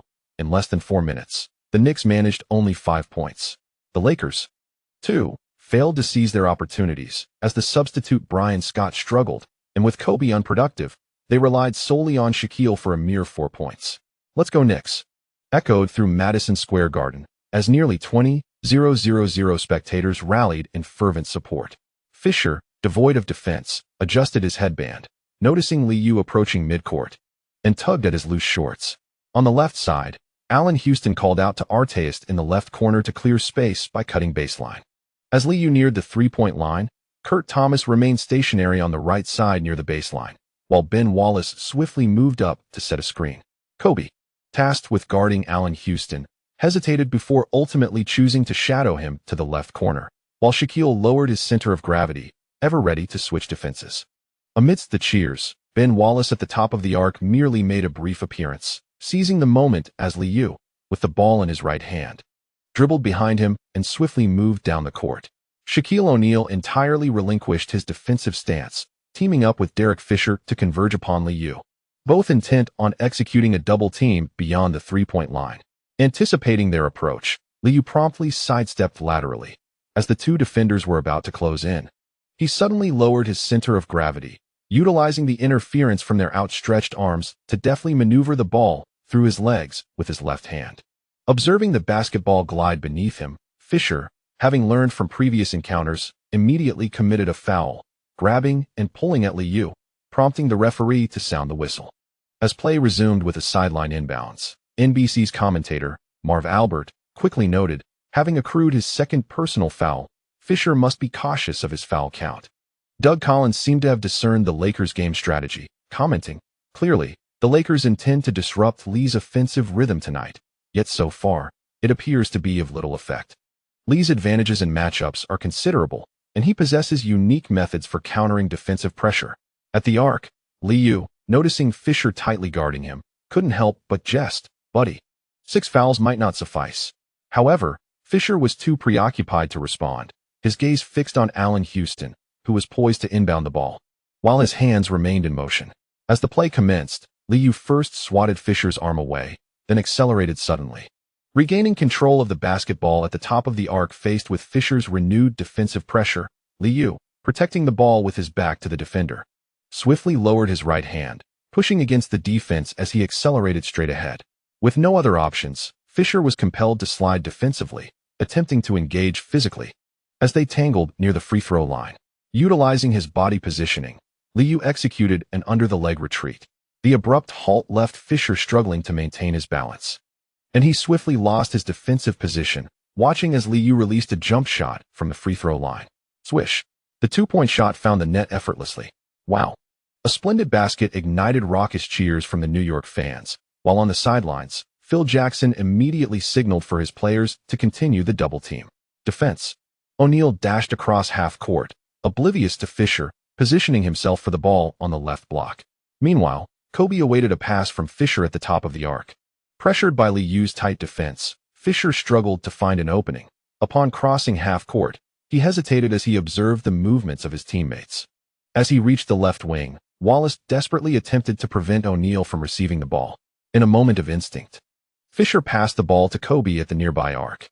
Upon receiving the pass, Kobe, who had the opportunity to deliver a direct feed to the basket, instead seized the moment as Houston advanced defensively, swiftly dribbling past him with his right hand.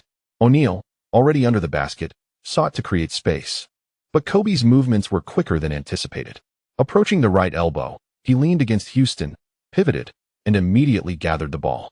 As he broke free from his defender, Kobe executed a sudden stop and launched a jump shot from the free throw line. Bang! With graceful movements, the basketball struck the edge of the rim, prompting Cortez Thomas to swiftly secure the defensive rebound. As Artest received the pass, he had already dashed past half court along the left sideline.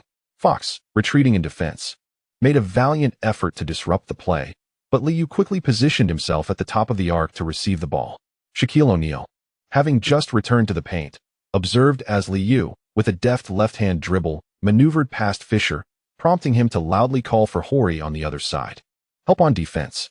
Kobe, retreating to the right wing, noticed Liu advancing toward the free throw line and instinctively followed suit. With O'Neal and Horry collapsing in the paint, Fisher was in hot pursuit from behind, and the Lakers found themselves encircled by 4 defenders. Liu reacted swiftly, not waiting to be trapped, as he took a step beyond the free throw line and leaped, releasing the ball. On the right wing, an unguarded Allen Houston caught the ball and attempted a three-pointer, which clanged off the rim. The New York fans collectively sighed in disappointment, but the long rebound was seized by Fisher, who quickly advanced past half court. With O'Neal hustling to keep up, Houston chased after Kobe, while Liu sprinted towards Fisher. The Lakers' counterattack was rapid, and Fisher, under the pressure from Liu, made his way to the left wing. Noticing Kobe had established position beneath the basket, Fisher deftly delivered a high lob pass. As Kobe caught the ball at the lower left of the hoop, Houston rushed to block his shot, but Kobe, unable to rise for a strong attempt, swiftly used his left hand to dribble along the baseline to the lower right of the basket. Unbeknownst to him, Ben Wallace had retreated to the paint. As Kobe executed a fadeaway jump shot while being guarded by Houston, Wallace leaped to contest the shot. In the midst of the defensive pressure, Kobe failed to notice the approaching O'Neal. While still in the air, he completed the fadeaway and attempted a layup, crashing to the floor afterward. O'Neal, expecting an assist from his younger teammate, was taken by surprise as the ball soared towards the backboard, barely clearing his head. Before he could react, Liu dashed into the paint to retrieve the ball, instantly transitioning the momentum as the Knicks launched their counteroffensive. Foul. O'Neal could only pursue from behind as Fisher attempted a tactical foul, only to be easily evaded by Liu, who executed a behind-the-back dribble with his left hand. Noticing two defenders still in pursuit, Liu switched to his right hand and, facing Horry at the top of the arc, once again changed direction with a right-hand push, using his left hand to scoop the ball while shouldering past his opponent. Horry, caught off guard, was unable to defend effectively, and in the blink of an eye, Liu raced to the free-throw line, instinctively pulling back on a foul that only managed to snag the fabric of his jersey. Unfazed, Liu surged forward with 3 powerful strides, leaping in the paint with one hand grasping the ball, effortlessly laying it in. 29-33, as Liu made his entrance. The Knicks took the lead. From the commentary booth, Marv Albert exclaimed, "Incredible speed. Lee is simply unstoppable," and Kobe made an ill-advised offensive choice. From the moment the Lakers' counterattack failed to yield results, Liu executed a swift layup in a mere 6 seconds. Doug Collins, observing Kobe Bryant rising from the floor as he retreated to the mid-court, subtly remarked that Kobe should maintain his composure, as Shaquille O'Neal had a better opportunity. On the court, the Knicks had already fallen back to half-court, and Liu clapped his hands, signaling his teammates to defend. Meanwhile, after the baseline inbounds play, O'Neal, filled with fury, shouted at Kobe, "Give me the ball." Phil Jackson, on the sidelines, also raised his voice in reminder. Soon, after crossing half-court, Derek Fisher promptly passed the ball to Robert Horry at the top of the arc. Horry, disregarding Kobe on the right wing and facing the defensive Kurt Thomas, immediately lobbed the ball to O'Neal. Liu trailed Fisher along the baseline while the Lakers rotated on the perimeter, creating space for O'Neal's offensive maneuver. Due to the distance from the basket, O'Neal found himself forced to back down aggressively. Ben Wallace firmly blocked his path, and as O'Neal turned towards the paint, Allen Houston at the arc swiftly collapsed his defense. Under the duress of a double team, O'Neal completed his turn, elevating high to release the ball with his right hand for a successful shot. Kobe, who was positioned at the top of the arc, did not receive the pass. But as O'Neal scored, he could hardly voice any complaints, swiftly turning to retreat on defense. The second quarter soon fell into the rhythm of core players scoring while role players struggled. Horry received a pass from O'Neal in the right block, but missed a three-pointer from the top of the arc. During a transition, Liu cut in from the left side at a 45-degree angle, drawing 3 defenders, while Ron Artest missed a shot from the left corner. Amidst loud jeers, Kobe attempted a 2-pointer from the left elbow, but failed to score. O'Neal secured the offensive rebound and made a second chance shot directly in front of the basket. The Knicks executed a screen for Allen Houston, who received a pass from Liu at the top of the arc, but his 3-pointer fell short against Kobe's defense. The long rebound was fortuitously snagged by Liu, positioned in the right block. Returning to the right wing, Fisher was still adjusting his stance when Liu, holding the ball in his left hand and glancing towards the top of the arc, suddenly lowered his center of gravity, dribbled between his legs, and swiftly stepped back to release a 3-point shot beyond the arc swish. The 3-pointer found nothing but net. Fisher, watching Liu retreat on defense, opened his mouth in frustration, ultimately raising his hands to indicate it was his fault. The Lakers assisted O'Neal on the boards, while on the Knicks side, Liu and his teammates repeatedly took shots from the perimeter, occasionally retrieving long rebounds after missed attempts. As the Lakers made their final offensive push, Kobe drove hard to the basket from the right wing, but failed to convert. The first half concluded with a score of 47-48, as the Knicks maintained their lead. Jeff Van Gundy exhaled deeply. His team's accuracy had faltered tonight, yet they were not trailing at halftime, thanks to their opponent's shortcomings. Phil Jackson wore a furrowed brow, lamenting the missed opportunities. At halftime, Kobe had shot 6 out of 14 for 14 points, while O'Neal was 8 out of 11 with 17 points, including 1 out of 6 from the free-throw line. The Lakers' dismal shooting performance of 0 for 8 from beyond the arc left Doug Collins speechless. While the score alleviated some of the offensive burden on O'Neal, the first half yielded commendable results. The perimeter players must assertively seize open opportunities. Marv Albert was also taken aback by the team's struggles in this evening's contest. On the Knicks side, Liu managed to score 20 points with a shooting line of 7 for 13. including 2 for 6 from three-point range and a perfect 4 for 4 from the free throw line, yet only recorded 3 assists in the first half. The Lakers' defensive contraction was minimal, allowing the Knicks to attempt 14 three-pointers, but only convert 4, nearly causing their own basket to tilt. This was not reflective of the typical performance of either team. It appeared both sides were somewhat apprehensive, and there was hope for an improvement in player form during the second half. Marv Albert refrained from offering extensive commentary on the game, noting the excessive missed shots that starkly contrasted with pre-game expectations. In the Knicks locker room, a sense of frustration lingered among the players. Although missed shots are an inevitable part of the season, their occurrence at home was particularly disheartening. As everyone returned to their seats, Liu stood up, clapped his hands to garner attention, and assertively proclaimed, "Do not fret about missed shots. What we need to do is shoot with conviction. Shooting is our most proficient offensive strategy. Trust that our next attempt will find the mark. Catch and shoot. Catch and drive. This is how we play our game. In the second half, we will make the opposing defense pay." The Knicks collectively nodded in agreement, aware that if they continued to miss, the Lakers would intensify their double-teaming on Liu, leading to a detrimental cycle.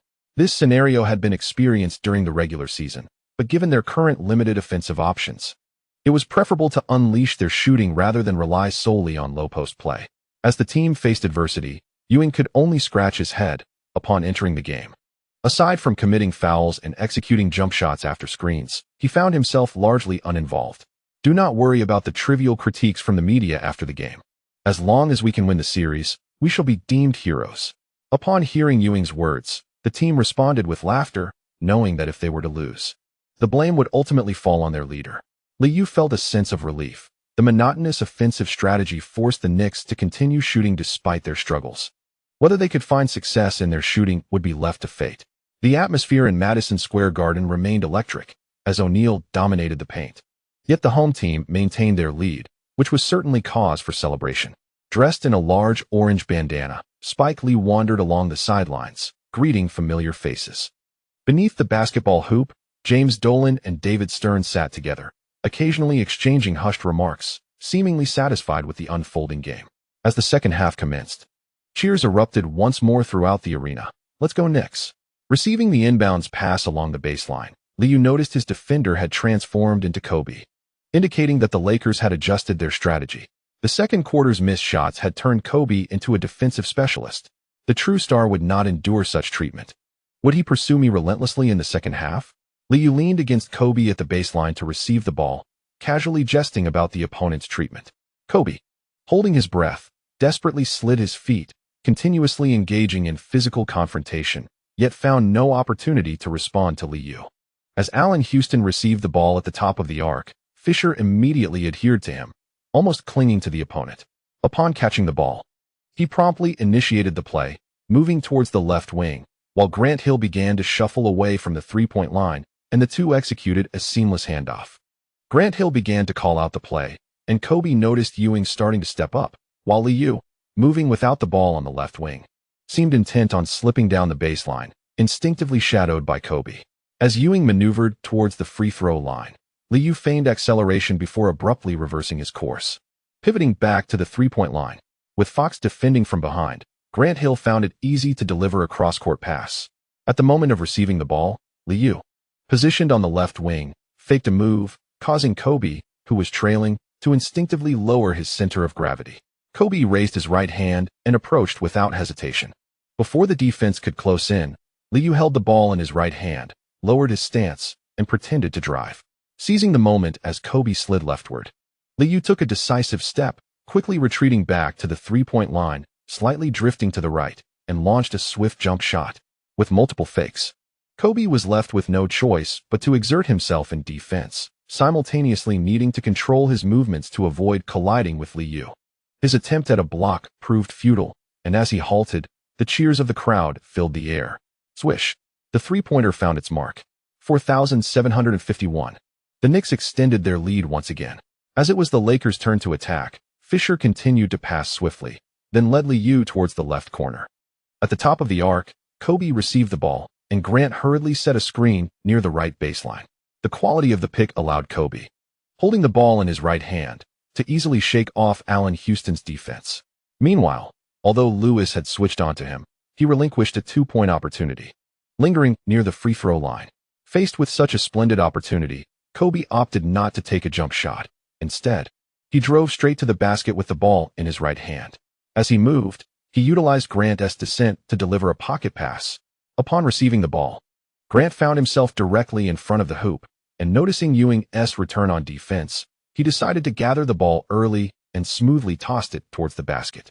The ball hit the rim and bounced out, leading to a scramble for the rebound. Shaquille O'Neal tapped the ball, and Grant sought to continue his pursuit, leaping again. But Ewing secured the rebound amidst the crowd, clutching the ball tightly to his chest. Successfully protecting the defensive rebound, the crowd erupted once more, compelling the Lakers to retreat swiftly, communicating and matching up in defense. By the time Grant Hill received the ball, he was nearing midcourt and accelerated along the left sideline. With Fox finally closing in. Without passing, he skillfully dribbled the ball under his legs to switch to his right hand, then immediately surged forward, cutting at a 45-degree angle towards the basket. Approaching the paint, he suddenly spun swiftly, reaching the vicinity beneath the left side of the hoop. After gathering the ball, Grant drifted towards the baseline, executing a smooth, fadeaway jump shot. Swish! The two-pointer sailed through the net. Just as O'Neal retreated to the half-court, he made another futile sprint back, unable to suppress a low curse. With the score at 47-53 and the gap widening, the Lakers began to accelerate their offensive tempo. Crossing half-court, O'Neal proactively set a screen, while Fisher utilized the pick to shake off Yu. As Ewing crouched under the basket, Fisher, positioned near the top of the arc, executed a quick stop and pop from beyond the three-point line, successfully sinking the shot. The score now stood at 50-53, marking the Lakers' first three-pointer of the game. On the sidelines, Phil Jackson joined in the excitement, pumping his fist and vocally instructing the Lakers to fall back on defense. After hitting the crucial shot, Fisher was visibly elated, but in the next possession, he was unexpectedly challenged by Allen Houston's low-post isolation from the left side. Before Fisher could muster a defensive stand, Houston effortlessly hit a turnaround jump shot towards the baseline. Utilizing a similar screen at the top of the arc, Kobe, with O'Neal's assistance, drifted right from the elbow area and made a strong jump shot. The Knicks responded offensively from the left wing. Grant executed a pick and roll, immediately doubling Yu alongside Kobe. A fake screen allowed Lewis, receiving a pass from Yu, to confidently release a three-pointer that swished through the net. Maintaining a rapid offensive pace, both teams exchanged baskets, with the players racing up and down the court, igniting the enthusiasm of the New York fans. However, as the third quarter progressed, both teams began to struggle with their shots. Suddenly, O'Neal, having made multiple screens, demanded the ball fiercely in the low post on the right side. Receiving a lob pass from Horry at the top of the arc, he swiftly gathered the ball with his left hand and charged forward. The substitute, Ben Wallace, had no means of defense, only able to attempt to disrupt. As O'Neal spun towards the baseline, he overpowered Wallace, who could only watch as O'Neal easily scored with a right-handed shot.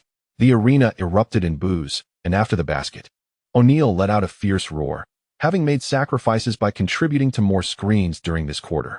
With a more stable scoring output, the Lakers successfully reclaimed the lead at 68-66. Kobe relentlessly pursued Yu, with their tussle beginning from half-court.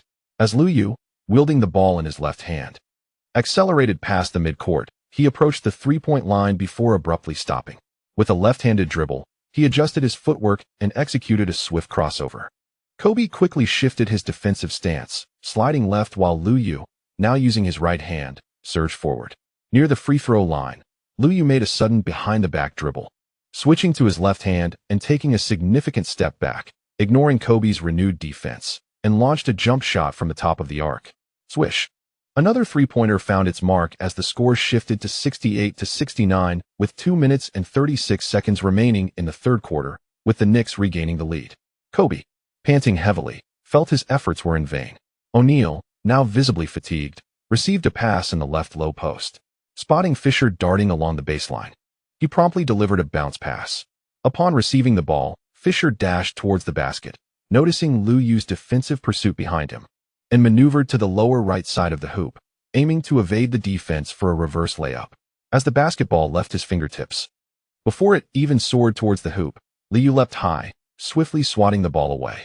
Upon its rebound, he seized the opportunity to regain possession, while the fallen Fisher had yet to rise.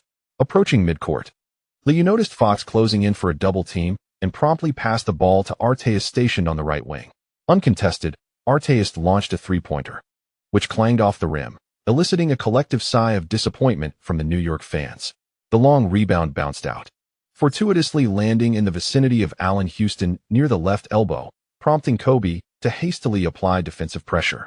Fox, initially intent on guarding Liu at the top of the arc, was left bewildered as Liu suddenly accelerated, cutting sharply towards the basket, completely eluding him. Seizing the moment, Allen Houston swiftly directed the ball towards the upper right of the hoop. However, the pass was too strong, causing Liu, who had leapt into the air to retrieve it, to drift towards the baseline. With a powerful thrust of his body, he managed to release the ball towards the basket with one hand just before descending. Swish. The alley-oop layup was successful. Wow. The acrobatic score left the onlookers electrified, prompting everyone to rise in applause and cheers. Upon landing, Liu flashed a thumbs up to Allen Houston. For every extraordinary basket hinges on the precision of an unpredictable passer. The Knicks extended their lead yet again. Observing the Lakers reduce their pace, Kobe received the ball in the right block, pivoting towards the baseline to execute a challenging fadeaway jumper that found its mark. Doug Collins could only marvel, remarking that Lee always manages to find effortless scoring opportunities. Yet Kobe responded with an exceptional performance, as the Lakers displayed remarkable prowess in this quarter. Having just completed a score, Kobe resumed guarding Liu. His defense fierce yet ineffective, as the two swiftly crossed half-court. Allen Houston, positioned in the left block, called for the ball. After Liu passed it, he feigned a cut towards the baseline before making a sudden reverse run, perfectly timing his reception near the left sideline. Kobe, once again entangled in the chase, found himself thwarted as Allen Houston stepped forward to set a fake screen, then quickly retreated towards the top of the arc. Fisher hesitated momentarily, ultimately deciding against committing to the double team. With the ball in his left hand, Liu lowered his center of gravity slightly. At that moment, Ben Wallace shifted quickly, while Shaquille O'Neal, panting, followed suit. Just as they approached, Liu shifted the ball from his left to his right hand between his legs, his body swaying right before executing a rapid change of direction. Kobe instinctively slid back, attempting to apply physical pressure to force Liu out of bounds. However, as Liu extended his strides, Kobe suddenly lost his defensive position, nearly losing his balance and stumbling into the camera nearby. Having shaken off the defense, Liu made two powerful dribbles with his left hand, soaring towards the paint. Horry, attempting to defend, was unable to adequately leap in time, losing his balance midair. Liu, shouldering past his opponent, glided towards the front of the basket, twisting his body, and with ease, released the ball into the hoop. Beep. The whistle blew as the ball went in, marking another successful layup for Liu. Wow. A striking breakthrough ignited the atmosphere in an instant, prompting the exuberant shouts of the coach, Albert. The ball handling ability is simply incredible. Lee's change of direction is astonishing. O'Neal, stationed near the baseline, observed Kobe returning to the court with a grim expression, feeling a surge of frustration that he could not articulate. Following Lee's successful free throw, Phil Jackson on the sidelines gestured emphatically, loudly reminding the team to double team. The Knicks abruptly altered their defensive strategy, opting to send O'Neal to the free throw line. Jeff Van Gundy frowned as he watched the Sharks sink both free throws. Across the court, the opposition had only missed one free throw in the quarter, 72-74, while the Lakers closely trailed. As the third quarter drew to a close, Fox missed a three-pointer from the left wing, and Arteis seized the long rebound. Launching the ball forward, Fisher, anticipating the play, committed a deliberate foul, sending Lee to the free throw line. A collective gasp arose as Fisher, now burdened with his fourth personal foul, dejectedly discarded his headband, feeling like a mere pawn in this game. With Lee successfully sinking his free throw, the score stood at 72-76, granting the team a 4-point lead at the end of the third quarter. Lee contributed 13 points, shooting 4 for 7 from the field, including 2 for 4 from beyond the arc and a perfect 3 for 3 from the free throw line. Kobe scored 10 points on 3 for 5 shooting, while O'Neal added 9 points with a similar shooting percentage, the two almost monopolizing the Lakers' scoring for the quarter. O'Neal returned to the bench, panting heavily, as the Knicks unleashed a flurry of outside shots, the increased number of possessions leading to a relentless pace that proved exhausting for the Shark. Having rested only a minute at the start of the second quarter, Kobe was also feeling the toll of the game, stewing in his own frustrations. Phil Jackson glanced at the bench, ultimately deciding to motivate his starters with an encouraging message. Our perimeter shooting is dismal at 1 for 11. Yet we are only down by 4 points. Trust me, they are faltering. This is a test of willpower. We must return to the court and showcase our thirst for the championship. Fisher, eager for victory but encumbered by 4 fouls, remained on the bench as Brian Shaw took his place. Jeff Van Gundy, maintaining a focused demeanor, simply substituted Lewis into the game, standing attentively at the sidelines, urging his team to defend. Amidst the fervent calls for defense, Shaw, freshly entered into the game, received a pass along the baseline and nearly succumbed to a steal from Lee, who pressured him relentlessly. After regaining his composure, Shaw was forced into an awkward position, struggling to retain control of the ball as Lee maintained a tight defense. Fox quickly moved to the top of the arc for support, while Artest aggressively pursued, nearly securing another steal. After passing the ball, Shaw darted from the left wing, evading Lee's defense, while Kobe shifted laterally, distancing himself from the three-point line to execute a handoff with Fox. By the time O'Neal received the pass in the left block, the defensive pressure from the far end began to collapse.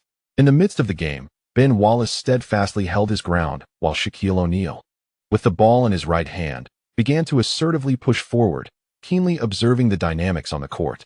Noticing Lewis's sudden contraction on the far side, he swiftly passed the ball to Horry on the right wing. Upon receiving the pass, Horry, confronted once again by the advancing Lewis, executed a right-handed dribble to break through, creating space before executing a sudden jump shot that found its mark. The score tightened to 74-76. O'Neal, having delivered the assist, was met with a chorus of boos, as similar plays had unfolded numerous times throughout the evening. Learning from prior experiences, O'Neal refrained from recklessly gambling on free throws, even after demonstrating excellent shooting in the third quarter. Witnessing his team's successful coordination, Phil Jackson on the sidelines was visibly animated, clapping enthusiastically to rally the players. Without waiting for the ball, Liu signaled a tactical gesture, and once the team crossed half court, he maneuvered into position at the arc while contending with Kobe's defense. Forming a V-shape, O'Neal prepared for a collaborative defensive effort as he noticed Ben Wallace shifting.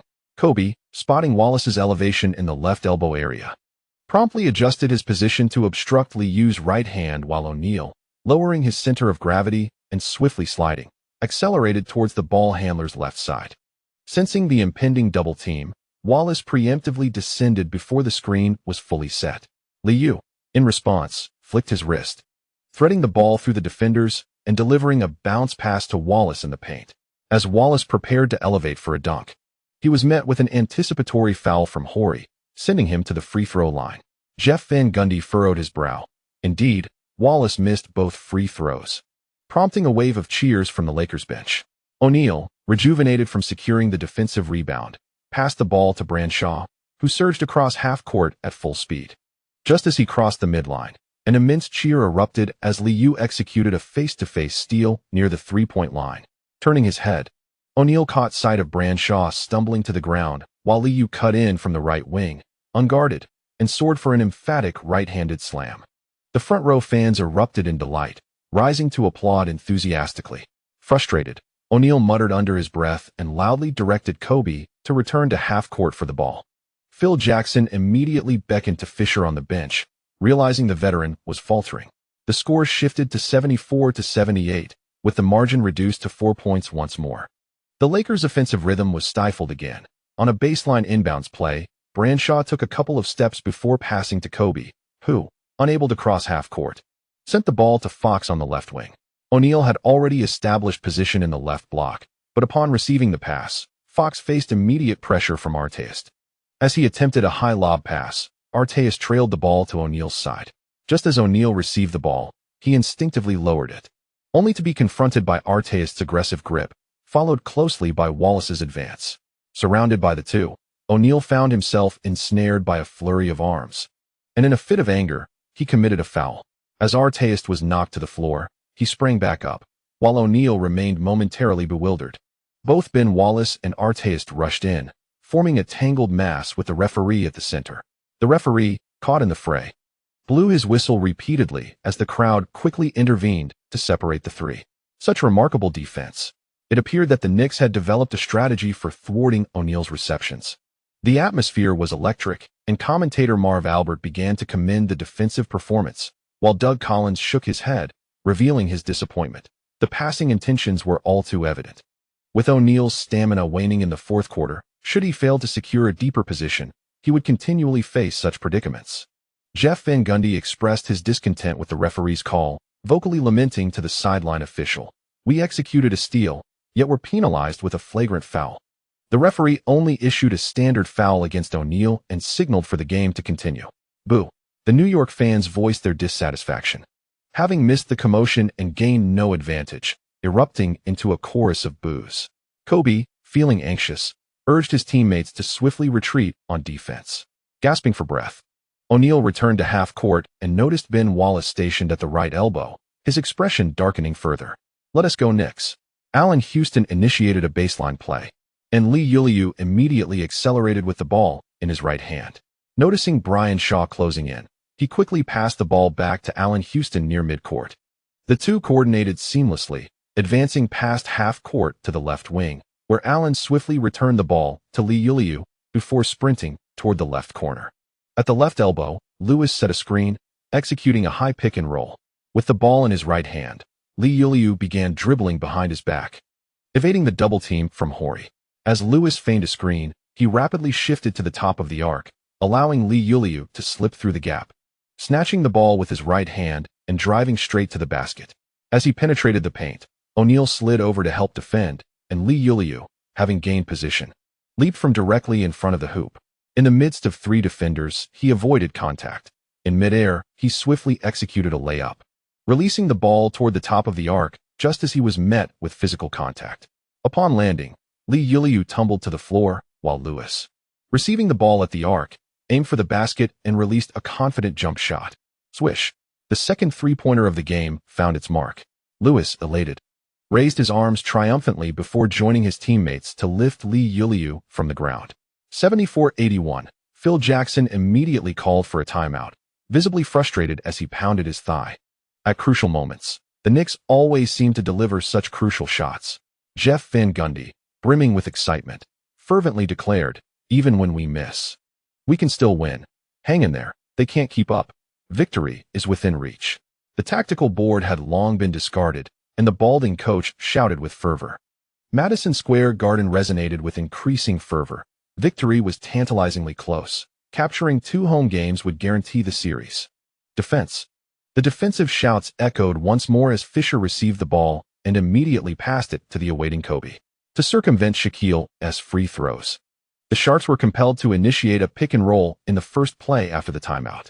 The quality of the screen was mediocre, which prevented Kobe, now with the ball in his left hand, from shaking off the relentless pursuit of Allen Houston. He momentarily hesitated at the three-point line before suddenly lowering his center of gravity, pushing against the defense to forcefully drive into the left side of the paint. As Houston attempted to block his advance, Kobe swiftly pulled the ball back with his left hand. Seizing the moment as Houston slid to the left, Kobe quickly pivoted, lowering his stance once more, only to find Liu directly in front of him. Amidst the roaring cheers of the fans, Liu suddenly sprang into action from the left corner, capitalizing on Kobe's brief pause, and charged forward for a powerful cut. With a resounding smack, the ball was stolen. At that instant, Kobe yelled out in an attempt to draw the referee's attention. Failing to hear the whistle, he turned to see Liu already racing past half court, gathering speed with the ball in his right hand. With an unopposed fast break, Liu leaped into the paint, clutching the ball in his right hand, and unleashed a thunderous dunk. The arena erupted with a resounding roar.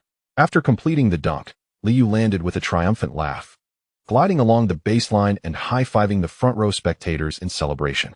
Wow! The score now stood at 74-83, narrowing the gap to 9 points. And Madison Square Garden erupted in fervor. Observing the impending double-digit deficit, the Lakers could barely contain their tension. Shaquille shouted incessantly, desperately seeking positioning and signaling his teammates to lob the ball into the paint, yet the Knicks swarmed, preventing any immediate pass. Fox maneuvered past Artest's attempted steal on the left wing, slipped the ball into the lane as Ben Wallace shifted and delivered the pass. As Shaquille received the ball, Ben Wallace immediately fouled him in a tight embrace, prompting the referee to blow the whistle and point towards the free throw line, securing his fourth personal foul. Ben Wallace remained unfazed, pounding his chest in a fit of fury. Standing at the free throw line, Shaquille's expression darkened. It was a haunting replay of past events where the Lakers had faltered at the charity stripe. His first attempt clanged off the rim, inciting a chorus of cheers from the fans waving orange towels behind the basket. After a prolonged gaze, his second shot rattled twice on the rim before ultimately bouncing off. A collective gasp echoed as Ben Wallace seized the rebound, with Liu rushing in to receive the ball, prompting the Knicks to swiftly advance into the opposing half. Fisher observed as Liu pushed the ball, changing direction and shaking off his defender. He charged forward with reckless abandon, disregarding his foul count, only to receive his fifth personal foul. Doug Collins, taken aback by the Lakers' consecutive errors in the fourth quarter, could only offer a subtle critique of the match. The Lakers needed someone to step up and score. If Shaquille continued to miss free throws, the Knicks would undoubtedly seize this opportunity. Meanwhile, Marv Albert's voice grew increasingly buoyant as he lauded Liu's performance. Lee maintained control of the game's tempo, exemplifying the prowess of a true superstar. As the ball was thrown in from the sidelines, Liu received it on the right wing. While the Knicks maintained their V-shaped formation, Kobe, tightly guarding him, noticed Lewis stepping up for a screen and loudly warned Horry of the impending double team. After a feigned screen, Lewis slid back out, and Kobe adeptly maneuvered around the pick. Horry hesitated momentarily, while Liu, leaning against Kobe, executed a sudden and pronounced in-and-out move. With deft footwork, he swayed left and right, causing Horry to momentarily falter.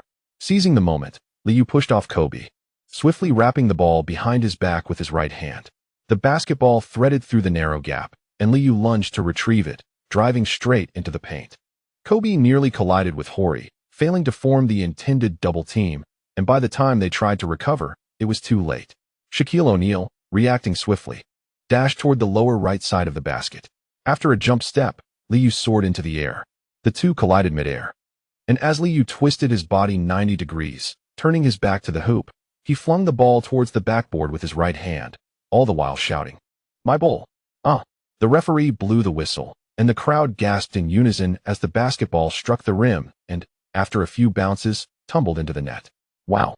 On the sidelines, Jeff Van Gundy clasped his head in disbelief, then excitedly raised his hands, joining the fans in their cheers.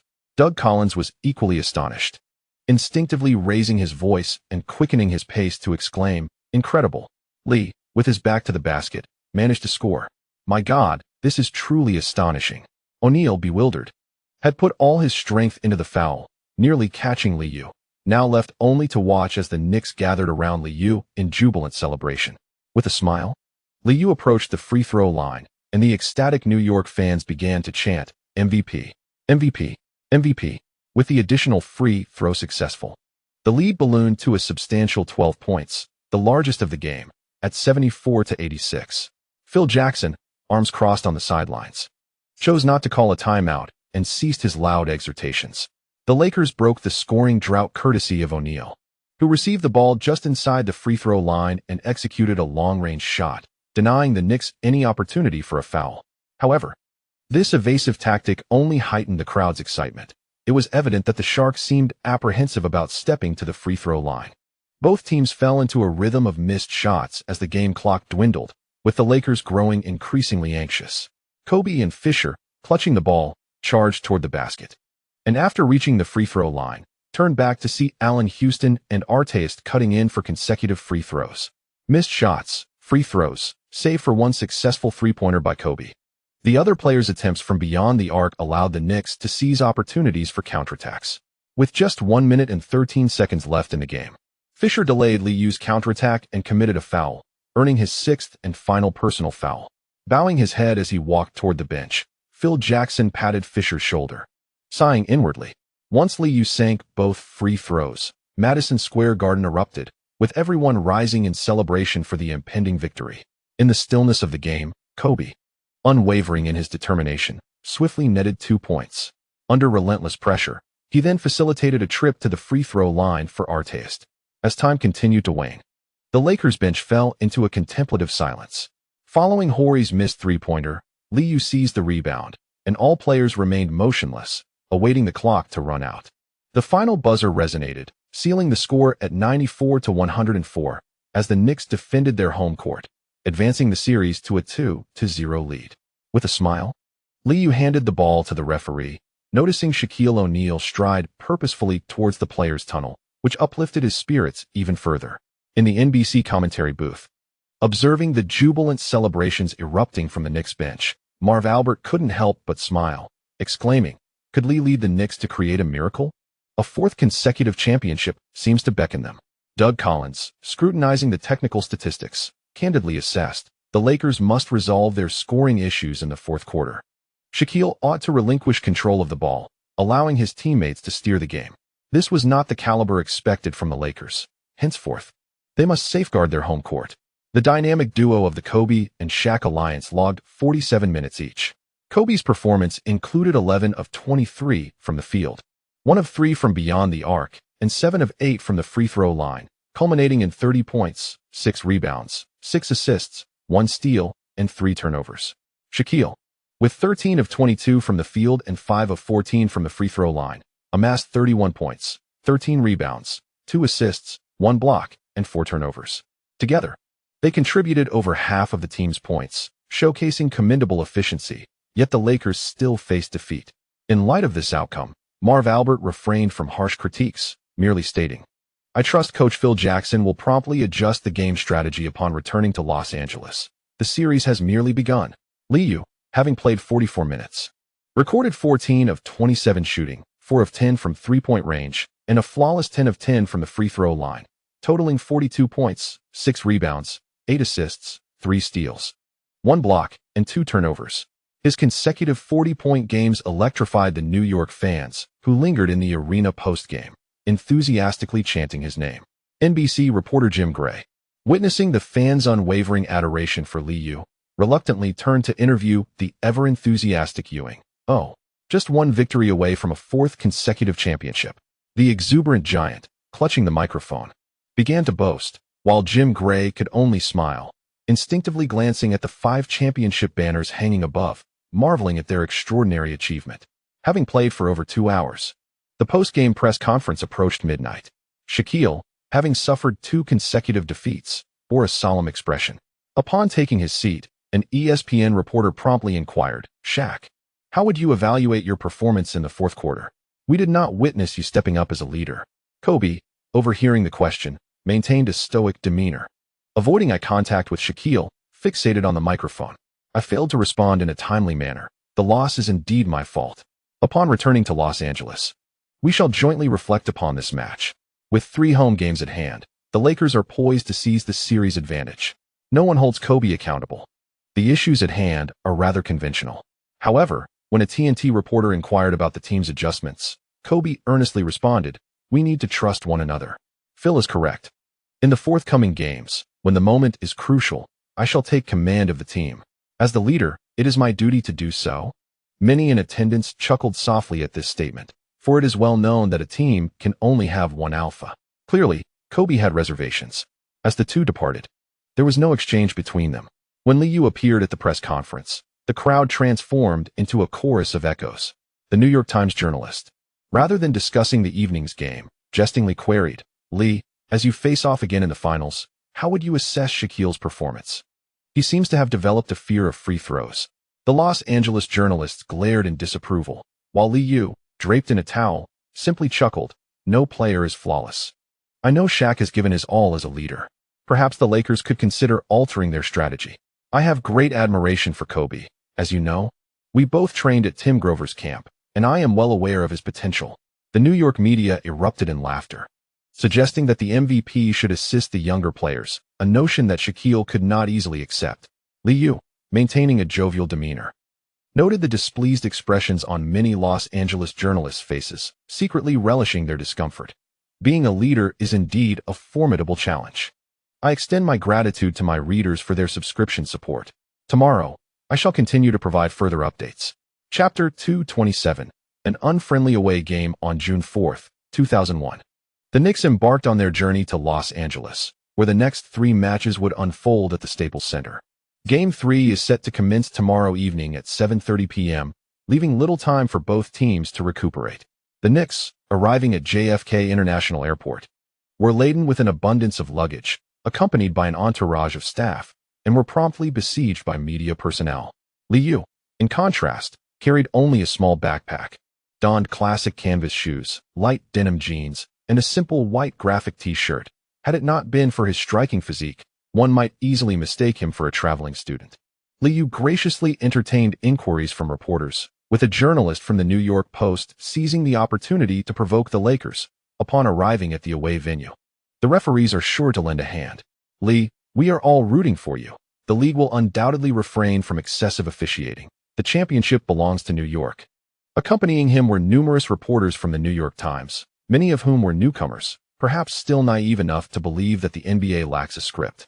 A few rookie journalists chimed in. The league will likely show some deference to the opposing team, but the Lakers are no match for us. If Grant can play the entire game, we could even sweep them. Surrounding Liu, the reporters were all smiles.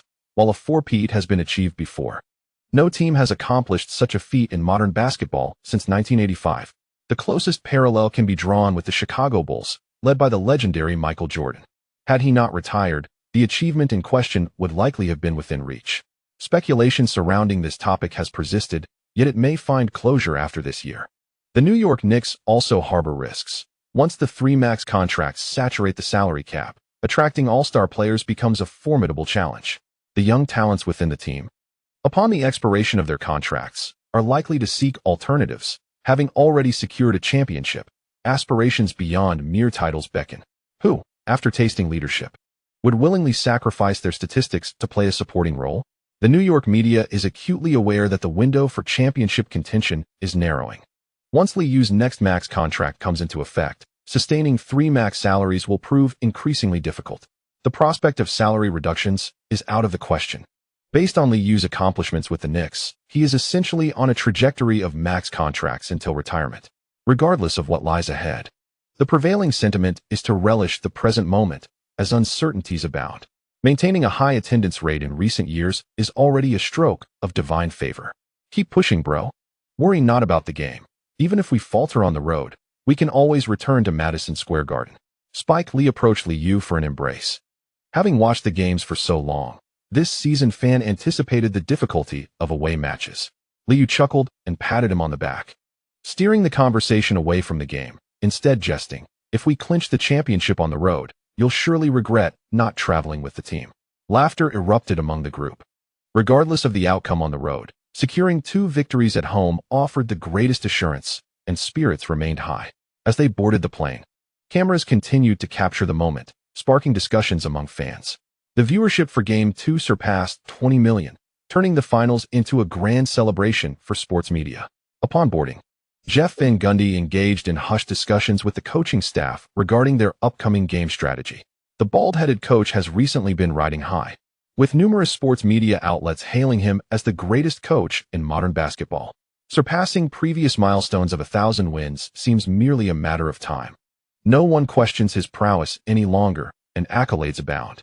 In Game 2, the Knicks struggled with their three-point shooting, hitting only 8 of 25 attempts. A little above 30%, mediocre at best, with Liu contributing half of that. Their defensive efforts were commendable, yet such exertion inevitably impacted their offensive output.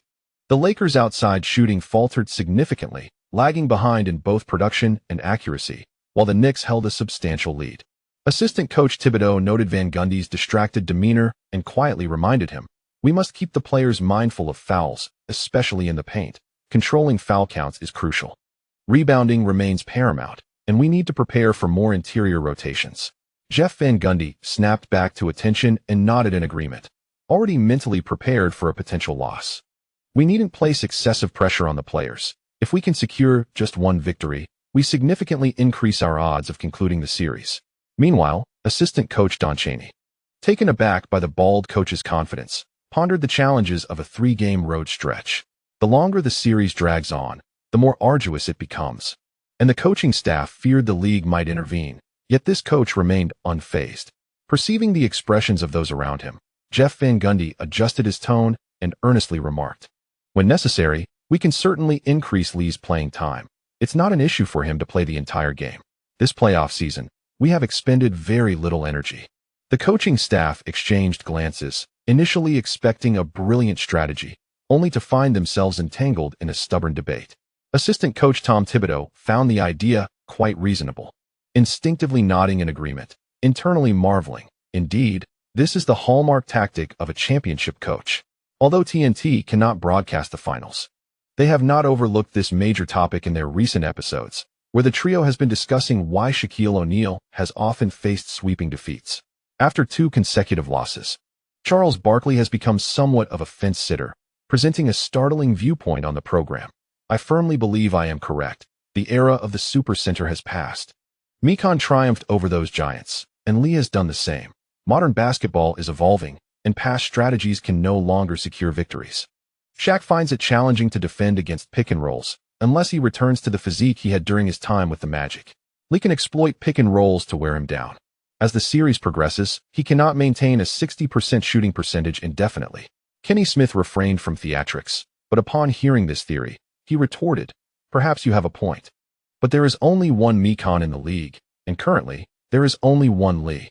Compared to the Giants, exceptional perimeter players are rarer. I refer to those who can lead their teams to victory. I hold great respect for the players striving in the NBA. Yet no one in the league can match Lee's efficiency. This year, Lee has entered the prestigious 180 club, if this is the foundation of your argument. It lacks persuasive power. Just imagine, if Lee were replaced by another perimeter star, would the Knicks still triumph over the Lakers? The answer is undoubtedly negative.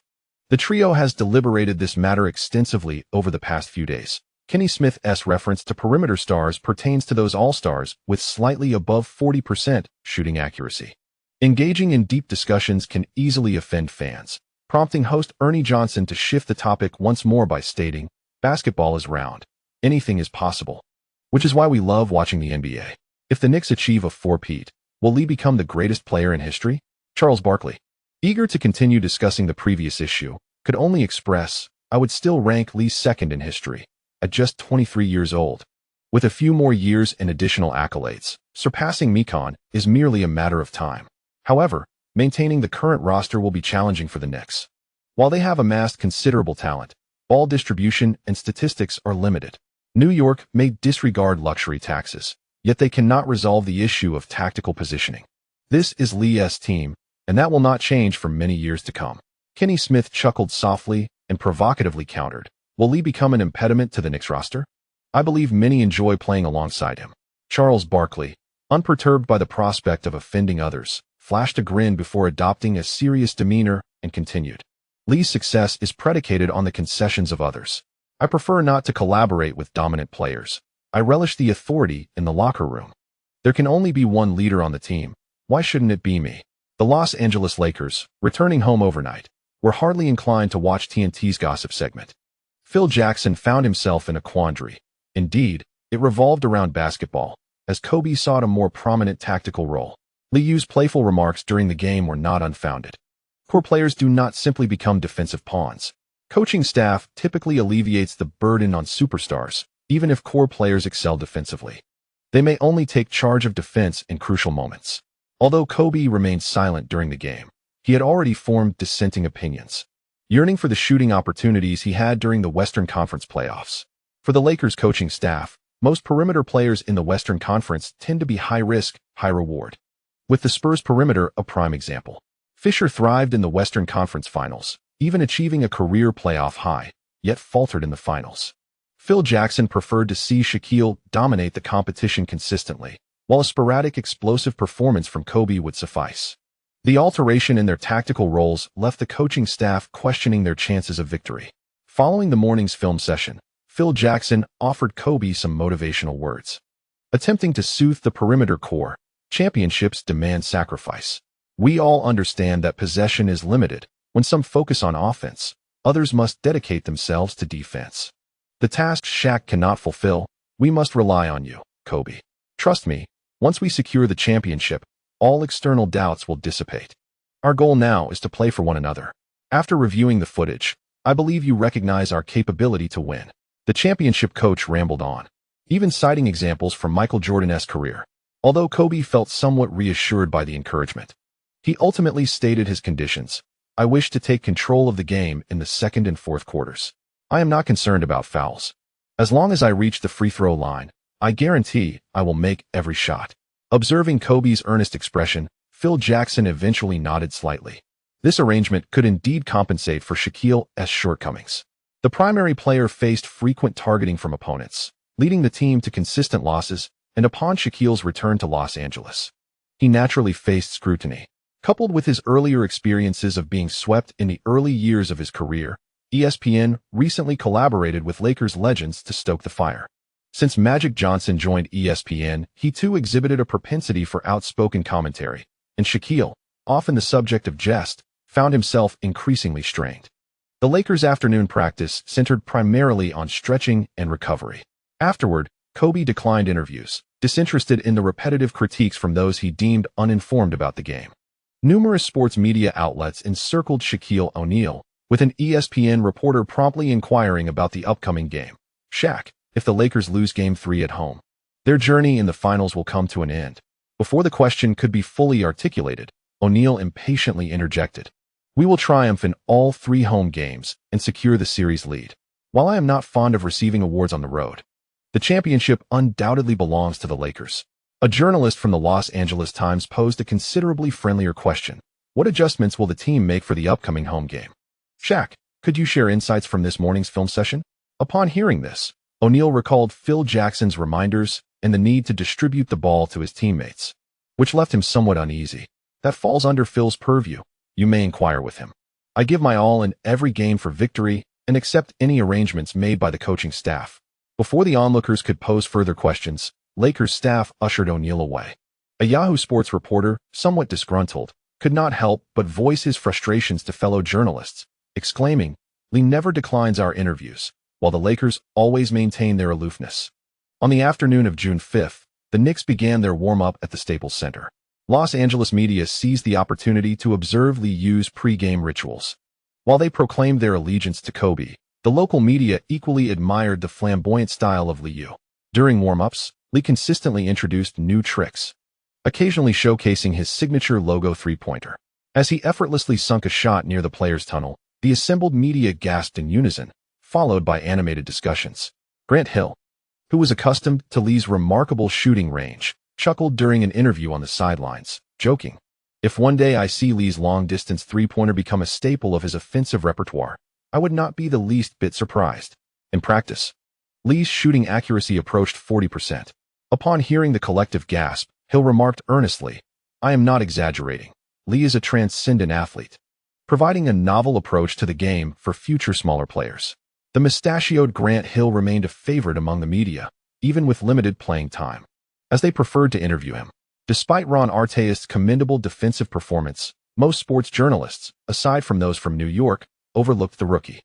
Similarly, Ben Wallace received a muted response, devoid of both criticism and praise, leaving the diminutive player discontented, yet powerless to alter the prevailing perceptions.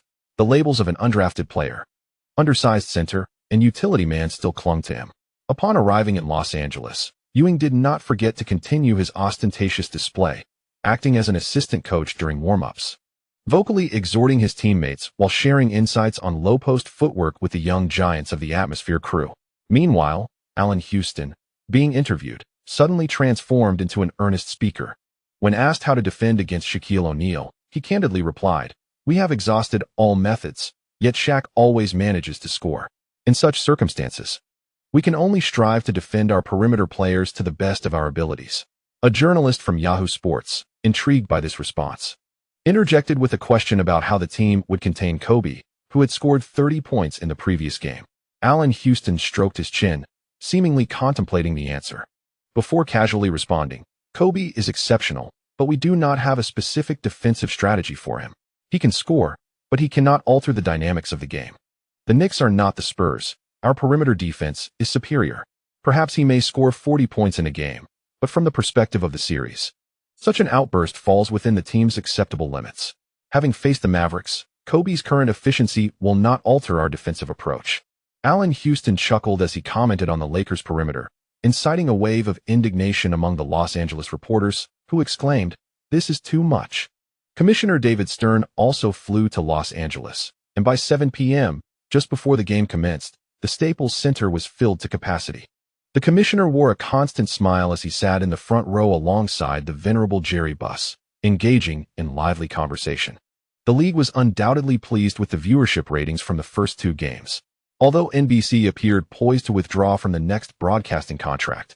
Maintaining the current ratings would ensure that a new bidder would present a lucrative deal. Such high-value broadcasting contracts would also enhance player compensation, resulting in a mutually beneficial outcome. As the game had yet to commence, the ambient noise in the venue grew increasingly boisterous. In accordance with tradition, the NBC broadcasting team would showcase the cityscape outside the arena prior to the game, though the imagery bore little distinction from the previous year, prompting viewers at home to complain about excessive advertisements. In the commentary booth, Doug Collins spoke to the camera incessantly, stating, "The Lakers must defend their home court." During warm-ups, Lee exhibited remarkable form. "To secure victory tonight, someone must step up." Despite the Knicks' decline in outside shooting performance in Game 2, they remained resolute in taking their shots. Defending against three-pointers posed a significant challenge for the Lakers. Marv Albert observed Li Yuzheng chatting amiably with fans in the front row, displaying no signs of anxiety, and promptly added, "Rotation is crucial as well." With a seven-man rotation, Shaquille often experiences fatigue in the fourth quarter. Returning to home ground, Coach Phil Jackson may opt for strategic adjustments. Seated in his designated area, Jack Nicholson was particularly engrossed in the game, and after the introduction ceremony concluded, he exuberantly declared from the sidelines, "Do not expect to receive any accolades in Los Angeles. The Lakers will win 3 consecutive games." 3 games. Liu had just exchanged greetings with Denzel Washington when he turned to see the ardent Lakers fans shouting excitedly at him. "Don't worry. I also dislike receiving awards away from home. I prefer to hear the cheers of the fans." Liu jest, fist-bumping the Oscar-winning actor. Tonight, a multitude of Lakers fans had gathered, and a group of devoted singers had also shown up. Jeff Van Gundy, impeccably dressed in a black suit, struck a pose at the sidelines. Despite anticipating that the home crowd might sway the officiating, he couldn't help but advise during the final warm-up phase, "Guys, stay calm. Seize the opportunity when it arises. Pay no heed to the referee's whistles. That's my job." Perhaps motivated by the prospect of clinching a decisive victory, the bald young coach became somewhat loquacious. He needed just one more win to match the legendary coach's record. As the Lakers assembled at center court, their expressions were solemn. Shaquille O'Neal had already positioned himself at the center line, awaiting the tip-off against Ewing. The fans in the arena rose to their feet, their cheers resonating throughout the venue. O'Neal won the jump ball and swiftly charged across half-court. Fisher immediately passed the ball to Kobe, who, along with Liu, sprinted toward the left corner. In the first possession, instead of O'Neal demanding the ball in the low post, he moved to the right elbow to set a pick. With a quick change of direction, Kobe momentarily evaded Allen Houston's defense, but his jump shot from the free throw line clanked off the rim. The rebound bounced out, promptly collected by Ewing. And Lakers fans sighed as they watched the Knicks initiate a fast break. Receiving the ball, Liu accelerated, catching up to the retreating Lakers players. Fisher relentlessly engaged in physical defense, and once he noticed the Lakers had settled into their positions, Liu decelerated at the top of the arc defense. The shouts for defense grew louder. Sensing he was unguarded, Liu slightly lowered his center of gravity, dribbled between his legs, switched to his left hand, and surged forward. Fisher quickly obstructed the driving lane, sliding to his right. As they approached the free throw line, Liu suddenly halted, performing a between-the-legs pullback. As he shook off Fisher's grip, he created space for his shot and seamlessly gathered the ball. To his surprise, Fisher exaggeratedly fell backward, sliding 2 meters across the floor before executing a backward roll and collapsing beside O'Neal, wailing, "Ah!" The referee immediately blew the whistle, signaling an offensive foul against Liu. The Lakers fans erupted in cheers, while Liu found himself amused by Fisher's theatrical display, which seemed to set the tone for the level of physicality in the game. On the sidelines, Jeff Van Gundy couldn't contain himself, vocally protesting to the assistant referee. He flew 2 meters away. Lee merely brushed his arm. There was no pushing involved. "This is undoubtedly a flop." Naturally, the referee offered no response, and the game resumed its normal flow. In a manner reminiscent of the previous 2 games, after Kobe missed a shot, he dutifully passed the ball to O'Neal, who continued to dominate the paint, scoring with ease. In the Knicks camp, Liu found himself besieged, necessitating an early release of the ball to decelerate the offensive tempo. The score fluctuated, and the match appeared rather mundane. Yet it was not long before Ewing received his first personal foul for an illegal screen. The official scrutiny was exceptionally stringent before the first half was even concluded. The big gorilla was compelled to leave the court. With 3 minutes and 42 seconds remaining in the first quarter, Liu had just netted a three-pointer from the right wing. However, during the subsequent defensive play, Fisher attempted to cut from left to right along the baseline, but was blocked, leading Liu to accrue his second foul. Jeff Van Gundy, visibly frustrated, substituted in Billups amidst a chorus of boos, while Liu, unfazed, strolled towards the bench with a composed demeanor, seemingly unaffected by the referee's decisions. The balding coach patted Liu on the shoulder, and upon returning to his seat, Ewing quietly lamented, "The fouls have come earlier than I anticipated. I knew the league would surely favor the Lakers." At 17-18, Liu glanced at the scoreboard, his mood not as grim as that of the big gorilla.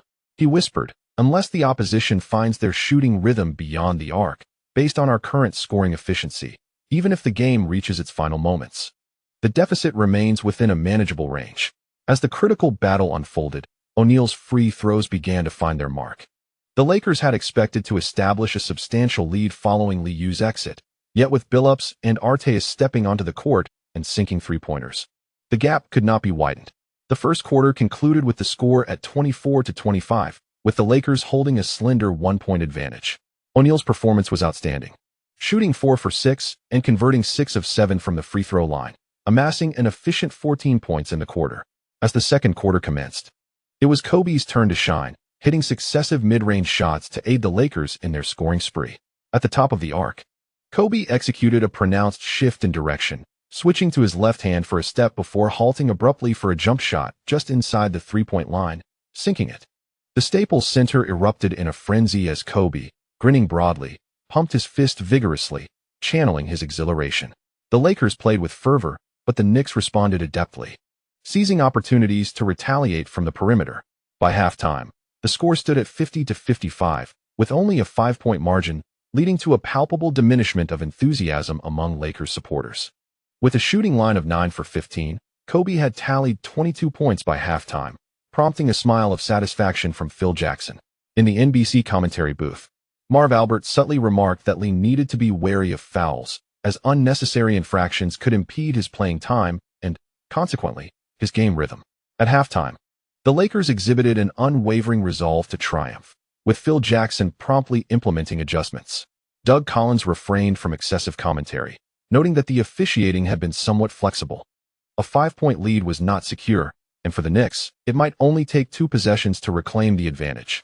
The focus remained on the responses in the final stages of the game. After a discussion, they refrained from discussing the outcome, instead analyzing the players' conditions. Kobe, who had shot 11 for 8 in the first half, showed no signs of diminishing his offensive zeal as the second half commenced. After a series of failed jump shots, observing Liu seize the long rebound and initiate a rapid counterattack, Phil Jackson on the sidelines could not help but vocally urge, "Pass the ball. Feed it to the post." However, at that moment, Kobe had already found his rhythm. Not even a timeout could deter him as he relentlessly took shots, fiercely driving towards the basket despite the double team. The unreasonable offensive choices allowed Liu to suddenly transition into a ferocious fast break mode, scoring effortlessly in several consecutive possessions. The point gap gradually narrowed, and with just 123 seconds remaining in the third quarter, Lewis executed a thunderous dunk during a fast break, bringing the score to 76-75. As Fisher missed a three-pointer, the Staples Center fell into silence, save for the jubilant cheers from the Knicks bench. Jeff Van Gundy, in a fit of excitement, raised his fists, passionately delivering motivational speeches during the break. Yet, after the game commenced, the bald-headed coach first erupted in furious complaints, then sat in silence with arms crossed, ultimately returning to the bench to reluctantly summon Longley and Kukoc. The outcome of the match remained undecided until the final moments, and when the buzzer sounded, Staples erupted once more. With a score of 100-104, the Lakers successfully defended their home court, bringing the series score to 1-2. Kobe, overwhelmed with joy, embraced Shaquille, acknowledging the subpar performance in the second half that nearly derailed the game. Fisher joined in, repeatedly pumping his fists and embracing teammates, venting his elation. Although Liu's playing time was limited, he refrained from disputing with the referees post-game. instead smiling as he handed over the game ball and waved to the Knicks fans in attendance. In 37 minutes of play, he recorded 25 points on 12 of 25 shooting, including 5 of 12 from beyond the arc, with 6 of 8 from the free throw line, alongside 4 rebounds, 10 assists, 2 steals, and 3 turnovers. Despite a dip in efficiency, Liu still delivered a commendable double-double. After the game, Jeff Van Gundy showed little interest in shaking hands with Phil Jackson, as he was enveloped by Liu and others while heading towards the players' tunnel, passionately exclaiming, "An ugly victory. You stole our win. I will report this to the league." The officiating crew must provide an explanation. Post-game, Van Gundy declined to give interviews, clearly infuriated. When Liu and Ewing attended the press conference, the latter wore a disgruntled expression, seizing the opportunity to mock, "Being close to Hollywood. That's Lakers basketball for you." The Los Angeles journalists, unfazed, were simply pleased with the victory. A TNT reporter noted that Liu seemed rather composed and asked, "Lee, how would you assess tonight's game? Did the Knicks seem affected by the officiating?" Liu shook his head, dismissing the spectators' gazes, and replied casually, "The officiating and injuries are part of the game. As the team leader, my focus is on securing the victory on the road following Game 3. Analysts refrained from discussing the officiating, while sports media heralded the Lakers' resurgence. The NBA announced an increase in viewership, and discussions surrounding the finals intensified, after a brief respite of over 2 days, on the evening of the 8th. During the 4th game of the finals, Jeff Van Gundy vehemently criticized the referees shortly after the match commenced. It appeared the correct defensive strategy had been discovered. With 4 minutes and 0.1 seconds remaining in the first quarter, Fisher drew an offensive foul, causing Lee to exit the game prematurely. The cheers resounded throughout the Staples Center, as Doug Collins in the commentary booth looked at the celebrating Fisher and praised him, exclaiming, "What an exquisite defense." Fisher has been outstanding in these past 2 games. He consistently positions himself perfectly on defense, and it seems the Lakers have uncovered the secret to victory. However, Marv Albert felt a tinge of dissatisfaction, opting not to elaborate extensively on this play, subtly suggesting the referees ought to ease their standards on physicality. Since arriving in Los Angeles, their officiating has appeared overly cautious. The Knicks must also adjust promptly. Back on the bench, Lee exchanged brief fist bumps with his teammates, while Ewing mused that the video sessions of the past 2 days had been in vain, whispering in discontent. "The opposing team has more players on the court than we do. I knew the league wouldn't allow the series to conclude so easily." Lee patted the gorilla, remaining silent, stroking his chin and contemplating the match. Perhaps a reckless approach would yield better results? Thanks to the support of my readers, this chapter concludes here. Chapter 228. Let us all join forces. On June 9, 2001, the sports media in Los Angeles were in high spirits, with the Los Angeles Times proclaiming a revival. The era of the Lakers is on the brink of resurgence. The modern-day Chamberlain and Jordan, the league's most formidable duo. Upon returning to their home court, Shaquille O'Neal and Kobe Bryant each scored over 30 points in 2 consecutive games, after both achieving 34 points in Game 3. They escalated their performance in Game 4, scoring 38 and 35 points, respectively. This marked a departure from their earlier struggles on the road, as both their scoring and efficiency surged. With the series now comprising 4 games, O'Neal averaged an impressive 37.8 points per game, boasting a shooting percentage of 61.1, averaging 16 free throws per game with a free throw percentage of 49.5. O'Neal's exceptional form was evident. Following a lackluster performance in Game 1, Kobe rebounded strongly, averaging 29 points per game with a shooting percentage restored to 46.2. Although his free throw percentage dipped significantly in Game 4, his average of 80 free throws with a success rate of 82 was sufficient to address the Lakers' perimeter scoring issues. Since entering the finals, the performance of the dynamic duo, often referred to as the OK combination, has surpassed their regular season exploits, with O'Neal's display even eclipsing his Western Conference playoff performance, leaving the Knicks' interior defense utterly defenseless. Averaging 63 offensive rebounds per game, O'Neal wreaked havoc in the paint, had the Knicks not excessively relied on long-range shooting, resulting in frequent long rebounds. The Sharks' average of 14 rebounds could have escalated even further. As a chain reaction unfolded, players like Ben Wallace faced increased scrutiny. In Game 4, Ben fouled out early, while the substitute Langley proved ineffective, being effortlessly dominated by O'Neal. In the previous night's Game 4, the Knicks shot a dismal 8 for 27 from beyond the arc, a subpar shooting percentage that led analysts to turn against them. In this era, there are few teams that recklessly hurl three-point shots. During the finals, the Knicks attempted a staggering 25 shots per game, which is quite extraordinary. On June 10th, prior to the commencement of Game 5, the NBA and NBC collaborated, and sports media shifted its focus away from star performances to fervently promote the finals. Tonight's game will be the pinnacle of basketball, the most exhilarating event in the world. The declining viewership during recent regular seasons is a disheartening trend that all within the industry wish to avert.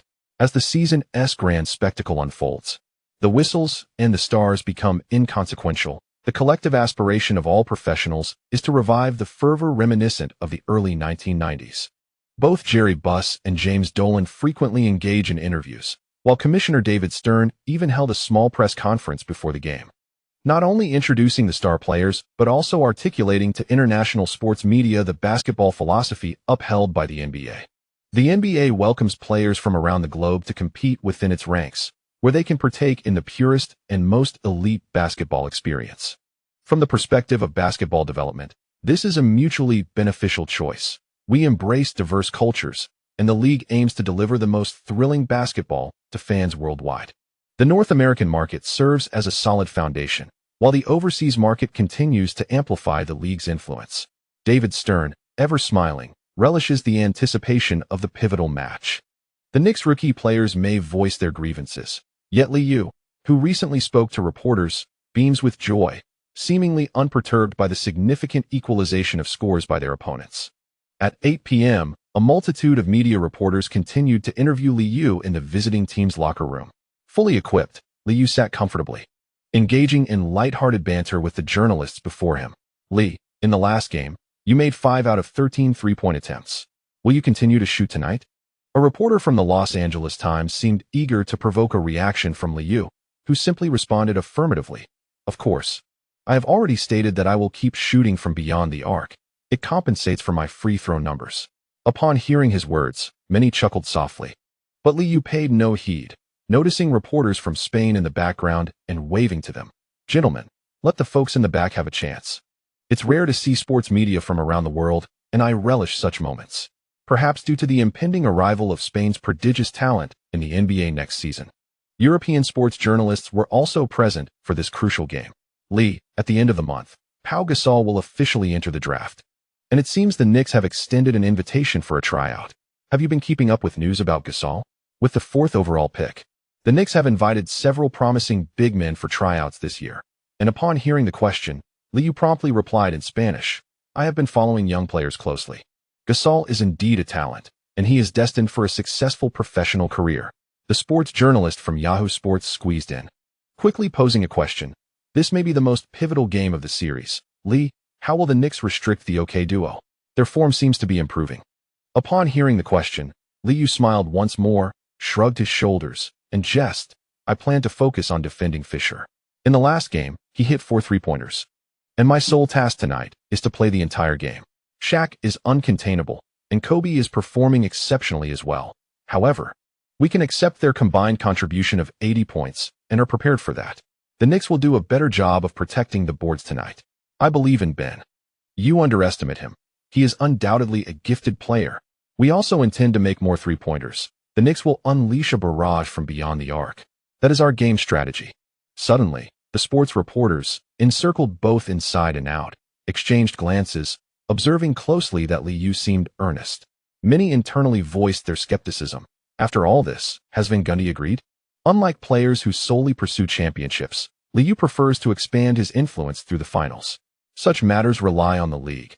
Personal strength cannot resolve them. Michael Jordan's three-peat introduced him to the world, and Liu aims to achieve the same recognition beyond the United States. In this pursuit, the championship merely serves as a gilding on the lily. Kobe, who is still in pursuit of tactical status and titles, believed Liu's mindset was explosive at present. In the latter half of Game 4, trailing behind, Liu seemed to be playing chaotically. As the series progressed, Kobe finally glimpsed the dawn of victory. In a simple interview, both Kobe and O'Neal confidently declared, "The Lakers will defend their home court." Unlike the Knicks, who were surrounded by a throng of media in their pre-game locker room, the Lakers players did not engage extensively with the press. Phil Jackson preferred not to let New York reporters stoke the flames and affect the players' mindset. He took it upon himself to handle the pre-game interviews, responding confidently to a barrage of questions. "We will secure the series point tonight." The continuous encounters indeed led the Lakers to discover the secret to winning, as they fought vigorously for a strong start upon returning home. When the game commenced at 9 p.m., O'Neal showcased an outstanding performance, rarely needing to visit the free throw line, rendering the game devoid of dull moments. The Lakers' perimeter defense aimed to double-team Liu, while the Knicks continued to unleash their shooting without hesitation. At halftime, the score stood at 45-51, with the Lakers leading by 6 points, and the Staples Center erupted in excitement. As the third quarter began, Jeff Van Gundy appeared somewhat frazzled. He had intended to let Liu take charge, but after witnessing frequent open shots, he reassured himself that the shooting percentage would surely rebound. As the game progressed, cameras frequently captured Jeff Van Gundy muttering to himself on the sidelines, with no one knowing that the bald-headed coach was repeatedly praying, "God bless. God bless." It was Allen Houston who first regained his shooting touch amidst the plethora of open shots. Players in their contract year never hold back. As long as Liu makes the pass, Allen Houston will seize the opportunity to shoot whenever he finds space. With an air of nonchalance, Houston appears unfazed, maintaining a serene expression that reveals no hint of pressure. With 26 seconds remaining in the third quarter, during the Knicks' final possession, Liu remains unhurried, sporting a gentle smile that suggests he is relishing the game. Kobe, on the defensive, is wide-eyed, intently focused on Liu's every move. Although both players exert themselves throughout the game, the youthful Kobe, much like Liu, feels no fatigue, buoyed by the prospect of victory. A few deep breaths suffice to rejuvenate their energy. The Knicks suddenly ignite in the third quarter, further engaging the Lakers fans in the arena, where chants of defensive support grow louder. Faced with Kobe's tight defense, Liu accelerates with the ball in his right hand, deftly maneuvering behind his back upon encountering physical resistance. Kobe swiftly pivots to maintain contact, attempting to disrupt Liu's rhythm. In a seamless transition to his left hand, Liu turns, reclaiming the ball with his right, denying Kobe any chance to pressure him, and surges across half-court, halting at the arc. Maintaining his distance from the three-point line, Liu protects the ball with his body, awaiting the Lakers' double team while simultaneously managing the game clock. On the left wing, near the sideline, Allen Houston remains stationary, anticipating Fox's approach to help trap Liu. In the left corner, Artest makes a move to receive the ball, ignoring Fisher's constant glances, ever ready to capitalize on an opportunity.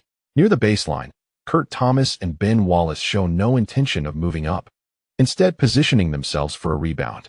As time elapses, Liu remains composed, slightly lowering his center of gravity and switching to his left hand while continuing to shield the ball. Kobe persistently attempts to interfere, but Liu merely protects the ball and occasionally switches hands. With just 5 seconds remaining on the shot clock, Liu lowers his center of gravity and accelerates. Kobe quickly slides to his left, but Liu responds with a crossover step, shifting the ball to his left hand in a swift motion. Then executing a quick between-the-legs change of direction, his body swaying forward to the right. Liu's dribbling pace noticeably quickens, despite Kobe's attempts to recalibrate his position. He struggles to keep in sync with Liu's rhythm. As Liu changes direction to break through, Kobe attempts to impede his path, but Liu swiftly retracts. After 2 rapid dribbles, Liu finds himself nearing the three-point line. As Kobe makes another attempt to intercept the ball with his left hand, Liu continues to sway right, gaining a half-step advantage. The moment he crosses the three-point line, he executes a swift behind-the-back dribble. With but 1 second left on the shot clock, Liu faces Kobe's challenge and swiftly releases a jump shot from the right wing. Swish. The three-pointer swishes through the net, leveling the score and eliciting a chorus of boos from the crowd. Liu, smiling broadly, raises 3 fingers, blows a gentle breath as if to cool his triumph, and leisurely retreats on defense. As the defense faltered, Kobe muttered a silent curse. With Fisher's long-range three-pointer failing to find its mark in the dying moments of the third quarter, the teams returned to a level playing field at 75-75. The suspense of the game lingered into the final quarter. Seated on the bench, the Lakers wore serious expressions. Kobe and Shaquille had only taken a minute's respite in the second quarter. Phil Jackson, undeterred by concerns of fatigue, continued to inspire with fervent words, Only one quarter stands between us and victory. By securing this decisive point, we can clinch the game. Let us exhibit our desire for triumph, attack the rim, and fortify our defense. The assistant coach vocally reminded the players to avoid reckless shots alongside the Knicks. As the fourth quarter commenced, the Lakers initiated the offense. Fisher relinquished ball control, sprinting towards the left corner alongside Lou. Upon receiving the ball and crossing half court, Kobe arrived at the right wing, where Shaquille had already established position, effectively boxing out Ben Wallace, who was eager for the ball. Instead of cutting inside, Kobe gradually positioned himself at the arc, observing Shaquille as he readied for a shot. Sensing Shaquille's pivot towards the baseline, Wallace seized the moment to commit a foul, sending Shaquille to the free throw line. Doug Collins, from the NBC commentary booth, noted that this was Wallace's third personal foul, commending. Wallace has adeptly controlled his defensive movements tonight. No Knicks player is in foul trouble, thanks to Coach Van Gundy's exceptional adjustments. Marv Albert was nearly left speechless, having observed that the Knicks core players were notably lax in their defensive efforts. Lou, merely going through the motions, had seen Fisher efficiently score 7 points in the third quarter, seemingly emerging as the Lakers' third star.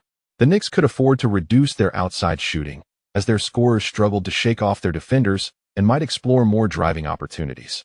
With the score at 75-77, Shaquille converted both free throws, prompting a chorus of cheers from the Lakers fans. Amid chants of defense, Lou had just crossed half court when he was met with a double team from Kobe and Fox. As he leapt to pass, Lou sent the ball to the left wing beyond the three-point line, where Allen Houston caught it without hesitation and swiftly launched a jump shot. Swish! The three-pointer found the net, marking the Knicks' first lead of the game at 78-77. On the sidelines, Jeff Van Gundy raised his fist in exhilaration, while the bench erupted in a flurry of towel waving. Kobe once again brought the ball past half court, with Fisher and Lou settling in at the right corner. This time, Shaquille demanded deep positioning, receiving a direct pass from Kobe at the left low post. With a powerful right-handed shot, he muscled past Wallace, spinning swiftly to score effortlessly. The score shifted to 78-79, and Shaquille, shaking his head in disdain, appeared to find the scoring too effortless. With Allen Houston and Ron Artest missing their shots, the Lakers extended their lead through Kobe's jumper from the right elbow. Once more, Shaquille found himself at the free throw line, and as he made the first shot, chants of MVP began to resonate throughout the arena. As the second shot clanged off the rim, the shouts quickly transformed into gasps of astonishment. Ben Wallace secured the rebound, and the swiftly surged forward. Fisher was completely outpaced, left with no choice but to vocally urge his teammates to retreat on defense. As Shaquille O'Neal rushed back, he noticed Liu closing in and contemplated a tactical foul. However, Liu, with remarkable agility, seized the moment, leaped, and amidst a shout, casually tossed the ball towards the hoop. The blatant foul prompted the referee to blow the whistle, yet as the basketball soared out of bounds, he instinctively smirked. Liu, undeterred by the fans' jeers, confidently stepped to the free throw line, effortlessly sinking both shots before swiftly returning to defense. The score tightened to 80-82. The Lakers, maintaining their composed offense, witnessed Fox make a sudden breakthrough on the right wing, resulting in a foul by Artest. Wow! After stepping to the free throw line and converting both attempts, the Lakers fans erupted in cheers for Fox. The pace of the game slowed, as the Lakers seemed intent on allowing O'Neal to alternate between playing and resting. Meanwhile, on the Knicks side, Liu, holding the ball in his right hand, crossed half court and promptly passed it. On the right wing, Allen Houston received the ball but hesitated to attack, waiting for Artest to shift to the arc, before executing a swift cross-court pass.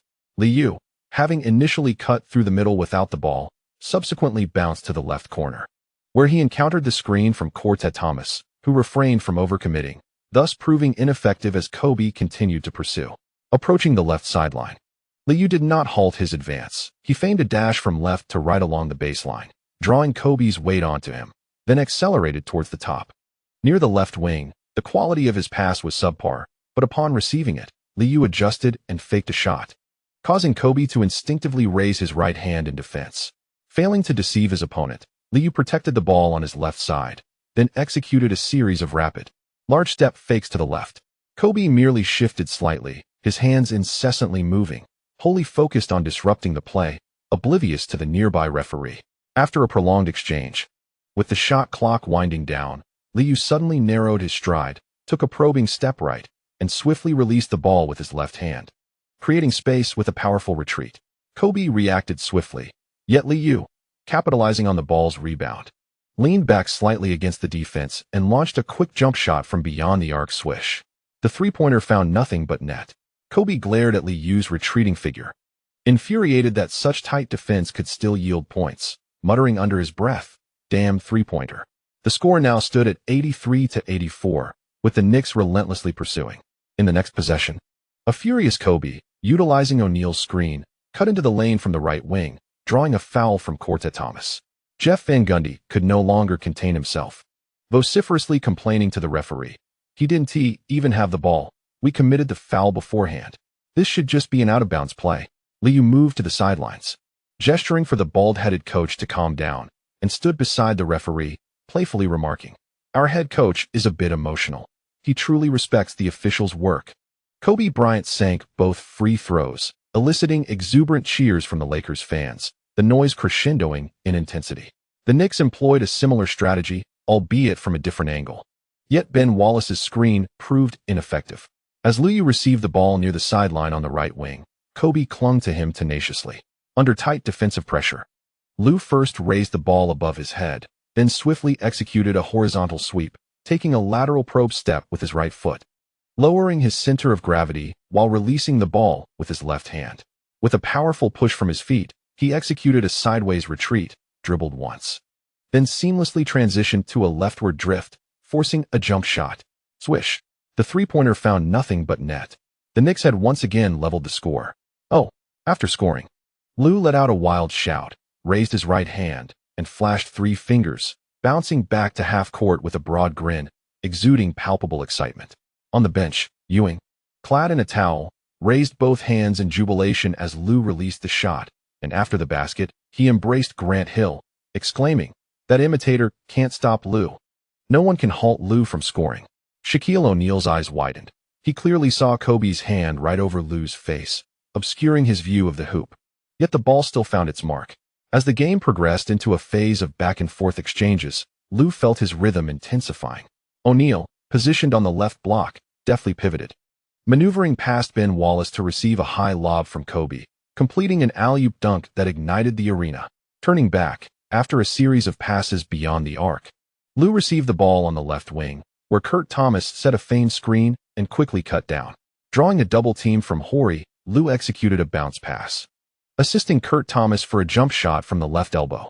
Kobe, at the top of the arc, performed an exaggerated misdirection, gathering the ball with his right hand before driving straight to the basket, drawing a foul from Allen Houston. He stepped to the free throw line, converting the additional shot to spark the crowd's excitement.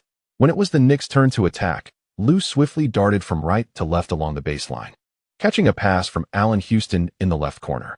In a confined space, Liu took advantage of Kobe's pressing defense, releasing the ball with his left hand before bulldozing through, executing a powerful leap toward the hoop from the lower left side. Pausing briefly beneath the basket, Liu faked a shot, prompting Kobe to instinctively leap. As the referee's whistle pierced the air, the basketball ricocheted off the backboard and into the net. Kobe, hands on hips beneath the basket, displayed an expression of disbelief, seemingly unable to fathom that he had been overpowered. After successfully hitting the three-pointer and completing his free throw, Liu wore a smile, thumping his chest in triumph. Fox, on the left wing, aggressively charged toward the basket and found himself at the free throw line once more, converting both attempts, causing the Lakers fans to erupt in cheers. Suddenly, the defensive strategy shifted. After a screen, O'Neal and Kobe teamed up to double-team Liu. At the top of the arc, Liu, unable to execute a bypass around the 2 defenders, flicked his left wrist, delivering a bounce pass to the cutting Ben Wallace. Frustrated, Little Ben received the ball, ignoring Horry's defensive efforts, and with 3 powerful strides, he leapt forward, emphatically slamming the ball into the basket. Completing the poster dunk. Ben Wallace let out a triumphant roar, while the Staples Center fell momentarily silent. He signaled to the referee with a hand gesture, and upon receiving no response, Wallace shook his head and retreated on defense. As the Lakers executed their offense, Phil Jackson, observing from the sidelines, noticed Shaquille O'Neal's unsuccessful shot directly in front of the basket and promptly shouted, "Hey, stay strong. Drive to the rim." Meanwhile, during the Knicks offense, as Liu's three-pointer clanged off the rim, Jeff Van Gundy felt a surge of anxiety, yet wore a confident expression, shouting, "Lee, don't hesitate. Keep shooting." As time elapsed, both teams struggled with their shooting. O'Neal's free throw percentage began to wane, and the Lakers were relentless in their aggressive drives. Liu, seemingly unfazed by the unfolding events, seized the moment as the opposing defense softened, intensifying his own attacks. With just 1 minute remaining in the game, the entire arena rose in anticipation, witnessing a series of missed shots from both teams, which drew gasps from the crowd. Phil Jackson and Jeff Van Gundy were visibly tense, unconsciously shouting from the sidelines.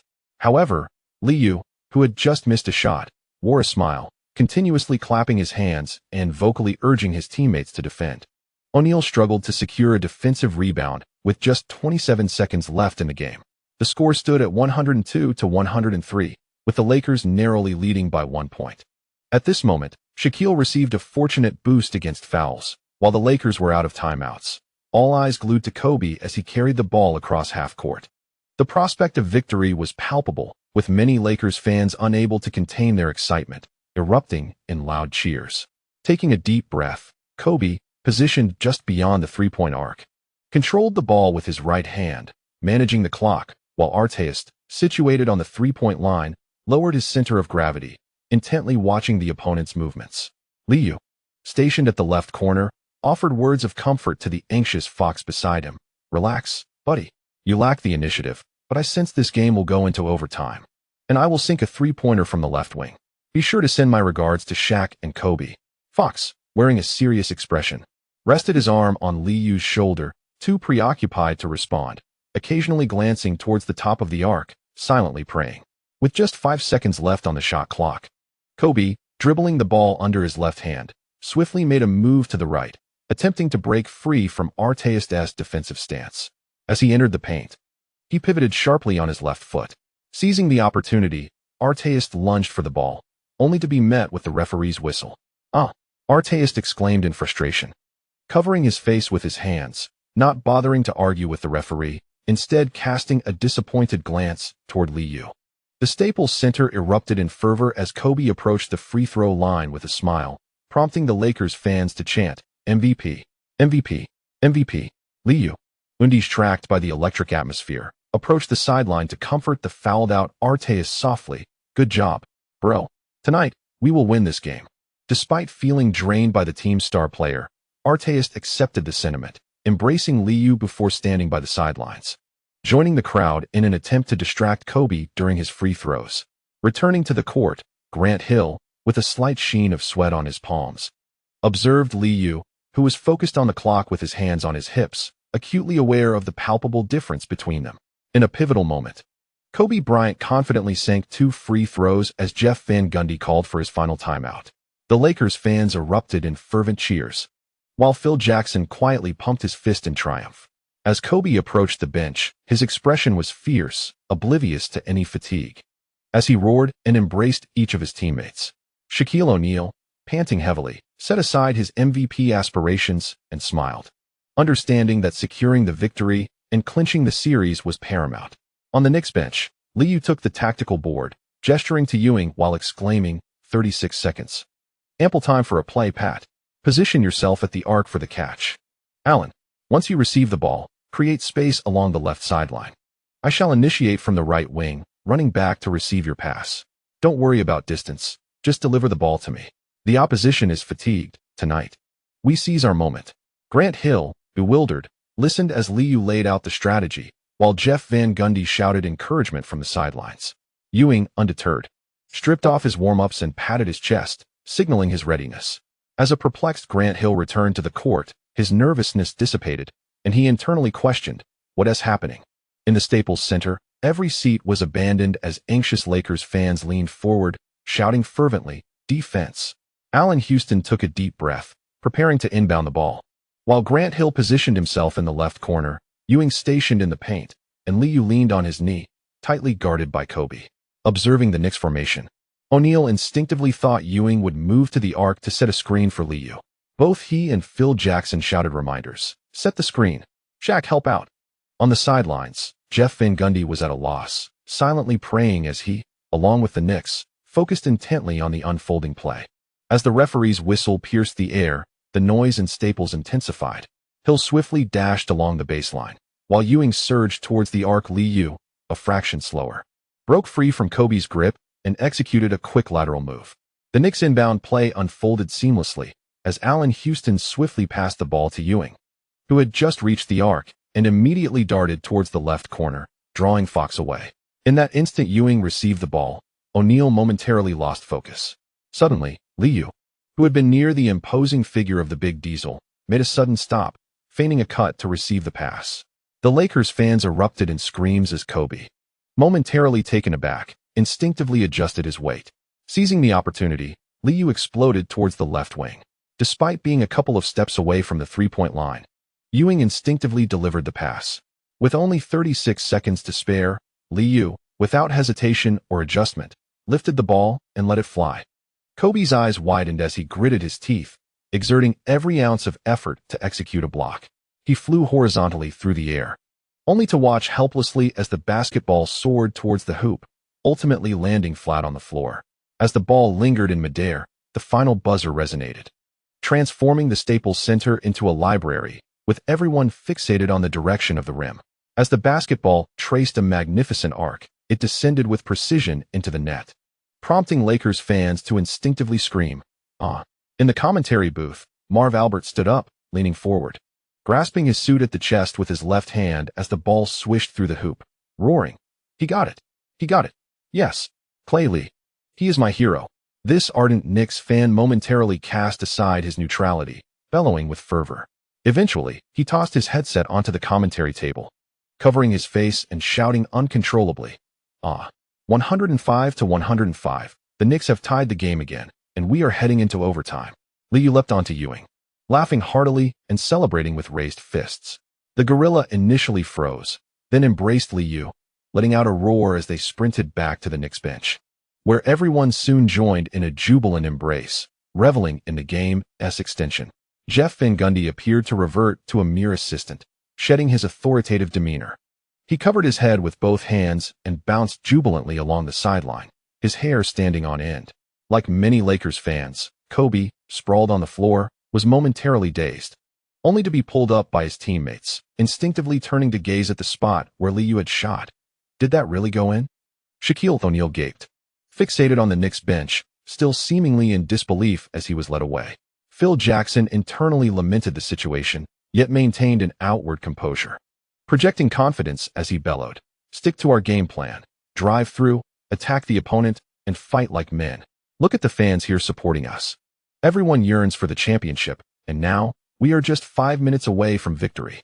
Kobe, taking deep breaths, felt no fatigue, but O'Neal, back at his seat, was guzzling an energy drink, while Horry on the other side was gasping for air, having exerted tremendous energy in the fourth quarter.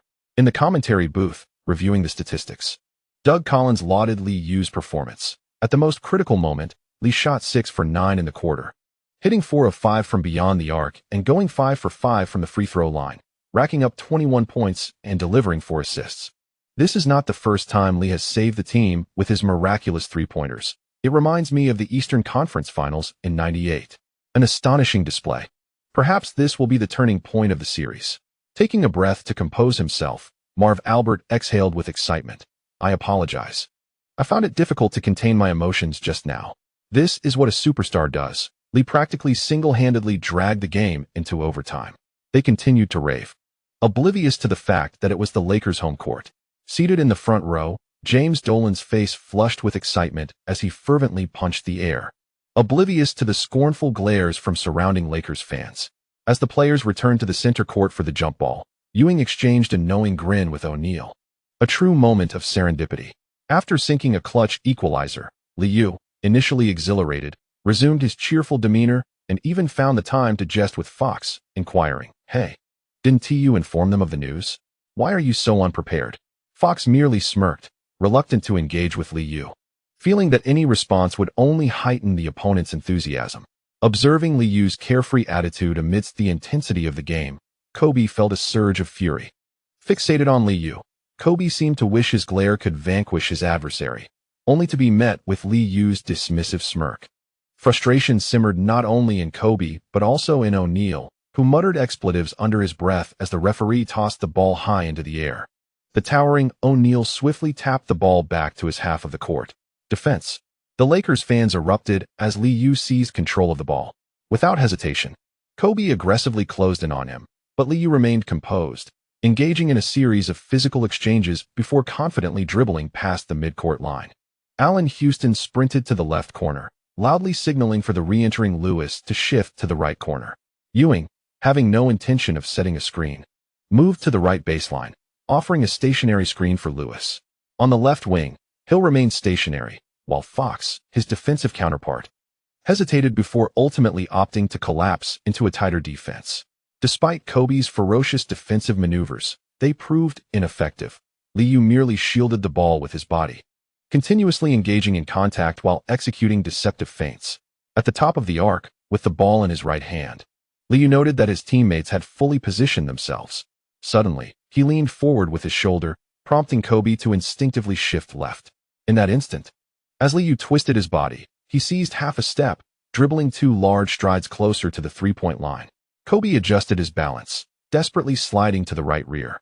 Sensing the defensive shift, Lee Yu executed a rapid crossover, transferring the ball to his right hand while adjusting his footwork. He feigned a shot, glancing up at the basket. Merely a feint, yet Kobe lunged forward instinctively. Lee Yu made a slight push of the ball to change direction, switching back to his left hand, lowering his center of gravity.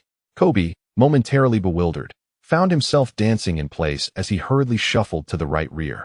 The Lakers fans gasped in astonishment as they witnessed Lee Yu's series of fakes, culminating in a sudden retreat that completely eluded Kobe, prompting many to scream in exhilaration.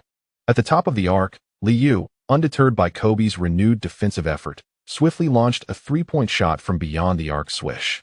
The ball sailed through the net with perfect precision.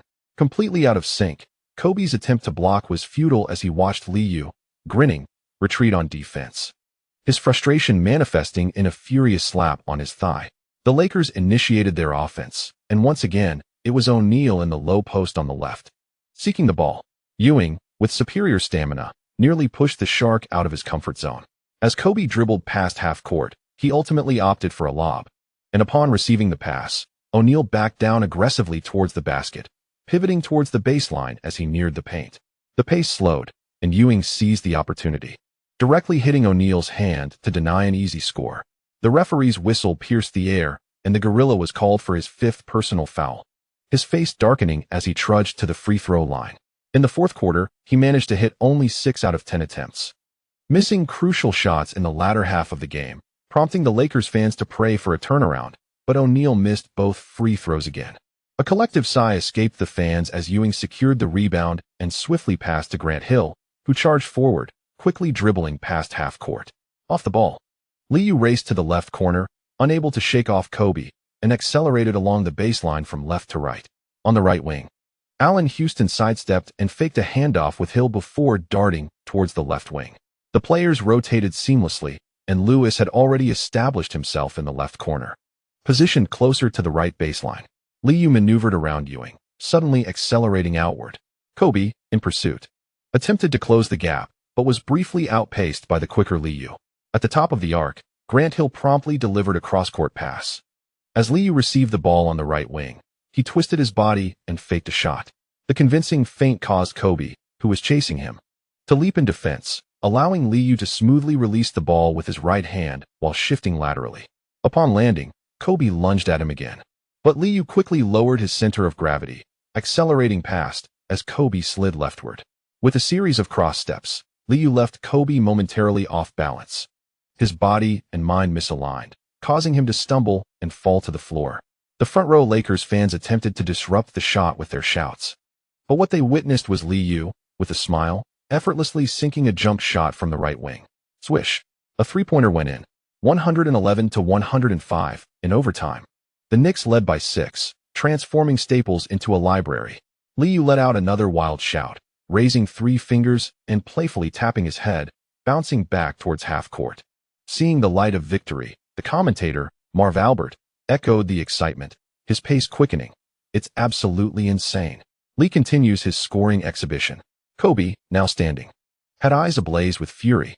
In the next play, he performed a series of between-the-leg dribbles, bulldozing through Grant Hill to draw a foul and earn a trip to the free throw line. Struggling to compose himself, Kobe's second free throw rattled off the rim as he watched Liu charge forward. Fisher, with a grimace, immediately fouled him, receiving his 5th personal foul in the process. On the sidelines, Jeff Van Gundy could no longer contain himself, joining the cheer squad in applause, unconsciously shouting, wishing to rush onto the court to deliver a few punches to the fouling Fisher. As the sideline throw-in commenced, Liu once again playfully teased Kobe, who had embraced him, saying, "You are destined to lose. I shall make another three-pointer."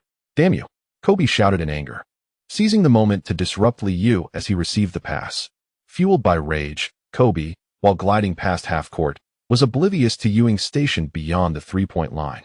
With the ball in his left hand, Liu accelerated before abruptly halting, executing a swift behind-the-back dribble, and in the instant he switched to his right hand, he lowered his shoulder and surged forward. Ewing, having already positioned himself, remained motionless, but by the time he realized it, Kobe collided with Shaquille O'Neal, who bellowed at Kobe to chase back, all in vain. O'Neal, struggling with his increasingly heavy frame, attempted to delay his exit, only to witness Liu, just a step away from the three-point line, come to a sudden stop and launch a quick jump shot. Yes, Lee had unequivocally taken command of the overtime. An astonishing display. At the moment the ball swished through the net, announcer Albert erupted in excitement, and the Staples Center fell into a profound silence. Phil Jackson immediately called for a timeout, massaging his temples as he watched Liu raise his hands in triumph, muttering in frustration, "That lunatic." With a score of 114-106, Liu had scored 9 consecutive points, showcasing his explosive scoring ability. Upon returning to the bench, the Lakers felt a wave of despair. Realizing they were outnumbered 3-1, O'Neal no longer demanded the ball, bowing his head in silence, while Kobe furiously tossed his towel, repeatedly cursing under his breath. A timeout would not resolve their predicament. Although Kobe managed to sink a contested jumper from the right side, Liu struck again from the left wing, nailing another three-pointer, plunging the Staples Center back into silence. The score stood at 117-108, with the Knicks extending their lead. The Lakers fans gasped as they witnessed Liu pound his chest and roar, instinctively covering their mouths in disbelief at such a result. As time dwindled, both teams struggled to find their rhythm, and the arena grew increasingly quiet. With only 96 seconds remaining, Kobe's three-point attempt missed the mark, and Fox sent Grant Hill to the free throw line. Realizing the situation, the Lakers fans unleashed their discontent. Boo! The jeers echoed throughout the arena as Hill confidently sank both free throws, while Liu laughed joyfully, raising his arms in celebration. And Jeff Van Gundy exuberantly embraced his coaching staff. The Lakers ceased their offensive efforts, standing still as they awaited the clock to run out. With a final score of 121-114, after a grueling overtime battle, the Knicks had secured match point. Wow! The Knicks bench erupted, rushing onto the court to embrace Liu in a frenzy of celebration. Observing Liu, arms raised and beaming with joy, Doug Collins exclaimed once more, in overtime. He shot 4 for 6 from beyond the arc, scoring 12 points. Tonight, Lee completely dominated the game. Meanwhile, on the opposite side of the commentary booth, Albert, undeterred by the boos from the crowd, cheerfully noted, with 55 points, 6 rebounds, 8 assists, 1 steal, and 3 turnovers. Congratulations to Lee for tying the finals scoring record set by Rick Barry in '67 and Michael Jordan in '93. An extraordinary performance indeed. In a remarkable display, 19 out of 34 field goals were made, with an impressive 10 out of 17 from beyond the arc and 7 out of 8 from the free throw line. Observing these statistics, Doug Collins couldn't help but marvel, once again exclaiming that Lee has shattered the three-point record he himself had set. Tonight is destined to be a sleepless night. Grateful for the unwavering support of readers, this chapter concludes. Chapter 229, The Stubborn Defeat on June 11, 2001. The NBA was eager to announce the viewership numbers for the finals, revealing that the peak audience during overtime reached 36 million. Such figures are comparable to the golden era of the early 1990s NBA, clearly indicating that spectators relished the thrill of dramatic games. Liu's performance in the first half was extraordinary, and in the second half, he transcended the ordinary, leaving many fans exhilarated. Following last night's game, sports media was in a frenzy as two records were set in a single match, evoking nostalgia for the glorious days of the early 90s. With Game 6 scheduled for the 12th, the time for both teams to recuperate was limited. The Knicks flew back to New York overnight, while the Lakers set off in the morning. The upcoming matches would be held at Madison Square Garden, and after enduring the away games, the Knicks could see the light of victory on the horizon. During the morning show on TNT, the three analysts revisited last night's thrilling contest. Charles Barkley laughed heartily, appearing particularly jubilant. Now Shaq can truly understand my feelings. Perhaps he is the strongest big man on earth, but his opponent is not of this world. Lee has transformed the game. I mean, he has altered people's perception of basketball. Last night's victory? I would rather call it a miracle. It's hard to fathom how Lee executed those seemingly impossible shots. Kenny Smith nodded in agreement, unusually refraining from contradicting his partner's viewpoint. In the fourth quarter of Game 5, the Lakers astonishingly converted 19 out of 24 free throws. Such a display of free throw prowess is truly daunting. Under such pressure, Lee not only responded with fervor but also dismantled his opponents in overtime, leaving even the most discerning analysts with little room for critique. As the finals continue, sports media, following the league's lead, will refrain from excessive discussions regarding officiating. However, the facts that have transpired cannot be altered, and it is anticipated that once the finals conclude, a multitude of journalists will revisit past controversies. The consequence of losing despite having the numerical advantage will likely hinder favorable evaluations for years to come. Kenny Smith chose not to delve into the nuances of officiating, suggesting that there would be ample time to discuss such matters during the off-season, steering the conversation back to the game. Can we still have greater expectations for the Lakers? Shaq and Kobe have reached their zenith. I wonder how they will adjust in the forthcoming matches. With 17 out of 29 shots made, 11 out of 17 free throws, and a remarkable tally of 45 points, 13 rebounds, 2 assists, 1 steal, 2 blocks, and 4 turnovers. Although O'Neal scored only 3 points in overtime, his overall performance remained exceptional. In a remarkable performance, he recorded 13 points from 28 attempts, including 2 successful three-pointers out of 5, and converted 10 out of 13 free throws, accumulating 38 points, 5 rebounds, 5 assists, 1 steal, 2 blocks, and 4 turnovers. In the overtime, Kobe managed to score 4 points, having exhausted all his efforts. It is difficult to place the blame for the loss solely on him.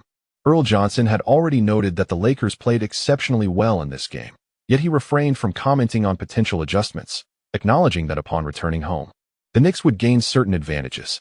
To equalize the series, the Lakers' foremost priority remains their defense. However, Lee played for an extensive 52 minutes in Game 5, presenting a significant test for his stamina in the subsequent games. Hearing about the stamina concerns, the two individuals nearby instinctively shook their heads. Lee had faced foul troubles, resulting in less than 40 minutes of playtime in 2 of the games.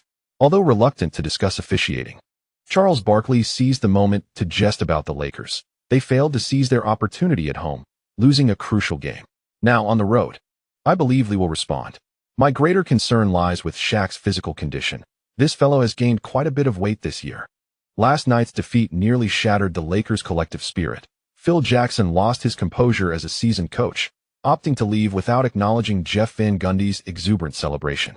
At the post-game press conference, both O'Neal and Kobe wore somber expressions, and faced with the reporters' veiled jibes, they responded formulaically, "We will reclaim victory.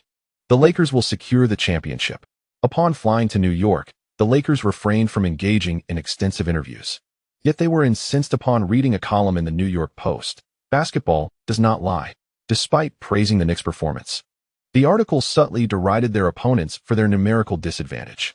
The sports section of the New York Times featured an intriguing headline accompanied by a photo of Kobe being faked out by Liu. Captioned, "Lee has defeated the second Jordan." Aside from reporting on Liu's finals record, the rest of the commentary was tinged with sarcasm. In just one night, many sports journalists privately scoffed, with a considerable number agreeing with the New York media's assertion that the Lakers had stolen 2 victories. Should the Knicks secure the championship, a reckoning will inevitably follow, as the conclusion of the finals will require heightened attention, leading to a robust response from the New York media and sponsors. Interestingly, it is evident that both Kobe and McGrady are vying for the top position at Adidas. This year's finals loss will undoubtedly influence future contract negotiations. The Lakers, arriving in New York, were compelled to adopt a more subdued demeanor, while the Knicks welcomed interview requests with open arms. The victors wield greater influence, and Lee would not voice complaints regarding officiating. Upon returning home, assistance would naturally be forthcoming. Jeff Van Gundy had long desired to criticize the opposing KFC old man, but today he donned a sharp suit at the Tarrytown Training Center, while the assistant coaches managed the video sessions, allowing him to bask in the limelight of interviews. I did not feel the allure of competitive sports from my opponents. Phil is indeed a commendable individual. However, his demeanor last night lacked grace, and after the match concluded, I scarcely caught a glimpse of him. With an impressive score of 55 points, including 10 three-pointers, Lee earned the respect of all through sheer prowess. My affinity for the Lakers' home court is limited, yet divine favor seems to consistently shine upon Lee, who remains, in my heart, the greatest of all time. Following tonight's game, I hope to witness the Lakers display a semblance of respect. They ought to be acutely aware of the foundation upon which their victories are built. I wish to refrain from further commentary on our opponent's performance, for we must prepare for the awards ceremony. Journalists from New York's media chuckled heartily, as the bald-headed young coach accurately noted that rehearsals for the awards ceremony have indeed commenced. David Stern need not traverse back and forth, given that the headquarters are conveniently located in New York, making the home awards particularly accessible. The bald-headed young coach continued his commentary, albeit holding back from criticizing the referees. While he thoroughly lambasted the Lakers, the tides have turned. Years ago, Phil Jackson and Mike D'Antoni mocked him, and now it is Van Gundy's turn to retort. Were it not for the need to maintain the decorum of a renowned coach, Jeff Van Gundy would likely erupt in laughter and declare to the multitude of sports media, "Phil Jackson is nothing but an old charlatan." When Liu appeared at the media center in the Tarrytown training facility clad in a practice jersey, he was besieged by journalists eager for insights. "Lee, please share your thoughts on your 55 points. This marks the highest score since Elgin Baylor's 61 points in 1962. Truly remarkable. Regarding the finals' three-point record, can you elaborate on your resurgence in the second half? In Game 6, will you lead the Knicks to conclude the series?" Due to the absence of a press officer, a throng of reporters surged forward, thrusting their microphones towards Liu in an attempt to secure exclusive information. Although Lee had addressed several inquiries during last night's press conference, the sports media, ever eager for records, felt it insufficient. Scoring 55 points in the finals is a feat that is exceedingly challenging to surpass, given the numerous prerequisites and high demands on individual capability. Lee was in good spirits, responding to an array of questions, and in a moment of self-deprecating humor remarked, "Had I scored 55 points and lost, I doubt anyone would wish to hear my stories. I truly relish the feeling of victory. During the off-season, Nike and ESPN will release a personal documentary about me, and NBC will unveil a documentary focusing on the Knicks. I encourage everyone to keep an eye out for these. I assure you, the content will reveal insights never before reported." Upon hearing Lee promote his documentary, the audience chuckled in agreement. Should a four-peat be achieved, the documentary is sure to garner immense popularity. Meanwhile, Grant Hill, while being interviewed, began discussing the issue of officiating standards. Returning to the home court, one must naturally apply pressure on the referees. While I experienced a magnificent game last night, I was not fond of some controversial calls. In the fourth quarter, the Lakers were awarded numerous free throws. I prefer not to dwell on how many, but I do know that some of the calls were unjust. We strive to control our defensive actions, yet basketball is inherently filled with physicality. Raising one's hands in defense? That is simply unacceptable. Surrounding journalists in New York nodded in agreement, finding Grant Hill's remarks quite reasonable. Allen Houston, currently in a contract year, has recently attracted significant attention. In last night's game, he scored 26 points, with a shooting record of 10 out of 22, including 2 of 6 from beyond the arc and 4 of 6 from the free throw line. His three-point shots in the fourth quarter left a lasting impression on the fans. During an interview, he expressed his desire to remain in New York while also taking a jab at the Lakers. Basketball does not lie. I concur with Lee's perspective that officiating is part of the game. However, now that we are back at home, the Lakers should not expect an easy scoring opportunity at Madison Square Garden. Perhaps the OK duo could contribute 80 points together, but the championship rightfully belongs to the Knicks. We are prepared to welcome our 6th championship trophy. On Tuesday the 12th, 3 hours before the game, a throng of fans had already gathered around the arena. This influx caused significant traffic congestion, and despite the City Hall's preparations, the number of enthusiastic fans exceeded expectations. NBC, as the broadcasting partner, typically conducts a pre-game warm-up an hour before the match, showcasing the city's charm. At 9 p.m., as the game commenced, they faced considerable challenges while interviewing fans in advance. F. Ray Allen, F. Shaquille O'Neal, F. Kobe, despicable thieves, shameless actors. Fisher will be humiliated tonight. You will never win. The basketball gods will never favor vile thieves. Clad in Knicks home jerseys and sporting past championship hats, fans passionately expressed their sentiments before the cameras, exuberantly shouting in excitement. Whether shirtless and shouting, or intoxicated and ranting, many of them lacked tickets and could not enter the arena, yet this did not hinder their enthusiasm for the cameras. The basketball culture in New York is profoundly vibrant. Although some street ballers at the lower rungs may have little financial means, they excel at creating an electrifying atmosphere.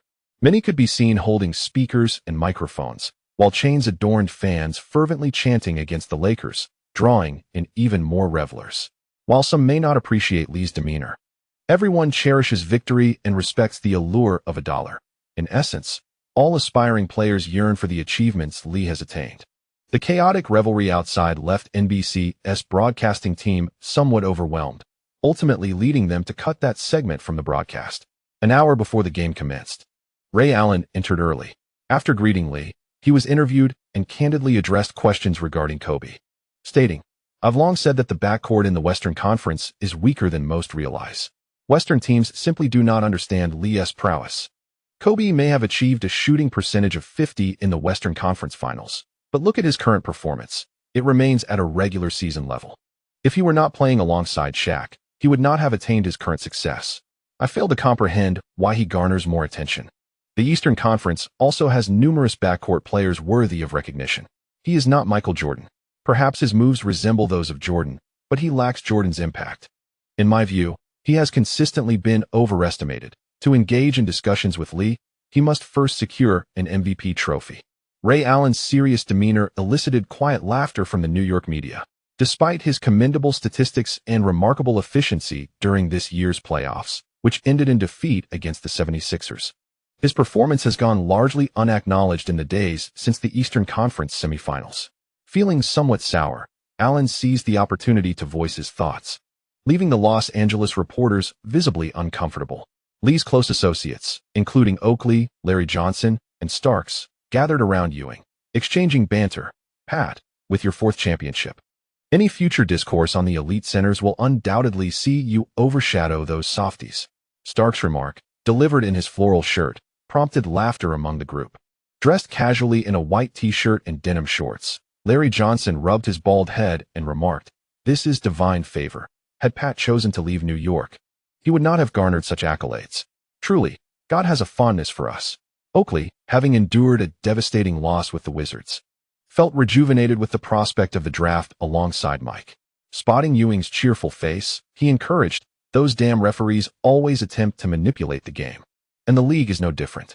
Back on home turf, let's show those softies from Los Angeles what we're made of. Damn, just seeing that flopper makes me want to step onto the court and give him a couple of jabs."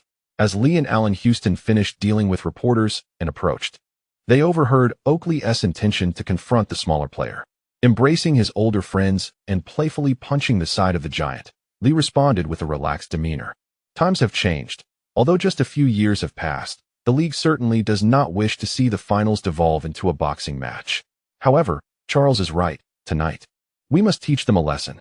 "Oh," Larry Johnson cheered enthusiastically, striking a boxing pose and playfully practicing with Lee. Ewing, observing his familiar teammates, chuckled heartily and, pulling Oakley closer, joyfully whispered, "I truly have no regrets in my career." Although Lee bid farewell to his older companions, the group remained unconcerned, with championships in hand. A post-retirement career as a commentator would be more than sufficient. As Lee's achievements soared, the conversations surrounding him would only grow richer, allowing him to bask in the glory of his legacy for years to come. Even a role with the Knicks post-retirement wouldn't pose a challenge. Returning to play at home presented a stark contrast, with numerous former Knicks legends in attendance. With the game yet to commence, the recent interviews had turned some into quite the loudmouths, occasionally unleashing their ire towards the referees. Phil Jackson, though a Knicks icon himself, was not spared from their criticism. In less than 2 days, Kobe experienced the onslaught of media scrutiny once more. Labels such as poor imitator, thief, soft player, stat patter, and team cancer rained down upon him as the Knicks secured a series lead, prompting some New York media to unleash their wildest critiques. O'Neal, too, is feeling the weight of the moment. In the past, he would jovially banter and boast with his teammates, but since arriving in New York, his demeanor has shifted to one of sternness. When it comes to resurrecting old grievances, the New York media excels, frequently dredging up memories of past humiliations, which irks the sensitive shark considerably. Half an hour before the game, Madison Square Garden is already abuzz with excitement. Witnessing a historic moment has ignited fervor among the New York fans, many of whom glance up at the ceiling, anticipating the cascade of confetti and the 5 championship banners. The journey over the past few seasons feels like a surreal dream. The arena resonates with noise, and at the NBC commentary booth, Doug Collins has already discussed numerous tactical issues, but just before the game commences, he reflects, had Mike had not chosen retirement, who knows if he could have achieved a four-peat. The Knicks are now merely one victory away from this remarkable feat. Albert, the team's announcer, is thrilled to see his squad poised for another trophy, enthusiastically praising the Knicks. From the era of Ewing to the arrival of Lee, the team has undergone a transformation. At just 23, Lee's career is just beginning. This is his time. The Lakers, of course, will not concede easily. Perhaps Phil Jackson's motivational speeches have had an effect. Or maybe the recent news has stoked the players' pride. As the game unfolds, it is the Lakers who first find their rhythm. The second quarter erupts with a scoring spree of 30 points, and in the third quarter, they respond robustly, forcing the Knicks to falter in their pursuit. By the end of the third quarter, the Knicks find themselves trailing by 5 points, 78-73. During the break, the New York fans remain undeterred, continuing to sway and cheer along with the music, buoyed by a mysterious confidence as long as the deficit remains under 15 points. On the Lakers bench, Kobe displays an intense demeanor, relentlessly shooting without consideration for passing, fixated solely on the basket. Stung by recent provocations, Kobe seeks to vindicate himself through this game, yearning for a victory. With 11 of 20 shooting and 2 successful free throws, his shooting percentage remains unaffected by a barrage of long-range attempts. He has already amassed a team-high 24 points by the end of the third quarter. Despite O'Neal's dissatisfaction, the team's lead compels him to suppress his grievances. Phil Jackson recognizes that the outcome hinges on this pivotal moment. Should the game extend to a decisive 7th match, the victor remains uncertain. Excellent. Let us hold on a little longer. We must maintain this offensive tempo and trust one another. Acknowledging the coach's gaze, O'Neal nods slightly. With limited opportunities to score, he is willing to play the role of the supporting shark if it leads to victory. As the fourth quarter commences, the Lakers launch the first attack. Madison Square Garden resounds once more with the chant of defense.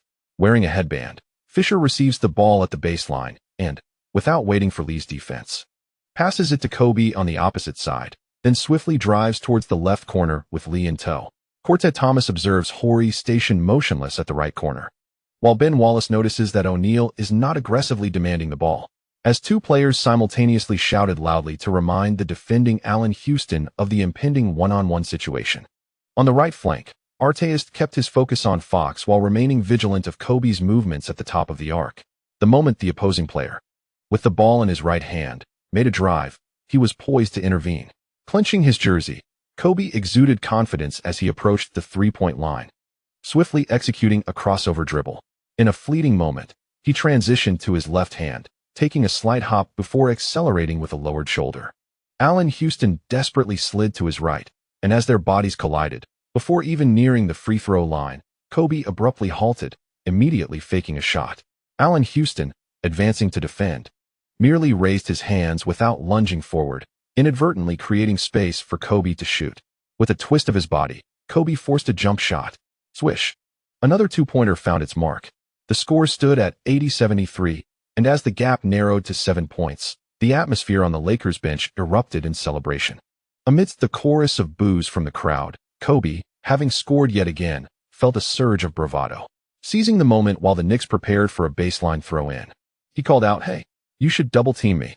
Allen Houston glanced at Kobe, exchanged amused looks with Lee and a few others, then couldn't help but chuckle, shaking his head as he sprinted towards half-court. Lee merely raised an eyebrow and gestured to Artest, who was inbounding the ball, signaling for a series of switches in defense. As Artest passed by Kobe, he quietly remarked, "This is Madison Square Garden. There are no referees to protect you here." Kobe ignored Artest, casting a sidelong glance at him before stepping up to guard Lee. "Let us go Knicks." In the second half, Kobe's tactical role elevated, as Phil Jackson began to alleviate some of the scoring burden from this prolific shooter. While he made an effort to engage in physical contests, he no longer recklessly interfered, having already accumulated 4 fouls. Aware of the referee's leniency, Kobe adjusted his approach.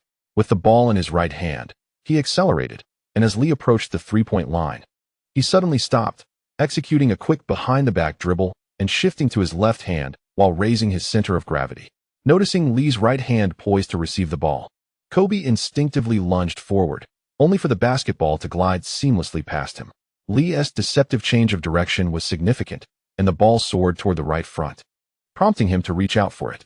With lightning reflexes, Kobe slid again, and as he reached for the ball with his right hand, Lee smoothly executed a behind-the-back pullback, returning to the three-point line with a fake.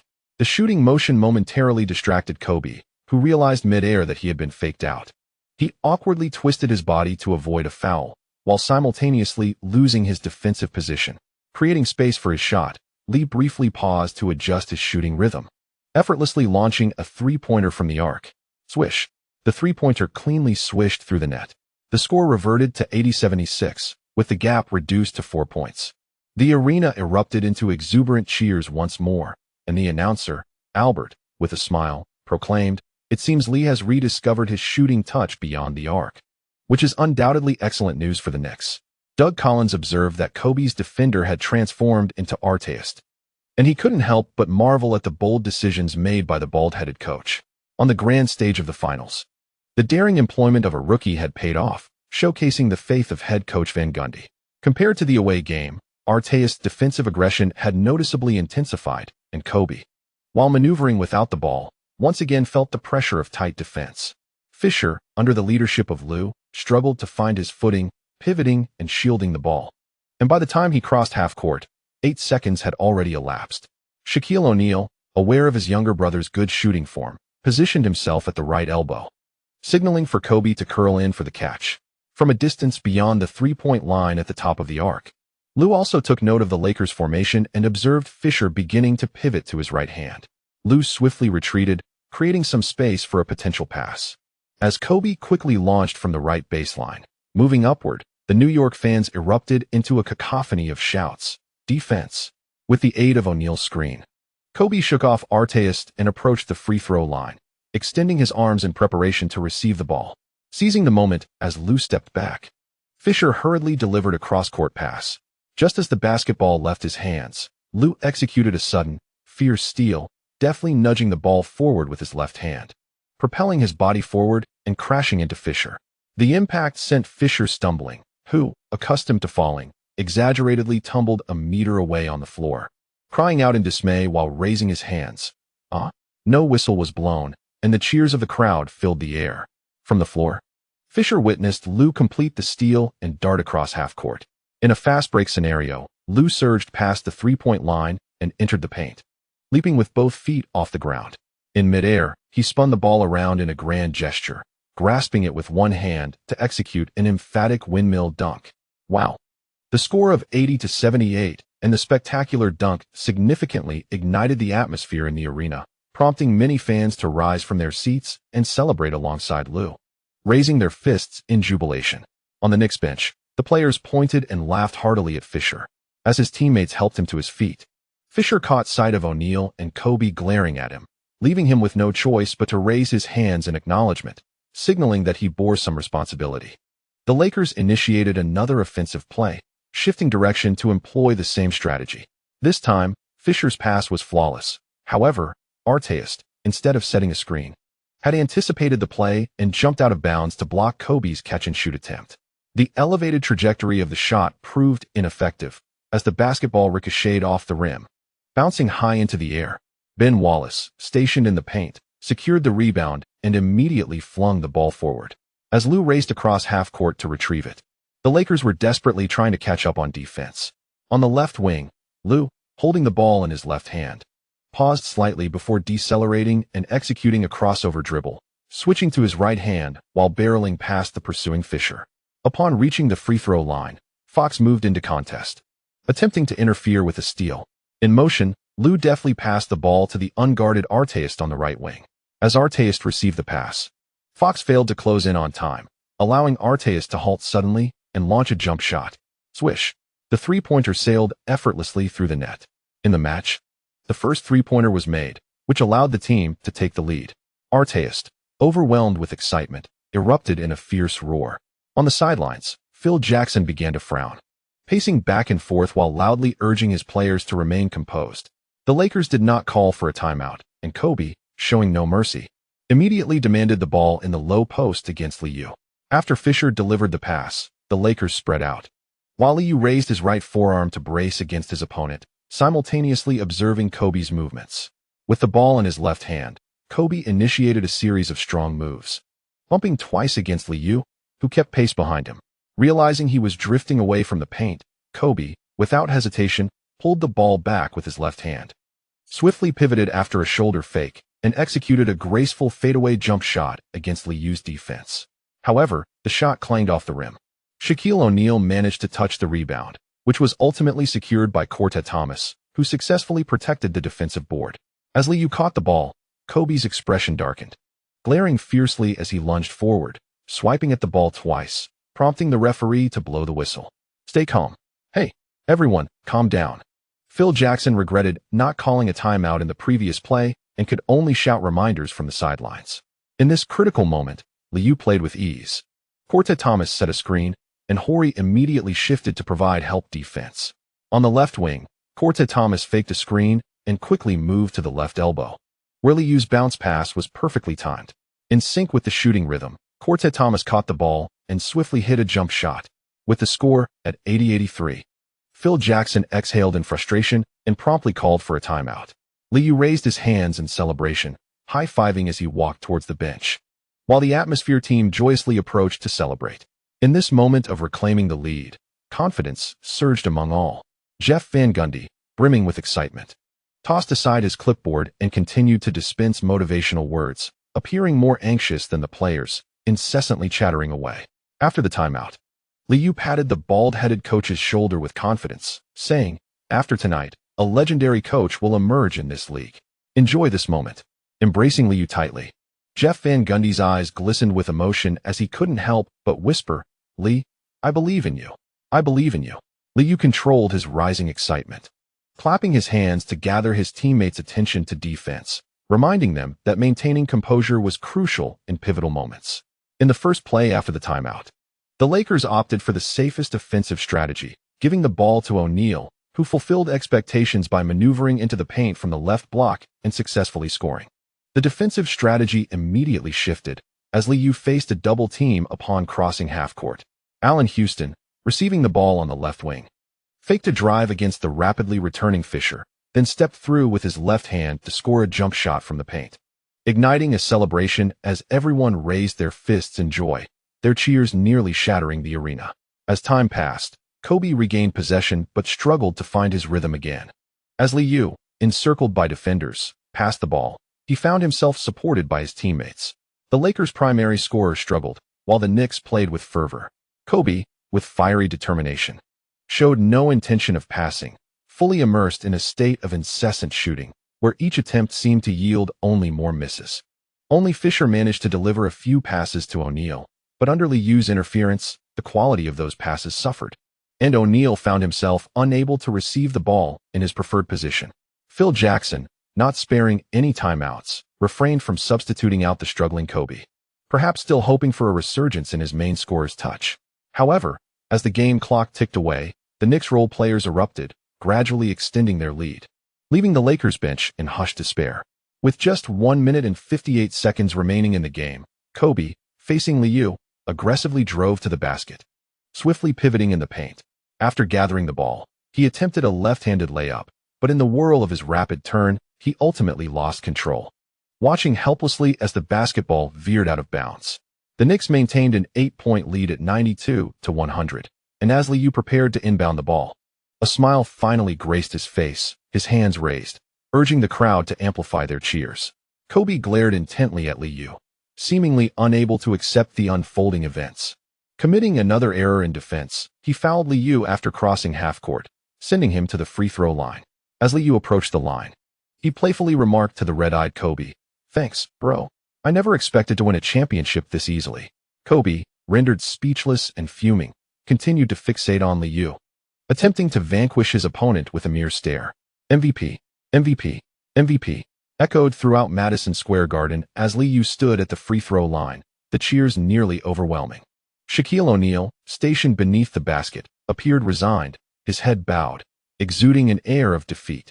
With both free throws converted, the arena erupted once more in a chorus of excitement. At 92-102, Phil Jackson crossed his arms and called for one final timeout. Upon returning to his seat, Kobe stared blankly at the floor, having scored only 6 points on 2 of 8 shooting. He was acutely aware of his performance. The thought of Liu's smiling face and grateful words caused him to lose composure, covering his face with his hands in a futile attempt to contain his emotions. Jackson, intending to offer some words of encouragement, noticed the silent bench and sighed inwardly upon seeing O'Neal's lack of spirit. Ultimately, he could only offer one last rallying cry. "Fight until the final moment like a man. If we fail, let us wish our opponents well. Losing is not the end. We are still young, and the future holds promise." Thank you to the readers for your subscription and support. This chapter concludes here. Chapter 230, Setting a New Standard, Routine Chapter. On the evening of June 12, 2001, as the finals reached their climax, the cheers in Madison Square Garden grew louder. Although the game may not have been thrilling, no one seemed to care. Kobe, having fouled out with 6 fouls, sat on the bench with a towel draped over his head, awaiting the final moments. In less than 2 minutes, trailing by 10 points, the Los Angeles Lakers theoretically still had a chance. However, with Kobe's departure and Shaquille's intermittent presence, the team completely collapsed. Most role players excel at embellishing their performance. And once the New York Knicks, playing on their home court, took the lead, each player bravely sought to respond at critical moments. Ultimately, the team relied heavily on their star players. Aside from his missed shots in the fourth quarter, Kobe's consecutive fouls proved to be a significant error. After utilizing a timeout, Phil Jackson sat with arms crossed, awaiting the conclusion of the game. He cast a glance at the now withdrawn Kobe, internally lamenting, still too young.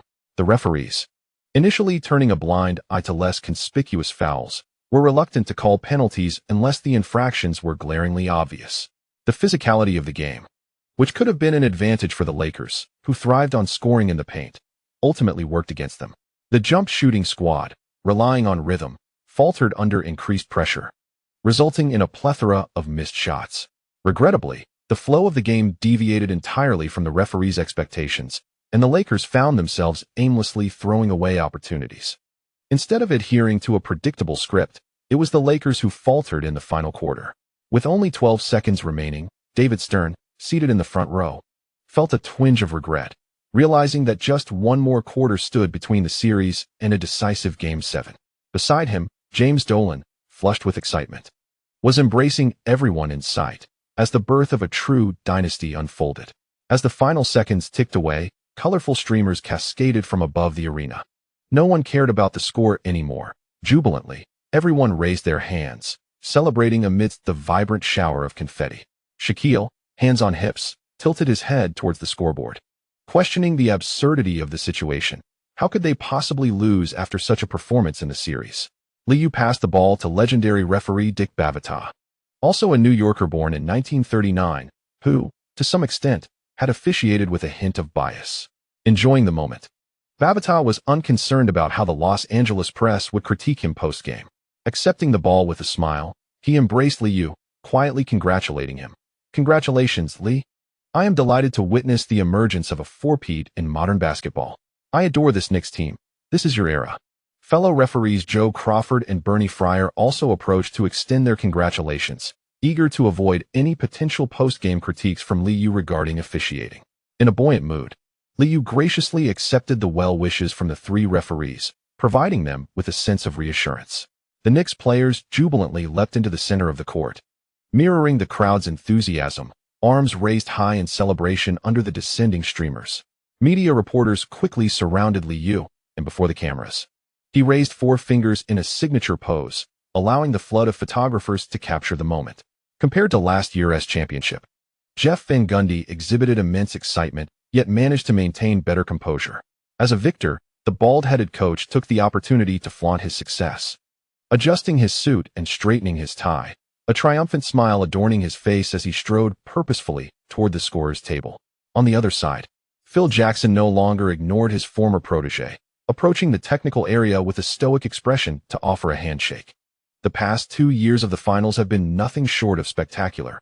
Now, we stand even. Upon hearing Jeff Van Gundy's words, Phil Jackson's demeanor shifted, a flicker of irritation crossing his face as he withdrew his hand. In the 1996 Eastern Conference semifinals, the Bulls vanquished the Knicks, and in the 1997 Eastern Conference Finals, the Bulls triumphed once more. Yet, by 1998, whenever Jeff Van Gundy encountered Phil Jackson, he seemed poised to topple his opponent. He thwarted the Bulls' quest for a three-peat, while the Knicks managed to defeat Jackson's Lakers in consecutive years, thus achieving a four-peat. At this moment, the 39-year-old Jeff Van Gundy stood as the most formidable active championship coach, having led the Knicks to set a new record that night. No one could doubt the prowess of the bald-headed young coach, and his ascent to becoming a legendary figure in the annals of basketball history seemed merely a matter of time. The director naturally captured this scene, as these two embodied a true rivalry. No one could have anticipated that the once derided protege would rise to such heights of achievement.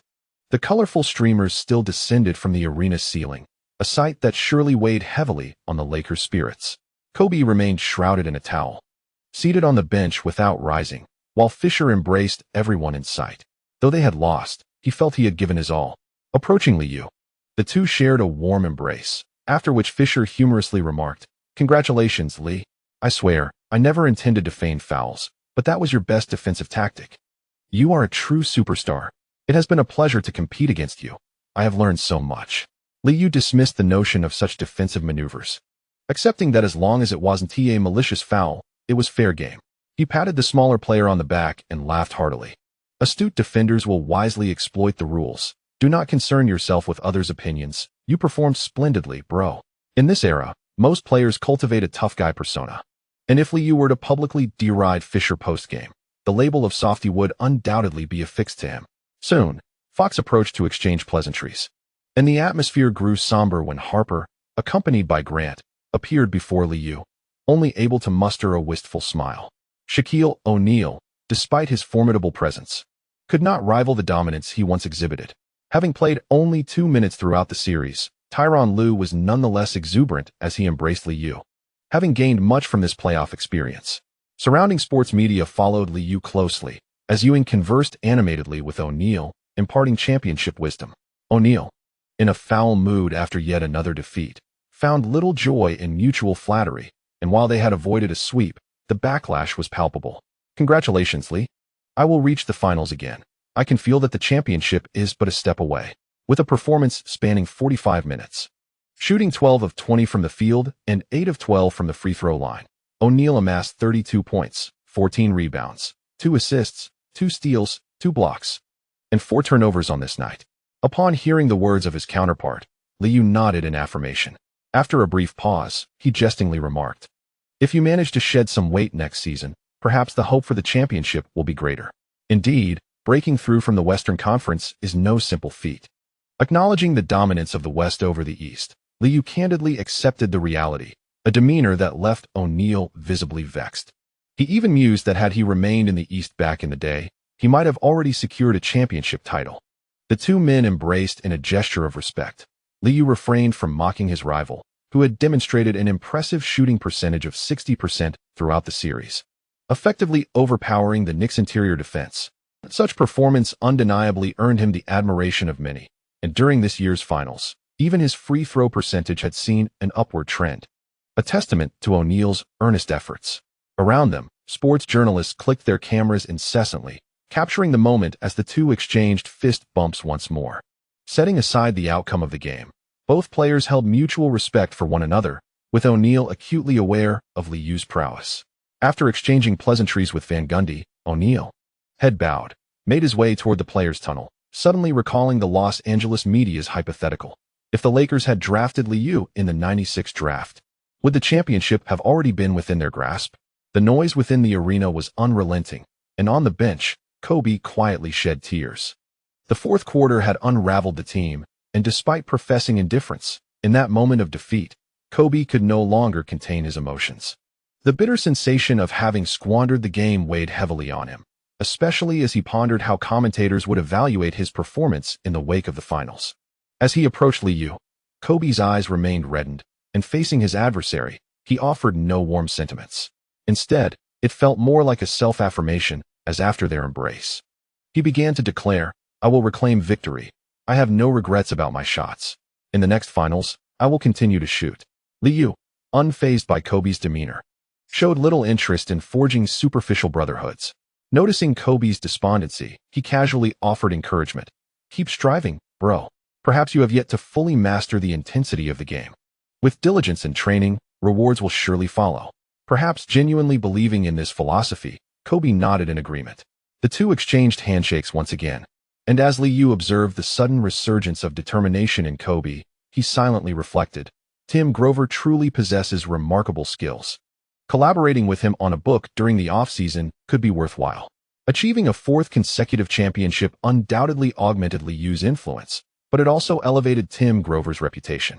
Previously, Michael Jordan had been the hallmark of Grover's training, and now, with Liu and Kobe's success, Grover's theories were once again validated. Just as Liu contemplated the trainer, Tim Grover, clad in a light gray suit, appeared beside him, laughing heartily, with a grin that seemed to stretch to the back of his head. Grover embraced Liu and shouted towards the media, "Hey folks, snap a photo for us. This is undoubtedly a historic moment." Ewing waved at the old fans donning his jersey, his eyes glistening with tears as he humbly bowed in gratitude to those who had supported him. In earlier years, perhaps some had voiced their grievances against him, but as his career drew to a close and following a remarkable 4 consecutive championships, all past discontent dissipated into oblivion. Liu busily attended to sponsors and social elites, while Mayor Giuliani approached with a hearty embrace, prompting a new wave of flash photography from the surrounding media. This staged photo opportunity would become a recurring task for Liu.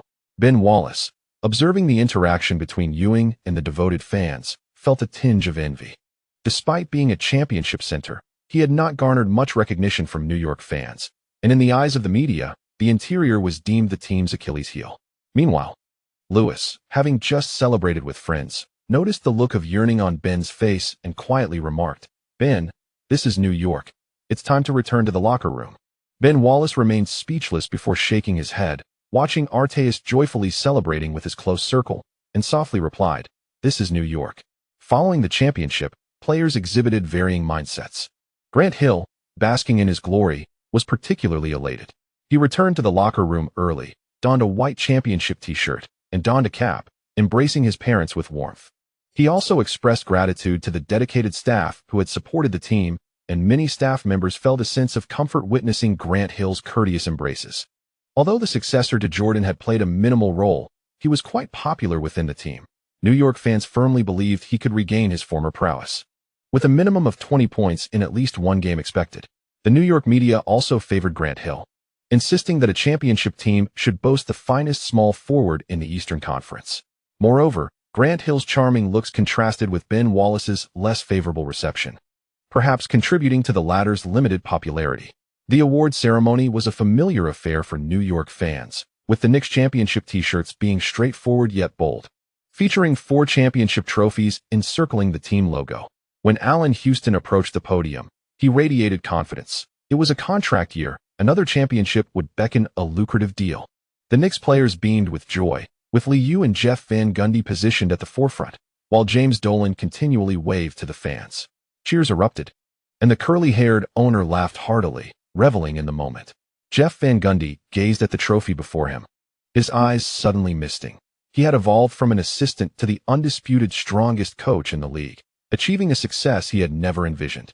Liu, witnessing the bald-headed young coach suddenly embrace him while shedding tears, felt a mix of resignation. The prestige of a championship coach seemed to have diminished. There was no need for a host. Although David Stern felt a pang of regret, his face was alight with a smile. Overall, this year's finals had been a resounding success, meeting all expectations. Thank you. I am delighted to have witnessed this remarkable finals with all of you. On behalf of the NBA, I extend my gratitude to the municipalities of Los Angeles and New York for their support. And thank you all for delivering high-level basketball entertainment to fans worldwide. David Stern, breaking from tradition in his award presentation, began to expound on the core values of the NBA, frequently referencing globalization and cultural inclusivity. The New York fans present listened, on the verge of voicing their discontent, eagerly anticipating the moment to raise their glasses and celebrate with a cascade of confetti. He expressed gratitude towards the Los Angeles Lakers, who showcased their prowess, declaring that in this year's finals, there were no losers. He extended heartfelt congratulations to the team beside him, celebrating a remarkable 4 consecutive championships, a feat unseen for many years. A true marvel. At this juncture, I officially announce that the champions of the 2000 to 2001 season are the New York Knicks. Cheers erupted, reverberating through the arena as David Stern concluded his speech. James Dolan, who had been waiting patiently, took the Golden O'Brien trophy from the president's hands, lifting it triumphantly while exclaiming "E." Behind him, Liu cheered exuberantly, while Jeff Van Gundy, snapping out of his reverie, raised his arms in jubilant celebration. Championships symbolize significant financial rewards, and a prime location combined with victory implies a lucrative endeavor. Dolan handed the trophy to Liu and seized the microphone, basking in the adoration of the fans, proclaiming, "The Knicks are the finest basketball team in the world." Acknowledging the concerns of the audience, he assured everyone that post-Pat's retirement, the team would be built around Lee to secure another championship roster. As the mention of the next Ewing arose, the arena echoed with chants for Pat, while Ben Wallace sighed in the background, clearly not part of the team's plans for the future. Dolan's exuberant promise was compelling, despite Grant Hill's ongoing recovery this season. He is undoubtedly the finest small forward in the Eastern Conference. The owner's boastful declarations nearly led him to promise the acquisition of Shaquille O'Neal, darkening the expression of general manager Glenn Philfield. The rising animosity made off-season trades increasingly unlikely as the Knicks faced player options. Fortunately, Jeff Van Gundy refrained from boasting. Understanding the unique challenges faced by championship teams, "I take immense pride in the Knicks. We are the premier team in the league." The bald-headed coach momentarily showcased his esteemed status, praising everyone in the team, with those named responding with applause. When David Stern once again took the microphone, the FMVP trophy made its grand appearance. Wow. The regular season saw the 180 club with a staggering 55 points in a single finals game, including 10 three-pointers made in one match, averaging 40, 8 points, 4, 5 rebounds, 9, 0 assists, 2, 0 steals, and 0, 7 blocks per game. He becomes the 4th player in NBA Finals history to achieve an average of 40 points. The most valuable player of the 2000 to 2001 Finals is none other than Clay Lee. Congratulations to Lee for becoming the first player in NBA history to win the Finals MVP award for 4 consecutive years. What a remarkable accomplishment. Every word from David Stern incites tremendous cheers, and when Lee Yao receives the trophy, the entire venue erupts in a chorus of MVP, MVP, MVP. Ewing, smiling, hands the O'Brien trophy to Lee Yao, who, cradling 2 trophies, poses at the front of the award stage with a radiant smile, as cameras from the media flash incessantly. The trophy's design remains unchanged. Lee merely glances at it before passing it to Artest, who enjoys touching the trophy. Upon taking the microphone, the cheers in the arena persist unabated. Lee raises both hands and applauds, and as the noise gradually subsides, he earnestly declares, "Oh, I never imagined achieving such greatness. For a child raised in Albuquerque, everything now feels surreal. I want to express my gratitude to my teammates, the coaching staff, and everyone associated with the Knicks. Every year, I thank my opponents, who also deserve respect. Once again, I thank my friends and the dedicated Knicks fans. I hope you enjoy this gift." David Stern stands by, continuously applauding, while Michael Jordan initiates a three-peat and Lee Yao embarks on a four-peat. One in the early 1990s, the other in the early 21st century. History bears an uncanny resemblance. The league needs to establish new standards, and fans will relish such narratives. Lee does not elaborate much. With the championship secured, there will naturally be others to sing his praises. Handing the microphone back to the president, Lee invites everyone from the Knicks to join him. Tonight's viewership is expected to soar, and the Atmosphere crew has contributed their efforts. Now it is time for them to enjoy the spotlight. The mascot takes this opportunity to bid farewell to the fans, suddenly choking up with tears, perhaps recalling the times of ridicule. Ewing then exclaims loudly, "Thank you, Lee. Truly. Thank you for saving my career." The final group photo features an abundance of participants, with some season ticket holders invited to the center of the court. Lee stands at the center, holding both trophies, once again raising 4 fingers. Beside him, Allen Houston and Ewing beam with joy, and as everyone cheers, golden confetti rains down from above. New York fans raise their hands, feeling as though the sky is filled with golden light. Wow. After returning to the locker room, the Knicks naturally pop the champagne to celebrate their victory in their home arena. Meanwhile, the Lakers have changed into their attire, with Shaquille O'Neal and Kobe Bryant both donned in deep gray suits, attending the press conference with solemn expressions. Upon taking my seat, it was not others who first unleashed their inquiries, but rather a reporter from the Los Angeles Times. "Kobe, could you elucidate your offensive choices in the final quarter?" Aware that the accusation was directed at his missed shots, he recalled his stellar performance in the first 3 quarters that ultimately led to the team's demise. Having played for 46 minutes, he recorded 28 attempts with 13 successful shots, including 2 out of 7 from beyond the arc, and a flawless 6 out of 6 from the free throw line, totaling 34 points, alongside 5 rebounds, 5 assists, 2 steals, and 5 turnovers. Kobe, glancing at the statistics before him, responded in a somber tone, "I saw an opportunity, and I believed I could make the next shot. It is as simple as that. I take full responsibility for the team's loss." The reporter from the Los Angeles Times found himself momentarily silenced by this resolute attitude, instinctively shaking his head and retreating back into his seat. Meanwhile, an ESPN reporter, observing the scene, could no longer contain his amusement as he noticed the tension in Shaquille O'Neal's demeanor, indicating yet another clash between the two. "Shaq, could you discuss why the Lakers have succumbed to the Knicks for 2 consecutive years? Is it related to your inability to defend against pick-and-roll plays?"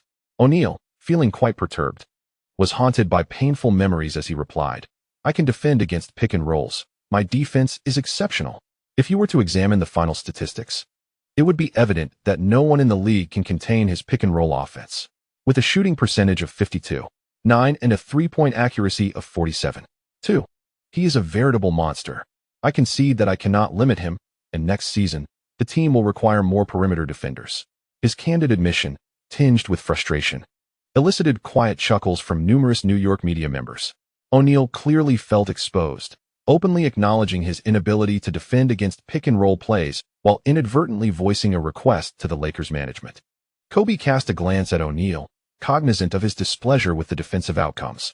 Throughout the series, Kobe had taken on the primary defensive role for a significant duration, resulting in little success.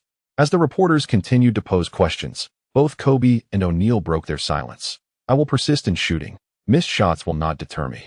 I am fully aware of my potential, and I am confident in my ability to lead the team to a championship. You cannot expect a big man to defend as nimbly as a forward. I play nearly every minute of every game, and for the sake of the championship, I have exerted every effort. Clearly, there are some issues with our team configuration, but that is not my responsibility." Throughout the series, O'Neal averaged 45.3 minutes per game, accumulating 38 points, 13.8 rebounds, 2.0 assists, 1.5 steals, 1.5 blocks, and 3.3 turnovers. He averaged 24.5 attempts per game with a shooting percentage of 60.5 and 15.5 free throws with a success rate of 54.9. Most media reporters, upon encountering these statistics, were left in astonishment, with all but the most extreme jesters expressing sympathy for O'Neal. Lee appeared, drenched, at the press conference, prompting the New York journalists to once again erupt in applause, followed by a chorus of cheers. 2 trophies were carelessly placed on the table. As Lee took his seat, a reporter from TNT teasingly inquired, as the first player in NBA history to win the Finals MVP award for consecutive times, "Do you feel any pressure, Lee?" Lee stroked his chin, feigning deep contemplation before responding, "No, I feel no pressure at all. The fans support me. My teammates support me, and I am only 23 years old, with my career just beginning. In this year's finals, I focus more on enjoying the game. I relish challenges and cherish the journey toward victory. Moreover, my salary should continue to rise, and I have the opportunity to showcase myself before fans worldwide. Compared to those living in poverty, I feel as if I am in paradise." Playing basketball brings no pressure. If my performance disappoints, I will simply prove myself again. Upon hearing Li Yu's words, many reporters erupted in laughter, with some even jesting. Li is a billionaire. I believe him. The atmosphere lightened as conversations ensued, when suddenly, a reporter from the New York Times asked, Li, what are your plans for the offseason? Will the Knicks make any reinforcements? Thinking of the frowning general manager Glenfield, Li Yu lazily rested his chin on his hand and replied, I plan to take a few days to rest, and shortly we should fly directly to Las Vegas. On the 18th, the Knicks will host a grand championship parade, and everyone is welcome to join. As for reinforcements and off-season matters, you can consult our general manager later. I am sure he will be delighted to address everyone's inquiries. When the journalists heard about the Knicks' plans to fly to Las Vegas, they began to discuss animatedly. At that moment, a reporter from Yahoo Sports suddenly interjected, Li, I have heard that Coach Doc Rivers seems to be recruiting Allen Houston. The Magic have enough salary cap space to sign him, and it seems there have been discussions. The New York media gasped, seemingly hearing this news for the first time. The prospect of an Allen Houston and Tracy McGrady duo indeed seemed plausible. Li Yu blinked, genuinely unaware of the situation. Attributing it to his agent's maneuvers, I believe the Knicks will offer Allen a substantial contract. He is our championship guard. At this point, no one paid much attention to Li Yu's diplomatic remarks, as everyone was eager to delve deeper into the gossip. Considering the Knicks roster structure, many began to harbor a thought. The dynasty team may be on the verge of disintegration. On the way back to the locker room, Li Yu noticed General Manager Glenfield's grim expression. Before he could speak, Glenfield immediately remarked, I just received news as well. Allen's agent seems dissatisfied with the contract duration. Li Yu, not waiting for him to finish, placed an arm around the general manager's shoulder and said meaningfully, there is no need to dwell on these issues, nor to consider my opinion. I understand the team's situation and am well aware of everyone's desires. Therefore, I have no demands this offseason. Glenfield remained furrowed in thought. As the luxury tax was set to be enforced next season, alongside the formal introduction of new regulations, signs of change, Li Yu observed the general manager hastily making his way to the press conference, only to then recall that his reward had yet to be settled. With a mere thought, he received a response, the extraordinary athleticism of Kobe Bryant. Reflecting on the fact that his athleticism rating had been stagnant at 97 for quite some time, Li Yu murmured to himself, it seems rather commendable. Gratitude is extended to my readers for their subscription support. Chapter 231. Farewell to the Ewing Era. On June 14, 2001. The Knicks had spent nearly 2 days in Las Vegas. Most players opted to bring their families along, seizing the opportunity for a vacation, and would not return to New York until Sunday. After a season of hard work, it was time to indulge in life's pleasures. Last year at the Bellagio Hotel, the magnate Steve Wynn had encouraged frequent visits, and this time, Li Yu and his teammates had fully embraced the gaming atmosphere.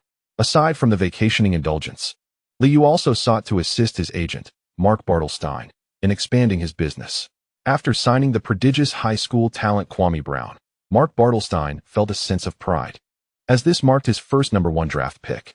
With his rising reputation within the industry, he was eager to capitalize on this momentum, viewing this as merely the beginning of his expansion, with future strategies inspired by agent David Falk. On the evening of the 14th, the gamblers were far from inclined to watch the Cirque du Soleil performance. When the time came, they dove straight into play.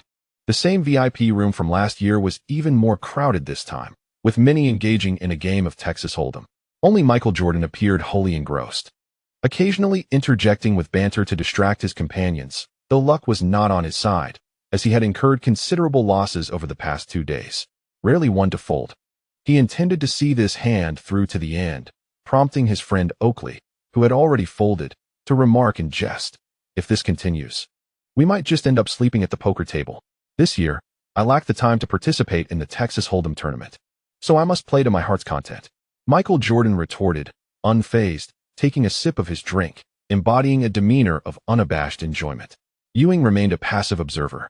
Dressed casually in loose-fitting short-sleeved t-shirts and shorts, his robust physique prominent. In retirement, one ought to savor life. I do not foresee a successful comeback for you. The times have changed. Li Yu's hole cards turned out to be a pair of aces, and upon the reveal of the community cards, he could hardly contain his delight. With a buoyant spirit, he downed a glass of whiskey and quipped, the Wizards have no hope. they are likely to continue losing. After your return, ticket sales may rise, certainly enabling the team to regain profitability. Should you truly choose to return to the court next season, I believe everyone would welcome you. As for games against the Wizards, ticket sales would undoubtedly be assured. Michael Jordan readily perceived the playful jab at his newfound role as a ticket-selling mascot. Despite his advancing age, he still reveled in the opportunity to showcase his prowess. When I returned to Chicago last year, I schooled the Bulls rookies. I can still dominate those softies. On the opposite side of the card table, Stephen A. Smith, invited by Liu, perked up his ears. Captivated by the notion that Michael Jordan wished to return to the court, he nearly dropped his jaw in astonishment. Another agent, David Falk, was also present at the table. He was more acutely aware of the situation regarding Jordan's knees and hoped the others could dissuade him, as he held little faith in this comeback. The knee issues persisted, and recovery was slowing. Lee was correct. Apart from aiding the team's profitability, advancing further seemed entirely implausible. Mark Bartelstein was particularly eager for Jordan's return, hoping to ride the coattails of the first overall pick's popularity, disregarding the game at hand and continuing to call. He suggested that if they strictly managed his playing time, there should be no significant concerns. After all, Grant Hill had managed to play approximately 25 minutes per game this season and had recovered remarkably well following his extensive injuries. Most friends were advising Michael Jordan against this decision, but perhaps due to an overwhelming nostalgia for basketball, Jordan remained resolute. I have made my decision. I will hold a private training camp in Chicago during the off-season. With unwavering determination to return, Liu chuckled, no longer attempting to dissuade him. He had no interest in ascertaining whether Jordan had reached an agreement with the Wizards' management. After all, they were both in the Eastern Conference, and frequent encounters during the regular season would provide ample opportunities for competition. Ewing found it hard to comprehend his friend's choice. With 5 championship titles in his career, although he never achieved a second three-peat, such accomplishments were undeniably remarkable. Ewing had more to say, but as the dealer dealt the cards, the 5th card revealed an ace. Liu burst into laughter, having 4 aces, an undeniable triumph. Upon seeing Liu's whole cards, Michael Jordan erupted in frustration. Damn, how can this guy keep winning? After the Wizards extended a training invitation, Kwame Brown excelled in the tryout, outperforming Tyson Chandler and boldly proclaiming before the Wizards management, "Choose me, and you won't regret it." Jordan appreciated this boldness. The kid was indeed formidable. Disregarding the counsel of others, he was a lock. Agent Mark Bartelstein was elated, coupled with Jordan's impending return next season. A significant windfall awaited him, with attention skyrocketing. If the first overall pick performed well and secured a place within the Wizards, Bartelstein could gradually capitalize on some of the Wizards' market share. Due to Ewing's presence, David Falk reaped the greatest rewards. Now that the Gorilla had retired and the team had unequivocally become Liu's, Bartelstein would seize any opportunity to profit. On the 15th, following a late card game the previous night, Liu and Mark Bartelstein finally had the chance to discuss work matters with Stephen A. Smith in the afternoon. Young Allen Iverson could no longer make an impact. His valiant effort to play through injury in the Eastern Conference Finals was commendable. Yet his poor shooting remained an undeniable truth. If everyone were struggling, it would be one thing, merely a reflection of the broader environment. But Liu's emergence had reduced Iverson's reputation to merely one of fierce determination and unwavering spirit. Iverson was nearing his end, and Stephen A. Smith believed that the Philadelphia 76ers' patience would eventually wear thin, prompting him to consider seeking another star player. In the realm of work, Stephen A. Smith donned formal attire once more. Despite being a staunch supporter of the Knicks, he has resided in Philadelphia for several years. Mark Bartelstein, noticing Smith's composed demeanor, cheerfully elucidated, "Relax, my friend. We have no intention of coercing the media into disseminating false narratives. We simply need you to focus more on Lee after leaving Philadelphia. I firmly believe this will yield a mutually beneficial outcome, granting you exclusive insights into the Knicks." The suite's air conditioning was sufficient, yet a sudden windfall ignited a spark in Stephen A. Smith's heart. Securing first-hand information would undoubtedly garner him significant attention. Aspiring to become a superstar, merely excelling on the court is insufficient. Clyde Drexler, for instance, faced disparagement from ESPN due to his aversion to media engagements.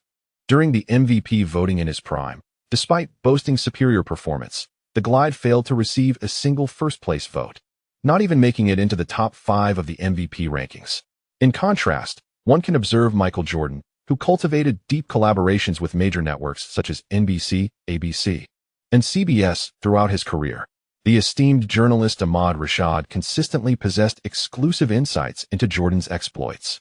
The networks amplified the excitement, with Rashad and his team generating a buzz, ultimately culminating in an overwhelming influence bolstered by unmatched statistics. Although the hook was ardently advocating for Lee, it was still insufficient. Naturally, Lee refrained from discussing specific work matters, deeming it outside his purview, and instead offered a suggestion. In the future, print media will inevitably decline. Television and online platforms will dominate. If you aspire to broaden your influence, both TNT and ESPN present excellent choices. Stephen A. Smith, recognizing the value of such an opportunity, understood that leaving Philadelphia would at the very least afford him a position in New York. However, Smith harbored loftier aspirations at merely 34 years of age. And considering Lee's youth, he perceived a bright future ahead. Indeed, times are changing, and many fans now prefer to consume news online. I assure you, I will not speak indiscriminately, Lee interjected, shaking his head while assessing Smith with a pointed gaze. I am unconcerned with how analysts may evaluate me. My sole desire is for more fans to remember my name. Hence, there is no need to incessantly promote a superstar on television. By demonstrating professional integrity, you will garner greater popularity, and this will not hinder our collaboration. At just 23 years old, I have a lengthy career ahead. There is no need to expend fan enthusiasm for fleeting fame, as time will ultimately reveal the truth. Lee's remarks were delivered with nonchalance, yet Stephen A. Smith nodded in silent agreement, recognizing the importance of maintaining professional integrity. He seemed to be formulating a plan. However, as he remained a relatively minor player in the grand scheme, he could only continue to affirm, I will cherish this collaborative opportunity, Lee, and I believe you will become one of the greatest in history. Upon hearing Smith's characteristic intonation of praise, Lee and Mark Bartelstein exchanged knowing glances. The plan was proceeding exceptionally well. The Knicks achieved a remarkable four-peat, and Lee graciously relinquished his bonus, distributing it entirely among the staff and role players. During the weekend, the number of players' families increased significantly. When Miranda and Jean arrived at the hotel in the morning, Lee had just roused from his hangover. As the draft approached, Maiko's spirits lifted with the decision to return to the game. The previous night, they had celebrated once more, and then Mark Bartels had accompanied Maiko back to New York, feeling responsible for the number 1 pick he had personally selected. Maiko believed it was time to offer him better treatment. In contrast to Jean, who was busy at the Southern District Attorney's office, Miranda found herself increasingly occupied after joining the Sidar law firm. Noticing Liu's dark circles, she leaned closer to the bed, her eyes wide with playful mischief as she teased, "Did you manage to slay 10 last night? You look utterly exhausted." With her short hair, Miranda had developed a growing penchant for mischief. Liu embraced the voluptuous woman and murmured softly, "You're not escaping tonight." Unbothered by Liu's embrace, Miranda playfully patted his head and continued, "Jean is quite worried about you all. The situation with Axis Capital wanting to short Enron is quite serious." Dressed in a deep blue professional suit, Jean observed the commotion with a quiet concern and added, "People have begun to notice Bobby. This time is different. While shorting those internet companies was manageable, Enron is truly a precarious choice." Liu, meeting Jin's worried gaze, shrugged nonchalantly and replied, "I'm just one of many investors. Although I have some connections with Enron's upper management, it's Bobby who takes the lead. I trust his judgment." With her shoulder pressed down, Jean sat on the bed, realizing that toppling a giant corporation couldn't be achieved through mere words. Reflecting on the past 6 months, during which Mike and Nacho had been mostly absent, Jean suspected they had employed some underhanded tactics while gathering information. By the year's end, they should be able to reap some rewards. "Who wants to go to England next month?" At Liu's question, both women shot him a disapproving glance. It was evident that for women in the workplace, achieving greater accomplishments was no easy feat, leaving little time for leisure. Receiving no response, Liu rubbed his nose, pondering that an overly ambitious attitude might not be beneficial. Finally, he suggested, "In a few years, once we expand our network, we could establish our own law firm focused on serving startups." Pretending to count on her fingers, Miranda playfully remarked, "We'll need at least 5 years. By then, I might want to have a child and enjoy life at home." Considering the somewhat chaotic relationships currently at play, Jean supported her forehead and jest. Don't forget to prepare multiple prenuptial agreements. Liu treated the two hardworking women, while Idester brought along his extended family and friends to revel in Las Vegas. Naturally, the expenses for the outing were covered by Idester himself, as he considered himself a star and wished not to lose face before his relatives and friends. Even neighbors and acquaintances were invited. For life after fame as a child from Queens unfolded in such manner. In an attempt to maintain an illusion of affluence, Artist found himself increasingly financially strained. Yet he was compelled to project the image of a wealthy star.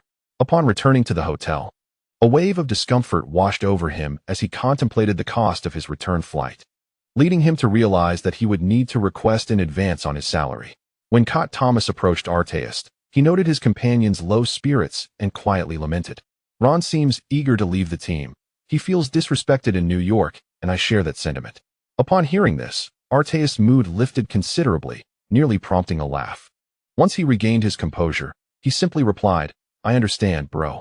Isn't it just about the starting position? He desires better statistics. To that, I can only wish him well. I enjoy playing for the Knicks. Coach Thomas, at a loss for words, remembered their contentious relationship and sighed inwardly at the mention of the starting position before shifting the conversation, saying, Glenn Field wants to chat with us. It may pertain to potential trades, and he seeks our input. Artist was indifferent, noting that the draft did not involve forward players. And with the possibility of Allen Houston departing, he perceived an opportunity to secure a starting role next season. There was no need for competition. He envisioned effortlessly attaining a starting position, and when the team option arose, he would deliver impressive statistics to secure a lucrative contract. Observing Coach Thomas's discontented demeanor, Artist felt no desire to console him, secretly reveling in the thought, with everyone gone, I become the core player. Both Lewis and Coach Thomas faced player options for the upcoming season, and their chances of landing substantial contracts hinged on this juncture. Their rivalry was palpable if Lewis remained. Coach Thomas would undoubtedly feel the pressure of being overshadowed by a second-round pick, a situation that was genuinely disheartening. Utilizing the opportunity presented by the break, Glenn Field began preparations for the upcoming draft. Achieving his objectives would not be straightforward, especially with Liu's presence rendering the Knicks draft picks seemingly worthless. Players who contributed to the championship victory would naturally receive preferential treatment. When Ben Wallace entered Glenn Field's office, they exchanged pleasantries, and Ben promptly articulated his desire. I wish to secure a starting position next season. I love the Knicks and believe I possess the capability to be a competent center. His regular season and playoff statistics were quite comparable, averaging 5.6 points, 9.2 rebounds, 0.8 assists, 0.9 steals, 1.8 blocks, and 0.8 turnovers. Having already reviewed the technical statistics, Glenn Field was unable to guarantee Ben's request and could only respond with resignation. The starting lineup is determined by the coaching staff, Ben. You remain part of the team's plans. Not receiving the desired assurances, Ben Wallace did not indulge in lofty promises, as he was not the next Ewing. The ensuing discussion revolved around off-season matters. Watching Ben Wallace depart, Glenn Field sighed inwardly, realizing that finding another affordable yet formidable backup center would be a considerable challenge. The atmosphere was further complicated by the clear communication that Kukoc and Langley were not included in the team's plans, while several promising young big men were also not being considered for contract renewals. Although notifying these matters prior to the championship parade may affect the players' morale, Glenn Field nonetheless believes in parting on good terms. Informing the agents in advance allows for ample preparation, as long as the offers are reasonable. The Knicks will facilitate the transfer of these key players to their desired teams. The older, lackadaisical players are unsuitable for the 23-year-old Liu, as anyone with common sense understands that this is the time for the team to accumulate youthful talent. Rashard Lewis, despite being a second-round pick, did not hold back, asserting his belief in his potential to become an all-star. Glenn Field noted in his notebook, starter, statistics, Rockets. He was indeed surprised that this player, previously overlooked by the Rockets, still wished to return to his hometown to continue his career. Even more unexpected was Billups. Glenn Field had prepared a contract tailored for him, and Van Gundy acknowledged his abilities. However, Billups seemed to have loftier aspirations, simply stating, I want to join a team where I can be a starter. I am grateful for my time with the Knicks. I have learned a great deal, but I no longer wish to play as a backup. Their conversation was relatively pleasant, but as he bid farewell to Billups, Glenfield furrowed his brow. After winning the championship, does no one want to play alongside Lee? On June 18th, the Knicks returned to New York, and unlike previous parades, this year's turnout was even greater. Beginning at 10 a.m. from Madison Square Garden, the procession traveled north along 8th Avenue, past Times Square, turned on to 6th Avenue, and ultimately reached Rockefeller Center. Mayor Giuliani and others awaited at the parade's conclusion to celebrate with the fans. Despite it being a Monday by noon, the streets were teeming with people. Enthusiastic fans would not miss such a grand event. With a giant Christmas tree set to be erected at Rockefeller Center for the holidays and festivities planned for New Year's Eve at Times Square, the annual championship parade has seemingly become a cherished tradition. Numerous New York fans brandished GOAT signs, and by the time they reached the destination, the atmosphere was jubilant. Ewing relished these moments, and Liu remained unfazed by the guerrillas' antics, recognizing that Ewing's era would soon come to a definitive close. Many longtime fans donned gorilla jerseys, marking this as the final celebratory moment for the nostalgia-driven supporters. ESPN and TNT broadcasted the championship parade, and after the mayor concluded his speech, the cameras frequently focused on Liu. In the studio behind, the TNT trio began to gossip about Liu's statistics. Following the conclusion of the finals, ESPN released the postseason rankings, and during the days Liu took to rest, the sports media erupted in commotion. PR has exploded. Liu led the playoff scoring chart with 568 points, just 12 points ahead of Shaquille O'Neal.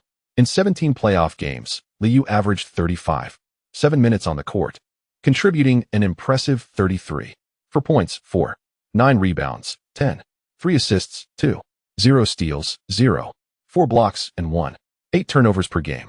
He took an average of 21 shots, achieving a shooting percentage of 54.3. From beyond the arc, he attempted an average of 9 three-pointers, with a remarkable shooting accuracy of 46.6. Additionally, he executed an average of 5 free throws, boasting an astonishing free throw percentage of 92.5. These statistics have incited a flurry of coverage from major sports media outlets, heralding his achievement of reaching the 180 club in consecutive finals for 2 years, as well as in 2 consecutive playoff seasons, an unparalleled feat, crowning him as the king of efficiency. Compared to last season, Liu's true shooting percentage soared to 68.5 this playoff season, placing him far ahead of all other players. Although Pat Garrity secured the second spot with a true shooting percentage of 62.8, his limited sample size renders any comparison with Liu moot. Interestingly, Liu led the playoffs with an average of 3.7 three-pointers made per game, while Ray Allen followed closely with an average of 3.2. In terms of three-point shooting accuracy, excluding the limited sample size of D. Brown's 54.5, Ray Allen edged out Liu with a three-point percentage of 47.2. It is no wonder that Ray Allen has made headlines, with his playoff average of 25.1 points and explosive performance from beyond the arc garnering little discussion. Upon reviewing Liu's efficiency rating, many journalists have exclaimed disbelief at the remarkable figures presented.